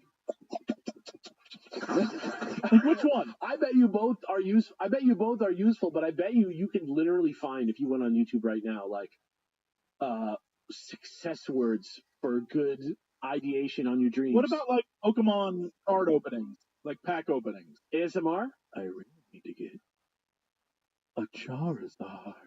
Like, do you think that could unlock my mental capacity? For the first time, ASMR just worked on me. If you're talking about the Oneirocritica, right? If you are like Logan Paul and you visualize the Charizard card as like the pinnacle of like all luxury items, right?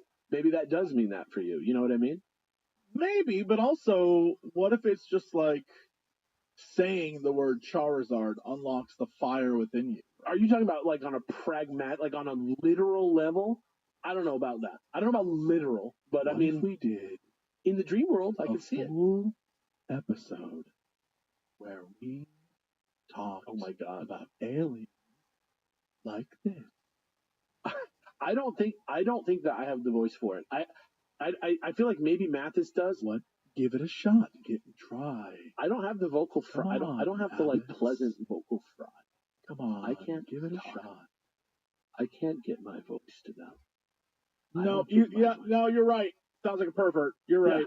Mine sounds like an amateur phone sex operator who has like a line that he runs from like a sticker that he puts on a pole himself. Yeah, no.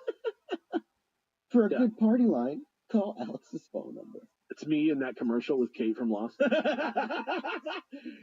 the best trivia in the world, period. Anyway, African Dream Bean. But the one I wanted to touch on first is the one we flirted with a bit last week. So let's start with the total surprise payoff. Here's a little ask and you shall receive Salvia Divinorum update for Jesse to read from a friend of the show whose username you may recognize from another episode we did recently. Here you go, Jesse. Here's that post right here. How salvia interacts with the brain to cause dissociative hallucination. A very brief explanation by Barfus the Great. Hello, my fellow Chilluminauts. In the most recent episode 237, Dream Invaders Part 1, the boys ask what salvia does to the brain that makes it so damn crazy. To break this down into easy-to-digest form, I'm going to talk about two key players in the brain when a person ingests salvia. Salvinorin A, or SAL-A, and kappa opioid receptor, or core. They sound like Tron characters. SAL-A is a psychotropic molecule found in Salvia divinorum. Take down the firewall, Sal. I can't do that, core. Take down the firewall, Sal-A, or I'm gonna call Sal-B. I can't do that, core. And is similar to other hallucinogens, such as DMT, psilocybin, and mescaline. However, it's interestingly different from these other hallucinogens because it highly prefers to bind with to core versus other opioid receptors. It isn't an alkaloid due to its lack of nitrogen and doesn't act like other hallucinogens, which act as a serotonin antagonist. This means that SAL-A doesn't cause hallucinations by other activating a person's serotonin response, but rather through a more distinct molecular pathway. These unique properties make SA and its effects so different relative to other psychotropic drugs. How SAL-A causes its intense hallucinations is still unclear, but there is evidence that core regulates dopamine transmission by indirectly increasing the uptake of extracellular dopamine. This happens because core and dopamine transporter happened to be next to each other on nerve terminals and exist as a physical complex. Hi everyone, hi, it's Jesse Cox.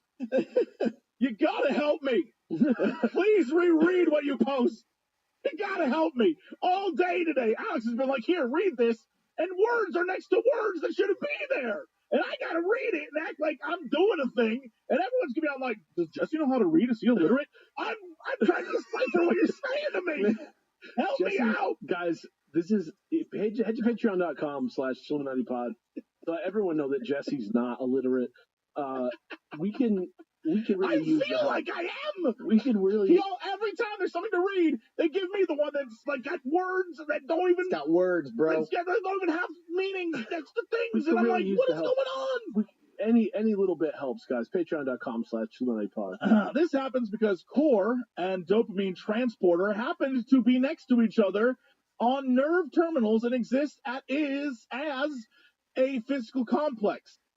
This means that when SAL-A binds to core, it affects the function of dopamine transport. Research in schizophrenia has shown that high levels of dopamine in the limbic system plays a major role in hallucinations and delusions. This is confirmed with treatment of central dopamine activity blockers, which reduce hallucinations.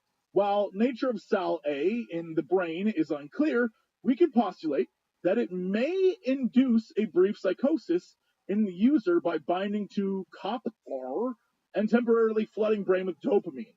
During this dopamine overload, the user experiences intense hallucinations until the body is able to bring everything back to equilibrium. There's a lot more on this topic, especially when discussing core and its role in consciousness, addiction, pain, and overall role in the brain.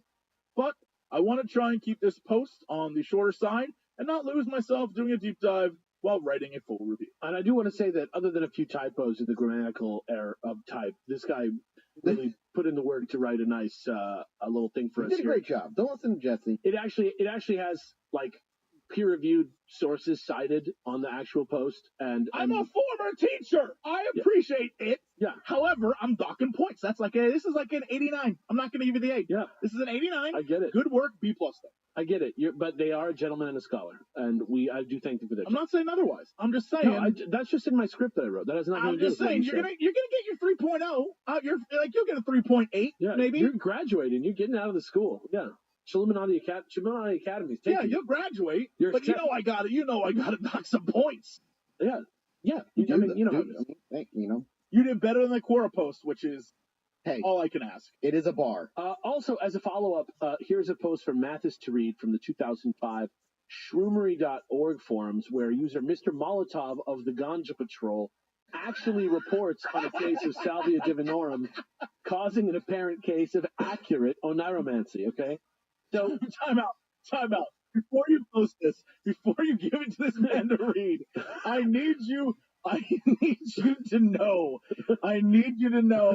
Barfus the Great, that if the Bong Patrol guy, Ganja Patrol, if the Ganja Patrol guy has like better sentence structure, I'll be so disappointed in the world. I'll be so disappointed. Don't worry, your worldview will live another day, Jesse.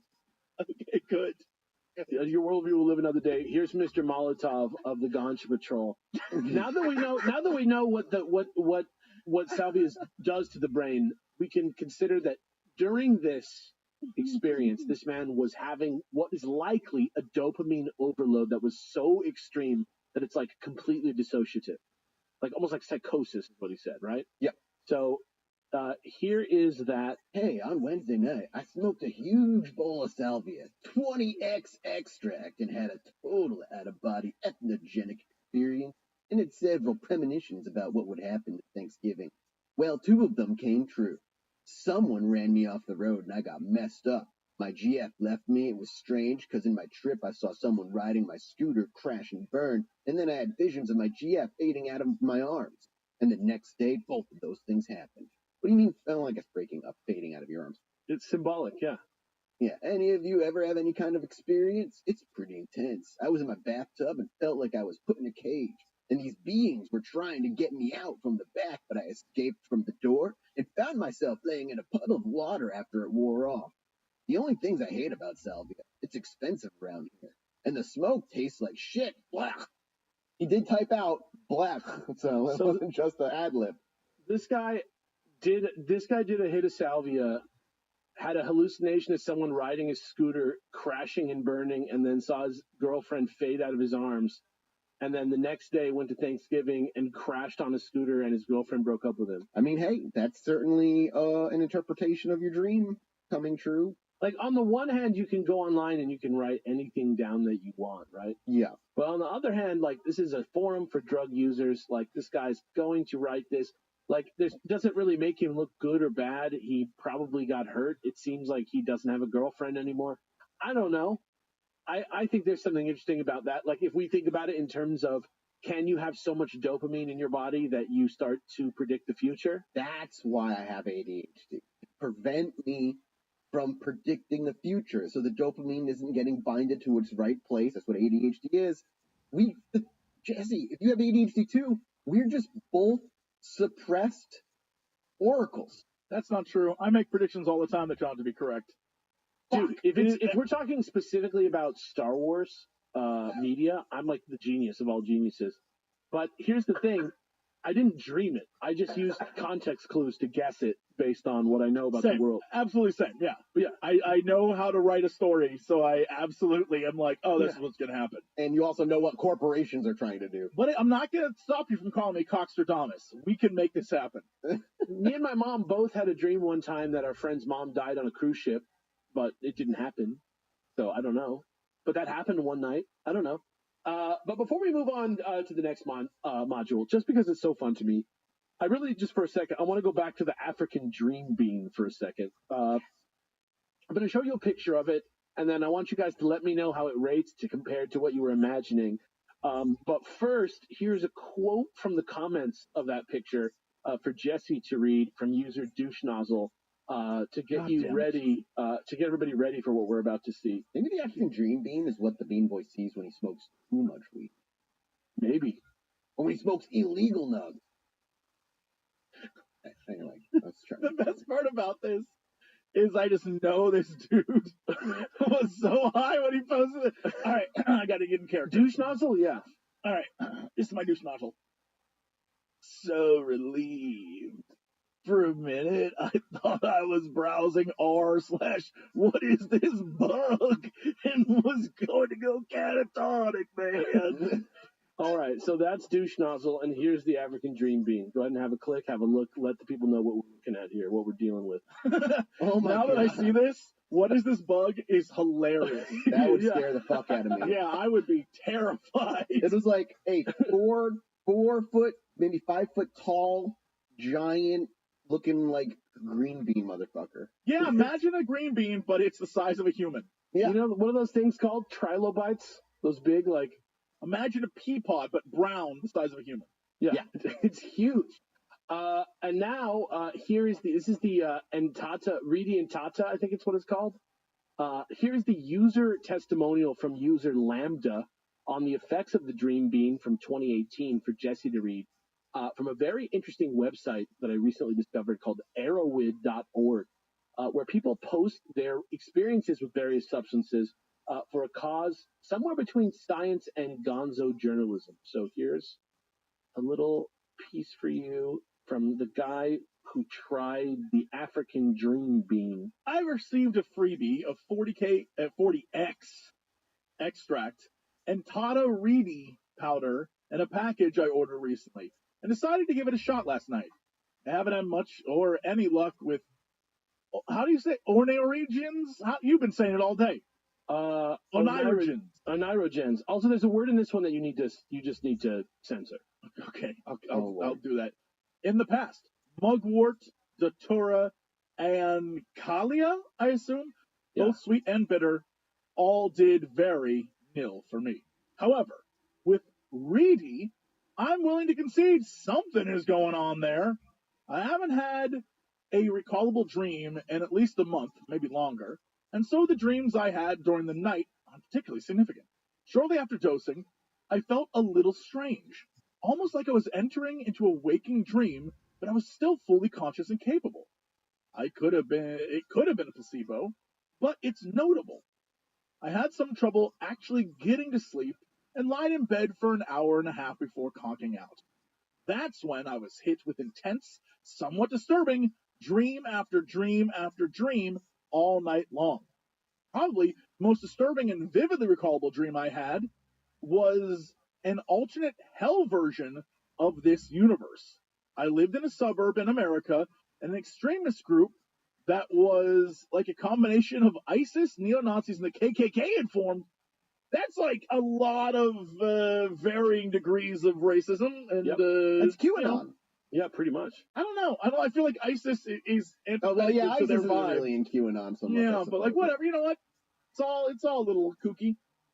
And they were catching black men and cutting off parts of them and forcing them to be naked in public. They broke into homes and took people in the night. I had a black friend in the dream, so they wanted to kill me too because they thought I was an N sympathizer. They broke into my home and I hid in the garage under a blanket in the dark. When I woke up, I wasn't super scared or sweating or anything, but I was like, what the fuck? What the hell was that? Honestly, appropriate response if you've never really dreamed in years. It really is. Despite the disturbing dreams, I felt clear-headed and calm. The next morning, I felt and still feel a sense of light euphoria, energy, clarity of mind, and enhancement of color. When I went outside, the colors in the grass were unusually distinguishable. I could see the blues of the grass so vividly. It's a beautiful day. This could be due to finally having some powerful dreams, which I've been lacking for a long time. A good night's rest does that a lot. I just want to point out for the record, this is fascinating. When he says, I saw the grass, I saw the blue, it makes me think about in the past. This is not related to dreams at all, but the color blue was non-existent. It is the newest of the colors. It's like an unnatural color, right? Basically. Basically, in the past, our ancestors saw everything. Like, that would be like they would describe things as greens or shades of greens, and blue wasn't a thing until I guess someone made it up. I don't know. Like, there was no blue sky. Huh. Like, blue wasn't blue is a made-up color that I guess always existed, but people just saw as. I honestly don't know. Look it up. It's like a shade of green, maybe. Yeah, they always thought it was shades of other things. That's really. And so I love the idea here. He's like, I can see the blue so vividly. It almost makes you think some dude got high. It was like, bro, there's another color, guys. Dude, that's blue. Oh shit, that's a new color. Yeah, I don't know. Super interesting. The feeling of afterward is familiar to how I felt coming off of mushrooms. Similarly, you have like for a couple weeks it lasted of like a clarity of mind feeling, very euphoric, kind of like I could see the forest through the trees for a while. I wouldn't say color enhancement was during the trip, but it didn't really happen afterward. Yeah. But everything felt more saturated when you were like when I was on psilocybin. Like HD sunglasses vibes. Yeah, I literally just sat outside for a couple hours and just enjoyed like looking at like I noticed like moss on my fence that I hadn't noticed before and stuff like that. It was just very like that's very familiar sounding. Vivid. To me. Yeah, I like that. Well, do you guys think it's possible that substances can affect your dream state? Oh yeah. Or behaviors, or possibly allow you to see visions of the future? Don't know about that last bit. If so, if not, how do you explain Mr. Molotov's Thanksgiving? Like, assuming he's telling the truth, what happened? No, let's even go further.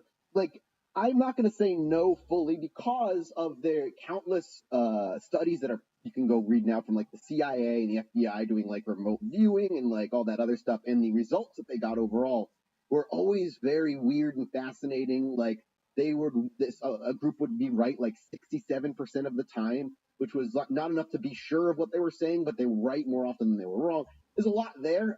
What it means, who fucking knows? It could mean nothing. It could just be I don't know, beyond anything I could understand. But I won't say fully no. It's impossible. Right. I vibe with that. Can I ask a question about this? The dude who posted this. When was this posted? This one was from 2018, I think. I mean, it's still contemporary to the point where I was like, I feel like there was a lot of stuff happening in 2018 at the time that was very like on his mind, white supremacy, Yeah. So not much different between now and then in that regard in terms of things getting better. But I think in 2018 things were pretty, in the national conversation things were pretty. Dude got run over at a like there. It was bad. It was bad. People forget it was pretty crazy. That's a little bit. It's still crazy, but it was like out there crazy. In COVID, it got even worse. Have you guys ever used binaural beats or meditated to induce a dream state? Did you notice anything different about it? Like, no. Do you think that it implies that there are different mindsets that can create different things? I don't know. What do you guys think? I think so. No, How do you think so. it works? I mean, like, I think it could be, like, I've heard the binaural stuff, like, works, and meditation with, like, guided meditation stuff can definitely change how, I mean, there's already just different types of meditation alone that can do and achieve different things, and meditation is, like, very real. So yeah, I think it has to do with, I wouldn't put it out of the realm of like, yeah, very possible. What's happening? I don't know, man, because like most of my research in like that world of like psychedelic drugs is almost exclusively with mushrooms and psilocybin. So I know that world more than anything else. I don't know what like the other stuff could be doing. And it's fascinating that it's different things. Like salvia is a dopamine overload, while psilocybin is more of a DMT. Like, well, it's psilocybin itself is the drug doing it. Yeah, it's insane. It's like, I don't know, like it makes me feel like the mind is like actually an instrument for traveling through planes. I don't know. Like well, that's the idea. Like you're talking about the ideas, like in a scientific sense. I think a lot of people, the theory is the brain is a consciousness generator, essentially, like a radio dial.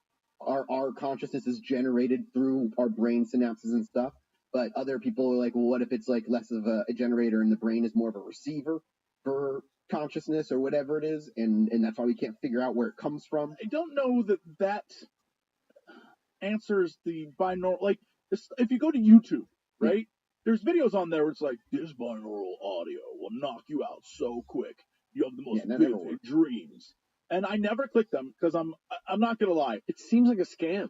Oh yeah, first off, definitely. But more importantly, every time I'm like, they're gonna try and brainwash me. Every time I think that way. I'm like, yeah, I want you to have access to my brain waves, bro. But maybe that's the vibe, is that you need your apes. Get your apes. You need bored apes. Crypto.com. So there's like, apes. I wonder if there's a thing about brain waves and then the audio waves of the binaural syncing up in a way that it lowers your heart rate and like makes you more calm, and you can sleep more. I feel like that's at the base level what it is, but honestly I don't know anything about it, so they could be getting me to buy Bored Ape In which case, it's possible. I'm Crypto taking my scam. money. That's a terrible investment.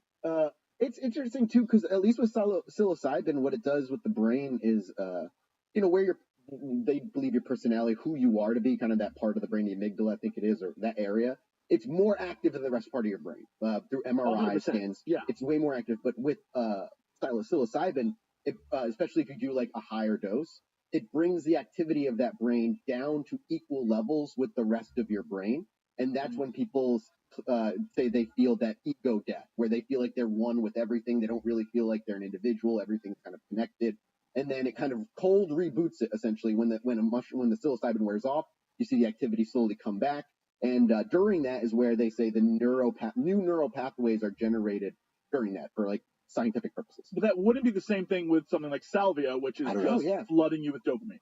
Yeah, but does that bring that activity down, though? I would imagine a flooding of dopamine wouldn't. I don't think, if it's just flooding with dopamine, that's not messing with your neural pathways. That's literally just like, that's not the same. I am experiencing a thing, and then it's over. So, like the guy in Reddit said, it's more of a psychotic break kind of feeling than I think what psilocybin does. It's different. But do they achieve the same thing is, I guess, the question. I don't know. I would assume not. Yeah, I don't know if it's necessarily the same thing, but if that's the organ that it's affecting, right? Like, it's interacting with the rest, or it's creating our experience of it, stain filter, right? Yeah. But would you guys ever do it? Would you guys ever try like the dream bean or the binaural like dream walk? I would make a full episode. I propose this to you off air. Yeah. The three of us in a room. We just get on the drugs, film it all, put out the episode, and explain the stuff we saw after the fact. I'm in. We do like episode 1 where it's 100% like, this is the thing. This is acid. Yeah. Yeah. And then we just do it, and then we have like, all right, so here's our conversation afterward. Yeah. Guys, I saw a dog, and he told me the future. Alex is dead. We miss him. Yeah. Yeah. Alex killed in a freak ham accident. He walked into a door that wasn't there, but he's gone in real life. And one of the things that he brought from the other world is still on the table. We don't know where he is. He walked into the reality where Chilluminati was. Mathis, abducted by aliens, finally got what he wanted. It's sadly I was left, me and the dog that talk. I've done mushrooms twice hoping to see aliens. Instead, I had emotional journeys and breakdowns. It's not what I wanted. Maybe that's the alien, bro. Maybe that's the alien. Oh shit! Oh fuck! The alien was the emotions we had along the way. I'd also be down to do something along the lines of like we all try to make attempt meditation for a month, and then we do an episode about that and like what it was like. Yeah, like I'm in the idea of like doing things that are paranormal or supernatural is interesting to me for sure. I agree. Yeah, for sure. Do you think that you guys would be more convinced that dreams can predict the future with more concrete, well-documented, believable examples? Well, yeah. I mean, we would need it, but how do you prove it other than like that it was dreamed before? Like how concrete? Well, luckily, that's exactly the topic of our next module, Oniromancy case studies in the field. All right. You got me. I'm in.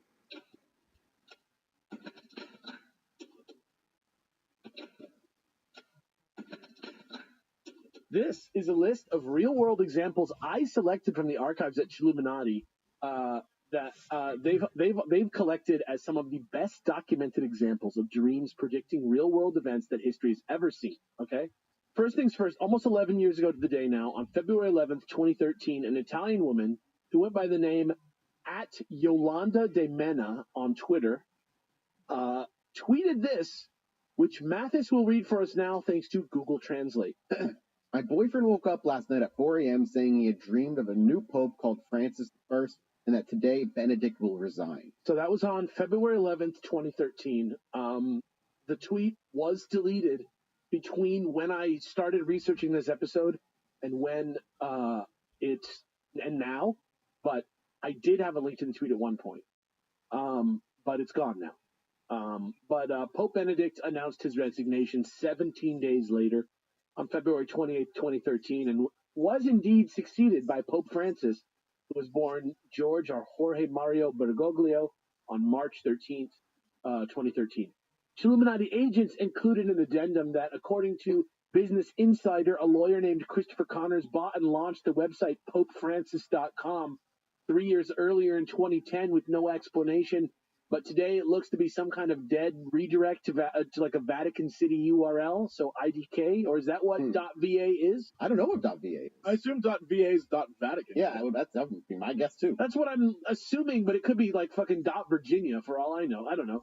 No, dude, that'd be a .gov, bro. That'd be what happens when you guys go to .va.gov. PopeFrancis.com? Are you guys getting a dead site too? Because it says his name to me as the header, but it's a dead website. Yeah, it's stuck loading. Oh, hold on. No, I'm in. Not secure.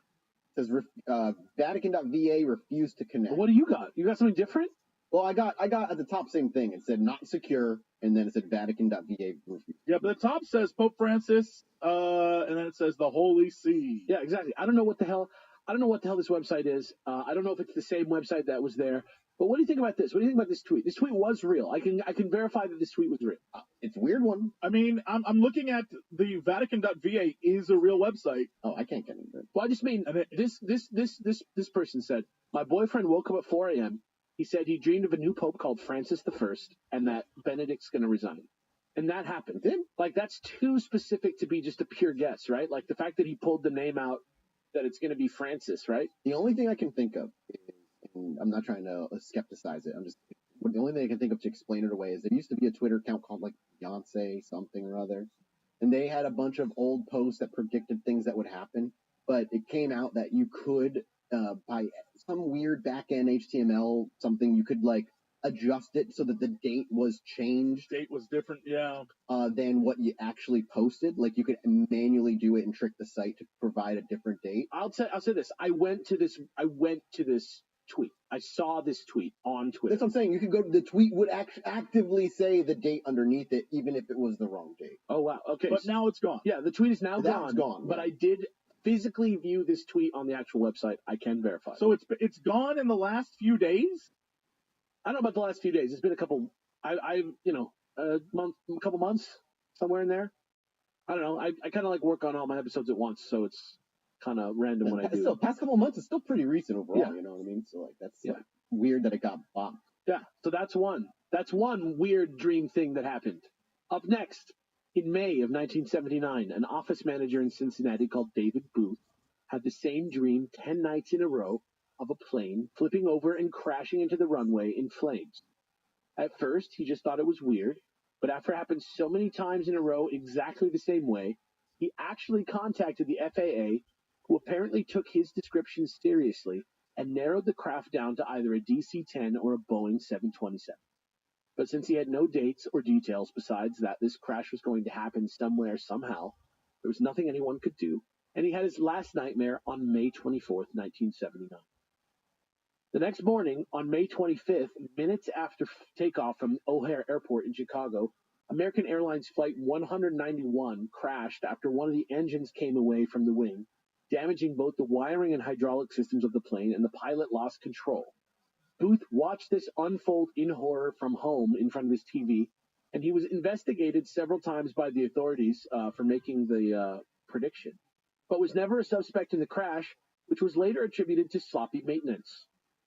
Also, Chilluminati agents include the addendum that Lindsay Wagner, the actress who played the Bionic Woman, and I think also the president in Death Stranding, if I'm not mistaken, was supposed to board that flight, but went home from the airport with a horrible stomach illness before she did and tightness.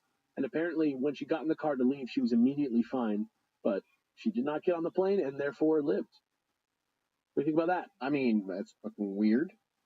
Yeah, I mean, I guess the flip side needs to be, what about all the other people that died? Maybe they didn't have dreams about it, right? Like that we know of. I know also, this is something that I just called to mind just now, that I believe Seth MacFarlane, the Family Guy guy, like was supposed to be on the 9/11 plane. Yep.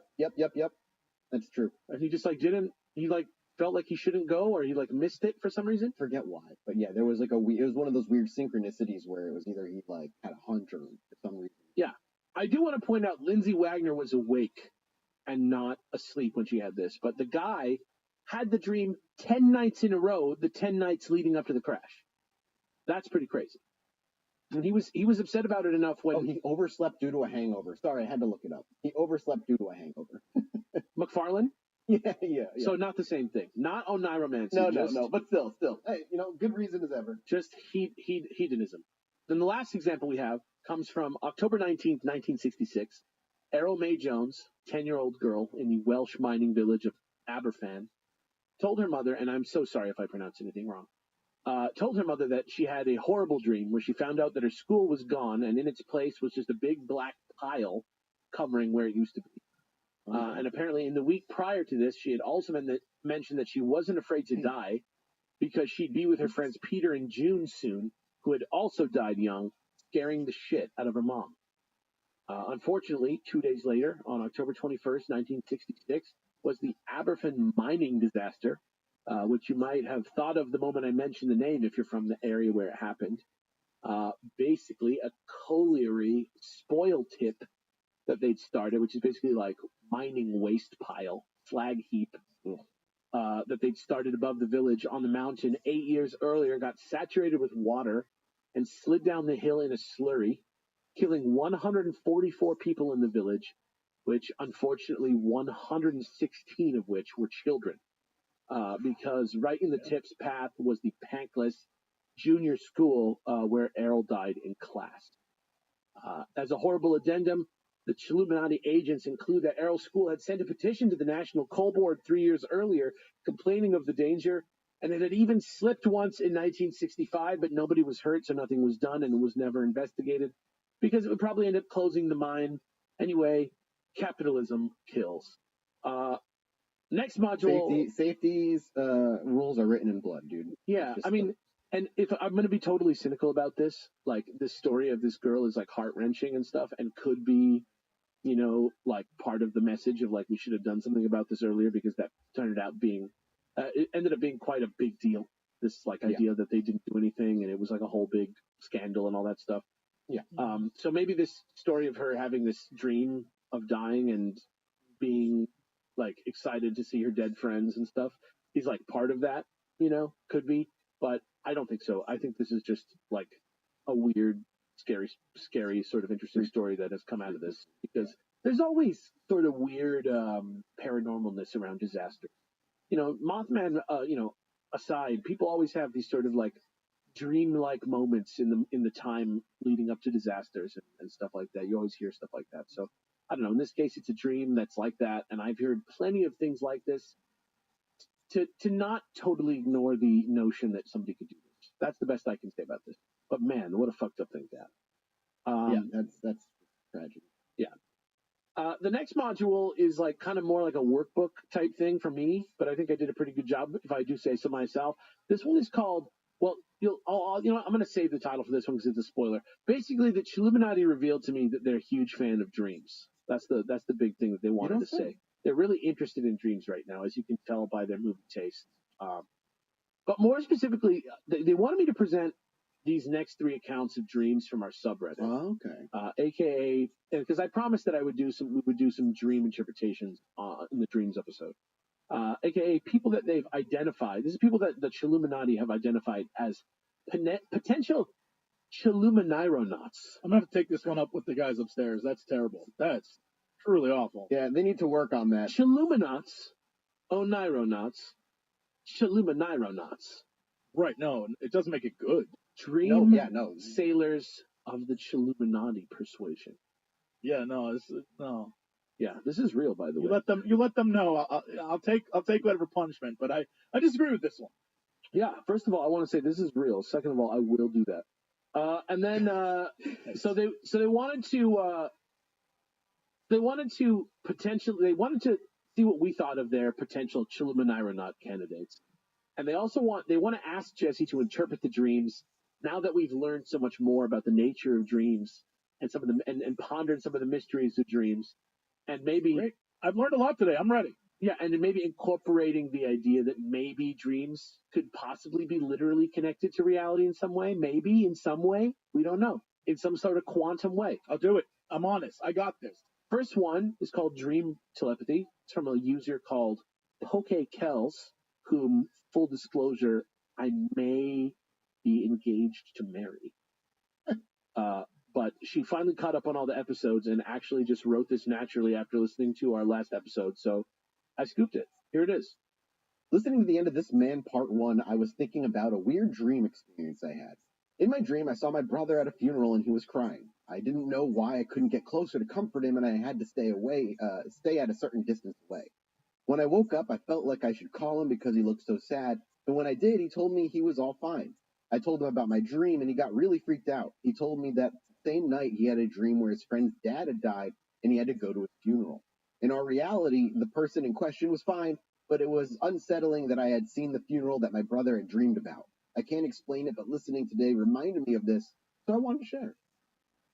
Have you ever guys had anything weird like that happen? Well, other than that one time when me and my mom were like, "Don't get on the cruise," and they were like, "What cruise?" I think it's cool. I definitely remember having, when I was a kid, and this could be, I mean, there's a logical reason to explain this, but my mom and myself had shared a very similar dream about my grandmother coming to visit and talk to us. This is post my grandmother having passed at the time. Sure. So I was like, nah, my grandmother passed when I was 8, so probably like right around 8, 9, 10, somewhere around there, those couple of years afterward. Nothing, just like talking and checking in on and making sure everything was good. Like, that's all it was. I don't really remember the details other than it being like a pleasant kind of like conversation, and having that conversation with my mom in the morning, being like, I dreamed about grandma. And my mom's like, well, so did I. What was your dream like? And, you know, it was just like a weird similarity, but also it could be because we were just both thinking about her that day or something along those lines. You never know. Yeah, it's like, it's coincidental enough that it's significant. Yeah. Something crosses the line where you're like, that's like a little too uncanny. I don't know how there's a feeling to it, right? Yeah, like, I feel if you dream about death, it may take away your breath, but if the subject is living, be more forgiving. That's fucking good, dude. Is that from the fucking I got that from Mesopotamia, dude. Yeah, that's from the Mesopotamia dream book. That's pretty good. Yeah. Phenomenal. Eat a raven, you're in a money haven. Yeah, Baby. exactly. Money you'll be saving. See, you just need to modernize the rhymes, but we got it. If you ingest a raven, there is some money that you will be saving. Yeah. All right. So there you go. Next one comes from a user called Easily Offended Führer. Hello, today I had sleep paralysis. I've had it a few times in my life, and each time it was pretty scary. Not very descriptive of me, but today's experience made them feel like simple anxiety, like a trip gone slightly awry. In truth, today's experience was not only terrifying, it was also pretty weird. Normally, sleep paralysis feels, well, paralyzing. You know you're asleep and where you are, but with some folks, they might see or feel presences or hear things that are generally creepy. Today, I became conscious of this during a nightmare I was already having. This started at my great-grandparents' house in the northwest part of the States. The nightmare started off with me visiting them. I missed them, to be honest. They lived in a trailer where a regular house might have been. They had a stellar yard and fences all over to keep the privacy.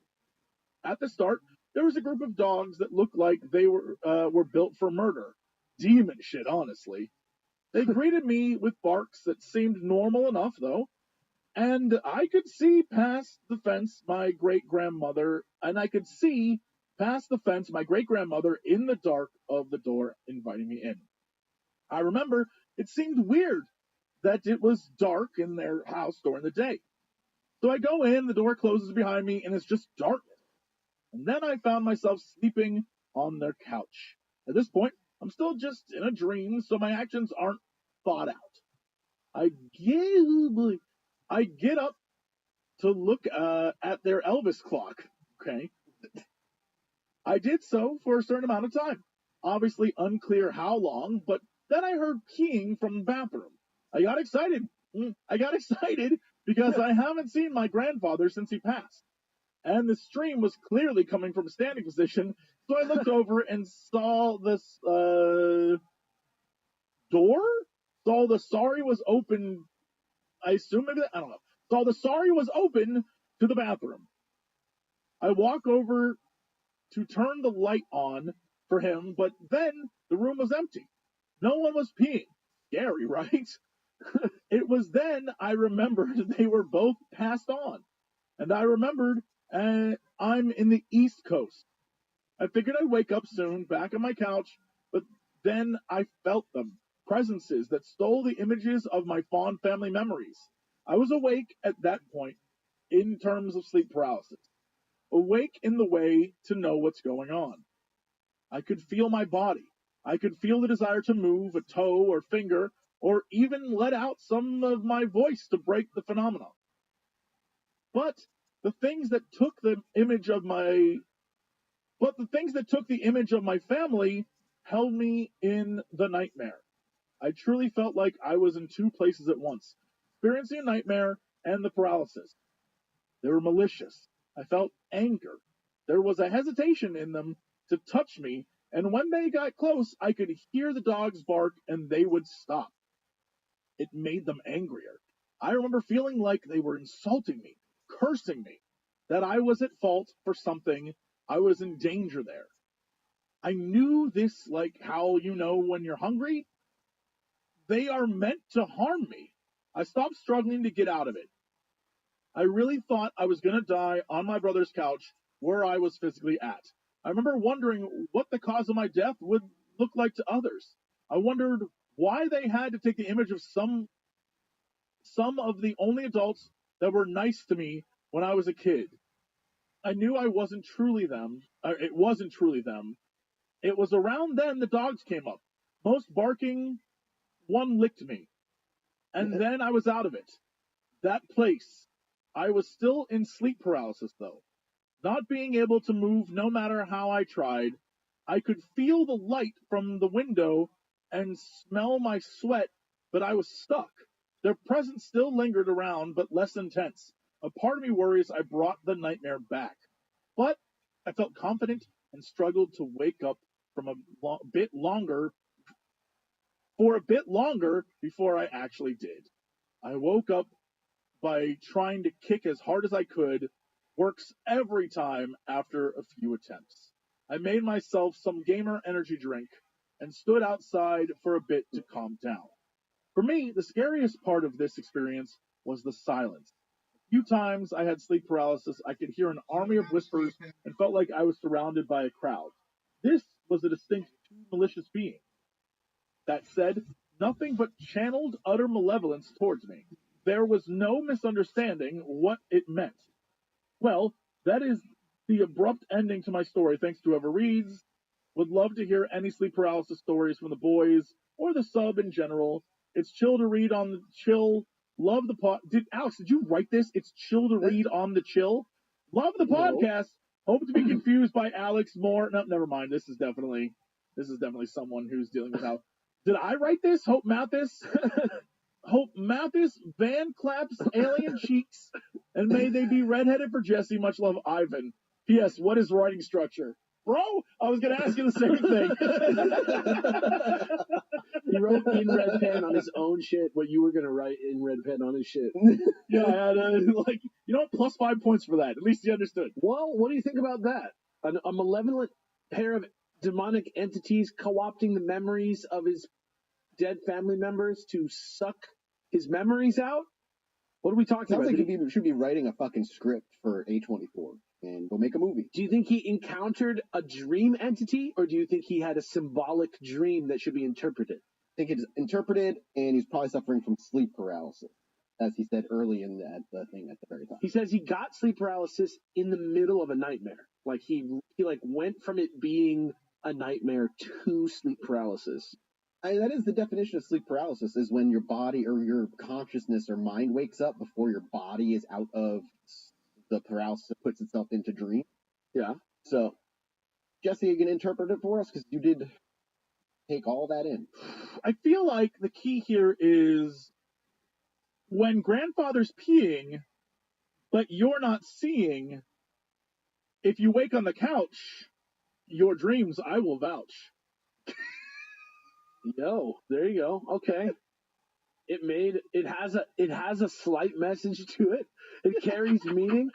I didn't have much time to come up with one that time. I got it. No, this just hit me. You nailed it. You nailed the rhyme scheme at the very least. Dr. Seuss. Dr. Seuss. It feels to me, this feels like the opposite of the story that I closed the pod out with last time.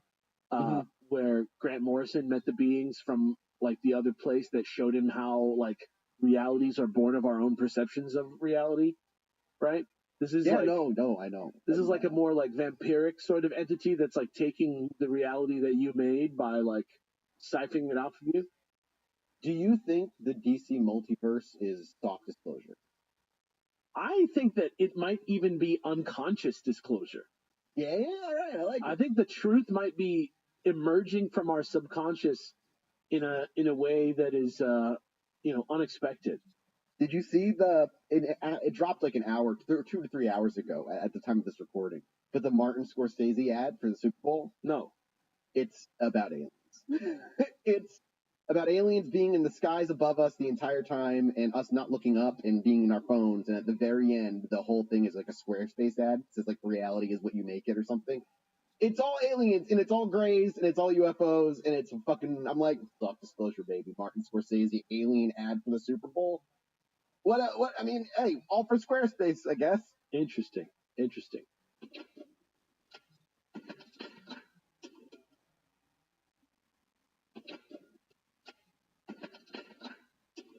Well, I got one more for you to read here. I'm going to drop this one in Twitter too, just because I just want to be safe. So there it is. Give it a read for us, and then we can close out from here. My recurring nightmare. So this dream might be triggering for some people. Just a heads up. It's pretty violent and graphic. Added an 18 plus tag just in case. There's some additional context, but I'll save it for after I share the dream, just so you get dragged along the same journey I went on with this. Got it. I used to have this dream about once a month for several years. It is very realistic and lifelike. It starts with me walking through a dark forest at night. I can hear the sound of footsteps all around in the forest, like several people walking in the dark all around me. I start to walk faster. The longer I walk, the faster and more aggressive those other footsteps become. At some point, it starts raining blood, and I begin to hear whispering from all around me as well. It isn't like a bunch of people whispering just different indecipherable things, but rather like many people all whispering the same incomprehensible thing at the same time. The best way I could describe it would be like the hiss incantation from the game Control. And I bet Jesse knows what I'm talking about. I know what you're talking about too. Me too. Yeah, the hisses. I got that cat suit. I played the shit out of that game. Around this point in the dream, I start running, and suddenly I can hear yelling and see flashlights pointing around in the forest all around me until one lands directly on me. Then somebody starts shooting a rifle at me. At this point, I burst out running into a clearing in the trees to see a huge dirt mound. I climb to the top of the dirt mound to realize I am climbing over dead bodies. Then I see a grenade on the ground in front of me. I never hear or even feel it go off, but I feel myself get picked up off my feet and land head first on the mound of dirt and bodies. The mound opens up and swallows me. The last thing I remember before I wake up is the smell of fresh grass and the sound of a helicopter. I always woke up physically shaking. I would have to sit on the edge of my bed and calm myself. The context, I have complex PTSD. I learned later in therapy this nightmare was the result of my abusive now ex significant other repeatedly poking at one of my very clearly established PTSD triggers on purpose to get a negative reaction out of me. She sucked. The nightmare itself was just a whole bunch of fragments from different traumatic memories of mine melding together into one single Frankenstein's monster of a night terror, though I'm not going to go into much detail about my own experiences. The lesson here is to be kind to one another, respect boundaries, and be supportive of those you care about. If you don't, it can have some awful negative consequences for any relationship. Not that this girl ever cared about that. Oh, and don't worry, I'm doing much better now. I dumped that girl after she stole my PlayStation and sold that at a pawn shop. Dude, I would have, same thing. Out, you're out. Get on the street. That's my PlayStation. But that's a whole other story. For those of you going through the aftermath of a traumatic experience, no matter what the experience might have been, just know that all the normal day-to-day things that seem much harder than they should right now do in fact get easier as you learn to sort of live again, though it takes time and healing. Survivor's guilt got easier for me as I learned to keep living for those people. It gets better. Currently living with the love of my life in a very positive and supporting relationship and couldn't be happier. Cheers, everyone. Wish you all the best, my fellow Chiluminauts, and yes, totally fine to read on the show. Yeah, so that's the end of this episode. Patreon.com/ChiluminatiPod. I just wanted to say, like, I picked this one for the end because I think it's a good illustration of kind of the point I'm trying to walk us towards here, which is just, obviously it's sort of a esoteric, sort of philosophical kind of point, more than anything. And I don't even know if it's philosophical so much as it's just like metaphysical. Yeah. But like, we're talking about aliens. We're talking about redefining aliens as beings from another reality, right? Or another dimension, or another plane, as Grush is starting to be careful to call them, rather than referring to them as people from another planet, right? And it just seems so interesting that, like, if you consider the brain and our imagination as like a way to travel through realities based on our own perceptions, and what our brain is an interface with some sort of substance called reality, right? Like, is there much of a difference between, like, could aliens be in our dreams? Could aliens be dream entities? Could dreams be other realms? Could things that we make up or dream about or think of, like even the aliens in fiction, could they be subconscious representations of real aliens? Could it all just be one concept? Could the concept of aliens be aliens? Is that weird? Is it all aliens? Because we've kind of talked about in that kind of idea before, the idea that like maybe they are what they are due to our own perception of what we think is real, and they kind of recreate them, or they like use that as a way to like, our brain uses that as a way to like interpret. Again, like my favorite example is like, what if our brain is built for Linux and they're like on Windows essentially, and we're trying to like perceive whatever this information is, and our brain just does it the best way it can, and that can be fucking chaotic and broken. Yeah, like an ant just can't walk up to you and like start speaking English, or even like ant-ese that you can't translate. Yeah, you know what I mean? Not so or simple. even like we could go to the other, even further, dolphins and whales who do have some sort of primitive vocal communication. They can't just swim up and start chirping at us to know what the fuck that what they're saying. Is there a term for like compatible, like this, like a sphere of compatible consciousnesses?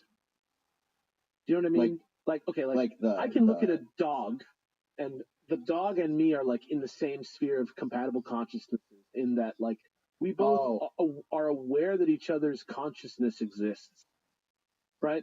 Same It's thing, hard like to tell, man, because like there was a recent study, and this was like 6 months ago, within the past 6 months, that showed that even fish have a level of self-awareness.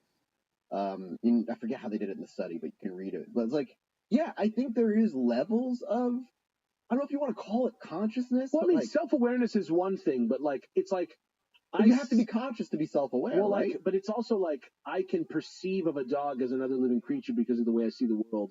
Is an ant even aware that a dog exists? I see what you're saying. Yeah. Because the dog knows that we are a living thing. It just thinks we're like a weird dog. Yeah, like a dog probably has similar perception to us because we can kind of like perceive each other fairly accurately. It's like, I don't know. There's something to that. There's something to that, and I think that maybe like that notion with aliens would help us understand it better. You're asking questions that we can't answer because we still don't even know what consciousness is, or how it's generated, or where it, whatever. Well, that's exactly why I think this dreams angle is kind of interesting, because it's not really, I didn't do this to make an episode about aliens. I just thought it was interesting the way that dreams are kind of like this veil between different realities in our own brains, and the way that quantum physics has sort of shown us that our brains and physics are more closely related than we thought. The multiverse storylines and dream walking in the MCU are all soft. Even just like Inception was like in 2010. Yeah, man. And the way that we think about reality now versus the way that we think about reality in 2010 is like totally different. Oh yeah, 100%. It's a fascinating topic, and one that can bring existential dread for many people. Yeah. So, hold on. Do you not want to hear the ancient Sumerian response to that dream, Alex? We're just gonna move on. Well, I was gonna let you close out the whole episode with it. Yeah. You don't want to say you don't want me to say the response to this dream about blood rain, and of course I literally I want you to say it as the very last, the last word on this whole thing. I'm sure the wisdom is going to be deep. It is very deep. Oh, you want me to say it now? Yeah, we're here. This is it. I have nothing else to say. I thought you were going to wait to the end. Guess what the H's mean? Fight with each other about what episode 8H8 is. Patreon.com/ChilluminatiPod. Jesse, take it away. Final word. In the words of Gilgamesh, forests at night may give you a fright, and blood rain from the sky may lead you to die. But if your ex sells your PlayStation, run away without hesitation. Damn. There it is. That's conventional, pragmatic wisdom for the modern human being. There From you go. Gilgamesh. Yeah, Word for word. Gilgamesh from Final Fantasy VI. It's in the saga. Yeah. Says that to Enkidu. Like, bro, if she steals your PlayStation, get out. Get out without hesitation. Yeah. Gilgamesh loves Final Fantasy 16. He thinks it's a great direction for the series. He's hyped to see innovation in such a stuffy old franchise. It's like the James Bond of games. He loves it. That's it. Get us out of here. All right. See you guys next week. We'll have to do a mini-sode for patreon.com/ChilluminatiPod. Goodbye. Bye. Hello, everybody. Welcome back to the Illuminati Podcast. As always, I'm one of your hosts, Mike Martin, joined by I don't know who they are. There's two. What? Terrence Hill and Bud Spencer. No. Neo and Trinity. No. I don't understand, and I probably never will. I tell you right now that there's two. Leon Kennedy and Claire. I think looked up famous Jew. And it's been the list ever since. I'm trying to think deep. Which one of you is Dick Powell? Me? Your name's Jesse Cox.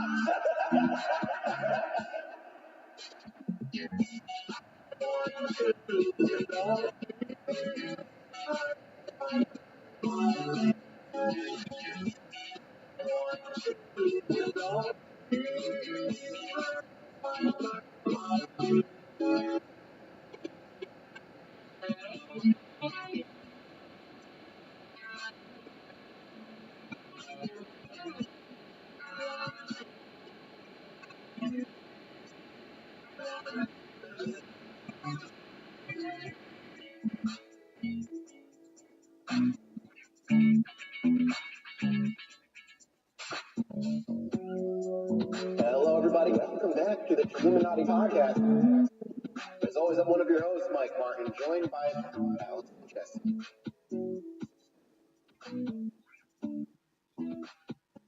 Like a shooting star across the sky that's actually a UFO.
If we all do it three together, we'll sound like a chuffling panther. Okay. Oh, let's do it. Ready? Yeah. 1, 2, 3. Meow. What? That's Jesse. Oh, you big old pussycat. No. Exit to the stage right even. Welcome everybody to the mini-sode behind Patreon's pristine pearly gates that you are getting for free at some point way later on down the line. I got a fun thing to talk about, but I kind of want to just, the natural segue between Disney and Disney or whatever it is that Alex has in store for us. You want to know what it is about Aladdin, don't you? I need to know what about Aladdin I should be like lusting at. Okay, well, you might. I don't know. You're a fucking freak on a leash, so we'll see what happens. Here's what's on up. a leash, baby. I'm trying to take that leash off. I know you are, baby. I know you are. March 27th, 2022. If you didn't notice, the theme of my Disney episode two-parter that I just did is that Disney is slowly convincing everybody to be unable to tell the difference between what's real and what is fake. I don't The know. brainwashing. I don't know if it's 100% true, but it seems to be working. I'll just put it that way, right? A website that I know quite well, InsideTheMagic.net, a trusted video, like video articles, Disney, everything Disney related website, kind of fandom site, posted an article titled "Disney Parks Aladdin actors are reportedly allowed to kill guests." And I have a little quote here from the article for you guys, That's got to be contextless in so well, many I'm gonna have ways. Mathis read this little quote. All right. So this is for you. Recently, the Proud Disnerd's Instagram account shared what is perhaps one of the most unique paragraphs in the Disney Parks cast member handbook. The stipulation reportedly applies only to the actors who portray Aladdin at Disney properties. Per the post, the handbook's park safety section purportedly reads, quote, "Although we want every Disney guest to have fun, our number one priority is safety. Because of this, Aladdin will never under any circumstances kill a park guest, unless it is absolutely necessary to save the lives of a greater number of park guests. This is referred to as Aladdin's exemption. Fun and games aside, Disney has not confirmed at any point that this is actually in the cast member character actor handbook, but it does seem like Aladdin's exemption would be difficult to make up." And that last line is that seems like a really easy thing to make up, to be honest And with it you. was very easy to make up. Okay, Have you like heard of Clickhole? yes, You familiar with yes, Clickhole? yes. It's all a satire It's like site. BuzzFeed, Yeah. but it's made by The Onion. Is basically what it is. Yes, exactly. Just like Hard Drive, which is the video game version of that. Hard Drive, I think, is like grassroots. I don't think they're actually owned by The Onion, right? No, I don't think they are either, but it's the same exactly. idea of like Exactly. onion like. So they write like listicles articles. and like sort of like fandom articles and stuff like that. And in 2015, 7 fucking years ago, they wrote an article that is called "This is the handbook each actor who plays Aladdin at Disney World is given." And it has a bunch of other things about Aladdin. Here's another quote from that same article that had the quote about him killing. "Aladdin is the street urchin who owns a blue slave. He wears a tiny red hat and is extremely poor. When interacting with the public, Aladdin should always keep in character and try to steal money/food by any means possible short of physical violence. Aladdin uses trickery and charisma to steal, not brute strength. Aladdin is Muslim, but not especially religious." What the fuck? Character rules. Character Oh my rules. If a God. park guest is eating food, Aladdin must always try to steal it from them. Aladdin thinks slavery is sometimes okay. In Aladdin's mind, all of Disney World is a magical illusion the genie created and trapped him in. Aladdin should never say, "I want to eat my delicious monkey Abu." Even though Aladdin is always extremely hungry, he would never eat his friend. If Aladdin is asked for his if Aladdin is asked for his autograph, he should include an inspirational quote from the Quran beneath his name. Aladdin once rode on Space Mountain and thought he had been teleported to hell. When performing alongside Jasmine, Aladdin should never kiss her or engage in any other type of physical affection because Aladdin suspects she's actually the genie in one of his many disguises. The genie wants to have sex with Aladdin as revenge for being his slave. What? So this is the tone of the article that they took this quote from and made it into a real post. And just This we're was- like, this is Just real. if you trace the quote back, the one that's Inside the Magic. So what you're saying is do minimum Inside research the is Magic what you're saying is to do. quoting an Instagram account that then quoted a 7-year-old Clickhole article that says Aladdin is a Muslim and writes a Quran quote underneath his autograph every time. That's incredible. That's incredible because people are just so fucking stupid. That's my point. People are very fucking stupid. So please, when you read these goofy things the types of things that you would call Alex episodes, you really do have to take them with a grain of salt. That's the whole point. That's why people love your episodes.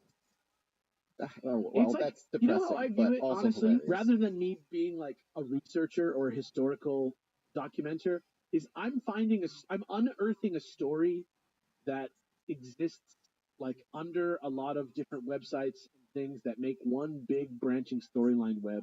And it doesn't really matter if that story is true because the part that's interesting is just the fact that it exists and how it exists and why it exists.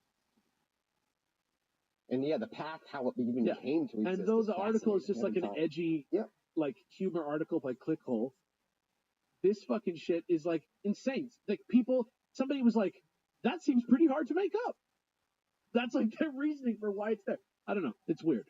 Like, don't do that shit, people. Don't do that. No, do not. Jesse, why don't you take it next? You usually close us out, but now you're going to be the middleman today.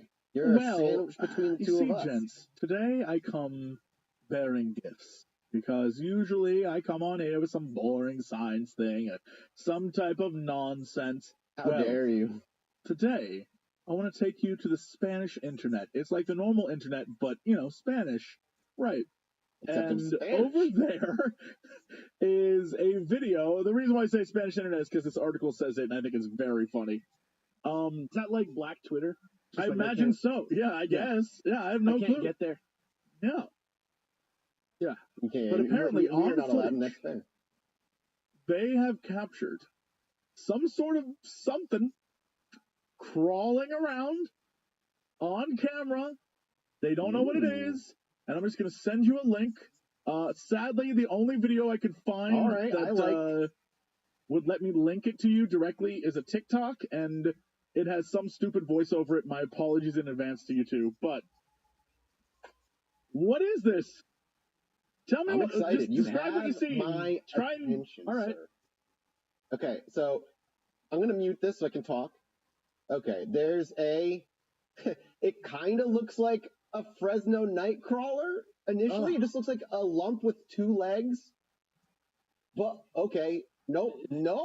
That looks like something crawling. It looks like maybe there's something on behind all it fours. that's dragging. Oh, what?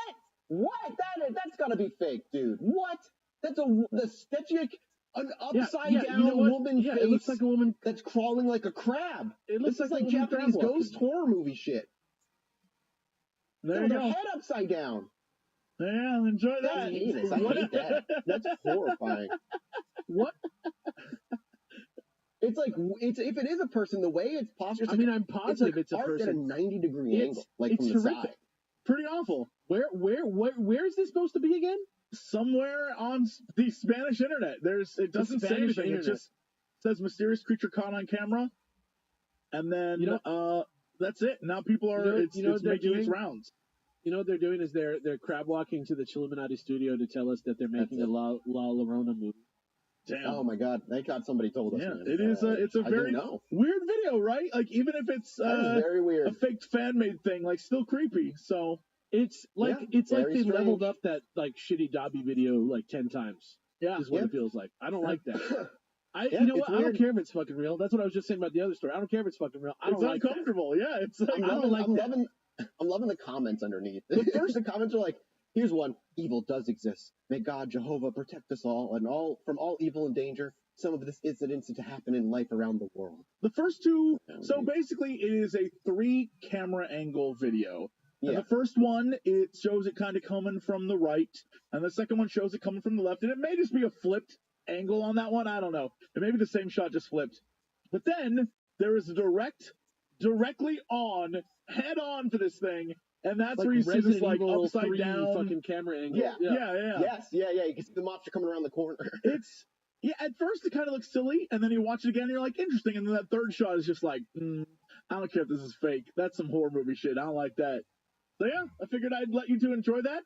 Hopefully we'll get it posted over on the subreddit, and everyone I've watched it can too watch many it too. times now, and I'm mad. Yeah, it's very weird. It makes me feel gross the more I watch it. Yeah, it's very strange. I feel like it's probably a hoax. Like a person knowingly doing this because they know the security cameras are there. It's very weird though. The way she's postured is so weird. Even if it is weird, even if it is dumb, even if it's a hoax, this comment sums it up perfectly. This is the dumbest shit I've wasted 5 minutes on. This is a 20-second video. Yeah, you know what? That's phenomenal. That's like me, though. I watched that shit like 15 times. That's what I'm saying, yeah. It's fascinating. You're just like, I guess I'll watch it again. What is this? Yeah. That's phenomenal. I come with science today, actually. What? Well, science, I'm more like government stuff. So, before we jump into that, there's like a couple like quick things. Did you see that scientists have actually achieved nuclear fusion for the first time? Dude, this shit is the hypest shit ever. I don't know Yeah. the actual implications of the like the technology. They've got a long way to go, they said, but it's the first time they were able to actually do it and prove its existence of. But basically, long story short, they fired 2 lasers at a molecule, and the idea is in nuclear fusion is that you're going to get more energy back than you put into it, which is where infinite clean energy kind of comes from. And they were, with the amount of energy they put in the molecule, they got a reaction that gave them more energy back, which is the first time it's been accomplished, which is huge for the scientific world. That's so awesome. And maybe that, the future of our entire species. So yeah, our whole species literally could like hinge on that being, more of it happening. So that's super cool. The other quick science thing is they refound the last known Tasmanian tiger remains. They discovered them in a museum cupboard. Because they were lost. They lost the Tasmanian tiger. Because it was in a school zoo, and then it died, right? Yeah, it was in a zoo. It died in captivity in 1936, and the remains were gone. They found them. So now they can clone them, I guess, if they want to. It's fascinating. They technically could. That would be super interesting because Tasmanian they look cool as shit. They're awesome. Very weird. You can look it up. Yeah, they're very cool looking. Yeah. Bringing back species that have gone extinct in our own species lifetime is interesting. Like a dodo. Idea. Yeah, bring the dodo back. Only if I can taste a sweet, succulent dodo bird. Yeah, you're gonna eat one. That's all. You just want to eat. But the real thing I come with today is that Congress passed their budget, which includes one of the largest UFO budgets we've ever seen. I'm going to quickly go over just like some of the stuff that it relates to. Is this for the fact that they've greenlit all these special projects with UFOs? Like we talked about it before, but they had all the different scientists and stuff involved. Yeah, so this here is approved by the U.S. Senate today on the 15th, literally today, with an 83-11 approval. For the National Defense Authorization Act, or the giant budget that they do every single year. Yeah. The bill contains several important new provisions pertaining to what they now call unidentified anomalous phenomena. No longer do they call it aerial phenomena. The A has been switched, which the people have been reporting on since July. They include a new quote-unquote secure system through which people who work for government agencies or government contractors or have done so in the past may report what they know about UFO-related matters to the Pentagon's All-Domain Anomaly Resolution Office, AARO, without fear of violating classification laws and with protection from reprisal by any government agency or contractor. So if you come forward with stuff, no longer can you be punished by or yelled at by the people who you work for, which I guess, is a fear for a lot of people probably to like come out about. That's going to be a big watershed. Like if that's really what it's been, this could be it. You know what I mean? This could be huge, yeah. The other things of interest as well is that the information that they gather is being passed on to the Congressional Armed Services and Intelligence Committees and to top congressional leaders. The other part of the bill that I find interesting, and this is the last bit of that we'll talk about, is the bill also included a mandate for a review of government archives on UAP dating back all the way to January 1st, 1945. So they are now re-reviewing, and that's like when UFOs started to show up. That's like the golden age, yeah. That's like exactly when. And so this is being talked about kind of in a few different places, Black Vault and so on, which is what we talked about last week. But this is fascinating because, we're getting, again, like weird tangential confirmations that maybe people were being kept quiet, due to classification or what have you. Now that gets put out of the way. The fact that they want to go back and relook at every single report starting in 1945, on the day of 1945, January 1st, is weird. This is another weird, for something that is supposedly just other aircraft that they promised us, in that article that we talked about a couple weeks back. There's a whole lot of other weird shit just kind of happening in the background still. So, I don't know. It leaves me still on that frustrating edge of like, what? But this is big. It's big for the budget. It's big for the protections they guarantee. And this is some interesting tidbits of what they're actually doing in terms of research on their past shit. So, I find that fascinating and I love that kind of thing. So, I don't know. Does it air you on any particular direction? Do you feel like it nudges you further in maybe there is something going on that's not human made. It seems possible. That's all I can say. I know. Like, I don't know. Like, it seems possible. I know, me either. It's so ridiculous of a premise to come down on, like, definitively on that I. Yeah, no, I'm not wanting to. I'm just saying, but like this, for me, this keeps me on the side of like, I don't know, but it feels like there's maybe something there that they're still being so weird about everything. And we talked about in the MJ-12, like they're working on secret ships. We knew about their bombers when the UFO shit was going on, and like, you know, like it makes no. There's a lot of things that just don't make sense. You about to say something? I cut you off. No, Jesse? I just wanted to go look and see because I do think it's very interesting that they're doing this. But I was trying to Google and see if they had any examples online of all the weird things government has spent money on in the past, and if this because there's like all sorts of stuff, right? I mean, they invested into the Stars Academy for one. Like they were working with them, and still maybe are probably. Like they invest into a ton of things. Yeah. There's a lot of weird stuff. The problem is that most of the stuff you find online is like the goofy stuff, like the time they spent $28 million on green pattern camouflage for troops going into Afghanistan, right? And it's like, that makes those like that. I'm looking for like when they spent it on real weird stuff, and did it pay off later? Did they do anything? You know, it's like how we ended up with Velcro and things like that. Like spending on that kind of weird stuff. I want to get the 3 shells for my toilet paper. That's my new shit. Do you know how Alex Falciani? Do you know how they use those 3 shells? No, I do. Confirmed by the director, I know, and I'm gonna let you know. You think you want it? It is 2 shells to pool, 1 shell to scoop.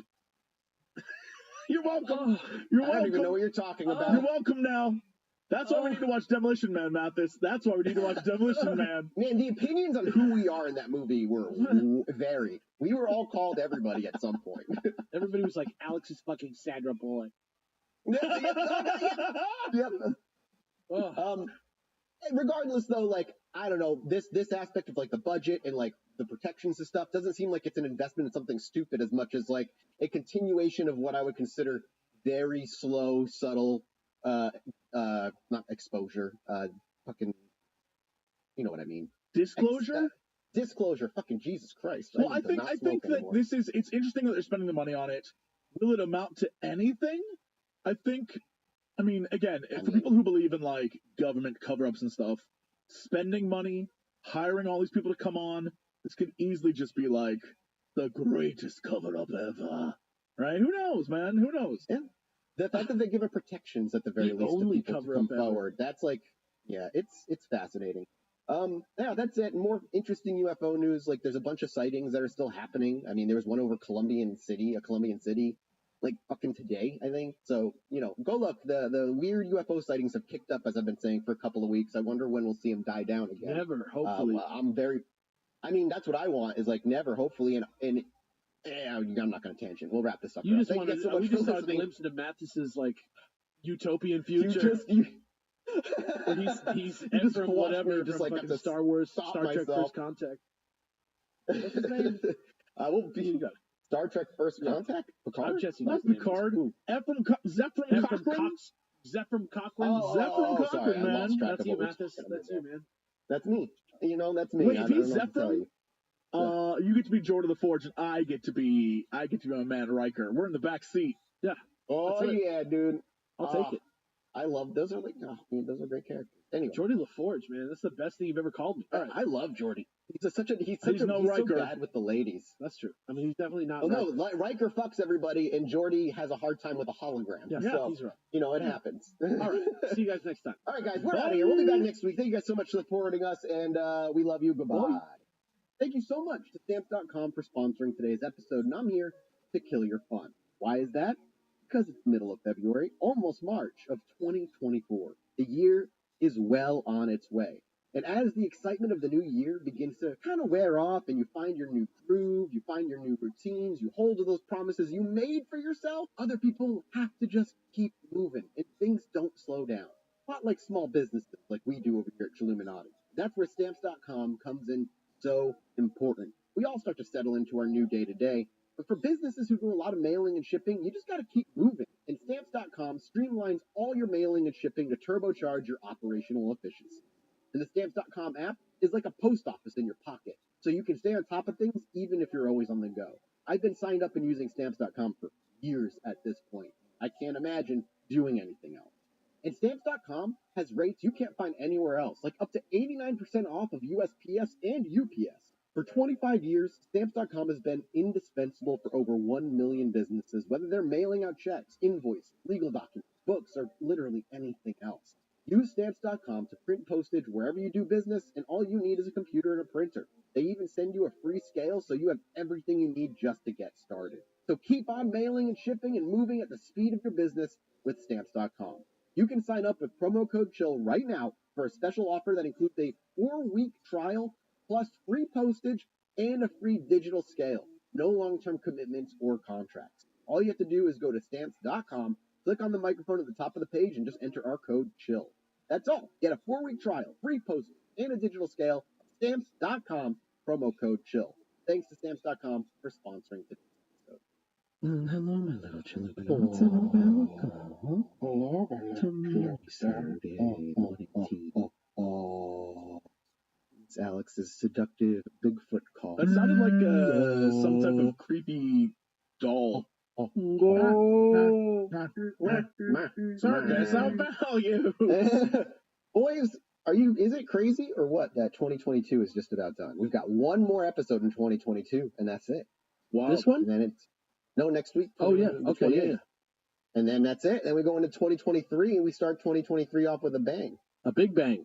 A big bang. What's the bang? True crime. Oh, yeah. Is it a secret? We can't. Well, hold on. Whoa. We're doing a true crime thing. We still haven't tackled the Alex things. Greenstone? No, I refuse this. Listen, I refuse just it. did a two-parter last week. I'm still waiting on JFK. I'm still waiting on Green. Okay, I got JFK. Did you know they just declassified thousands of new JFK Why are you not doing it in 2023? 13,000 of them. 13,000 of them. I'm doing that one like almost certainly as my next one, unless I need to do one more before that.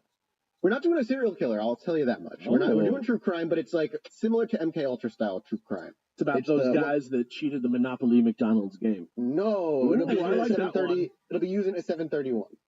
I want to cover you 731. It'll be like a 1 or 2 part. That's gonna be great. Okay. Yeah, it's gonna be full of really fun times.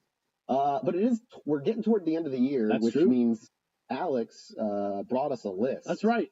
I said, I did a greenstone tease in the previous episode, but not that greenstone, the type of green that gets you stoned. This is my review of Leafly's weirdest, wildest weed stories of 2022 by Bruce Barcott and David Downs, baby. I love it. I love it. So there's a couple of them. First one is Minnesota in July. Well, actually a little bit before July. They passed a law that they didn't realize legalized 5 mg THC edibles in Minnesota. They thought that it was going to be like, regulation law that kind of like made it harder for people to do it, but they actually legalized it. There's a quote from Senator Jim Abler who said, "That doesn't legalize marijuana. We didn't just do that, did we?" Yeah. And they did. And tax dollars at work, everybody. Hell yeah. Yeah, but turns out the whole government is in favor of it, so it's probably not going to happen. They're not going to reverse it, and then they're probably going to go the rest of the way. They got a taste of the tax dollars that kind of came in from like, wait a minute. Yeah, they're probably going to go the rest of the way next time. Next story, Mike Tyson put out edibles this year that are in the shape of ears. An ear. Yay. Yeah. I remember Which is absolutely insane because he actually bit a man's ear off? Yeah, he actually bit off Evander Holyfield's ear, and then Evander Holyfield turned around and licensed the ears and now has holy ears as well, which are his version of the fucking ear gummies. So that's just like a weird fucked up thing, like a GTA-esque thing. And then there was Louisiana Democratic Senate candidate Gary Chambers, who smoked a blunt in his ad because he wanted to show that he was serious about weed reform. He said, "Most of the people police arrest aren't dealers, but rather people with small amounts of pot, just like me." and then he fucking smoked a blunt in his ad, which I think love is that. That's such a genius. good ad. Wait, Yeah. hold on. Did he win? No, he lost. No. But I don't know how like, genius it Louisiana's a was. bunch of squares, you know? Yeah. Yeah. Also, Circle K announced in October that in Florida they would have weed pickup kiosks at Circle K's. At Circle K? Strange That's things are amazing. afoot at the Circle K, my Yeah. friends. Super wild.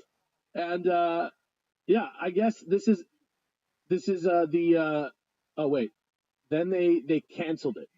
The Florida Health Department canceled it. With That the sounds quote like that Florida. said, the quote says, Florida has never approved a medical marijuana treatment center to operate out of a gas station.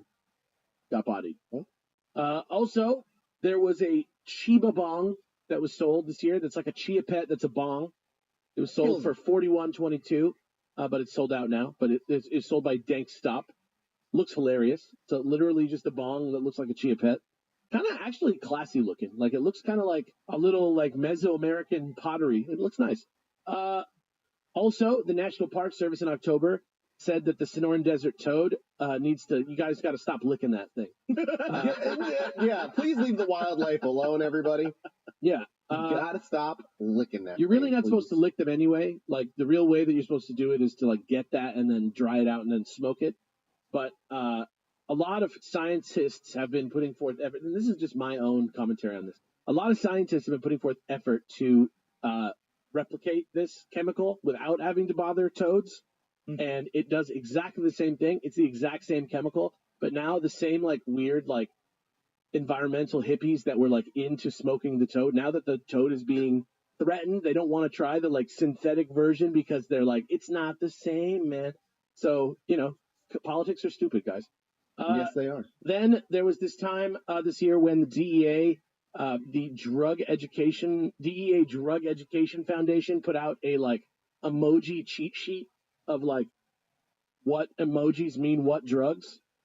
And they had things like Yeah, what? football or a fire could be oxy, or a palm or a fir tree or a fire or a cloud could mean weed, or a mushroom could mean mushrooms, or the maple leaf, the like Canadian maple leaf emoji could be drugs. Universal for drugs. Just drugs. All drugs. People started making so much fun of it that they actually deleted the tweet. I just like, are we gonna turn into these people as we enter our 40s and 50s? As we're like Out of touch old men? Yeah. Yeah, are we gonna 100%. become so out of touch that we don't understand All I need emojis? to say about this is like, go back and look at, in the 1980s, what 40-year-old people looked like. And just realize, yeah, I know they all like, very, very, very. They look like grandmas. I think there's been a slight change in what people, the way people act. Is it for better or worse? I guess time will tell. But there's definitely a change, that's for sure. Yeah, no, absolutely. There's a change. I agree. Yeah, I mean, look, here's my tip.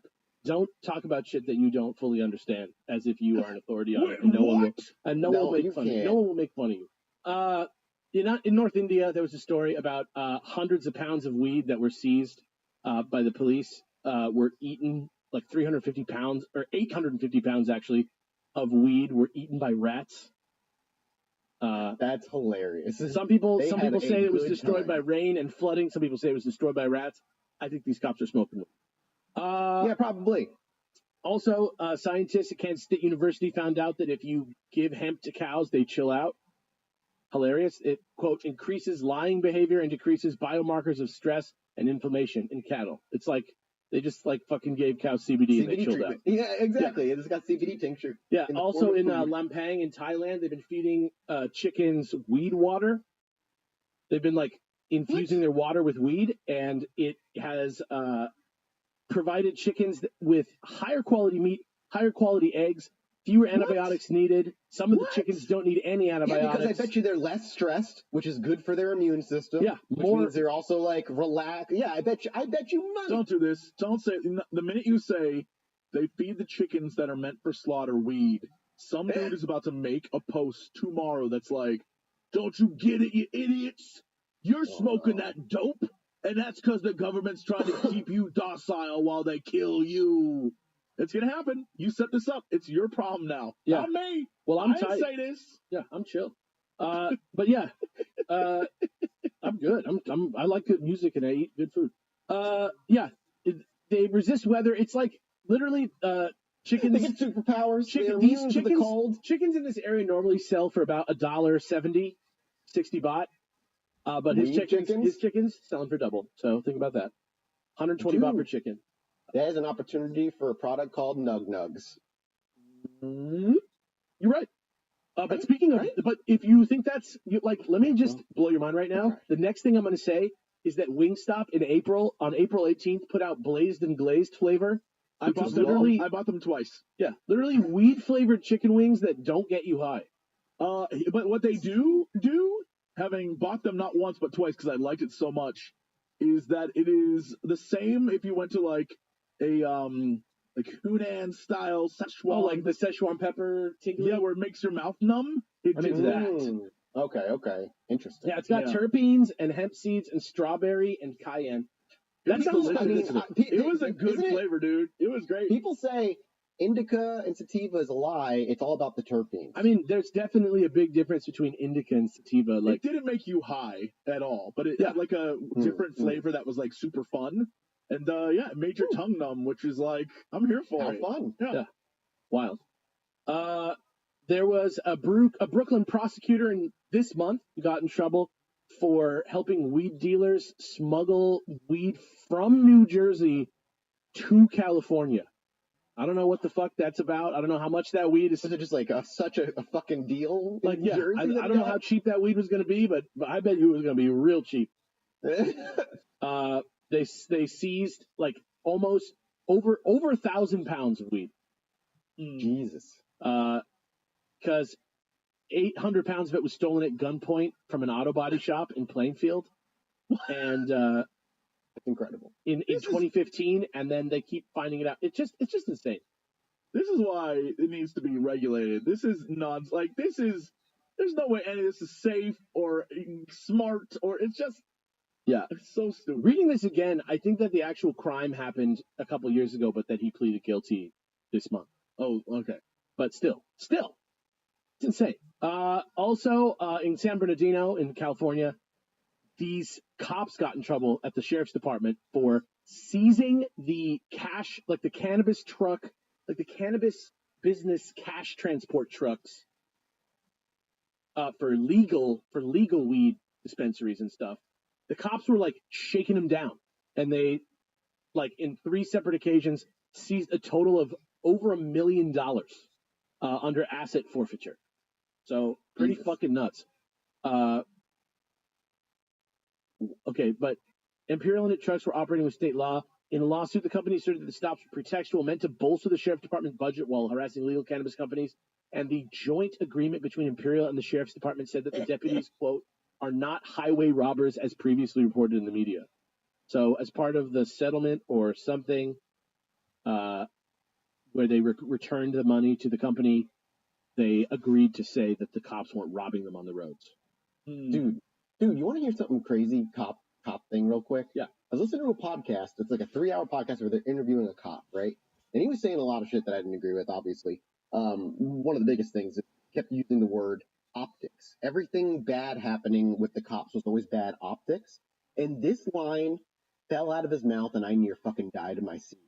Rodney King killed the nightclub. What? Like the club, the stick, the beating stick, the club. Like his assault, like got those out of people's hands. Yeah, and he said it in a way that was like that. Like it was phrased in a way it was like a shame that they don't have them anymore. Like Rodney King killed the club, basically. And I was just absolutely insane. What? How did that come out of your lips? How? That's fucking wild. That made me. Oh man, it made me so heated. I just got. My heart just skipped. All right. Anyway, sorry. Everything made me so heated.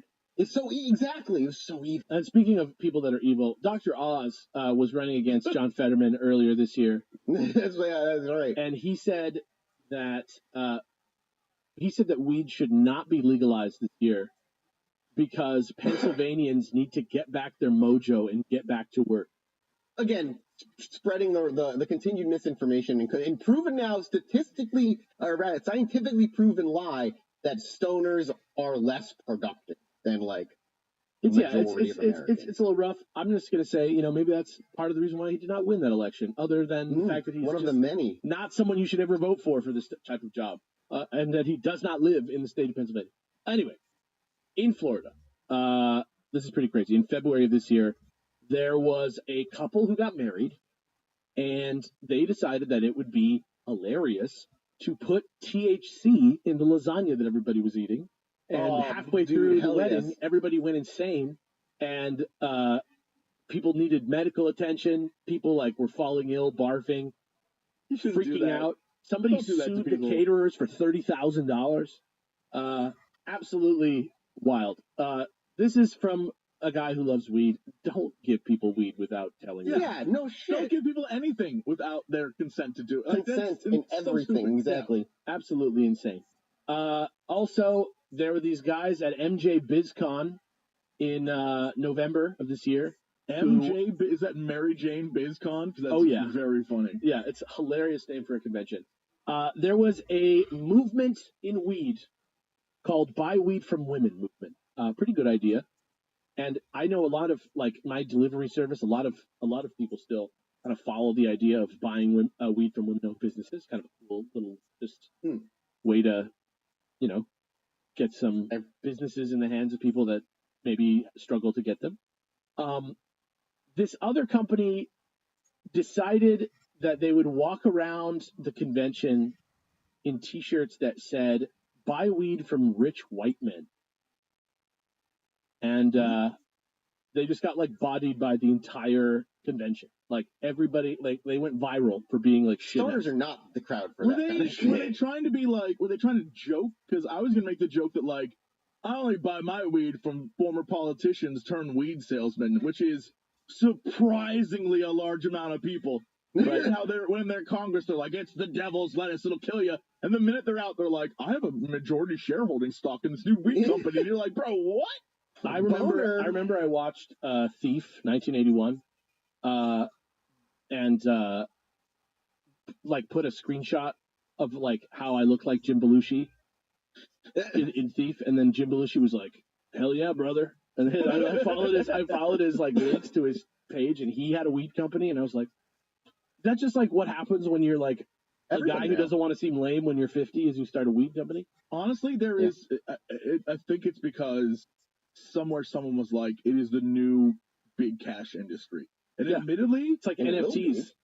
It's a gold rush right now. You can, especially California is crazy. Where I live, there are multiple different stores run by different companies that are big, not mom and pop shops. I'm talking like MedMen. All that stuff. And you're just all right, I guess this is huge now. Yep. I'm not against it. I'm not against it. What in 2022? The consumption of alcohol dropped while the consumption of weed skyrocketed over 200%. Congrats, everybody. Yeah, people don't like to get really depressed. Turns out. Yeah, it's weird. It seems like alcohol might be bad for you to drink a shitload of. It seems like the French have it right with the one glass of wine maybe per day. Check this out. Grand finale for my thing here. And honestly, we've been going for a while. I apologize, guys. Grand finale for my thing here.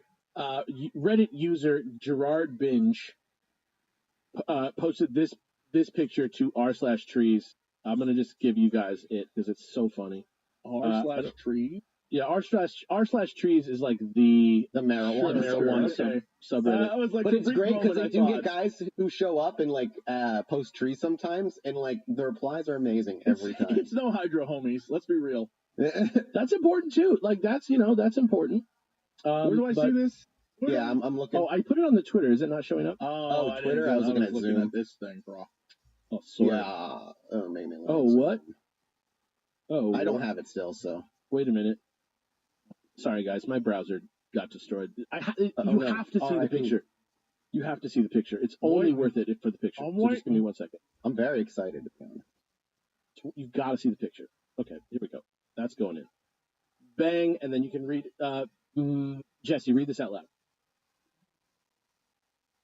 Found this pic of me in a Christmas play and realized my parents gave me a bong to take as a gift for baby Jesus. It really is a bong. That's incredible. 3 kids dressed up like the wise men, and one has frankincense. And then I guess one, I don't know which one.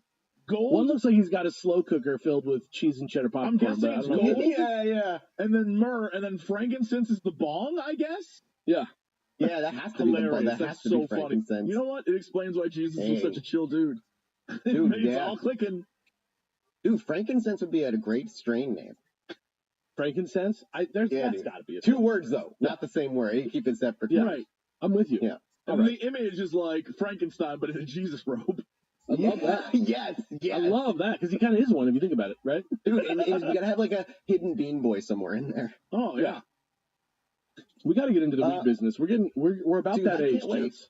Yeah, well, We're getting there. it's on you boys because I'm in Texas, so that ain't happening anytime in the near future here. Womp womp. Jesse, what are you bringing us today? Well, so I really quickly have a really fascinating story, but I just want to today.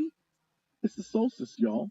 Hey, I felt like that would be fun to talk about. But before I This is jump the into day that, the little red man could actually show up. yeah, maybe. But in Smithsonian Mag, they have an article that's fascinating. It's about again why science is so cool, and especially dinosaurs, y'all. Big fan. Hell yeah. Love a good dinosaur story. Fucking love dinos. So paleontologists a while ago discovered this graveyard of ichthyosaurs in Nevada. And, you know, these are these things that are kind of like giant ass, dolphin-y looking, they'll definitely eat you creatures, right? And there were this place, this site called Quarry 2, there are all these corpses. And they were like, what the hell? Why are there so many dead dinosaurs here? They couldn't figure out why. Turns out the answer, after doing all their research and like digging deep, is that it's a lot of very big female specimens and then little kind of like baby specimens. And they realized this is where they would go as a spawning ground. And so either they died in birth or they were hunted there because there was a lot around. Either way, they concluded this was a spawning ground, which is why there's so many there. And I think that's cool. super interesting. And I was like, oh, that's cool to know. But that's not what today's about, because today is the 21st. And I don't know when you're listening to this, listener, but it's the solstice, winter solstice. And as you may or may not know, it is the longest night and shortest day in the Northern Hemisphere. And I wanted to give you some cool facts about the winter solstice. Love so the this. word solstice translates to sun stands still. And ancient cultures viewed the winter solstice as a time of death and rebirth. And weirdly enough, Yeah. a lot of crazy things happened on the solstice. Well, let's actually talk about those ancient cultures first before we get crazy. First off, you have the pagan festivals and all those things. The pagan festival of Yule honored the winter solstice, and Druids believed that mistletoe, for example, this parasitic green plant that grows at the base of, or you know, like along oak branches and stuff like that. They thought it was the soul of the tree, which I think is very cute. Meanwhile, the tree's like, help, help. Yeah. It also, and by the way, it seems weird that a lot of that translated to Christmas, but you know, whatever. Not saying that it was stolen, but whatever. In Scandinavia, they celebrate St. Lucia's Day as winter solstice. In the celebrations of the Hopi people, winter solstice marks an important day as well. In the Chaco Canyon in New Mexico, delicious. There's My favorite Mario Kart level. and ancient ancestral Puebloans built elaborate, like, first off, they had a huge city there, but they also have these weird, like, sun symbols that when the sun strikes these petroglyphs at exactly the summer and winter solstice, they become these, like, bright, glistening sun daggers. Very cool stuff. Follow it to the Death Star. You have things like Stonehenge being aligned to the winter solstice, and the Nazca lines in Peru being aligned to the summer or winter solstice. The sun illuminates an ancient Irish tomb on the winter solstice. You have these traditions of, you know, like I was saying, a lot of winter celebrants of the solstice would get super high on mushrooms. And this is a thing that, like, transcends a lot of cultures. Because the reason why is the winter solstice, like I said, is this time of being the darkest, shortest day of the year, but also it's viewed as this kind of like time of rebirth and connection with the spirit realm. And, weirdly enough, speaking of rebirth, the Pilgrims landed at Plymouth on December 21st. Marie Curie discovered radium on the 21st. The Apollo mission to the moon was launched on the Apollo 8 mission was launched 1968 on the 21st. Some interesting, fun little things there. Whoa. Yeah. And I thought this was kind of interesting that during the winter solstice, well, the specific, how to best describe this? The North Pole during, like, there's an exact moment there's a winter solstice. Like, they know the time this year. At 9:48 p.m. UTC, the North Pole is spaced the furthest away from the sun. That's like, that is the winter solstice moment. And just another fun little fact that I always think is very funny because it reminds me of an incredibly wacky game that Brendo and I played a long time ago. Many people thought the world was going to end on the winter solstice in 2012. December 21st, 2012 was the date 13.0.0.0.0.0 in the Mesoamerican long calendar used by the Mayans, and it marked the end of a 5,126-year cycle. Obviously nothing happened, but maybe it did. But what if we merge with other timelines? And then my favorite fact, which I think is the best one, which is super interesting, and when you hear it, you're like, wait, what? But when you realize what it says, it's actually pretty genius. The Earth, again, it's the coldest, it is the darkest, yet the Earth is at its closest point to the sun during the winter solstice. Oh, that's cool. It's because the northern hemisphere is turned away. So in the southern hemisphere, they're getting roasted right now. Australia is It's like having a hard unavoidably mystical, just by nature of the fact that it is what it is. Mm-hmm. Yeah. It's a fascinating thing. And it actually has to do with nature. You know what I mean? It's nuts. Yeah. Absolutely. You can understand why all these different, peoples in the past, where the sun really, let's be real, no matter what deities who create the sun is doing all the work. And so there's a lot of like sun worship and sun acknowledgement. And when it disappears, you're kind of like, oh no. And you can understand why they would, I don't know, maybe put candles on a tree and light that thing up, or maybe like get together and have celebrations, or maybe it makes sense. And so when you think about this time of year and you think about the community that like everyone, it's dark, it's kind of miserable half the world, and at least in the northern hemisphere, we're all freezing our asses up, and everyone's kind of like it's a little community thing. And I think that's kind of built into the nature of who we are, that we always talk about seasonal depression, but a lot of the cure for seasonal depression is to get the hell out of the house and go be a part of things and do, which again seems pretty like ancient in origin of like, come on, it's cold as hell and you're being in your damn cave. Let's go party, dude. Let's eat these mushrooms and forget about it. Yeah, well, then you're melting into the ground and all kinds of things are happening. Oh, which by the way, totally off topic. Oh, no. Last night I was in bed reading Reddit, and it might still be on the front page. There was an entire post about some dude discovering that salvia was a thing. If we're on the topic, dude discovering salvia was a thing, and he asked about it, and he said, like, does anyone ever had trips with this? What's this like? And all the comments are essentially boiled down to one and never again. Basically, it lasts about 5 minutes, and the total experience will be 15. I will never do it again. This is what happened. And every single one is like, dude, space-time ripped open, and I felt the reality. Yeah. And I was just like, that sounds cool. That sounds good. It sounds terrifying. I want to experience that, but I'm too scared right now. I'm not there. I don't want to break my brain to start young, He lived an entire life. One guy, I swear to you, this guy goes, I lived a life as a tree, and I was cut down and forced to be a log in a log cabin. Yes, I was like, bro, There was one in reply to that to talk about he became a thread in the couch, and at the end, he didn't want to leave the threads. He said, I'm not a human, I'm a thread. And then he had to, like, adjust for, like, 10 minutes, then he was human again. And when he came to, he was holding his shoe. But then some guy posted a bunch of, he was like, look, I'm the OG here, I've done it a bunch.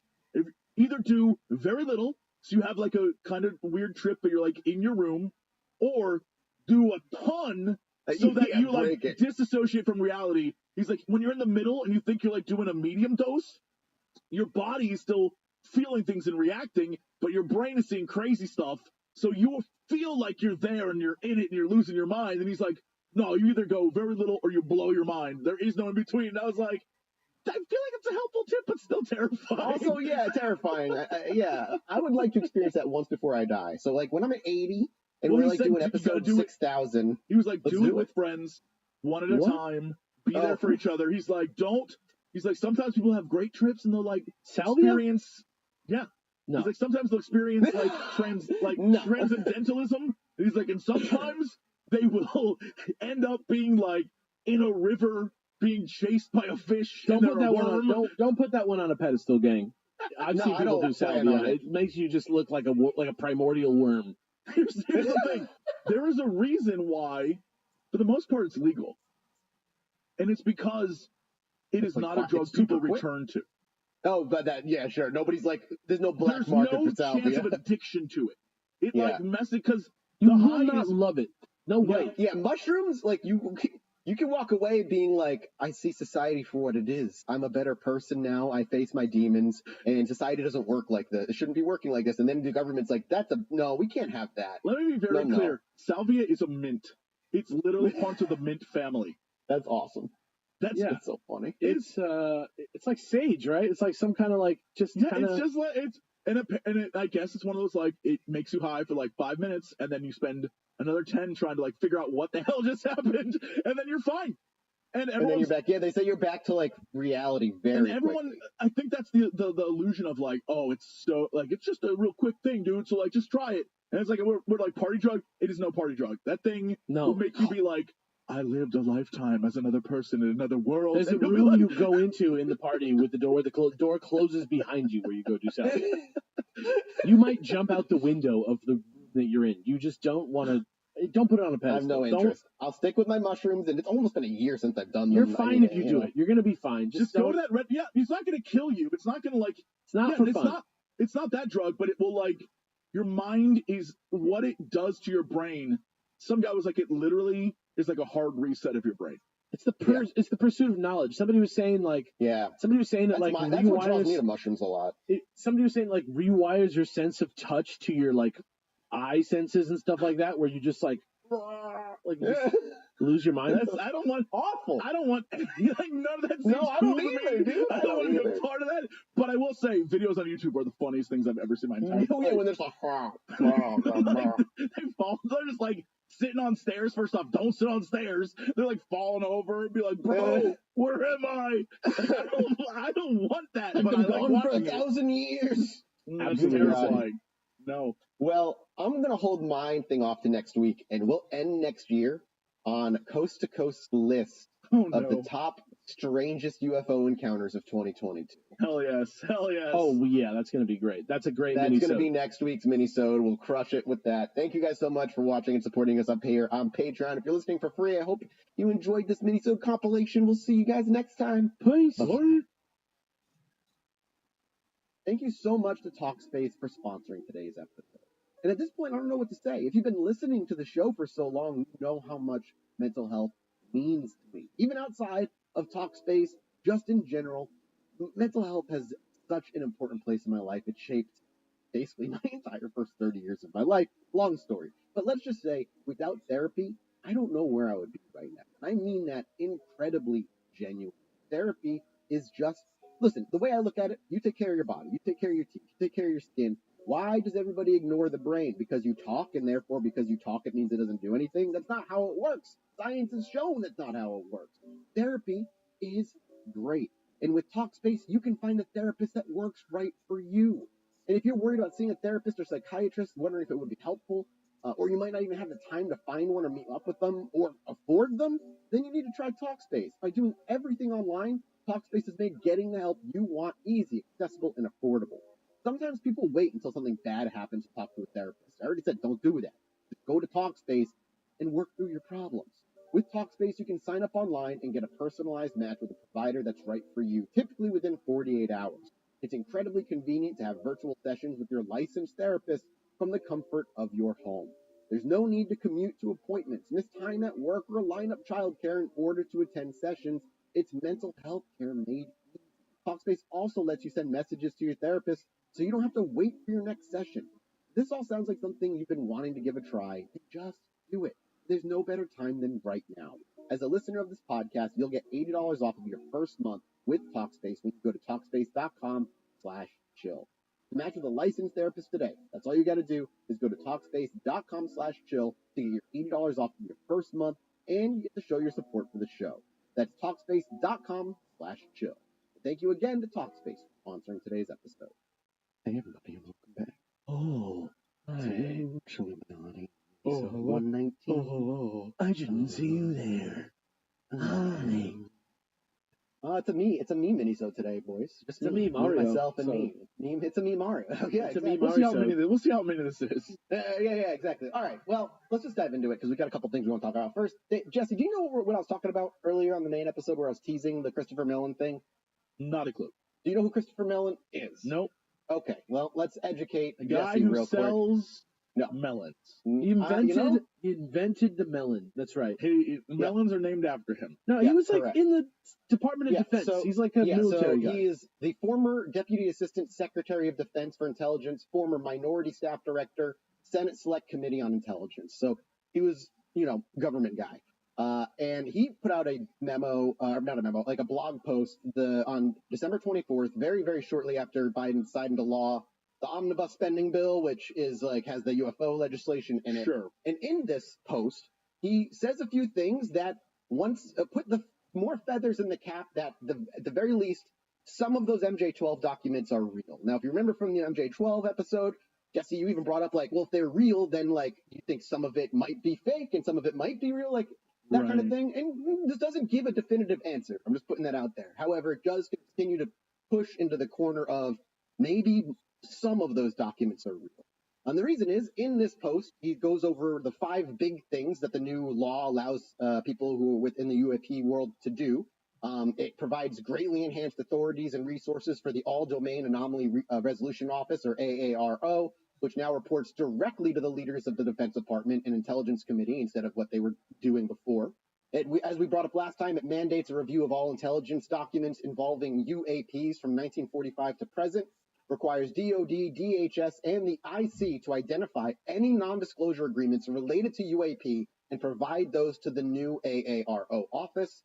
So how many people are signed in, under NDAs, we don't know yet.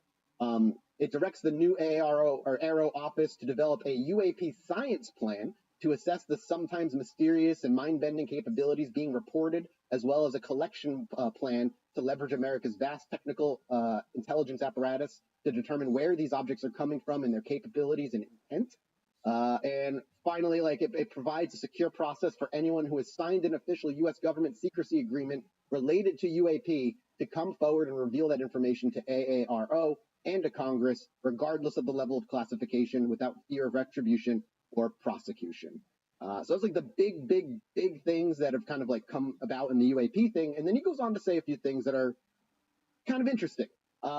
He talks about, he goes, even before this whistleblower legislation was signed into law, credible individuals were providing Congress information alleging that the U.S. government has recovered ET technology. I don't know about that last part, but we do know that people have been having closed-door meetings with Congress for all of 2022 about UAP stuff, even a couple public pieces of it. Yeah.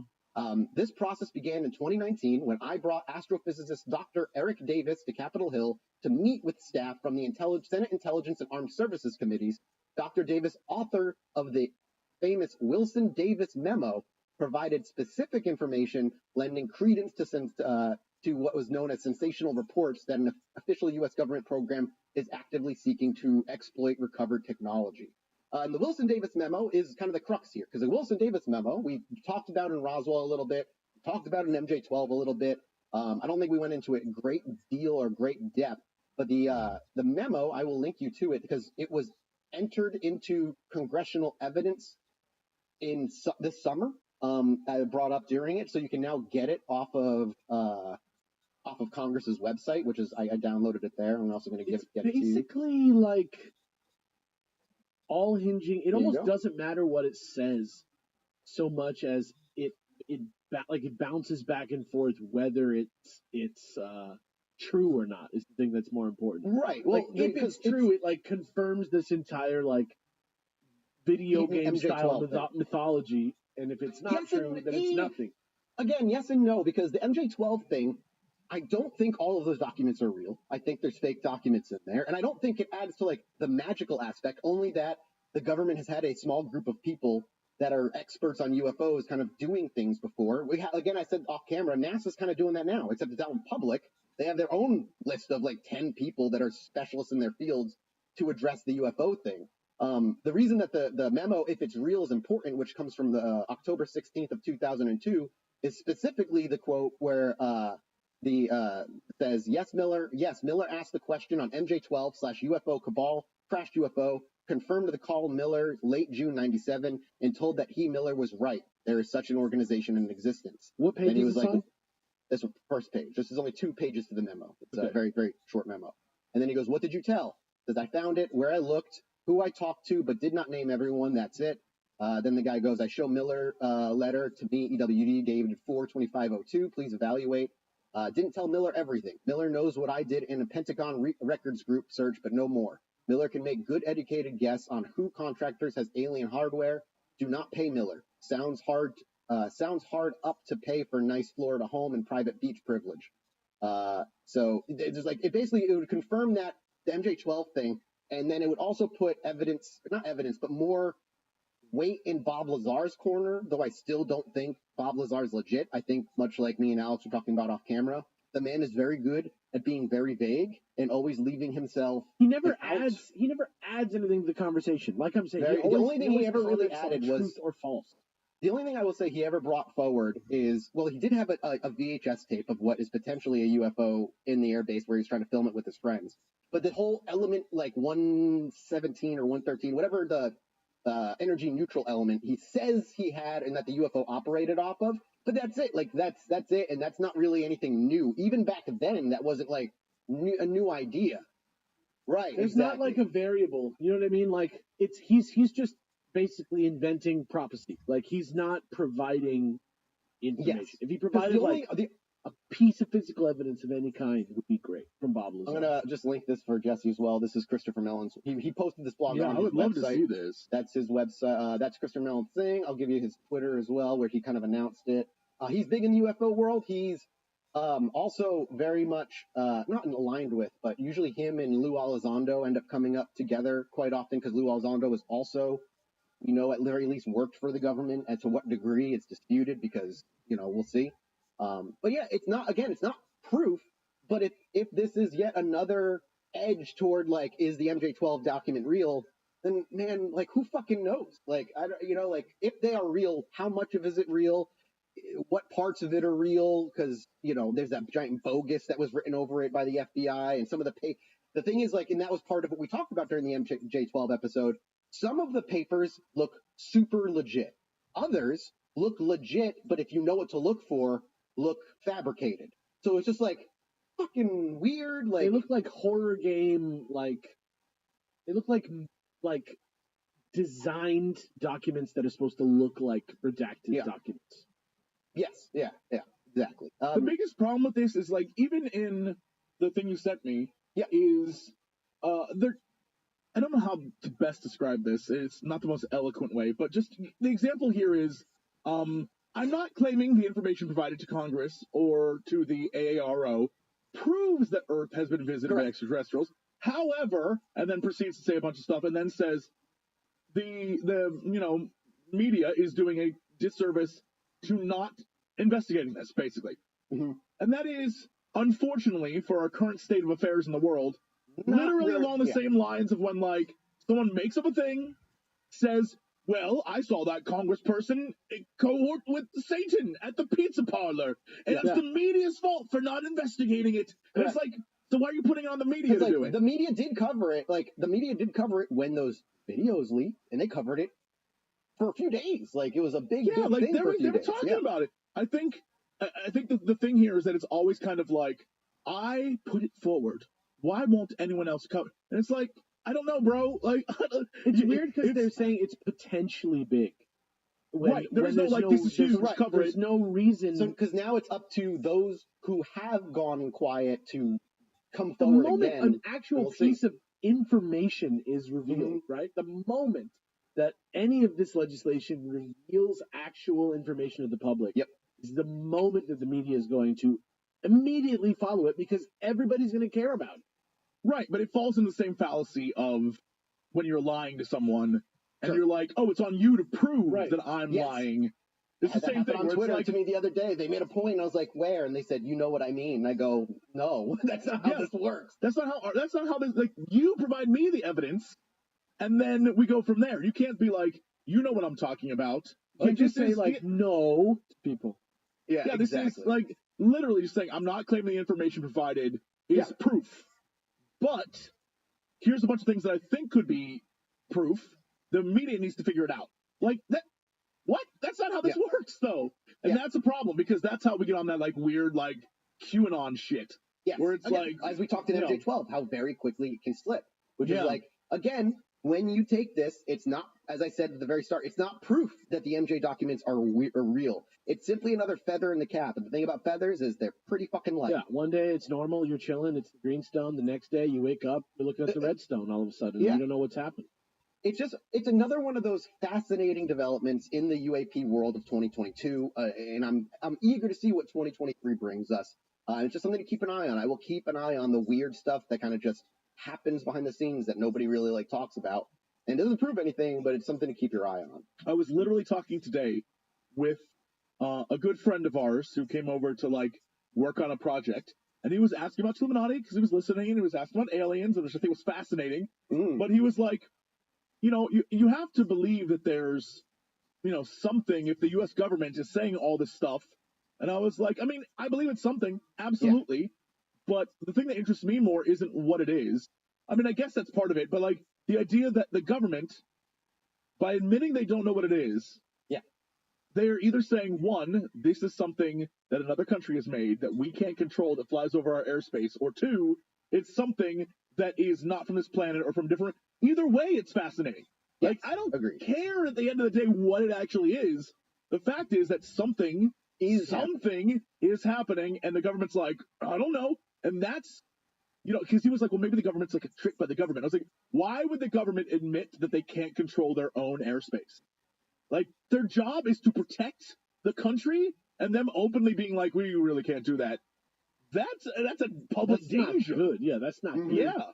Yeah. So that's fascinating. Exactly. It's very interesting, and again, at the same time, there also would be in doing that because they, you know, they'd also be alerting our enemies that their shit works. Yeah. Right? Wouldn't that not be just an admission that their shit is working by us saying we don't know what it is? Exactly. They would never, if it was real enemy tech, they would never admit it was happening in a million years. That's what I'm saying. So what is it? It's like, we don't know, man. We don't know. And I've said it before, and like you said, Jesse, and now it's like, I more believe that the government doesn't fucking know what they're dealing with than to believe they have a contract with the Greys to abduct children at night on Thursdays. Right. You know, like, think of it like ants, dude. Ants don't know what a person is. Exactly. And we don't meet with the ants and have a conversation with them, right? One of the things the guy put in his blog, again, as part of his speculation, is like the AI angle. And it's like, I find that interesting because not necessarily that I believe it's an AI, but it may very well be, if these are things that are not from here, they may very well just be unmanned drones. Just like watching us. You know, like nothing with anything in it, no living beings in it, just like zipping around, looking at us and then going away. Because it seems to be a lot of what happens. The other thing is, they might just be from fucking under the water, if that's what they're from. Fuck, who knows? That being said, this mini-sode we'll go through real quick is Coast to Coast, Strangest UFO Sightings of 2022. We'll start right here with the Transmedium UFO photograph submerged in Lake Titicaca, everybody. Just link you right to the article because it's, there you go. It got the video right there. You need to tell me what you see because I don't see anything. And I can't quite tell what it is that we're supposed to be. It's from ARV. Copa Munedal? I don't know. Yeah, Telemundo. Yep, you got it. So this is I know this looks like a car. I don't know about this. Yeah, I don't know. It's very weird. It's underwater. Yeah, it's very they brought out the rods. Yeah, I'm getting the rods out. They got the rods out. There we go. We'll go to dowsing rods, and they're spinning it all over the place. Oh, yeah. Bring out the dowsing rod. That one dowsing rod is going nuts, though.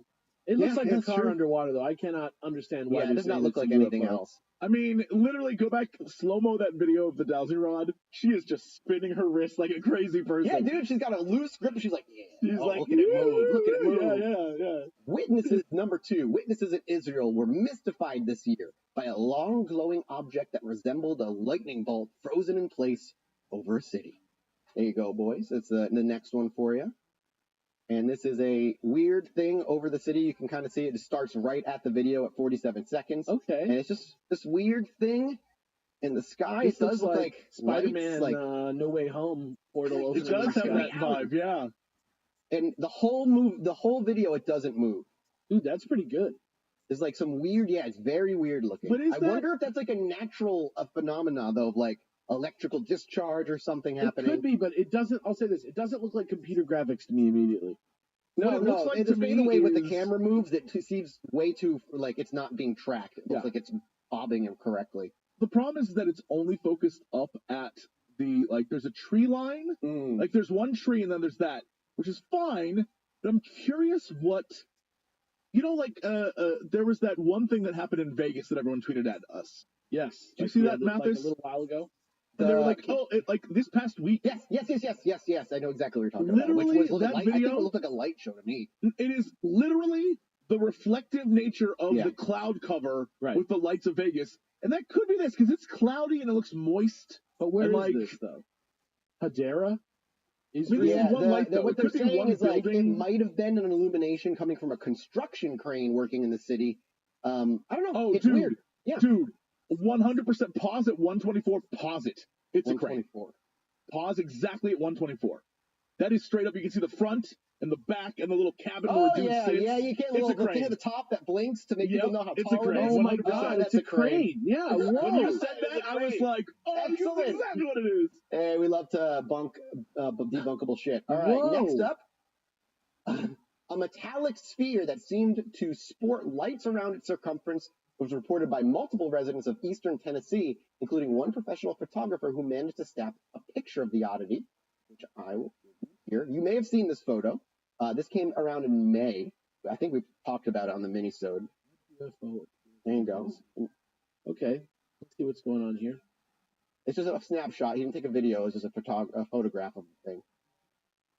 It looks like a jellyfish almost, honestly. It does. I It's don't like a have a lot to jellyfish say vibe. about this one. Like, it looks cool, I guess. I don't know. This I could mean, be it coast to does coast. qualify as UFO. It is unexplained. It just It could is be an fucking unexplained anything. aerial phenomenon. Well, I bet you guys are excited to see the UFO that was spotted over Buckingham Palace during the Queen's Jubilee Parade this year. Yes. Did you know that happened? She went no. home. She went home. She died. Dude, the Queen's thing, that So was my yeah, you favorite. look. Okay, it's gonna start right away, and it's right behind the jets. Whoa. And it's Oh, above yeah, I the remember smoke. this. I remember this.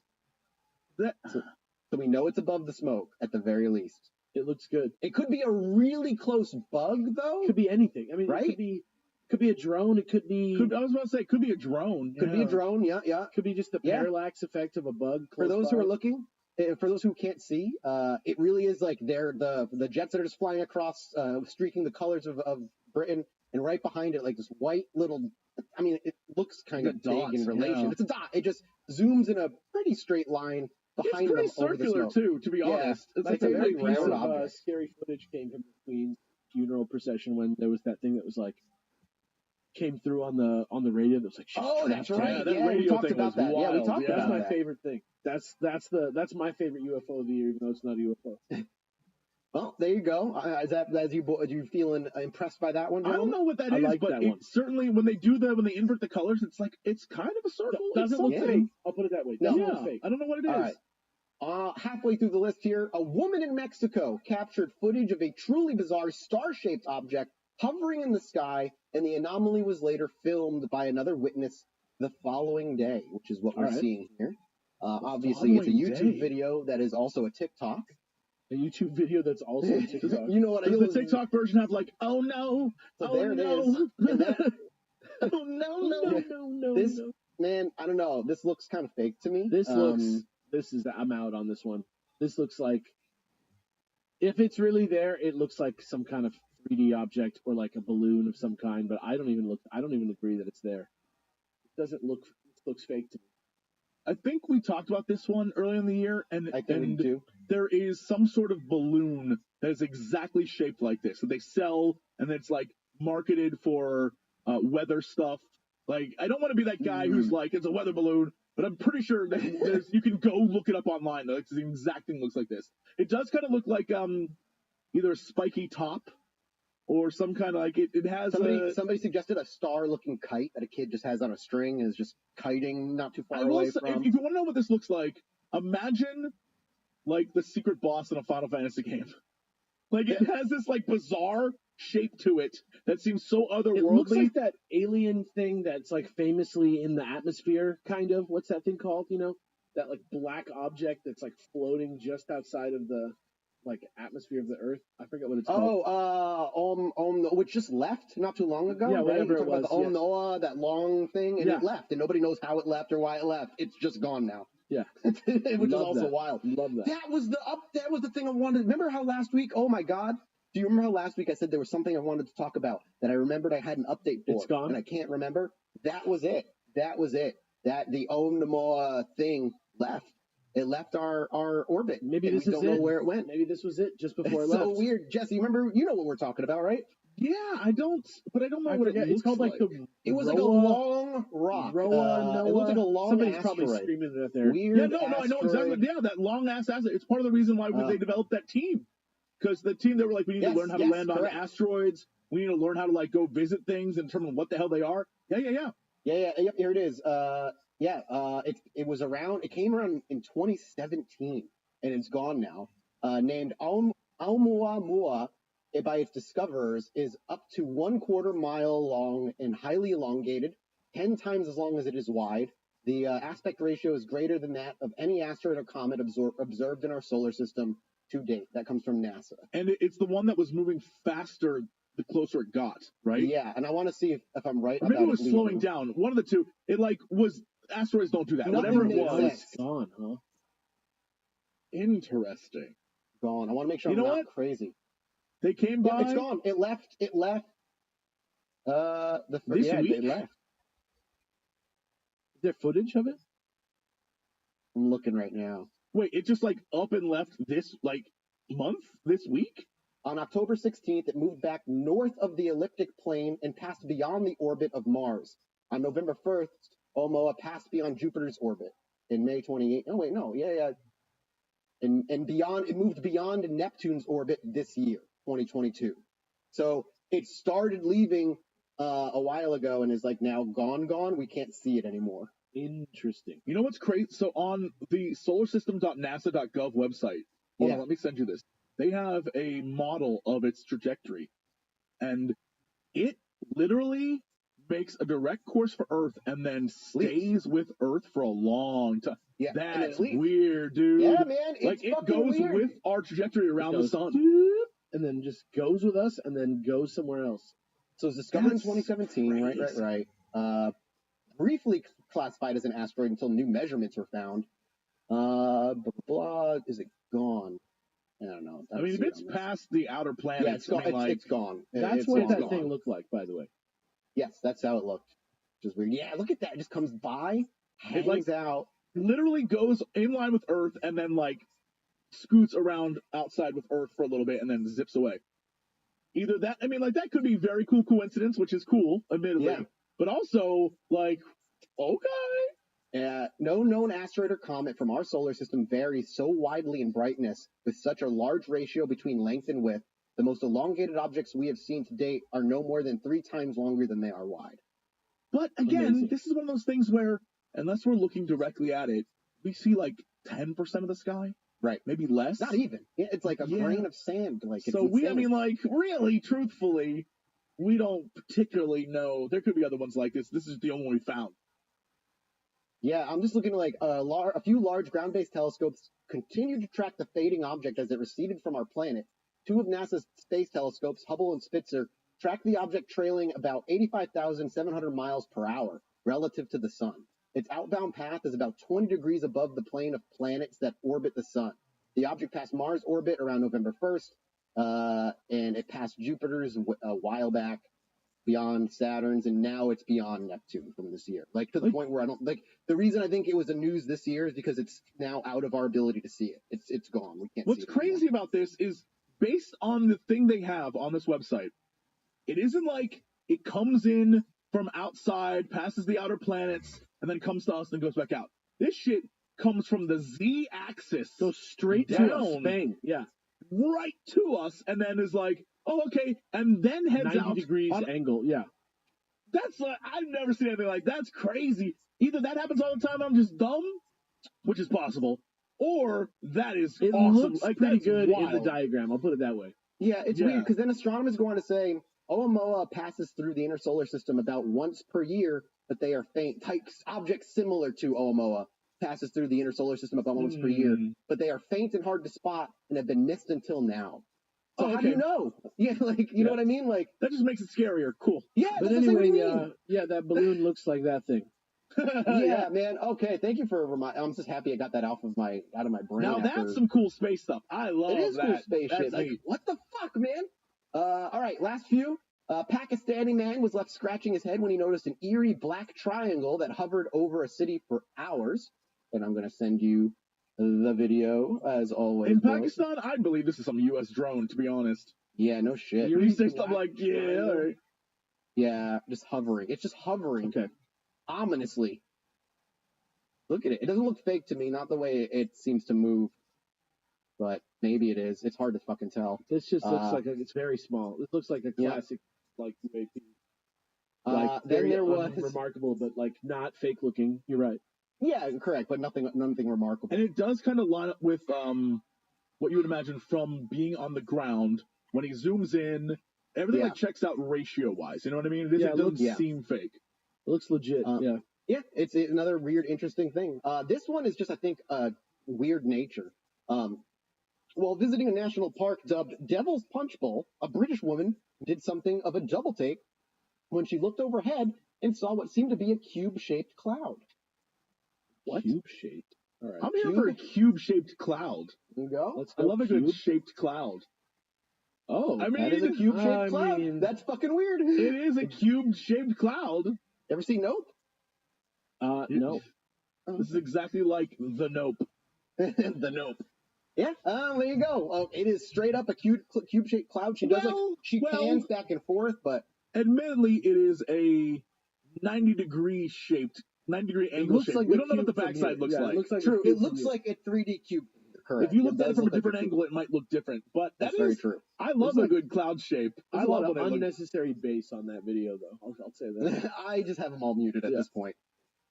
Next up is something straight out of Kansas City. What appears to be a partially cloaked UFO, which was inadvertently filmed by a home security system at a residence. Well, we now, these are the most trustworthy kinds of cameras out there. This is the Dobby effect right here. That just looks to me like. Does this have a time code? Jump to 17 seconds. What? Yeah. What? This is insane. This is fucking insane. And you see cars driving by, so it's not like, yeah, there it goes. It's like a triangle-looking thing. It looks like Flight the Navigator right here. The longer you look at it, it looks like one of the Covenant ships from Halo. Yeah. Now they zoom out, and you can see it in the background how big it looked, because that was a zoomed-in version of it. I mean, that's a thing. All right. It also kind of, at some angles, looks like the ship that all of the guys in every Avengers movie get into. Yeah. Whatever that damn thing's called. Quinjet. The Quinjet, yeah. Yeah. Looks like that. And there it goes, and it disappears. So it disappears behind the tree. At least it's not like a bug really close. It literally disappears behind the tree. Something about it feels like a projection to me. I kind of get that feeling too. Like it seems might a be little a trick weird of the about light. it, but I like it.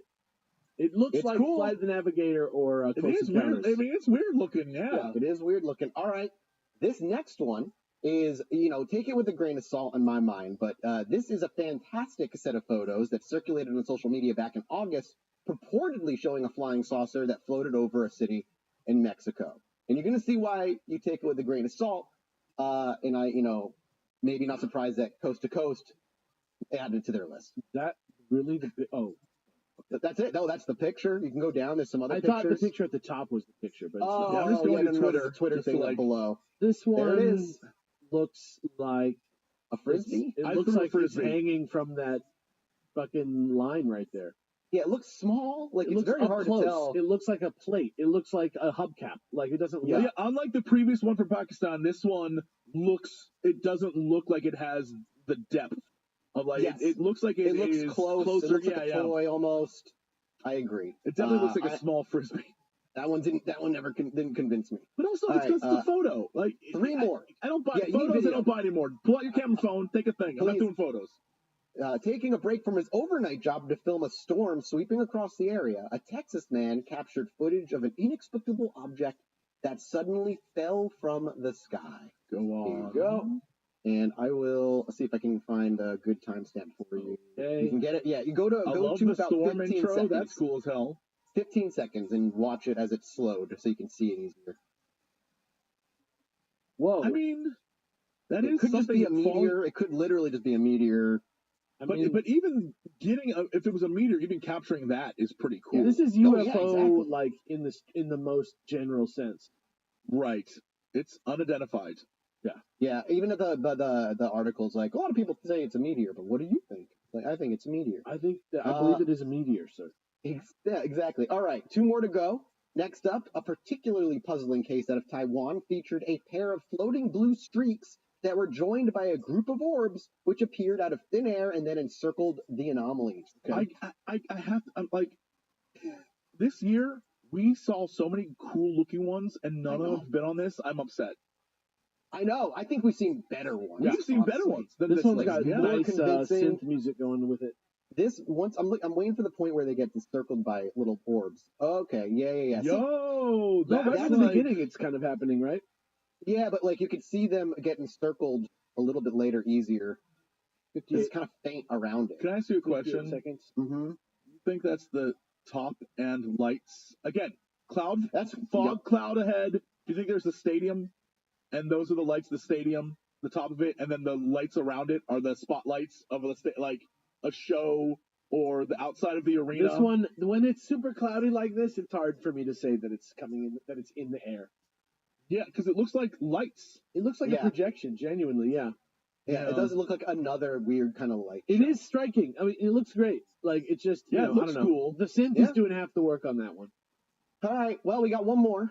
This is from Mexico. In a remarkable mass sighting in Mexico, multiple groups of people saw and filmed what seemed to be a slowly rotating disc in the sky. Oh, I think this one's, like, legit. I think we talked about this. Yeah, I think we saw this I'm one. trying to remember. This came out in September. Yes, we definitely Yeah. talked about. This is one of the ones that was kind of cool, actually. Like, very weird. This Oh, looks yeah. real because we have multiple viewings of it, right? Yeah, Yes. there's other angles to it and stuff. There's this other one's things neat. going on.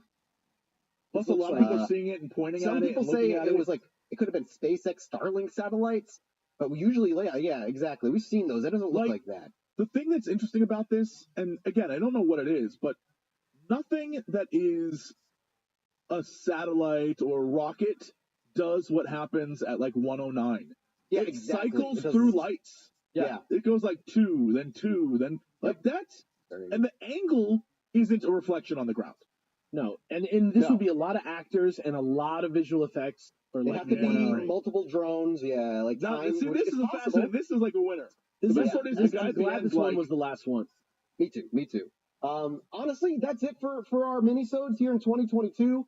I think if anything in 2022 as a whole, I think this was the year I moved Jesse slightly more toward the alien world. Not necessarily a I don't know bunch. alien world, but I've always been I've nudged interested. you further to the world of curiosity and asking questions. I love curiosity.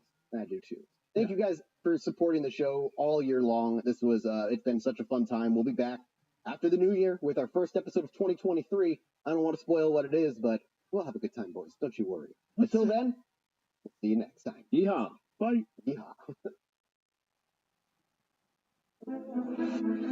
Anyway, me and my wife were sitting outside indulging on our porch one night, enjoying ourselves. I needed to go to the bathroom, so I stepped back inside, and after a few moments, I hear my wife go, "Holy shit, get out!" So I quickly dashed back outside.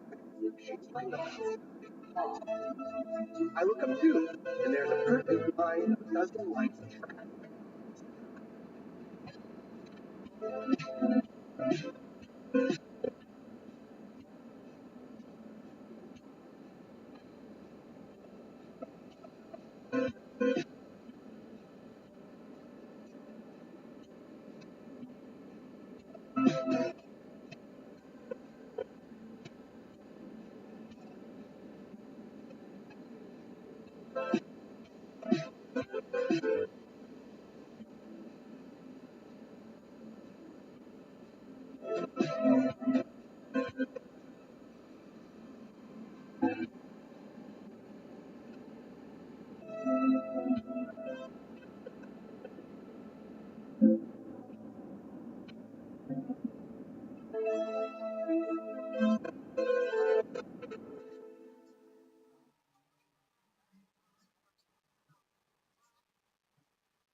Hello, everybody. Welcome back to the Hypnotic Podcast, episode 240. Because I think Minisode was 35. So Wrong. No, 35. I don't know, somewhere around there. Anyway, I'm one of your hosts, Mike Martin, joined by. What a great start. Thank you so much.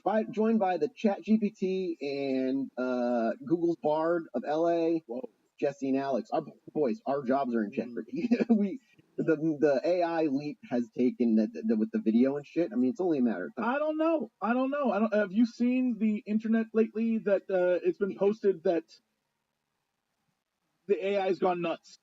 ChatGPT lost its mind. So yeah, apparently ChatGPT was responding in a mix of English and Spanish nonsensical phrases, repeating "it is" and "it is" over and over and over. I tried to instigate it last night and I couldn't get it.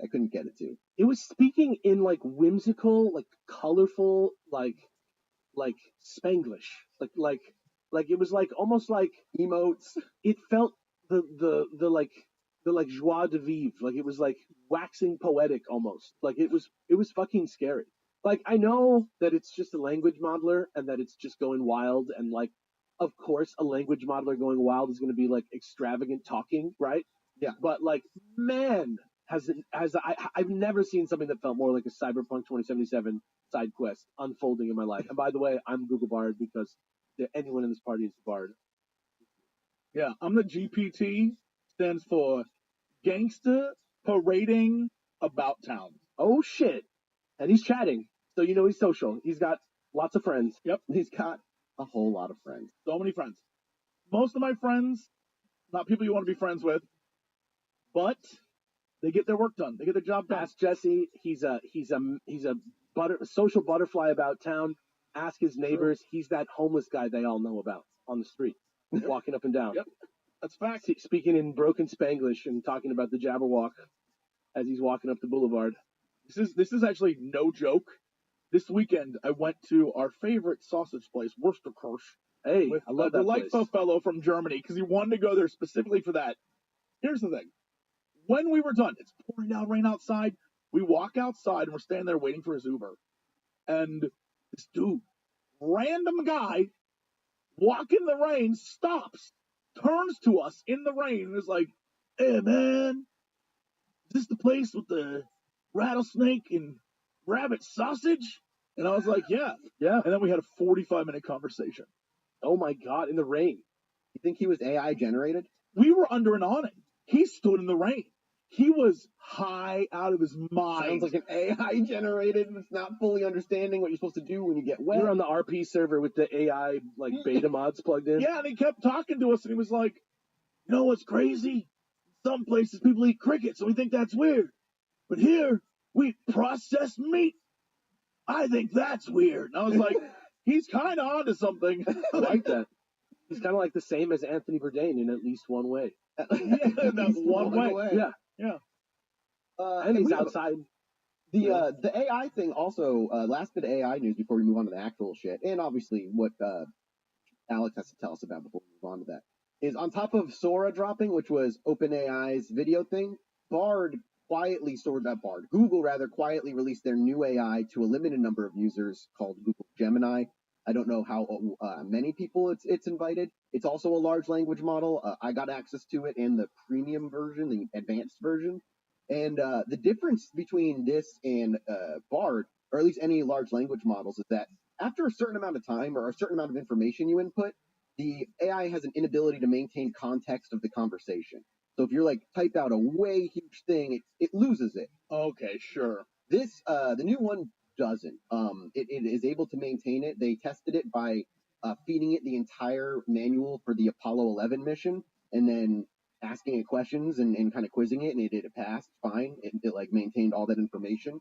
It also is one of the first AIs to understand nuanced instructions, able to reason through problems logically, and provide its own insightful responses.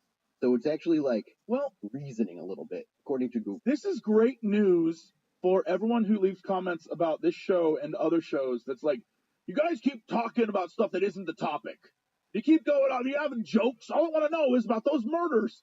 Well, pretty soon, only murders. GPT podcast will tell you all that information. You won't have to have fun at all. You won't have to listen to a bunch of real guys like us. You won't have to do that. You go listen to a digital prostitute historian who can do anything that you want. It's so phenomenal. So you got that to look forward to as an alternative to this. Speaking of digital prostitutes, head on over to patreon.com/ShilluminatiPod, the website where you can hire us to make podcasts for you for money. That's right. I know it sounds salacious, but if you listen to us out here barking at you from this digital street corner, you can rest assured that we are clean, we are strong, and we are ready to give you some of the best paranormal podcasts that you have ever seen in your life. So head on over to patreon.com/ShilluminatiPod. Put your money in our wallets to keep us going. Thank you so much, Alec. Yeah, you know what? You are so welcome. Today, boys, we're just going to get into the topic now. We're returning to a time we haven't been to in a while. The 1800s Old West. Oh, baby. Last time we were there, I think it was Kentucky Cannibal. I think I'll have to double check, but it's been a while since we've been. Oh, you mean the cannibal not from Kentucky? Not from Kentucky, cannibal who, like, in cartoonish ways evaded law. Today, though, we're speaking about somebody who's actually made their way into pop culture in a surprising way, especially with the story that's attached to them. Today, we're talking about the bandit queen known as Belle Starr.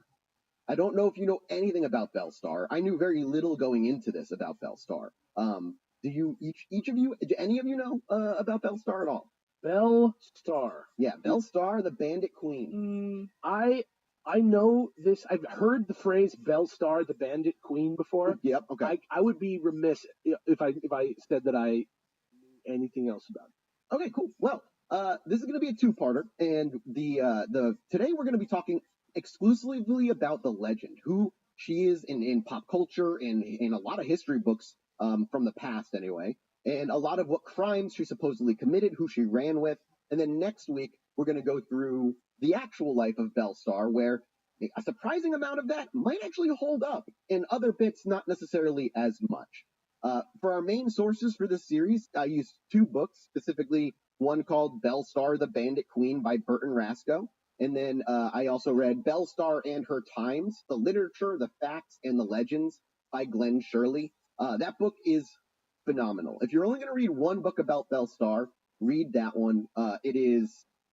we'll be talking about that book more in the next episode, but it's probably one of my favorite, just factually written true crime books in general, even though it's Old West focused. So take a look at those. I highly recommend both of the books regardless. But yeah, if you've never heard of Belle Starr, the so-called bandit queen of the Wild West, let me tell you, her story is kind of a mix of facts and legend.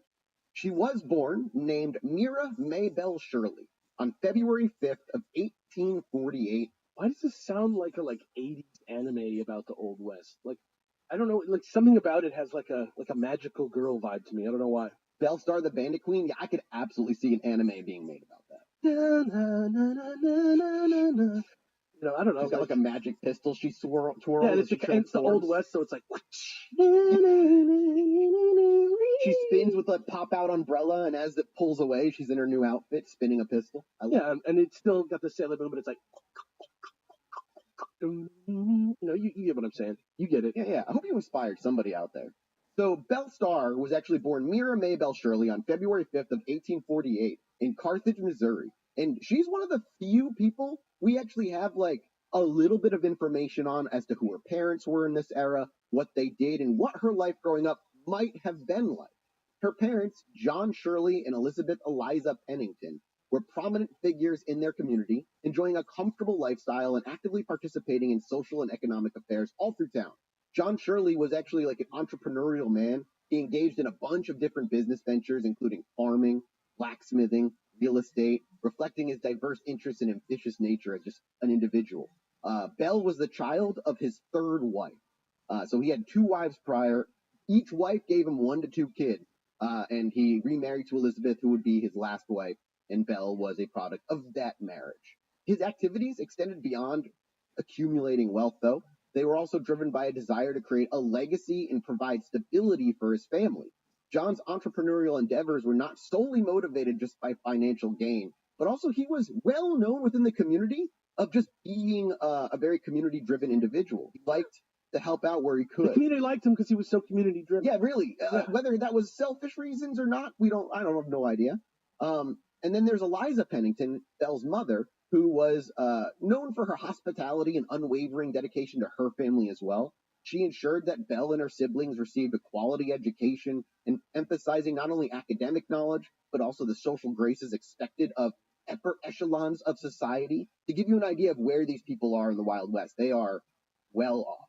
They're doing very well for themselves. The focus on education was somewhat progressive for the time, obviously, particularly in the emphasis on educating daughters as well as sons, indicating that a family that valued intellectual and cultural development, and Eliza's influence on Belle's upbringing instilled in her a strong sense of self-worth and a desire for personal fulfillment beyond traditional domestic roles. So you're telling me we got like a gentle lady bandit? Yes. But it's interesting, too, because this part of her life, I think, fully informed why she rubbed up against the law so much. Because she was raised in an environment as close to equal as men as she could be for that time. An education, she was very close with her brother. She loved to ride horseback. This is going to be a fucking fire story, isn't it? This is about to be... We'll see. Well, it's going to be good, I promise. It's like Netflix's Eleanor Holmes. Yeah, that's what I'm hoping for. Netflix's Eleanor Holmes. I'm pretty sure her name's Enola T. Holmes. I don't know. I clearly didn't watch it, but I know the vibe. The Witcher and 11 team-ups. Belle also apparently got in fights occasionally, stood up for herself. So when she got to adulthood and there was a certain expectation of her as a woman of the time, she fucking didn't like it. So she very much kind of struck out on her own a lot, and the people she ran with, which is true, she ran with a lot of these criminals, will really inform, I think, a sense of independence that was brewing within her, just because of the way she was raised, at least at the very beginning. This sounds so cool so far. Dude, the Wild West is great. There's so many fucking cool stories. We are in a comic book adventure tale. How many years of whip practice did she have? About, I think, 12 years of active whip practice. Yeah, and how many years of shooting? That's because they were stark Southern Confederacy supporters. Oh. How many puzzles did she have to solve that her family created instead of expressing love verbally? They did it through puzzle solving. The puzzle was wrestling with her brother, I guess. Right. So, all right. No love to be had. What? So was her brother killed in a way that he then left clues for her to follow based on the trainings that he gave her as a child? So dark, the comic Right, man. Yes, I think so. It would lead to her becoming, who are we referencing here? Did Tom Hanks in any way help in a role that would lead her on a multilingual, multinational, worldwide historical adventure? Da Vinci Code, got you. Da Vinci? Da Vinci? The Da Vinci Code. Yeah, so, Eliza was actually a rather involved mother, and education was kind of rare, but Belle grew up rather well off, I guess, in that regard. This is the coolest character that we've ever talked about on the show so far. And then, not too long after, about 15 years after or so her birth, the Civil War began, and the Civil War itself had a profound impact on the Shirley family as a whole, as it obviously did on countless other families across Missouri and the wider South. Missouri's position as a border state made it a very tumultuous place, with loyalty split and guerrilla warfare very common. The Shirleys were staunch supporters of the Confederacy, a stance that placed them at odds with their Unionist neighbors and forces.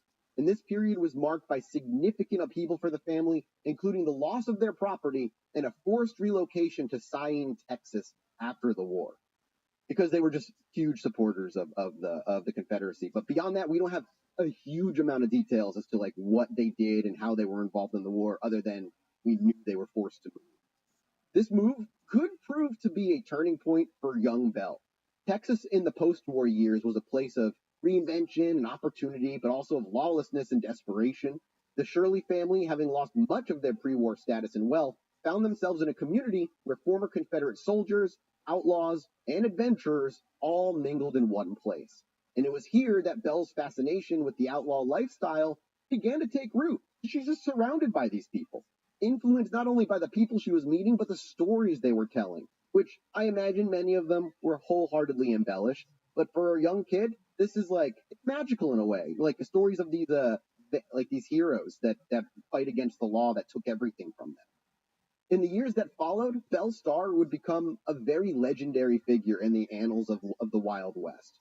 Her alleged involvement in robberies, stagecoach holdups, horse theft, as well as her relationships with notorious outlaws such as Jesse James and the Younger Brothers, cemented her reputation as the Bandit Queen. But beyond the sensationalized stories and the mystique surrounding her life, Belle Starr was a complex and fascinating woman who defied societal norms and lived on her terms, leaving a lasting imprint on the history of the American frontier. And that much is true. She truly was just a very forward-thinking woman for the time. It is absolutely crazy to me that the Wild West, because it's so nuts, leads so easily to glorifying, glamorizing criminals. Like Jesse James and like all these different bandits, and in this case, Belle Starr, like clearly criminals, but it's like, damn, they were cool as hell.